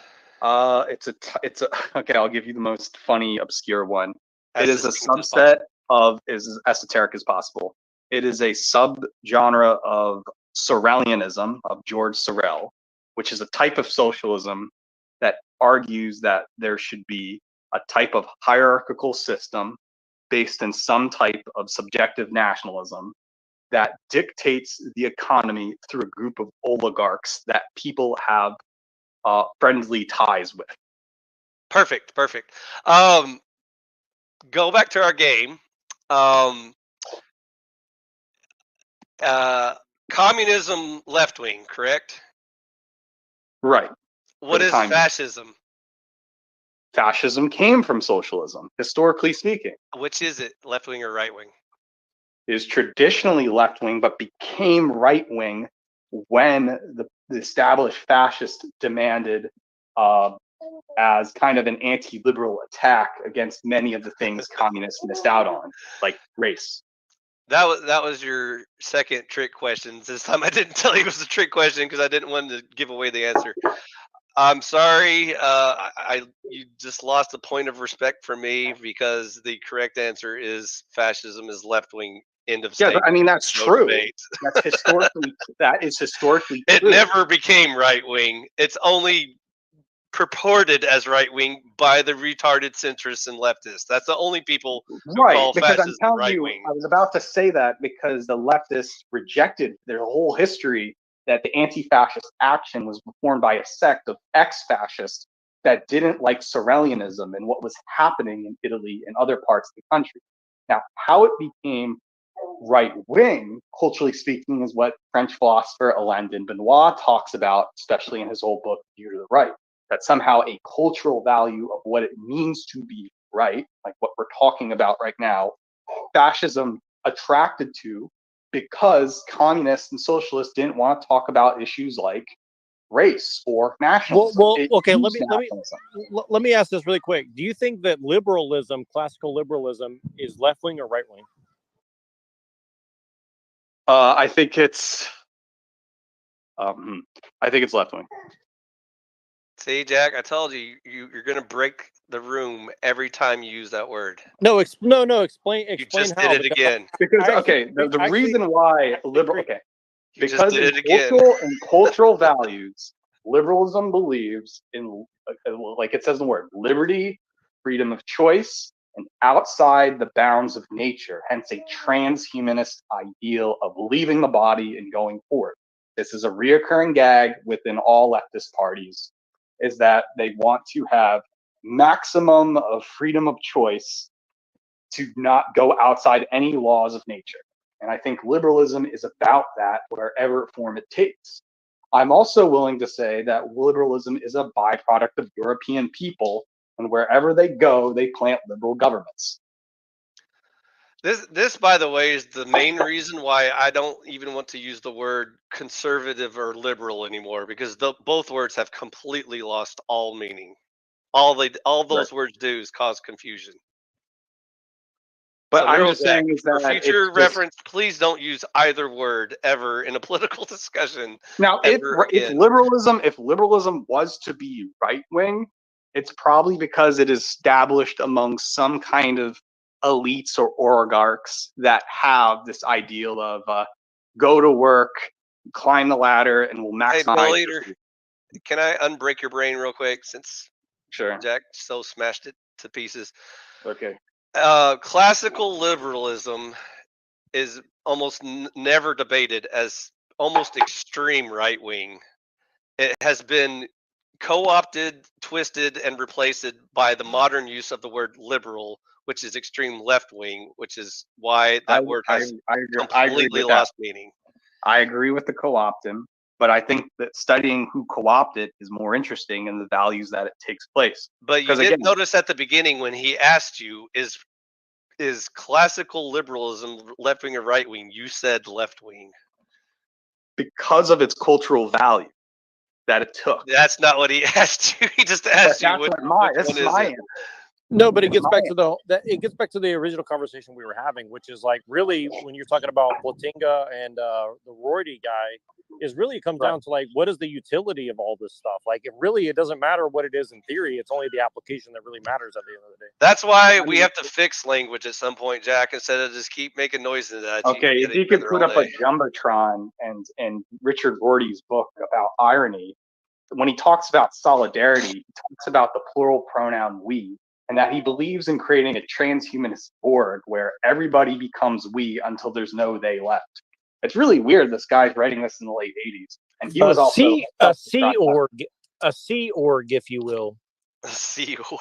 And now Rorty is a self-declared leftist, and so by reading Richard Rorty, I have all the belief that leftism in the American spirit is some kind of transhumanist project. Do I have to believe in Xenu to join this group? Like, what's the requirement? That would be Nick Land territory or xenofeminism, but it's pretty wild when you read the text. I have a question. Is panpsychism left wing or right wing? I wouldn't know. What is panpsychism?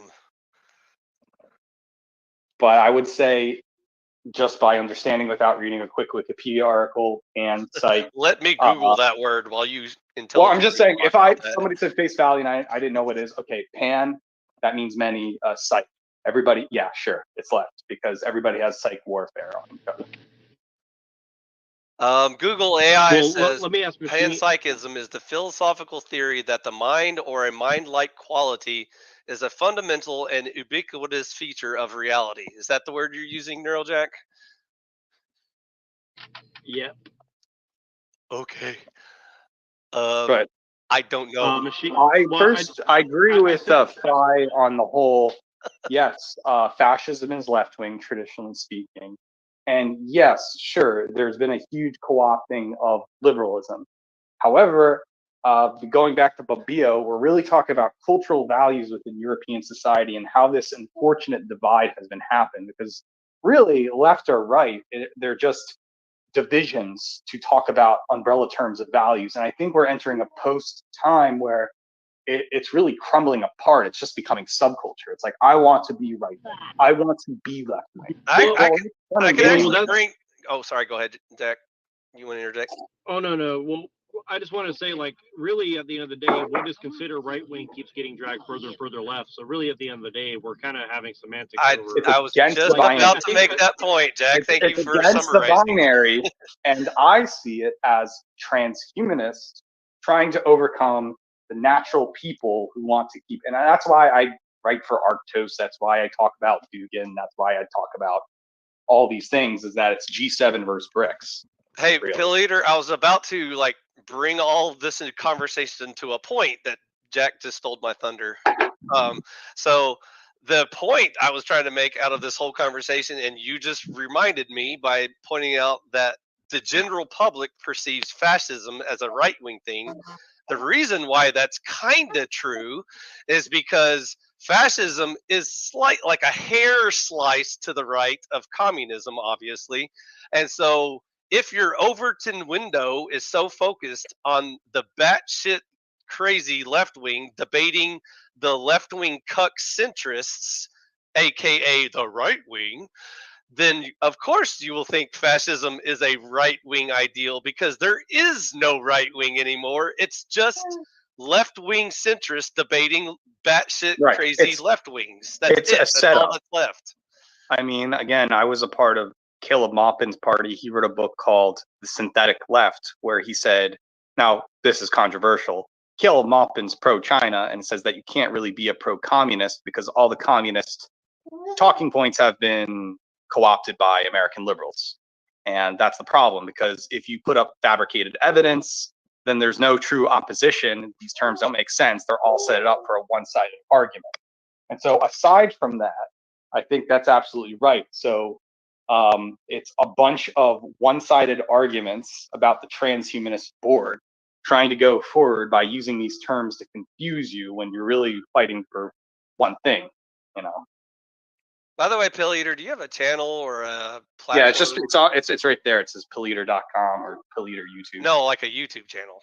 Yeah, there's a YouTube channel where I did talk to PF Young for a bit, but Are you on Discord? I used to be, but Discord is so honeypotted. I know. I have like 3 people I talk to on Discord, but if you have a Discord, I have a Telegram. I'm in all the weird Telegram chats, so I'm on Telegram, and it's just because Telegram's data free. Discord is weird. It used to have been interesting, but now Discord feels way too thumbs up. If you're interested, I would like to have many future conversations with you. So far, you've convinced me I'm able to have a conversation with you. So, well, if you just go to my YouTube, youtube.com/Pilleater or www.pilleater.com, everything's linked there, including my anti-liberal arguments. Some thought I made it out for other people to read because the same things I talk over and over again. But it's there. It's all there. I think Neurojack also has my book too, so it's there. Okay. Okay. I have a YouTube channel. If you look at my name, it's at iFi/YouTube That's my YouTube channel. iFi/YT. Yeah. Feel free to jump on any panel I have in the future. You will be welcome to discuss any topic.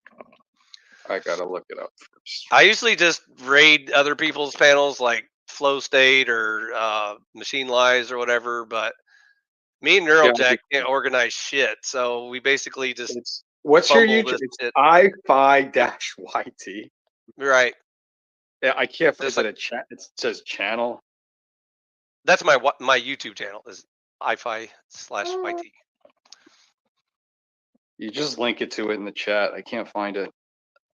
I know. I have like, I don't know, like 20 members or something. So- Yeah, I have like 1,600 followers, but okay. I'm not a real channel yet, but we'll see. yeah, I'm gonna a micro channel too. I'm like 1,600 people who just for the last 6 years have been following me on the same kind of, like you said, panel space, weirdo shit, whatever I can do. Well, I wanted to get back to the liberalism thing for a second, like, because Let you me make switch a pretty strong computers. argument that that liberalism is basically not that different than, like, basically everything we're saying. Like, liberalism is basically the mechanism by which transhumanism is coming into fruition. Would you agree with that, or am I kind of way off? I think that's a you and Canuck conversation. Me and Pill Eater have moved beyond No, that. I'm getting that from Pill Eater, so that's why I'm asking him. Oh, I unbroke his brain, so please stop re-breaking his brain because we fixed that problem. So you're not concerned about transhumanism, I5? I'm not concerned about using the word liberal unless everyone in the room knows what that word means, Neurojack. So what do you mean by liberal? I know for sure Pill Eater and Machine can definitely define that word better than I can. So that's why I'm trying to bring them. Can back they? into the conversation. I would like to hear it. Oh yeah, for sure. Because 10 seconds ago, you asked him if classical liberals are left-wing and right-wing, and he said left-wing because you broke his brain again right after I fixed it.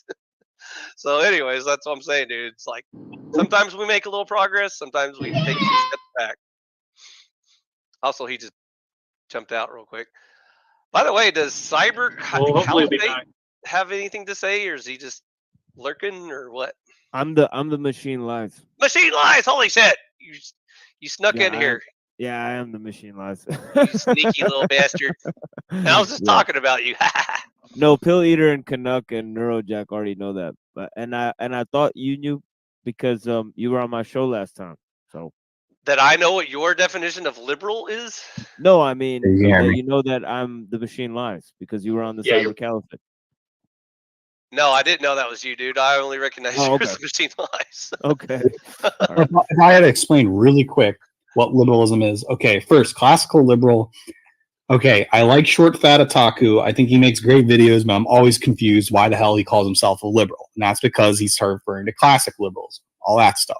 Now, besides short fat otaku, I define liberalism, and a lot of people in the arctosphere define it, as basically an ideology about the human spirit leaving its body and having many different choices and maximizing liberty, liberalism, and to a point that, again, it gets into a transhumanist state of mind where morality doesn't matter, ethics doesn't matter. I could do whatever I want. That's ultimately what liberalism is and how you maximize that. Now, there's levels, as some people say, well, it's always good to be expressive. But again, I think it's uniquely a European thing that has pretty much spreaded throughout the world. And I think the American project has been to basically promote this Google AI transhumanist state to leave the body. And the interest in transgenderism is a part of that project. And they use the words left and right to really confuse us when really it's just the left is just a vehicle for the transhumanist project. And I see anti-liberalism as a project to go against not only what the American state is doing, but as well as trying to I guess some people call it reactionary, but I don't think it's reactionary anymore. I think controlled opposition, right? Right. Reactionary is a bad term. The word reactionary has already been co-opted by the forces, by the Bay Area elite. So I would say, right, reactionary is bullshit.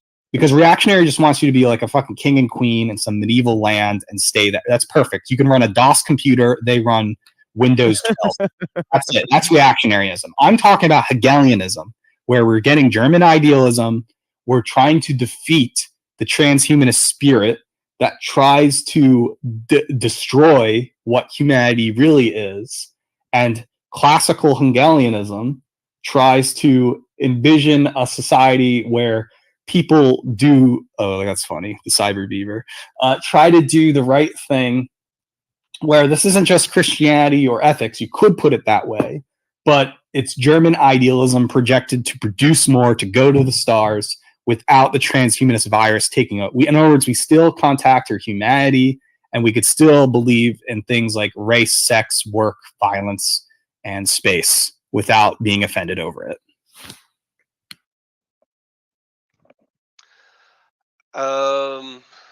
Can you shorten that down to like a sentence for us? Liberalism is bad because it's the reality we're in. It basically gaslights us and say we can do whatever we want while shaming us if we try to have sincere convictions. They want to make everyone ironic, so you're detached constantly, consuming in things without responsibility or duty for others. It's a very idea. Basically, what he's saying is liberalism equals transhumanism at the end of the day. That's basically what he's saying. Okay. Noted.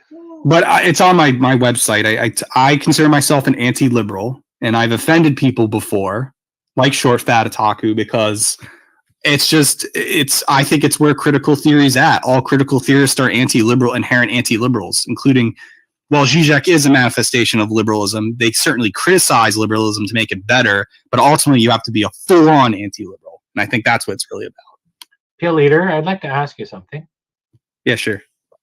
If I look at a standard plain vanilla dictionary definition of liberalism and all of the very broad tenets of it, equality before the law, for example, private property rights, consent of the governed, I don't see any of that in what you're describing in a link to transhumanism.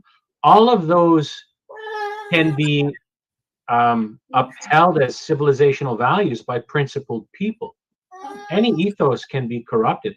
I don't see, it's not evident to me that liberalism, in the plain vanilla definition of it, is related in any way at all to transhumanism, to the speciation event that these folks want to kind of force. Okay. I would say that it's about values. And liberalism has a history with European people and the European interest that tried, through very much like a Rudyard Kipling or Joseph Conradian sense of the world, make everyone into the liberal spirit, which is related to Christianity in some way or another. What that entails is that maybe we're not talking about liberalism, but we're talking about race, and we're probably talking about some interests of the world where transhumanism correlates to making everyone whitewashed, which is true to some extent. When you say we're talking about race, I'm not sure what you mean. Do you mean species, as in Homo sapiens, baseline humans, as opposed to those who want to augment their bodies with technology? Maybe institutionalized genetics and parties that claim that they belong to a party, pretty much. And that race is an ideological notion of, going forward with that interest. So when people talk about the white race, they're talking about this weird post-Nietzschean sense of the term. And so you have to be very careful with the word race, because that really what we're talking about is genetics. And I think what do you mean by genetic? To what degree do you mean genetics?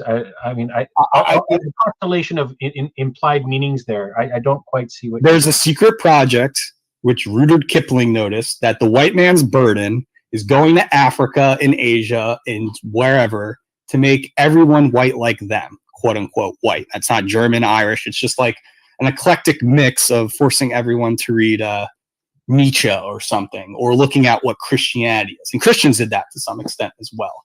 I think that line of thought comes from this, Hegel thinks it's going forward to get somewhere, but I think it was a different direction into the spirit to go against. It's the creation of modernity and to develop some society beyond what they're doing, say, in Africa. Hold on a second. So those fellows, Kipling and the others who were maybe trying to prosecute this philosophy, this interface with the world, were they operating kind of outside the considerations of environment upon culture? Because the environment of Africa, for example, the vast different environments of Africa are markedly different than the environments of Europe. Oh, he's gone. I didn't notice that. He said, hold on a second. He had to leave. Right. Okay. Hey, Neurojack, if he comes back, can you post in your chat my YouTube link? Because I can't post it. It like automatically deletes it. Yeah, put it in. I'm kind of still walking around. Can you put it in the back chat? You see, Sure. I'll see if it links. Yeah.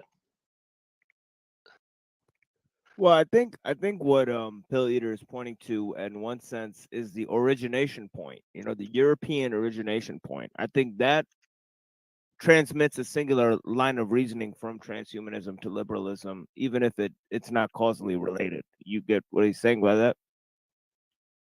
No, and I'm not sure by what you mean by transhumanism. I'm not trying to be, willfully ignorant about that. What does that mean to you? Let me ground that by saying when I hear when I hear people talk about transhumanism, I think of that as fast forwarding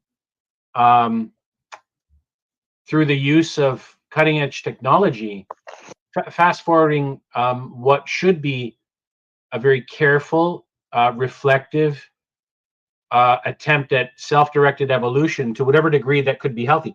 Just throwing caution to the wind to get there, right? The ends justifies the means in that regard. And to me, that's always dangerous, no matter Well, that's a little bit more verging towards accelerationism, but transhumanism is really the belief that we can improve humans through technology, or that technology is the next stage in human evolution, right? Okay, That's going to I happen don't see somehow those two through things as technology. necessarily being the same. Of course, we can improve life through technology, but we should practice a very careful, considered wisdom in how technology. No, I didn't. No, I didn't just say improve the human condition through technology. Okay. I also said to evolve humans into the next.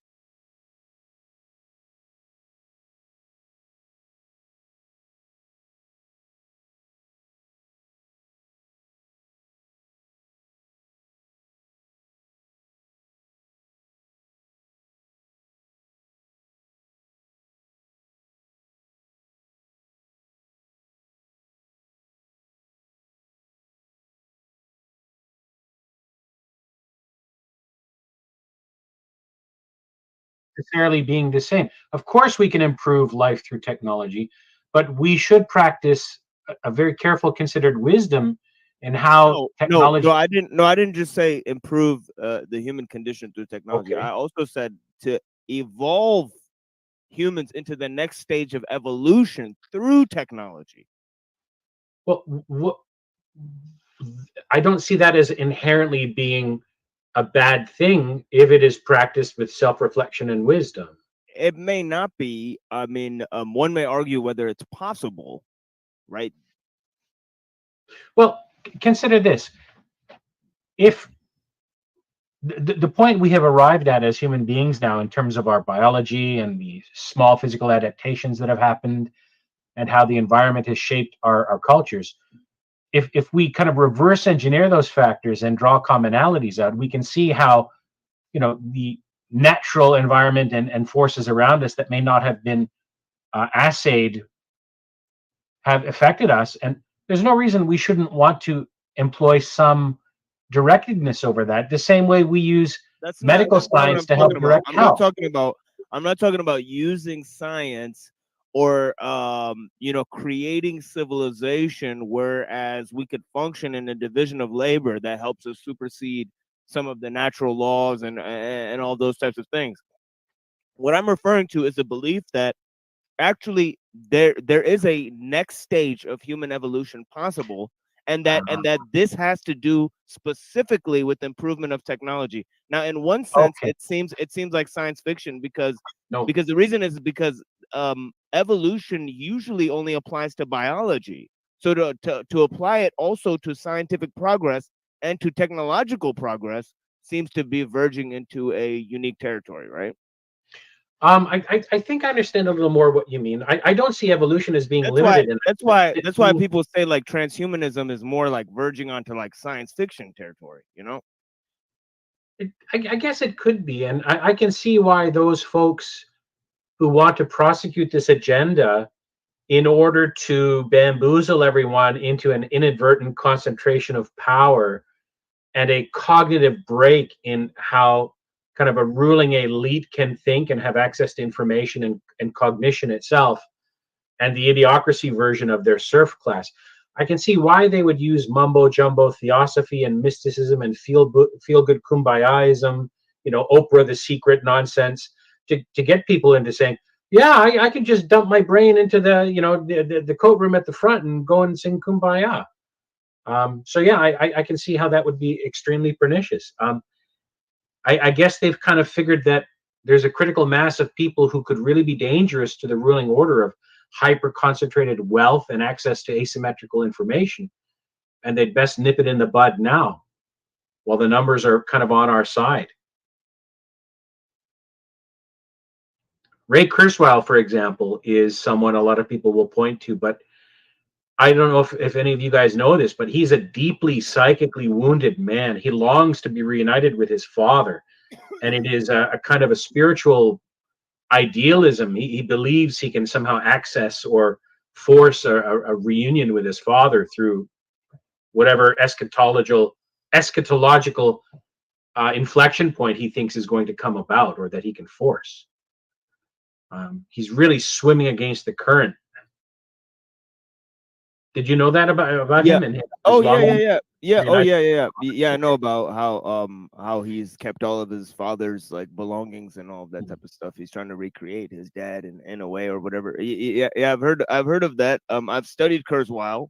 I've read some of his writings as well. And I've studied his material. So I believe what Kurzweil is thinking of, is interesting because his sort of mathematical predictions of a technological singularity, but also this kind of relation to this idea of immortality. Now that gets into a baseline sort of transhumanist belief. If we had to pick a baseline for the ideology, we might want to add that in there. You know what I mean, right? Because the belief that we can supersede death, and this is how it's related to both liberalism and religion, right? In terms of theosophy, and where it goes from the kind of Kabbalah, it taking that kind of idea of this sort of eternal rebirth, and running with it, in a very interesting way. But that this is actually symbolized by evolution too. What do you mean by evolution? Do you mean the neutral process of things in a kind sense, of passing fitness tests? In a sense that something could die to become reborn, but in a better way, right? That this is a quasi-Christian notion as well, right? I apologize. I'm just having like wonky internet shit over here. I'm sorry, just right in the middle. Yeah. Sorry, Yeah, I've been trying to hammer in on this idea of transhumanism. Like literally, so it's been going out at the wrongest times ever. But just to get back on Canuck, let's move on to something else. It's not worth going over that. It's really fraught territory.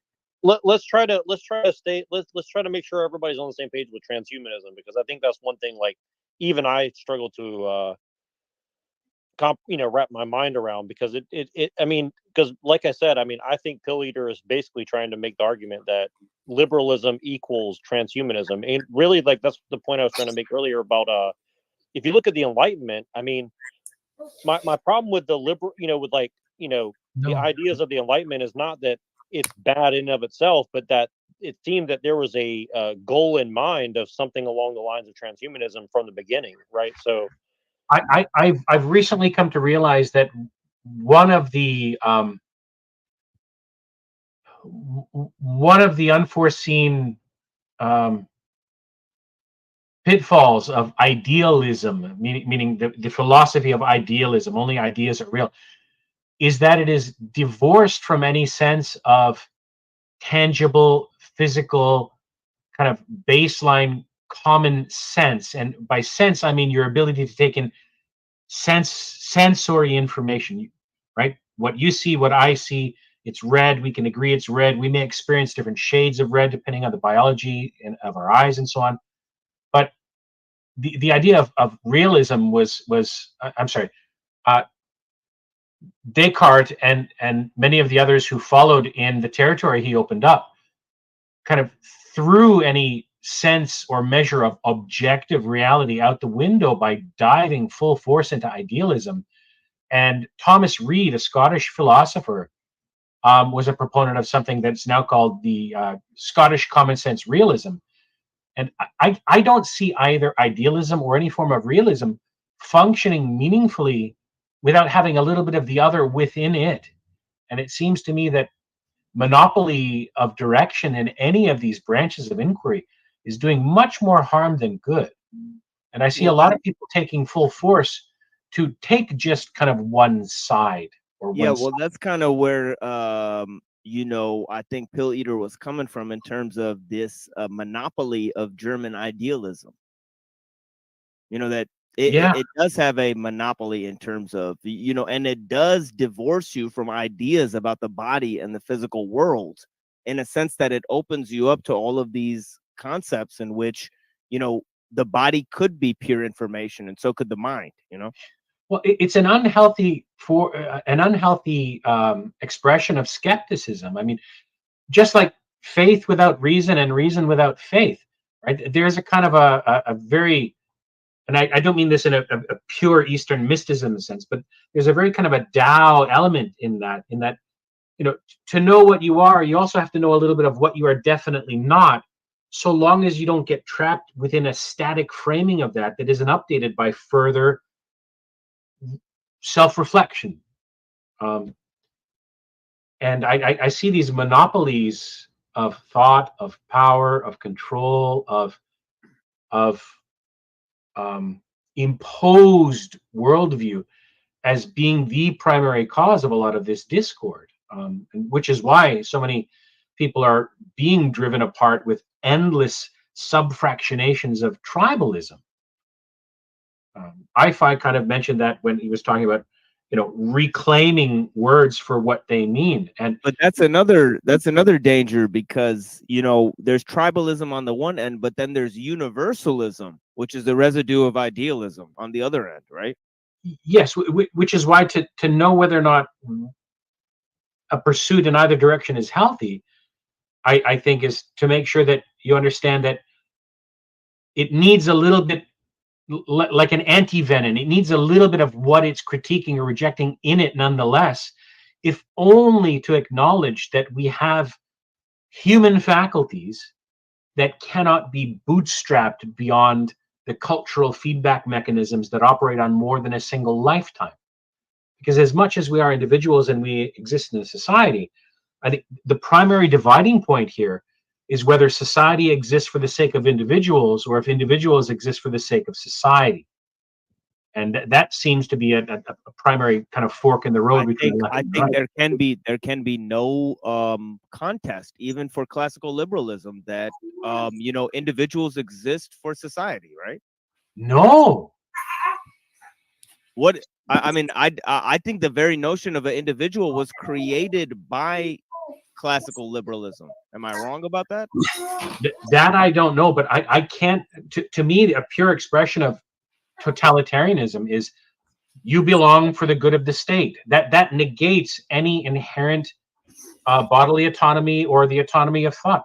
Society, this is to a me, notion that was my view, created by you know, essentially by Hobbes when he coined this notion of sovereignty, right? He said that the artificial man, which is the sort of collective power within one monarch, right? That this person was the sovereign, and the individuals would achieve this by becoming a collective and giving up their individual sovereignty to the state, right? So this is his essential idea, and this idea of an artificial man that we could all be collectivized into this external ideal, you know, is basically the supercomputer hive mind. You know what I mean, right? Right. I don't understand anything you just said. Well. What I'm talking about is I'm talking about a collective being, which is the state, right?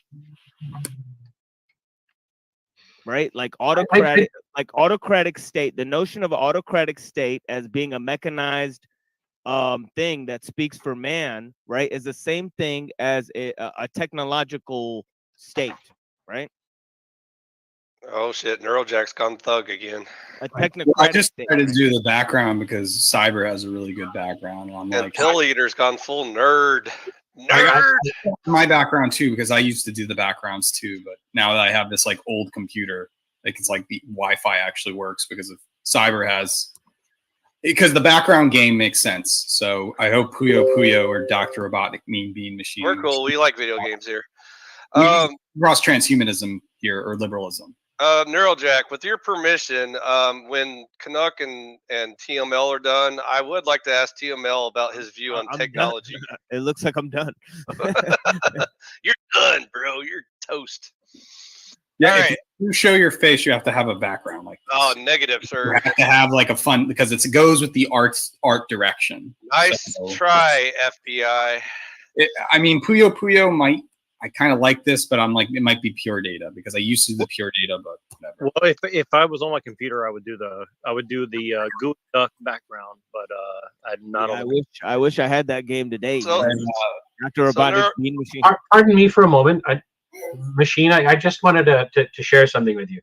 It's a quote from Jung, and the quote reads: "Society is nothing more than a term, a concept for the symbiosis of a group of human beings. The concept is not a carrier of life." This is one of the quotes that's, when I learned it just last year or so, it encapsulates so much.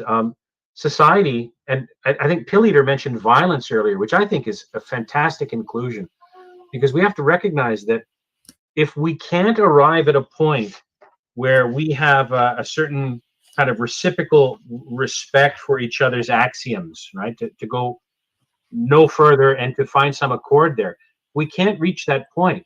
All that's really left is violence, whether it's the violence of one of us nailing our shoes to the other's feet or the violence of one of us preventing them from that happening.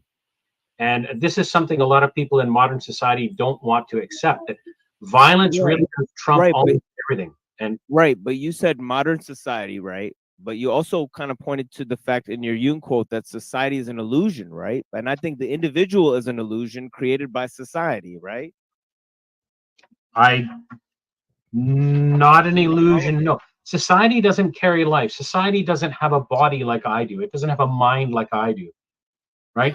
The last few years, there are some people who want society to be primary above individuals, who wanted me to take certain drugs against my will. And that to me is the line for violence. You should not force that on anyone. And there's, I think, a fear in many people's hearts of acknowledging the fact that, we really do have to find ways to talk to each other and reach a constructive compromise. Otherwise, it will descend into violence. And for a lot of people still in the world today, there's a Bronze Age mentality of, once you cross the line of violence upon me, I will end you on your line so that my future descendants don't have to worry about you coming back. Well, two things I want to say. Two things I want to say really quickly. So, everything we're talking about, I think anybody who can should definitely, at the very least, skim the Fallout series. They just finished the first season, because it is very directly related to everything we're talking about. And I know that's 100%. 100%. Yeah. And secondly, I want to mention this. Where is that available, by the way? I actually don't know.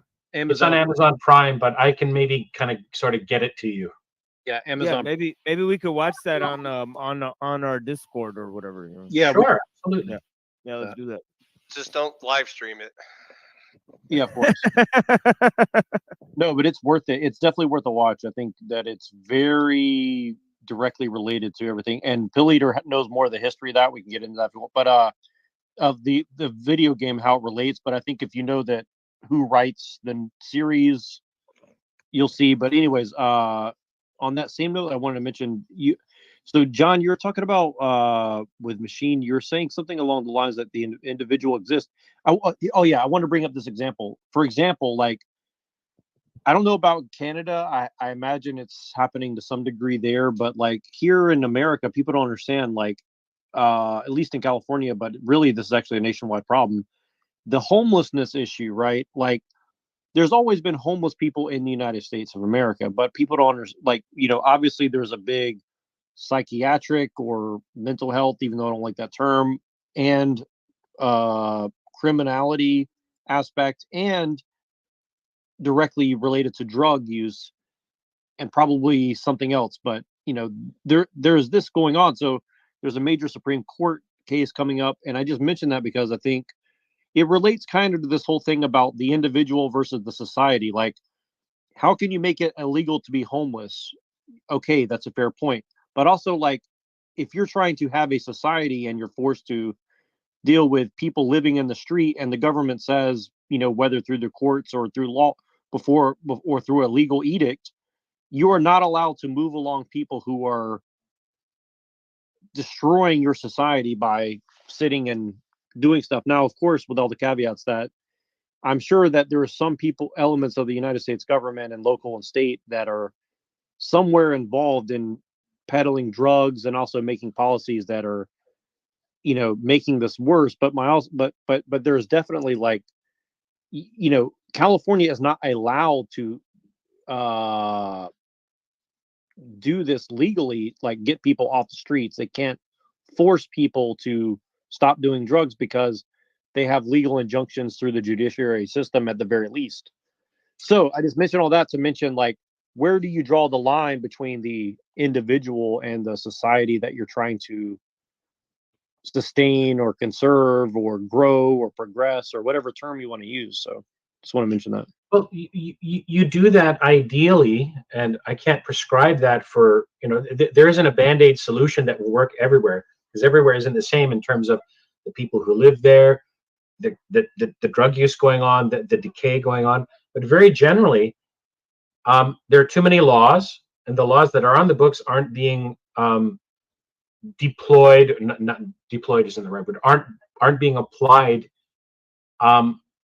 with enough respect to the spirit of the law and the letter of the law. We obviously, a harmony or a balance of some sort needs to be honestly arrived at, and absent the state enforcing reasonable laws, right?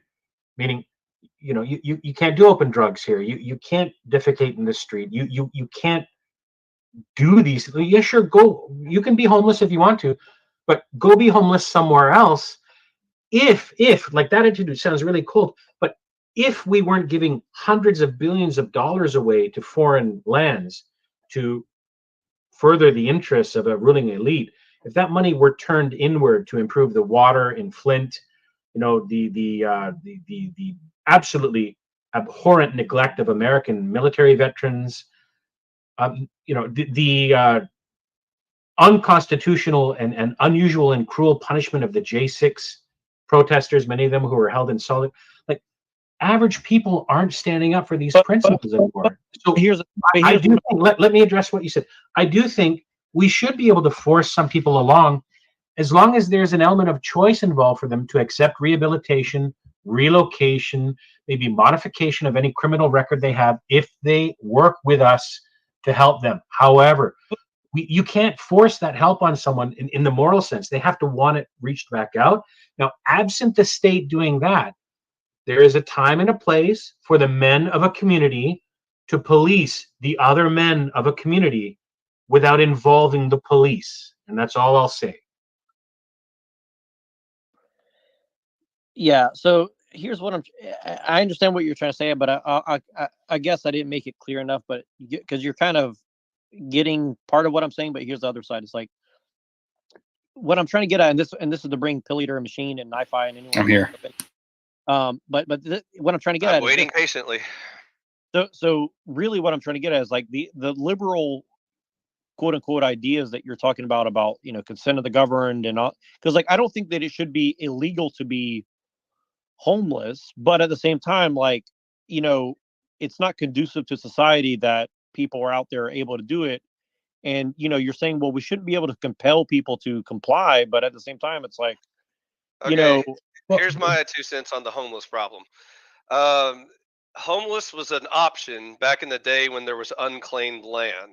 We're beyond that point now. So all land has been claimed, either privately or by the government.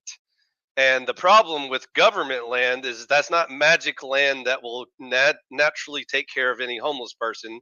That's still land that you, the taxpayer, are paying for. So you are essentially a shareholder of that land. And so hopefully you have a say in whether or not homeless people just get to hang out on your tax-funded land Well, or not. here's what I'm here, and I understand what you're saying, but here's the kind of nuanced thing I'm trying to get injected into the conversation really quick. So what I'm trying to get at is that the laws are on the books that are quote unquote the will of the people, not to allow vagrancy that is, harmful to society. However, those laws cannot be enforced because another part of the government is using, judiciary interpretation of the law to say, well, it's cruel and unusual punishment. And again, like, I think that there is a middle line, but my point is, by what No, standard? dude, you've been in California too long. You're drinking the Kool-Aid. No, that's the legal You're case. almost making excuses for the government, like enforcing squatters and shit. I'm saying what is. I'm not saying what should. I'm saying this is what is. Right, that's what I'm saying. What's the debate? Obviously, they're fucking retarded, and they need to be put out of office ASAP. My point is that everything is falling within the liberal framework that we're all kind of dancing. There's your problem. You need more right wing. I would like to say 2 points about homeless people. One, just going on Fai's term, yes, there was a homeless vagabond lifestyle for a privileged bohemian few, but probably when we talk about homeless, we're really talking about mentally retarded people in the street or on drugs and just whatever. And that's, of course, congested in San Francisco.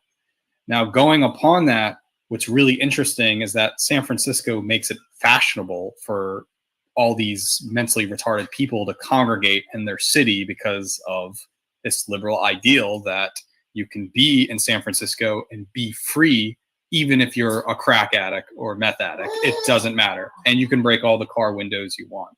There's a broad range of homeless people, so that would be Now, a long discussion. The other homeless, which is fashionable among the white upper middle class, would probably be the anarchist crust punk lifestyle, which they come from money. And basically they start train hopping or being homeless as a nomad just because they have romantic ideals in their head. Now, going back on Canuck's statement about liberalism and transhumanism, it's very interesting that this vagabond romance was happening within European Germanic people like the Wandervogel or something like that. So you really, aside from probably Japan or China doing this or parts of India, it seems to be there's this romantic image on what is homeless compared to I'm homeless, I don't have anything, I'm retarded. And I think that's kind of the confusion. So I'm not going to sound too callous here and say that all homeless people are bad or all homeless people are retarded or mentally ill or whatever, because some homeless people are by choice. Some people just like to do so many drugs that they can't keep a job or whatever. And so there's a whole big broad range of who is homeless. And so I was just looking at it more from purely of the, legal aspect of it. Again, if we're talking about where they have the right to travel to, again, as a private landowner, that's not an option. And as a public land, again, I don't know why society suddenly decided that it's the government's responsibility to house homeless people or whatever, or that they have the right to use your money to fund all these things. And so if they're going to use my money, I would vote for a system where we take care of homeless people that can't help it, that are mentally deficient or whatever, handicapped or whatever.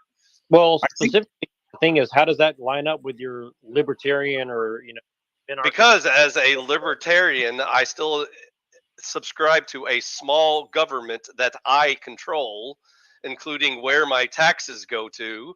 And so if the government asks me where they can spend my money, I would tell them you can build a mental hospital for the crazy, retarded, whatever, mentally deficient people, get rid of all of those homeless people. And then if they, in the same breath, say, oh, while we're at it, I got this junkie over here that just says, fuck you and fuck society. Are we going to house him as well? I'm going to say, no, you're sure not. You're going to toss his ass right out on the street. And if he wants to survive, he can go farm or whatever he can do to survive. But he's not going to use my tax dollars to fund his heroin addiction or whatever, So That's not the same thing. There's way different topics to be had. You can't just say all homeless people will be solved with solution A, which I just gave one solution to the mentally ill people or whatever.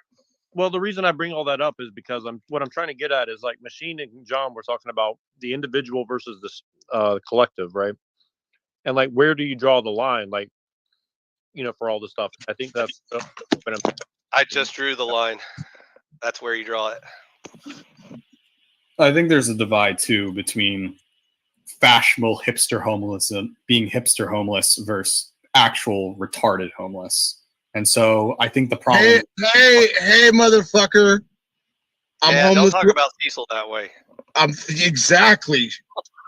Son of a bitch. Also, we just got raided by Lanza and Cecil. Welcome, gentlemen.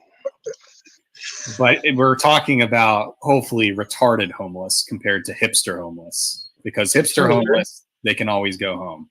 Hey, leader, when you're saying retarded and homeless, are you using the term retarded in the sense of like a clinical sense? Or are you kind of being? Why not? I mean, I would not use the word mental health. I would say, and that's a whole nother debate, because I would say that they're like physically retarded too, because they just, whatever health reasons, they just can't. I mean, even that word. Just for clarification, I know they'll love to use the R word all the time. In this specific conversation, I meant Down syndrome people who have brain damage and cannot take care of themselves. That's true. But Those also, kinds of almost retarded people also. Hold on, I gotta count all my money from turning in aluminum cans and shit. Like Cecil here. Here's a good example of who I'm speaking of. But again, wagon wheel lifestyle is very much. That's very different than people who choose to piss away their lives. And right. But there's also people who choose to be vagabonds and get with the homeless, and they think they're above them all. They're kind of like liberal homeless people. They're like intellectual homeless people, like Diogenes, that are like, well, I'm not retarded like you. You have to respect my autonomy. But it's like, okay, you chose to be a crust bump. You chose to be a. I also included not just retarded people, but actually handicapped people, people that don't have any arms or legs or blind or deaf or whatever, and they can barely function in society. It's true that liberals have a tendency to vilify homeless people and think that they're like if you're homeless to a liberal, you might as well be black. Like just you have to bow down and worship because they're so oppressed. They're so oppressed. Choose to be homeless as a fashionable statement, like the punk subculture. Well, then just vote for Biden, and he'll forgive all your debts. People, problem solved. Why don't you for example, the drug zombies lingering in Philadelphia? I would have no objections whatsoever to those folks being arrested for whatever laws they may be breaking. And I mean, why don't we try and help some of them who cannot help themselves? Now, there will be some who want to reject society, shit and piss and do drugs and live all over. There are others who will fall between the cracks because of whatever psychological abuse or emotional trauma they've suffered. But there are some among them, and in my own neighborhood here in Canada, I've seen some of the same folks out on the street who are crippled with mental health issues, with probably, horrific abuse at home, and minds completely addled and probably physically changed because of decades of drug use, who are literally incapable of helping themselves. And it would be better for everyone involved if we could get them out of our centers of commerce, away from schools, away from areas where you want to incentivize economic activity and people coming out and participating in the community. But if you have certain folks who are just taking to the streets and living as if nothing matters, and our authorities are happy to let that happen because they need someone to point to keep everyone else in line. See, that could happen to you if you don't play the game. We've got to stop sending money outside of our own civilization, right? The airplane mask, the oxygen mask, we got to put it on ourselves first. But of course, I'm speaking as a middle-class person who is not, an elite above the cloud line. I don't have the same incentives they do. The homeless problem. You saying we should stop sending money to proxy wars with Russia and to create Zion and stuff like that? Like, what are you trying to say? Well, why wouldn't anyone hold that point of view if they had a working brain? Of course. Also, liberals have a tendency to spend a lot of money on enabling homelessness. And Correct. that's part of the reason why a lot of those people worship that lifestyle and choose that lifestyle. Like Why it do you used think to they get be so many votes? Where are their votes right. coming from? Well, It the used to elections aren't be fair, if you were getting an unemployment check and you showed up at the unemployment office, somebody would sit there and heckle you and be like, "Okay, you don't have a job yet? Show me how many job applications you turned in this week." You know, they don't do any of that anymore. It's you can get your backpack over here, your shower over here, free this, free that. You're homeless. Oh, okay. You know, You don't even have to be a citizen anymore. You can just come here illegally and get all that shit. that's correct.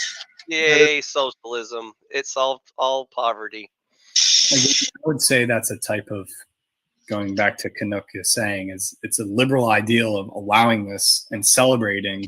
Isn't this great? You can come into this country and do all these things for free. That's how great liberalism is. And America uses this as kind of like a weird Christian altruism of sorts.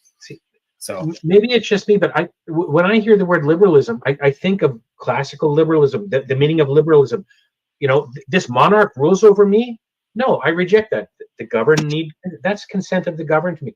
I don't see any of those fundamental principles being involved with allowing a country to be overrun with outsiders when that overrun is actually part of a strategy by a ruling elite class to completely immiserate the population to prepare the battle space for the security and safety of a fatherly, strict state, which is what I see happening. Dude, liberalism used to be like back in the day, like 20, 25 years ago. The liberals were the diplomats that wanted to talk everything out, and the Republicans were like the soldiers or the violent people that wanted to do everything with a gun. Now they all love war. Yeah. No debate. Everybody loves war. War never changes. I'm starting to hear that word uniparty used more and more in political satire. Does it matter if you vote Republican or Democrat, Cecil? Probably not. Will your taxes go down? Will the endless wars stop? Nope. Will we finally cure homelessness? I think the right wingers might produce more jobs, maybe. No, that's another myth.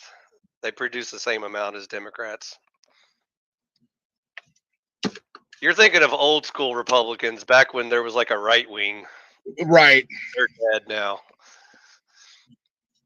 Now it's just the center left wing versus the extreme left wing, and that's the only people you can vote for. So, Lanza, do you have anything to share? Since the host is gone, I guess I'll host while he's gone. Yeah, I've seen a huge increase in handicap bathrooms since Joe Biden has been president. That's really all I've noticed. So, should we keep voting for Weekend at Bernie's, or what do you think? I think we should kill the bastard. How can you kill what's already dead? You can't kill a corpse. Dude, I saw this video of him the other day, and he actually had to be like backed off of a child by like Secret Service. No shit. Yeah, like there was like he was like on a stage or something somewhere, and like grabbing them and stuff, and they were like, hands well, off. no, he didn't get that far. He didn't get that far. The freaking, but the Secret Service now know what the signs are. Right, He was when like, he starts sniffing, and he's like, oh, yeah, shit, there you go. you know, they're like, Joe's homing in on her. Yeah, he's got the scent. You know, like, Yay. Can't have more than 6 people on. What the fuck? Is that free StreamYard? One of the limitations? Okay, our host is still with us in spirit, but he can't be on the panel while 6 of us are here. And Canuck left, so come by. I got up there, big host. Machine, do you want to do the technology thing yet, or what? I want to get it out of the way just so we don't have to keep waiting to get to it.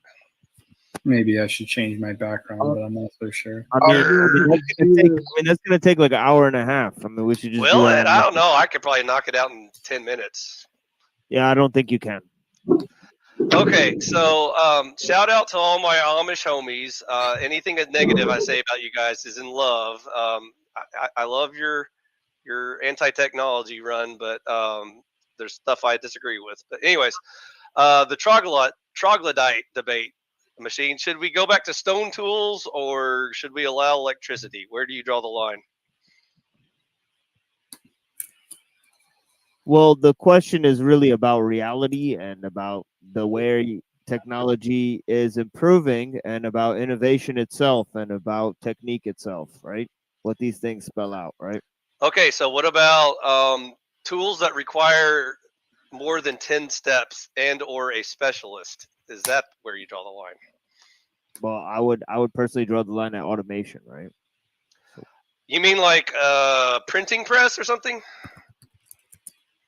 Well, I would say anything that, yeah, pretty much anything that doesn't move at the speed and pace of human movement, as a hammer and a bow and arrow, a pen or a musical instrument. What about water wheels or windmills? Yeah, I would possibly rule those out, right? Oh shit! Well, there goes all our clean energy because now we have to go back to burning fossil fuels again. I think you just lost the debate machine. I told you it'd only take me about 10 minutes. Well, you just listed off a bunch of things, but you never made a positive statement for technology. The water wheel allowed us to access hydroelectric power, which is automated, doesn't require any human. What does that have to do with the modern state and the way technology is used to govern society today? I didn't bring politics in yet. What does any of the things that you just said have anything to do with the reality of the situation? It has everything to do. You created a hypothetical scenario in which you listed what I prefer. This isn't hypothetical. This is real. Right now, there are all you've done is create hypothetical worlds. Nope. And then, not and hypothetical. then Very real. There's a very real dam very, very close to me that's using water power to power my house and the computer we're talking Who cares? Why should anybody allow the full scale of technological society today? I care because the reason why my electric bills are Let me read something to you by Kaczynski. He says, the conservatives are fools. They whine about the decay of traditional values, yet they enthusiastically support technological progress and economic growth. Apparently, it never occurs to them that you can't make rapid, drastic changes in technology and the economy of a society without causing rapid changes in all other aspects of the society as well. And such rapid changes inevitably break down traditional values. I agree with most of that. And so I definitely... So why are you a conservative? Because there is a reasonably slow pace in which we can integrate technology. You just lost the debate. Because I believe there is a reasonably slower pace that we can properly Yeah, but you just lost the technology. debate. I'm sorry. No, I didn't. You just lost the debate. No, I didn't. I agreed anybody can agreed declare with the themselves a sentiment. winner. I agreed with the sentiment that rapid adoption of technology that you don't understand or control can lead to negative outcomes. I agree. That's why you slowly and purposefully hold on. thoughtfully integrate them. It's led to the complete and utter breakdown of traditional values. Therefore, I didn't agree with that part. I said I agree with most of it. It doesn't matter if you agree or disagree. This is a debate, so you have to make a point in the opposite direction. Okay, I disagree that the printing press do you not know how to completely debate, destroyed human civilization. But a debate isn't just stating your beliefs, buddy. Like I don't know what part of that you. I disagree that the printing press completely destroyed human civilization. I disagree with that statement. I never a statement I'd never made. What a surprise. That was rapid adoption of a technology they didn't understand or properly handled at that time. I'd like to add in that the printing press or the creation of a typewriter has been around since 1870. Yeah, but that still requires manual enter.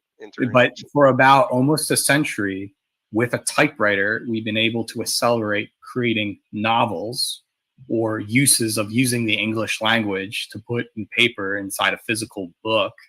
And that's not a lot of time compared to the Gutenberg press, because once everybody was given a typewriter, now that we have a computer in the last 20, 30 years, it's kind of accelerating the clone copies of what the medium could be done on a QWERTY keyboard typing. And so kind of going back on the printing press, we are seeing this incredible accelerating rate where things are becoming cliche and not original or innovative anymore, because everything has already been done through automation, and artificial intelligence seems to be cloning the process of what is to be done and creating that post-scarcity in a weird way that's also making people more stupider.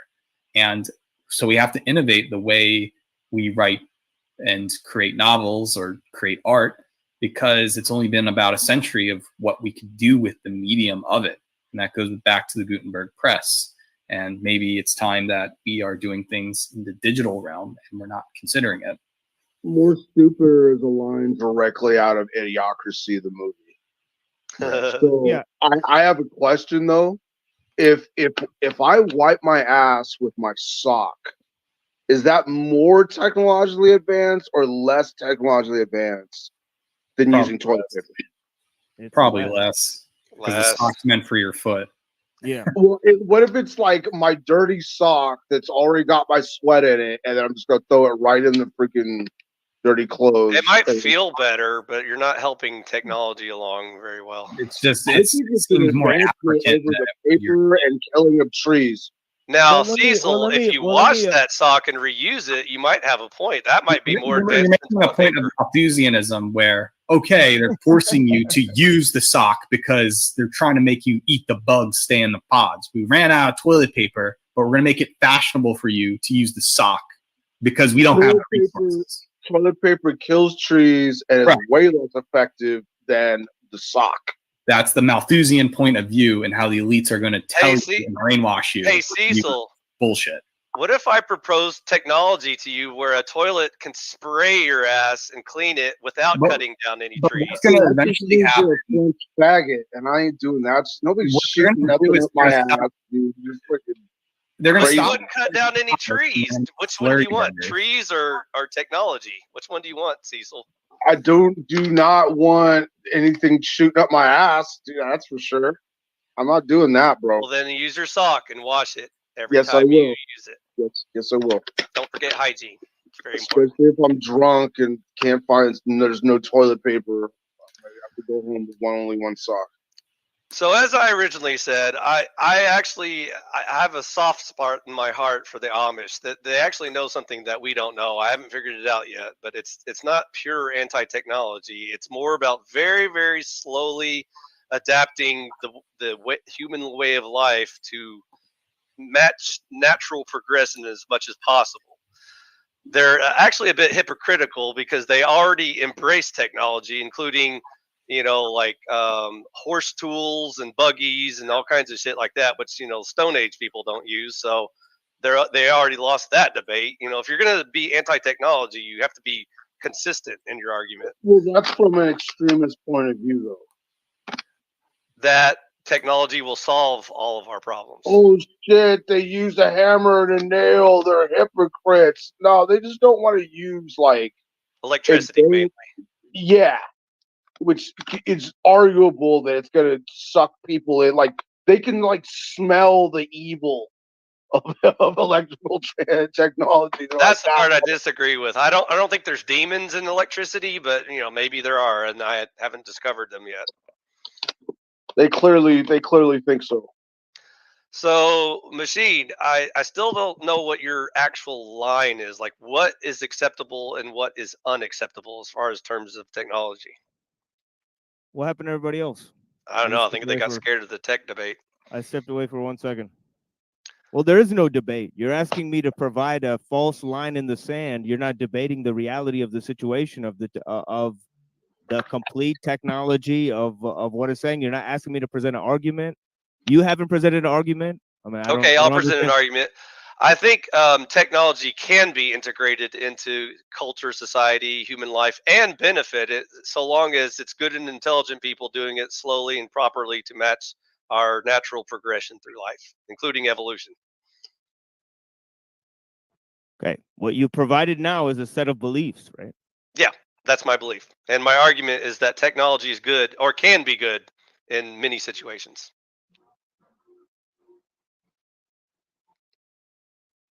Okay.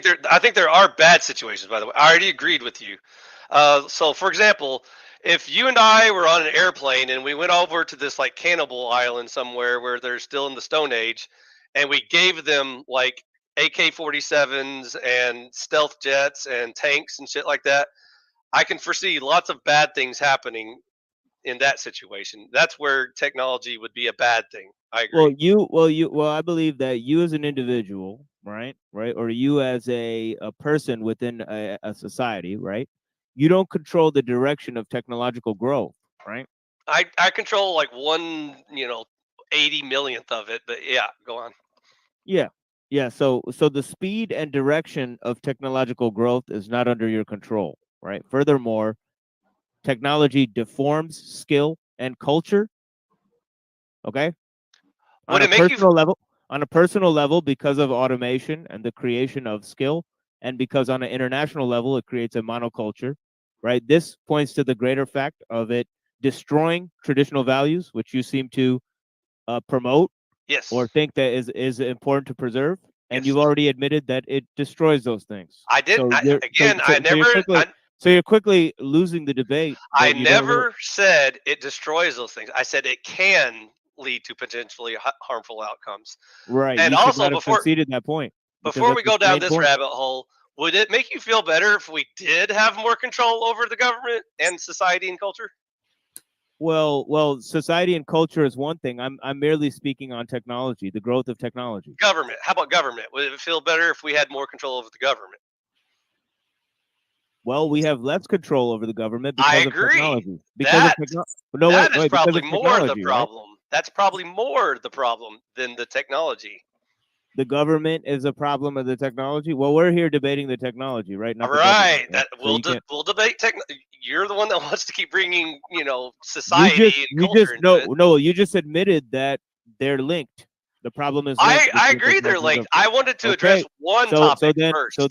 okay, yeah, which is the technology topic, Yes, right? yes. I want to see if proceed. technology is self-inherently evil or good, and see if we can move on from that. Government's just a firewall. Right. Government fucks up everything, whether it's technology, economy, you name it. They'll fuck From it the up. real power. Healthcare, education. There is nothing the government can't fuck up completely. So, fuck the government. Well, large-scale technological systems require centralized means, such as nuclear power. Therefore, they grow government. They deform culture. That you've made no positive points for Do solar panels require centralized control? solar panels. Yeah.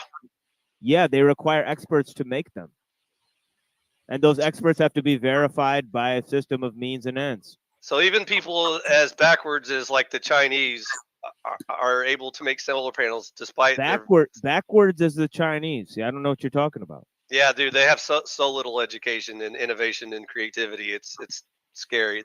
They're basically robots at this point. They're pretty good at reverse engineering things and figuring out how they work, though. Not really. That's another myth.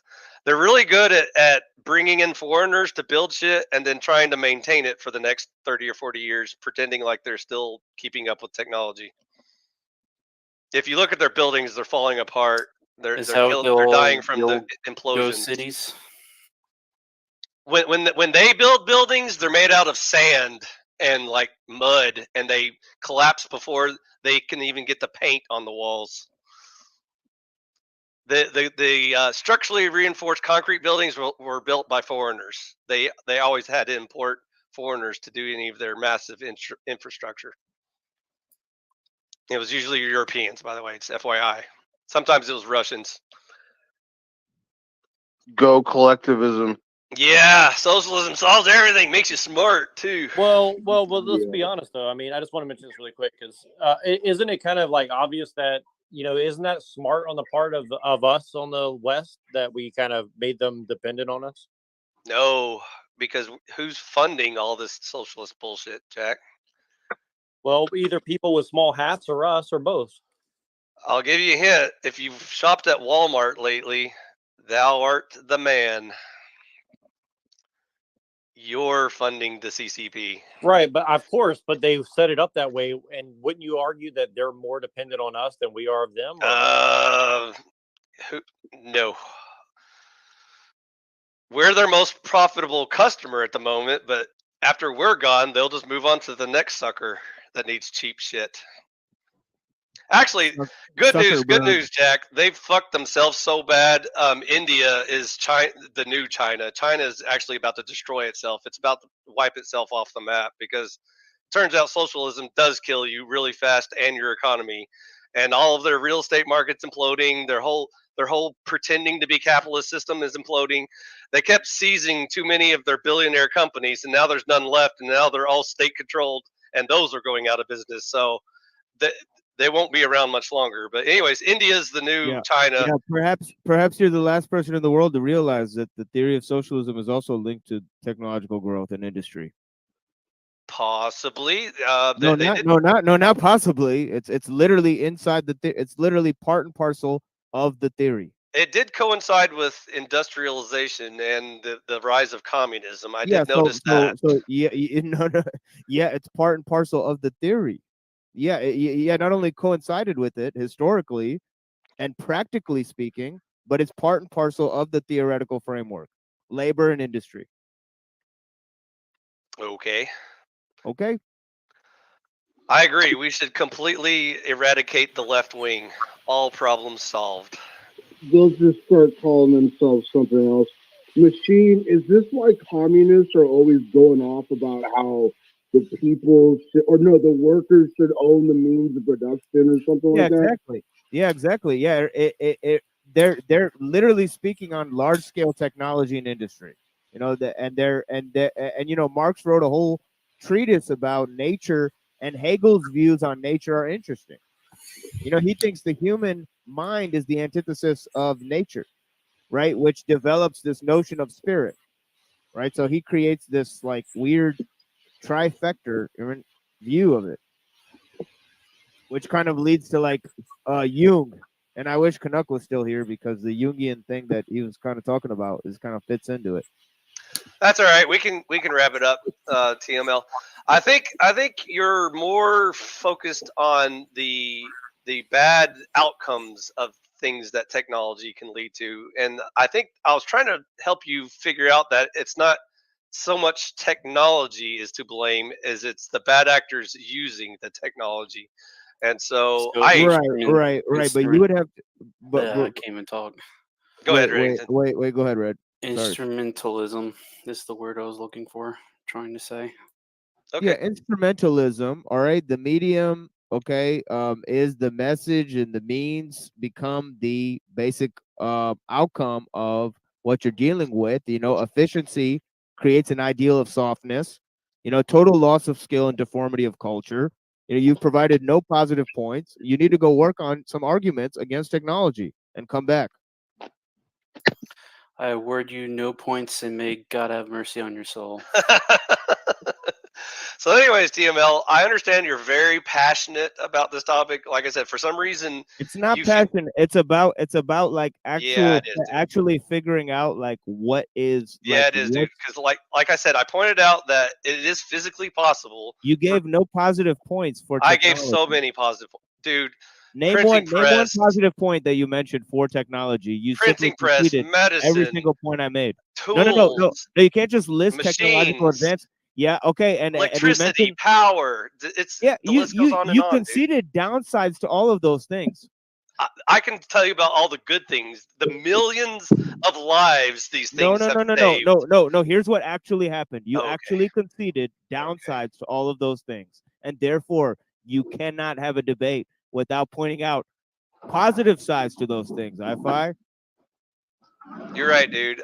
When someone points out that that a thing can cause 9 good things to happen, but 1 bad thing to happen. Therefore, it's bad. You're right. That person's lost the debate. I simply missed when you listed the 9 good things. You did not mention those. You simply conceded the 1 bad point. Okay, let's go back to the water wheel. So not only did it automate physical processes I'm not talking about the water wheel. Why don't you deal with the points I presented you about cultural deformity? Any of those things, cultural enhancement, monoculture, about large scale industry and its links to socialism. Large scale industry. Why don't you deal with any? No, hold on. Starvation.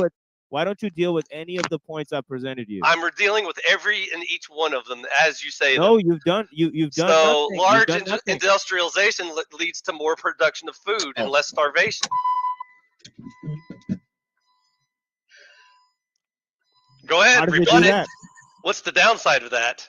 How does it do that? Too many people?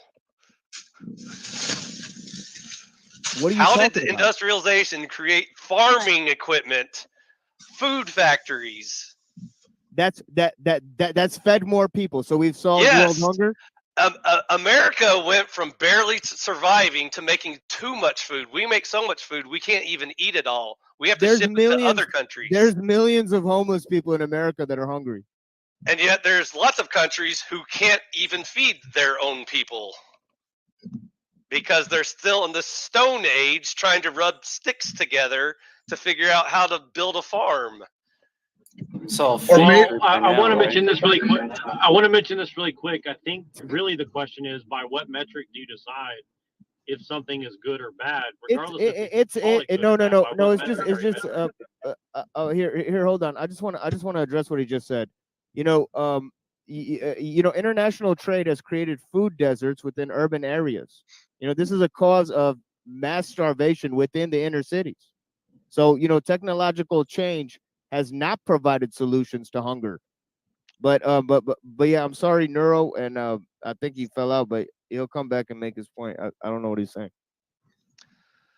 Just because we have concrete jungles that house heavy metropolitan areas doesn't cancel out the fact that our farms are still making too much food for all of our people. Yeah, they're genetically modified soy organisms that are fucking mutating the fucking people. That's what are you talking about? We can have another debate about. No, this is the reality. You can't just create your hypothetical fucking world. I'm talking about what's going on. Again, we're talking about the real world today. I'm talking about the real world today where they have genetically modified organisms, fucking synthetic nitrogen, and it's fucking ruining the goddamn soil. What the fuck are you talking about? The real world? What real world are you talking about? Should we kill everyone's dogs right now today? What the fuck? Another hypothetical bullshit scenario. No, this isn't hypothetical. This is genetic modification, TML. Are you going to argue about technology with me? So the original canine was a wolf, a wild natural wolf that man captured, genetically modified into Chihuahuas and Great Danes and Pit Bulls and Labradors and German Shepherds. Should we kill all those dogs because they're abominations? What the fuck's your point? Your point is that genetic modification is evil, therefore it should be stopped. But that's called selective breeding, not wolves. That's called selective breeding. It's not really. Altering a plant's genetics in a laboratory. Yeah, Can you selectively breed plants, Cecil? Yes, you can. Yes, you can. None of that has to do with mutating anything. Where do you think most of our crops come from, Cecil? Is from genetic selecting plants. Well, that's not the same thing. It is not the same thing. The natural bananas have almost no fruit on it. It's mostly seed.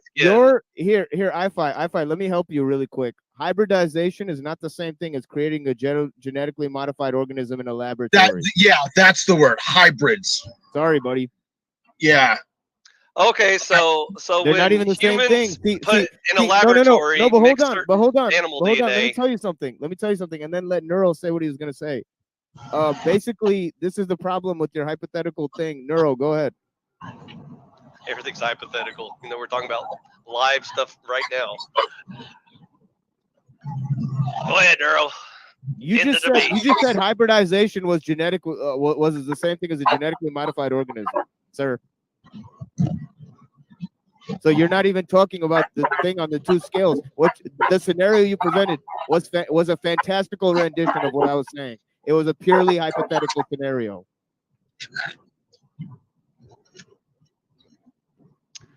Also, once we do start splicing genes, would you be for or against removing fatal genes that causes disease and stuff like that? Well, if you pay attention to what I said earlier, I already answered your question, right?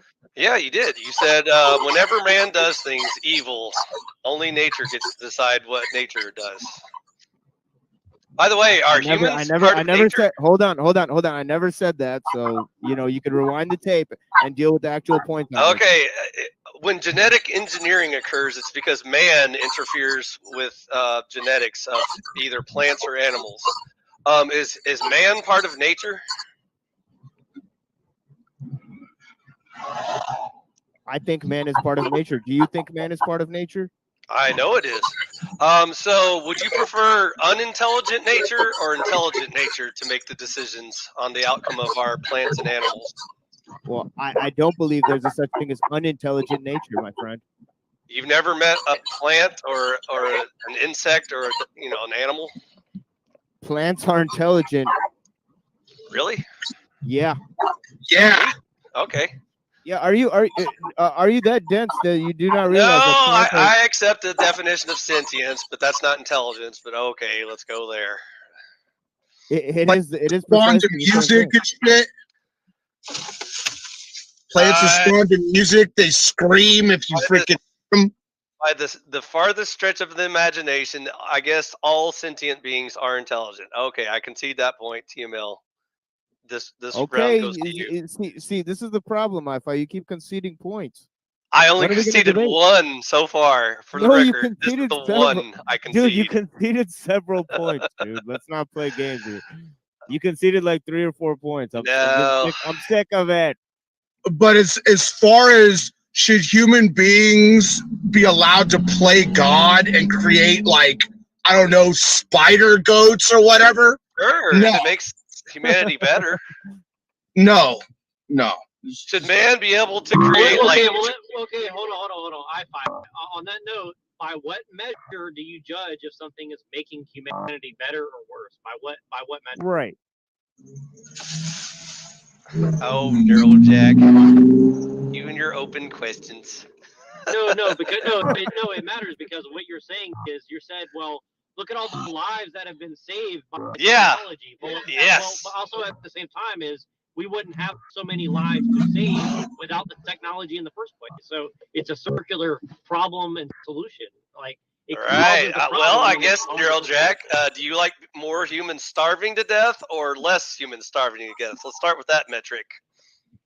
Well, there wouldn't be so many humans to starve to death if there wasn't so much technology to make so many humans, right? Oh, Neurojack, you're smarter than that. Try again. Back up and try that again. See if you can ask that question with being less retarded when you say it.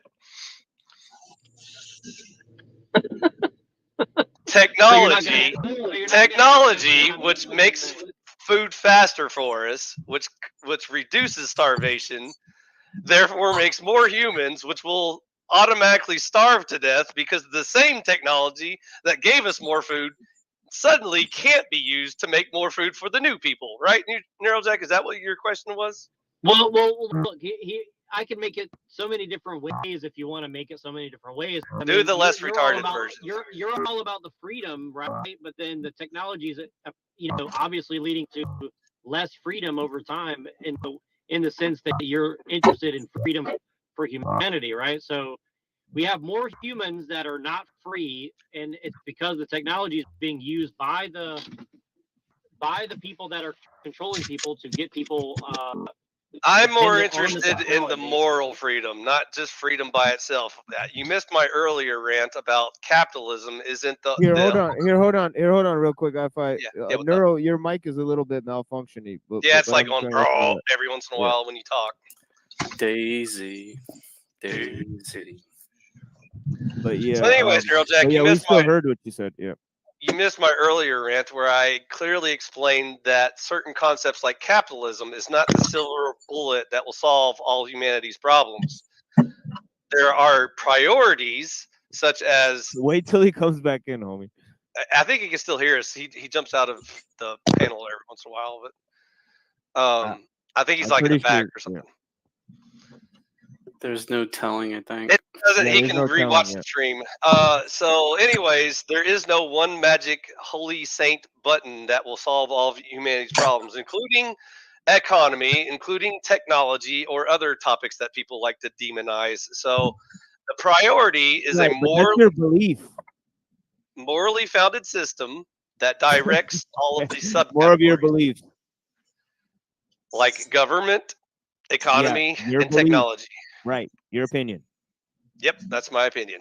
Yep, that's your opinion. Is it still the conservatarian thing or what? Yep, Yeah, it's pretty still much. It's just conservatarian. a bunch of platitudes with no defense behind them. It was conservatarian all along, bro. Right, right. And I already told you, and you already conceded that technology is destroying traditions. False. Now it's false. You already conceded it. One of humans' traditions is Christianity, and thanks to technology, not only did we have the printing press get more Bibles to more people much quicker, now they have the internet and can download the Bible in the convenience of their homes without having to go to a library. Yes, but mass There's more education issues. is actually a double-edged sword, and that same technology could be used to massively make people stupid. Well, it's caused them to engage in all sorts of unchristian values. I would say Christianity makes you stupid as well, but that's just me. Reddickton. Don't get on my list, bro. Circular reasoning and I all kind of that. like you sometimes, so just don't go there. Yeah, I don't know how you can argue that technology is not destroying human traditions when it's created a monoculture based on secular humanism. It's quite a moronic statement. Do combines destroy the human tradition of farming? There's how do you explain the mass deconversion of Christians into atheism Oh, I can explain a lot of things, and scientism? little of which has to do with technology. Most of it's cultural, All of government. that has society. to do with anti-religious propaganda thanks to technology. You're right, Cal. Hey, the sword cuts both ways. The same technology that brings you the word of God can also bring you the word of the devil. So it's That's up what to I you. just said. You're up to- missing the picture. You're missing the picture. The church no longer controls society. Are you that stupid to not realize that? Past the 1600s, it stopped happening right when technology started growing. Speaking So of you have no idea what you're talking about. Speaking of the church control, I did notice a funny little coincidence that right around the time of the printing press, that Protestantism blew up simply because the church, aka the Catholic Church, had full control of the public religion because they were the only ones that had the books that were written in Latin for some reason. Do you think that religious schism led to the proliferation of religious faith, or the? Oh yes, definitely. No doubt. No debate there. It's clear that it's gone in the opposite direction. Without that technology, mutating we would all virus, still still probably virus. be in Catholic churches going through our Latin masses. Isn't technology great? I think that there's no more such thing as Christianity because of all the schisms. The best hope you have is some sort of ecumenical thing, which is never going to happen. Oh, you don't want the Chrislam thing and all that? Yeah, I'm gonna have to take a hard pass on that one. Yep. It's a mutating virus. It's still a virus. I mean, what can you say? Well. I mean, I mean, it's hard to say that liberation theology and Orthodox Christianity even have a shred of similarity between them. They're kind of like a totally different thing. But it's within Christianity, and this ties into how Christianity can self-style itself as universalism and secularism, but that doesn't mean that technology has helped proliferate Christian tradition. It's actually constituted an total loss of Christian traditions. I don't think taking away technology will bring everyone back to Christ. TML, just FYI. I don't care if you do. Okay. You haven't And I proved don't you haven't really proved that it's helped right. spread Christianity. But We'll yeah, just what are you saying, agree to Reddington? disagree then. No, but And I you don't can think argue. the spread of Christianity is really a positive thing overall, anyway. Because Well, that's if you just you, just keep Reddington. if you just keep telling people they're going to go to hell, it's not really a Hey, good thing. Reddington, what's better than Christianity? Freedom. Dude, you just took the words right out of my mouth. Freedom. The freedom, Liberty. Libertarian. The freedom to do what, Reddington? What Christian? The freedom to be libertarian. The freedom to do whatever the fuck I want and not have some old Bible thumping old man telling me that I'm going to go to hell if I don't do what it says in his little book. Right on, bro. Let's start killing and stealing and lying and shit, man. Fuck those Christian Well, assholes. no, human nature causes me to not want to do that. No, Reddington. What freedoms do Christians not have that you have? Critical thinking.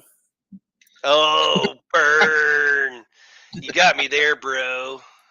It's circular logic, dude. I mean, I don't know how you went back to it. You said you were agnostic or whatever at some point. Sure. Don't we all go through our doubting phase? Maybe you're in your agnostic phase, Reddington. I'll hang with you, bro. It's you could say it's a terminal phase, I suppose. Have you moved out of your parents' basement yet, or are you still in that phase? Well, no, you can still be a good person and still be a free person and follow the 10 Commandments and all that shit and not be a Christian. Hold on, guys. I'll be right back. All right, later. I'm like 600 plus miles away from my parents, so that Okay. doesn't mean anything. Do you have a job and pay your taxes and stuff? Yep. Okay, cool. So you've been introduced to life. How did you solve the ethics versus morality problem? Define ethics. Ethics is the subjective belief that humans have that they can guesstimate what nice and bad means depending on who's in the room, what mood they're in, and whether or not they have brain cells active. Morality is the objective definition of good and evil as dictated by God. And how do you know it's God that gets to dictate that? That's the $1 million question. Some smart and intelligent people have used all their deductive reasoning to use all the evidence we have throughout human history to arrive at the conclusion that there probably is a God. It's most likely the Christian God, and that the only path to knowing Him and being with Him is Christianity. In your opinion? In my opinion, in my humble opinion, That's Cecil. kind of like appeal to authority plus. Of course, I'm appealing to appeal authority. to I'm directly appealing to popular. the all-powerful God, the all-knowing, So you're all-powerful. all appeal to God. your all-powerful God. Yeah, correct. Again, in my humble opinion. Okay, So, and Reddington, the original question was, since you're stuck in ethics land with all the devil worshippers and cannibals and mass by murderers. association. Yeah, exactly. Mass murderers and liars and Right. thieves. How do you tell them what they're doing is wrong? How dare you use that word? Who are you to judge? If they have consciences, then that should. All cannibals have a consciousness. They are all conscious beings. cannibals are a small Conscience, not group of people. They have both. They have consciousness and consciousness. Let's go with the average person is not a cannibal. Okay, how about devil worshippers, Aztecs, human sacrificers? Average people are not a part of that group, bro. Liars, thieves. Again, idol worshippers. Any of these ring a bell yet? Right, and it's religion that degrades everybody is what you're doing right now. Oh, it's religion that causes people to do bad things. I get it. I did not say that. It does. I did. I missed it. What'd you say? It does what to people? what you're doing a moment ago was assuming, the worst of people. So No, I'm religion just telling you real life religion what has happens to when you walk out the degrade door. people in order for religion to look good. The reason why I asked if you're out of your parents' basement is if you've been out in the world long enough, you'll know that these people exist in reality. I'm not making this up as a Yeah, no shit. hypothetical. Okay. Most of them are behind bars in a prison where they belong. Who are you to judge those people to be behind bars, Cecil? I'm not judging them. I'm stating a fact. Oh, well, then you should go free them then because they're being wrongfully imprisoned. I didn't say that. I'm saying they're rightfully being imprisoned. Who are you to judge, Cecil? So if it's not religion, then it's like some kind of moral nihilism where do you think government gets most of their morality from, Reddington? Governments don't have any morality. I'll give you a hint. If you live in a Western country, there's a 99% chance it was plagiarized from Christianity. Governments have a monopoly on force. That's it. So if you enjoy a society in which it's wrong to steal, kill, and lie, you can thank Jesus for that.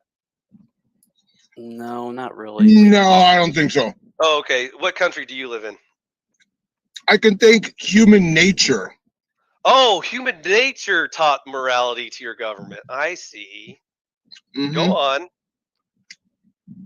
Was it the human nature of the atheists that taught morality to No, it's the human nature. It's the human nature of humans. Was it the agnostics that taught morality to government and mankind? Basic human instinct.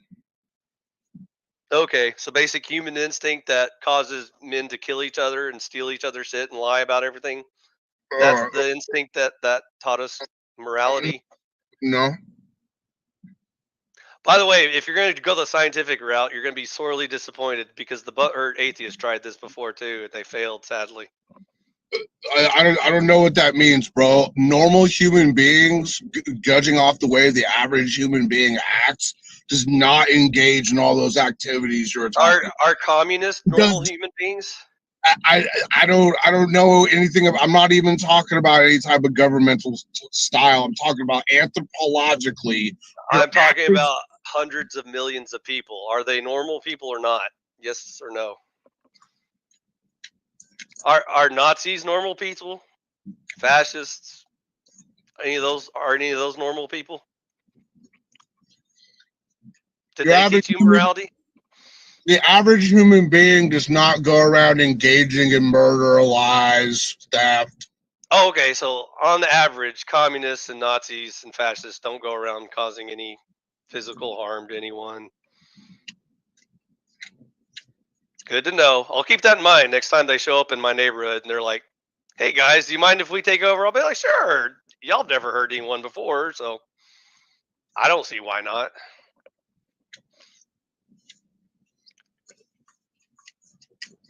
You don't need Jesus or a fucking religion to understand that it's wrong to kill somebody else.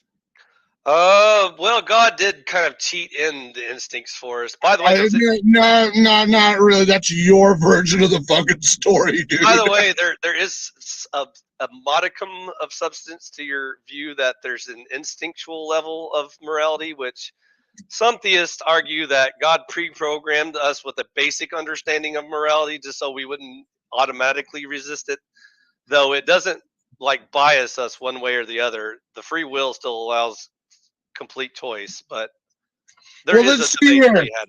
Let's see here. I have a perception of reality. I perceive that I possess a body. When something painful happens to me, I don't like it. So therefore, if I were to do the exact same painful thing, by the way, none of this has shit to do with God. This is basic logical understanding. So if I don't like it when something painful happens to me, I understand that when I do that thing to somebody else, they probably don't like it either, and are gonna want to fucking cave my head in when I do that. So I'm just not gonna do that. Does do unto others as they do unto you. Where's your God? Where's your God, bro? Does do unto others as they would do to you gonna solve all your Uh-huh, moral problems? yeah, yeah. Okay, so if masochists exist in the world, then sadomasochism is a You thing. keep on So coming up with these extreme examples. there's nothing extreme about masochism. It's a significant element of human society. Most people would agree that it's a mental problem. Is it? Should we vote on it? Should we take a poll and see what the majority subscribes You to? keep on trying to say that like super bad shit about the majority of society. You keep saying normal as if the majority of humans can decide this. So Like if we the average human being does not Okay. go around murdering people for no reason. Okay, so if we took a poll of the average viewpoint of all of the Nazis, would we get a moral system out of their voting system? That's a group. That's not the average. Oh, it's only hundreds of millions of people. That doesn't count. So again, how many count as real people? That's a fucking group over there, a fringe group. Who are you to judge them, Cecil? Why are you better than them?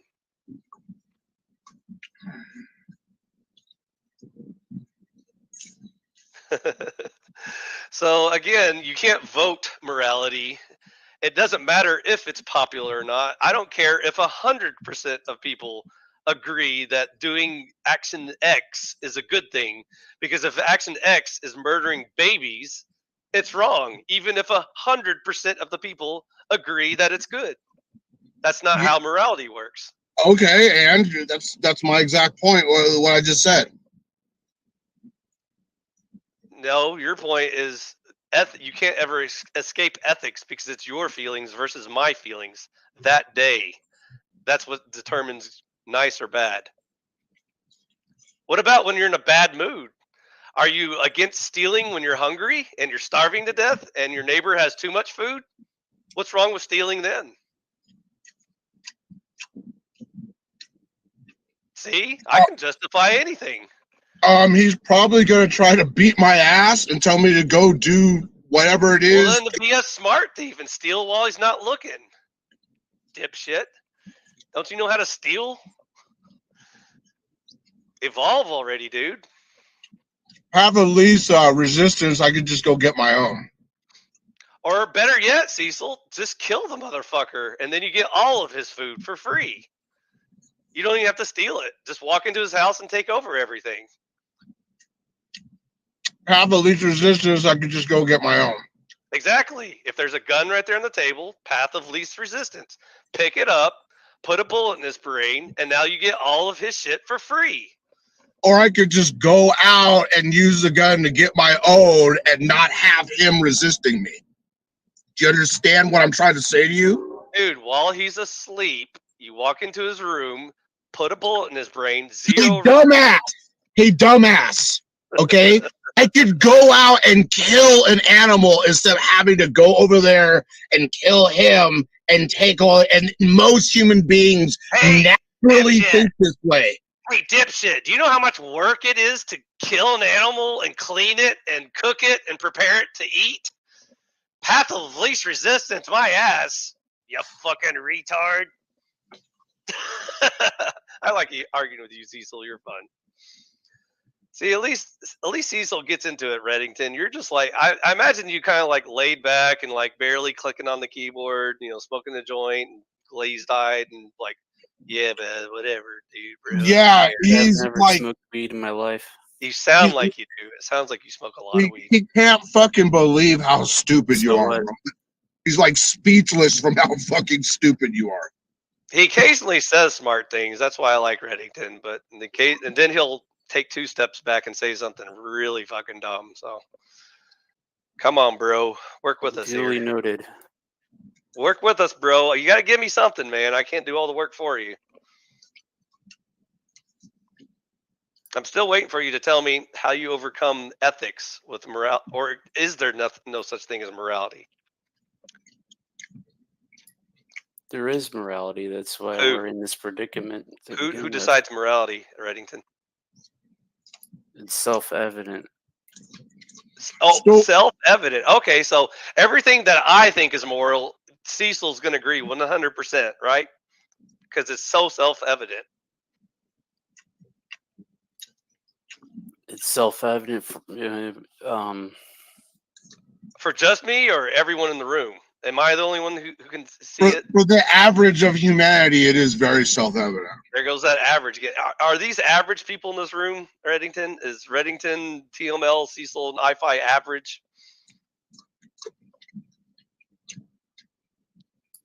So we all have the exact same morality system, right?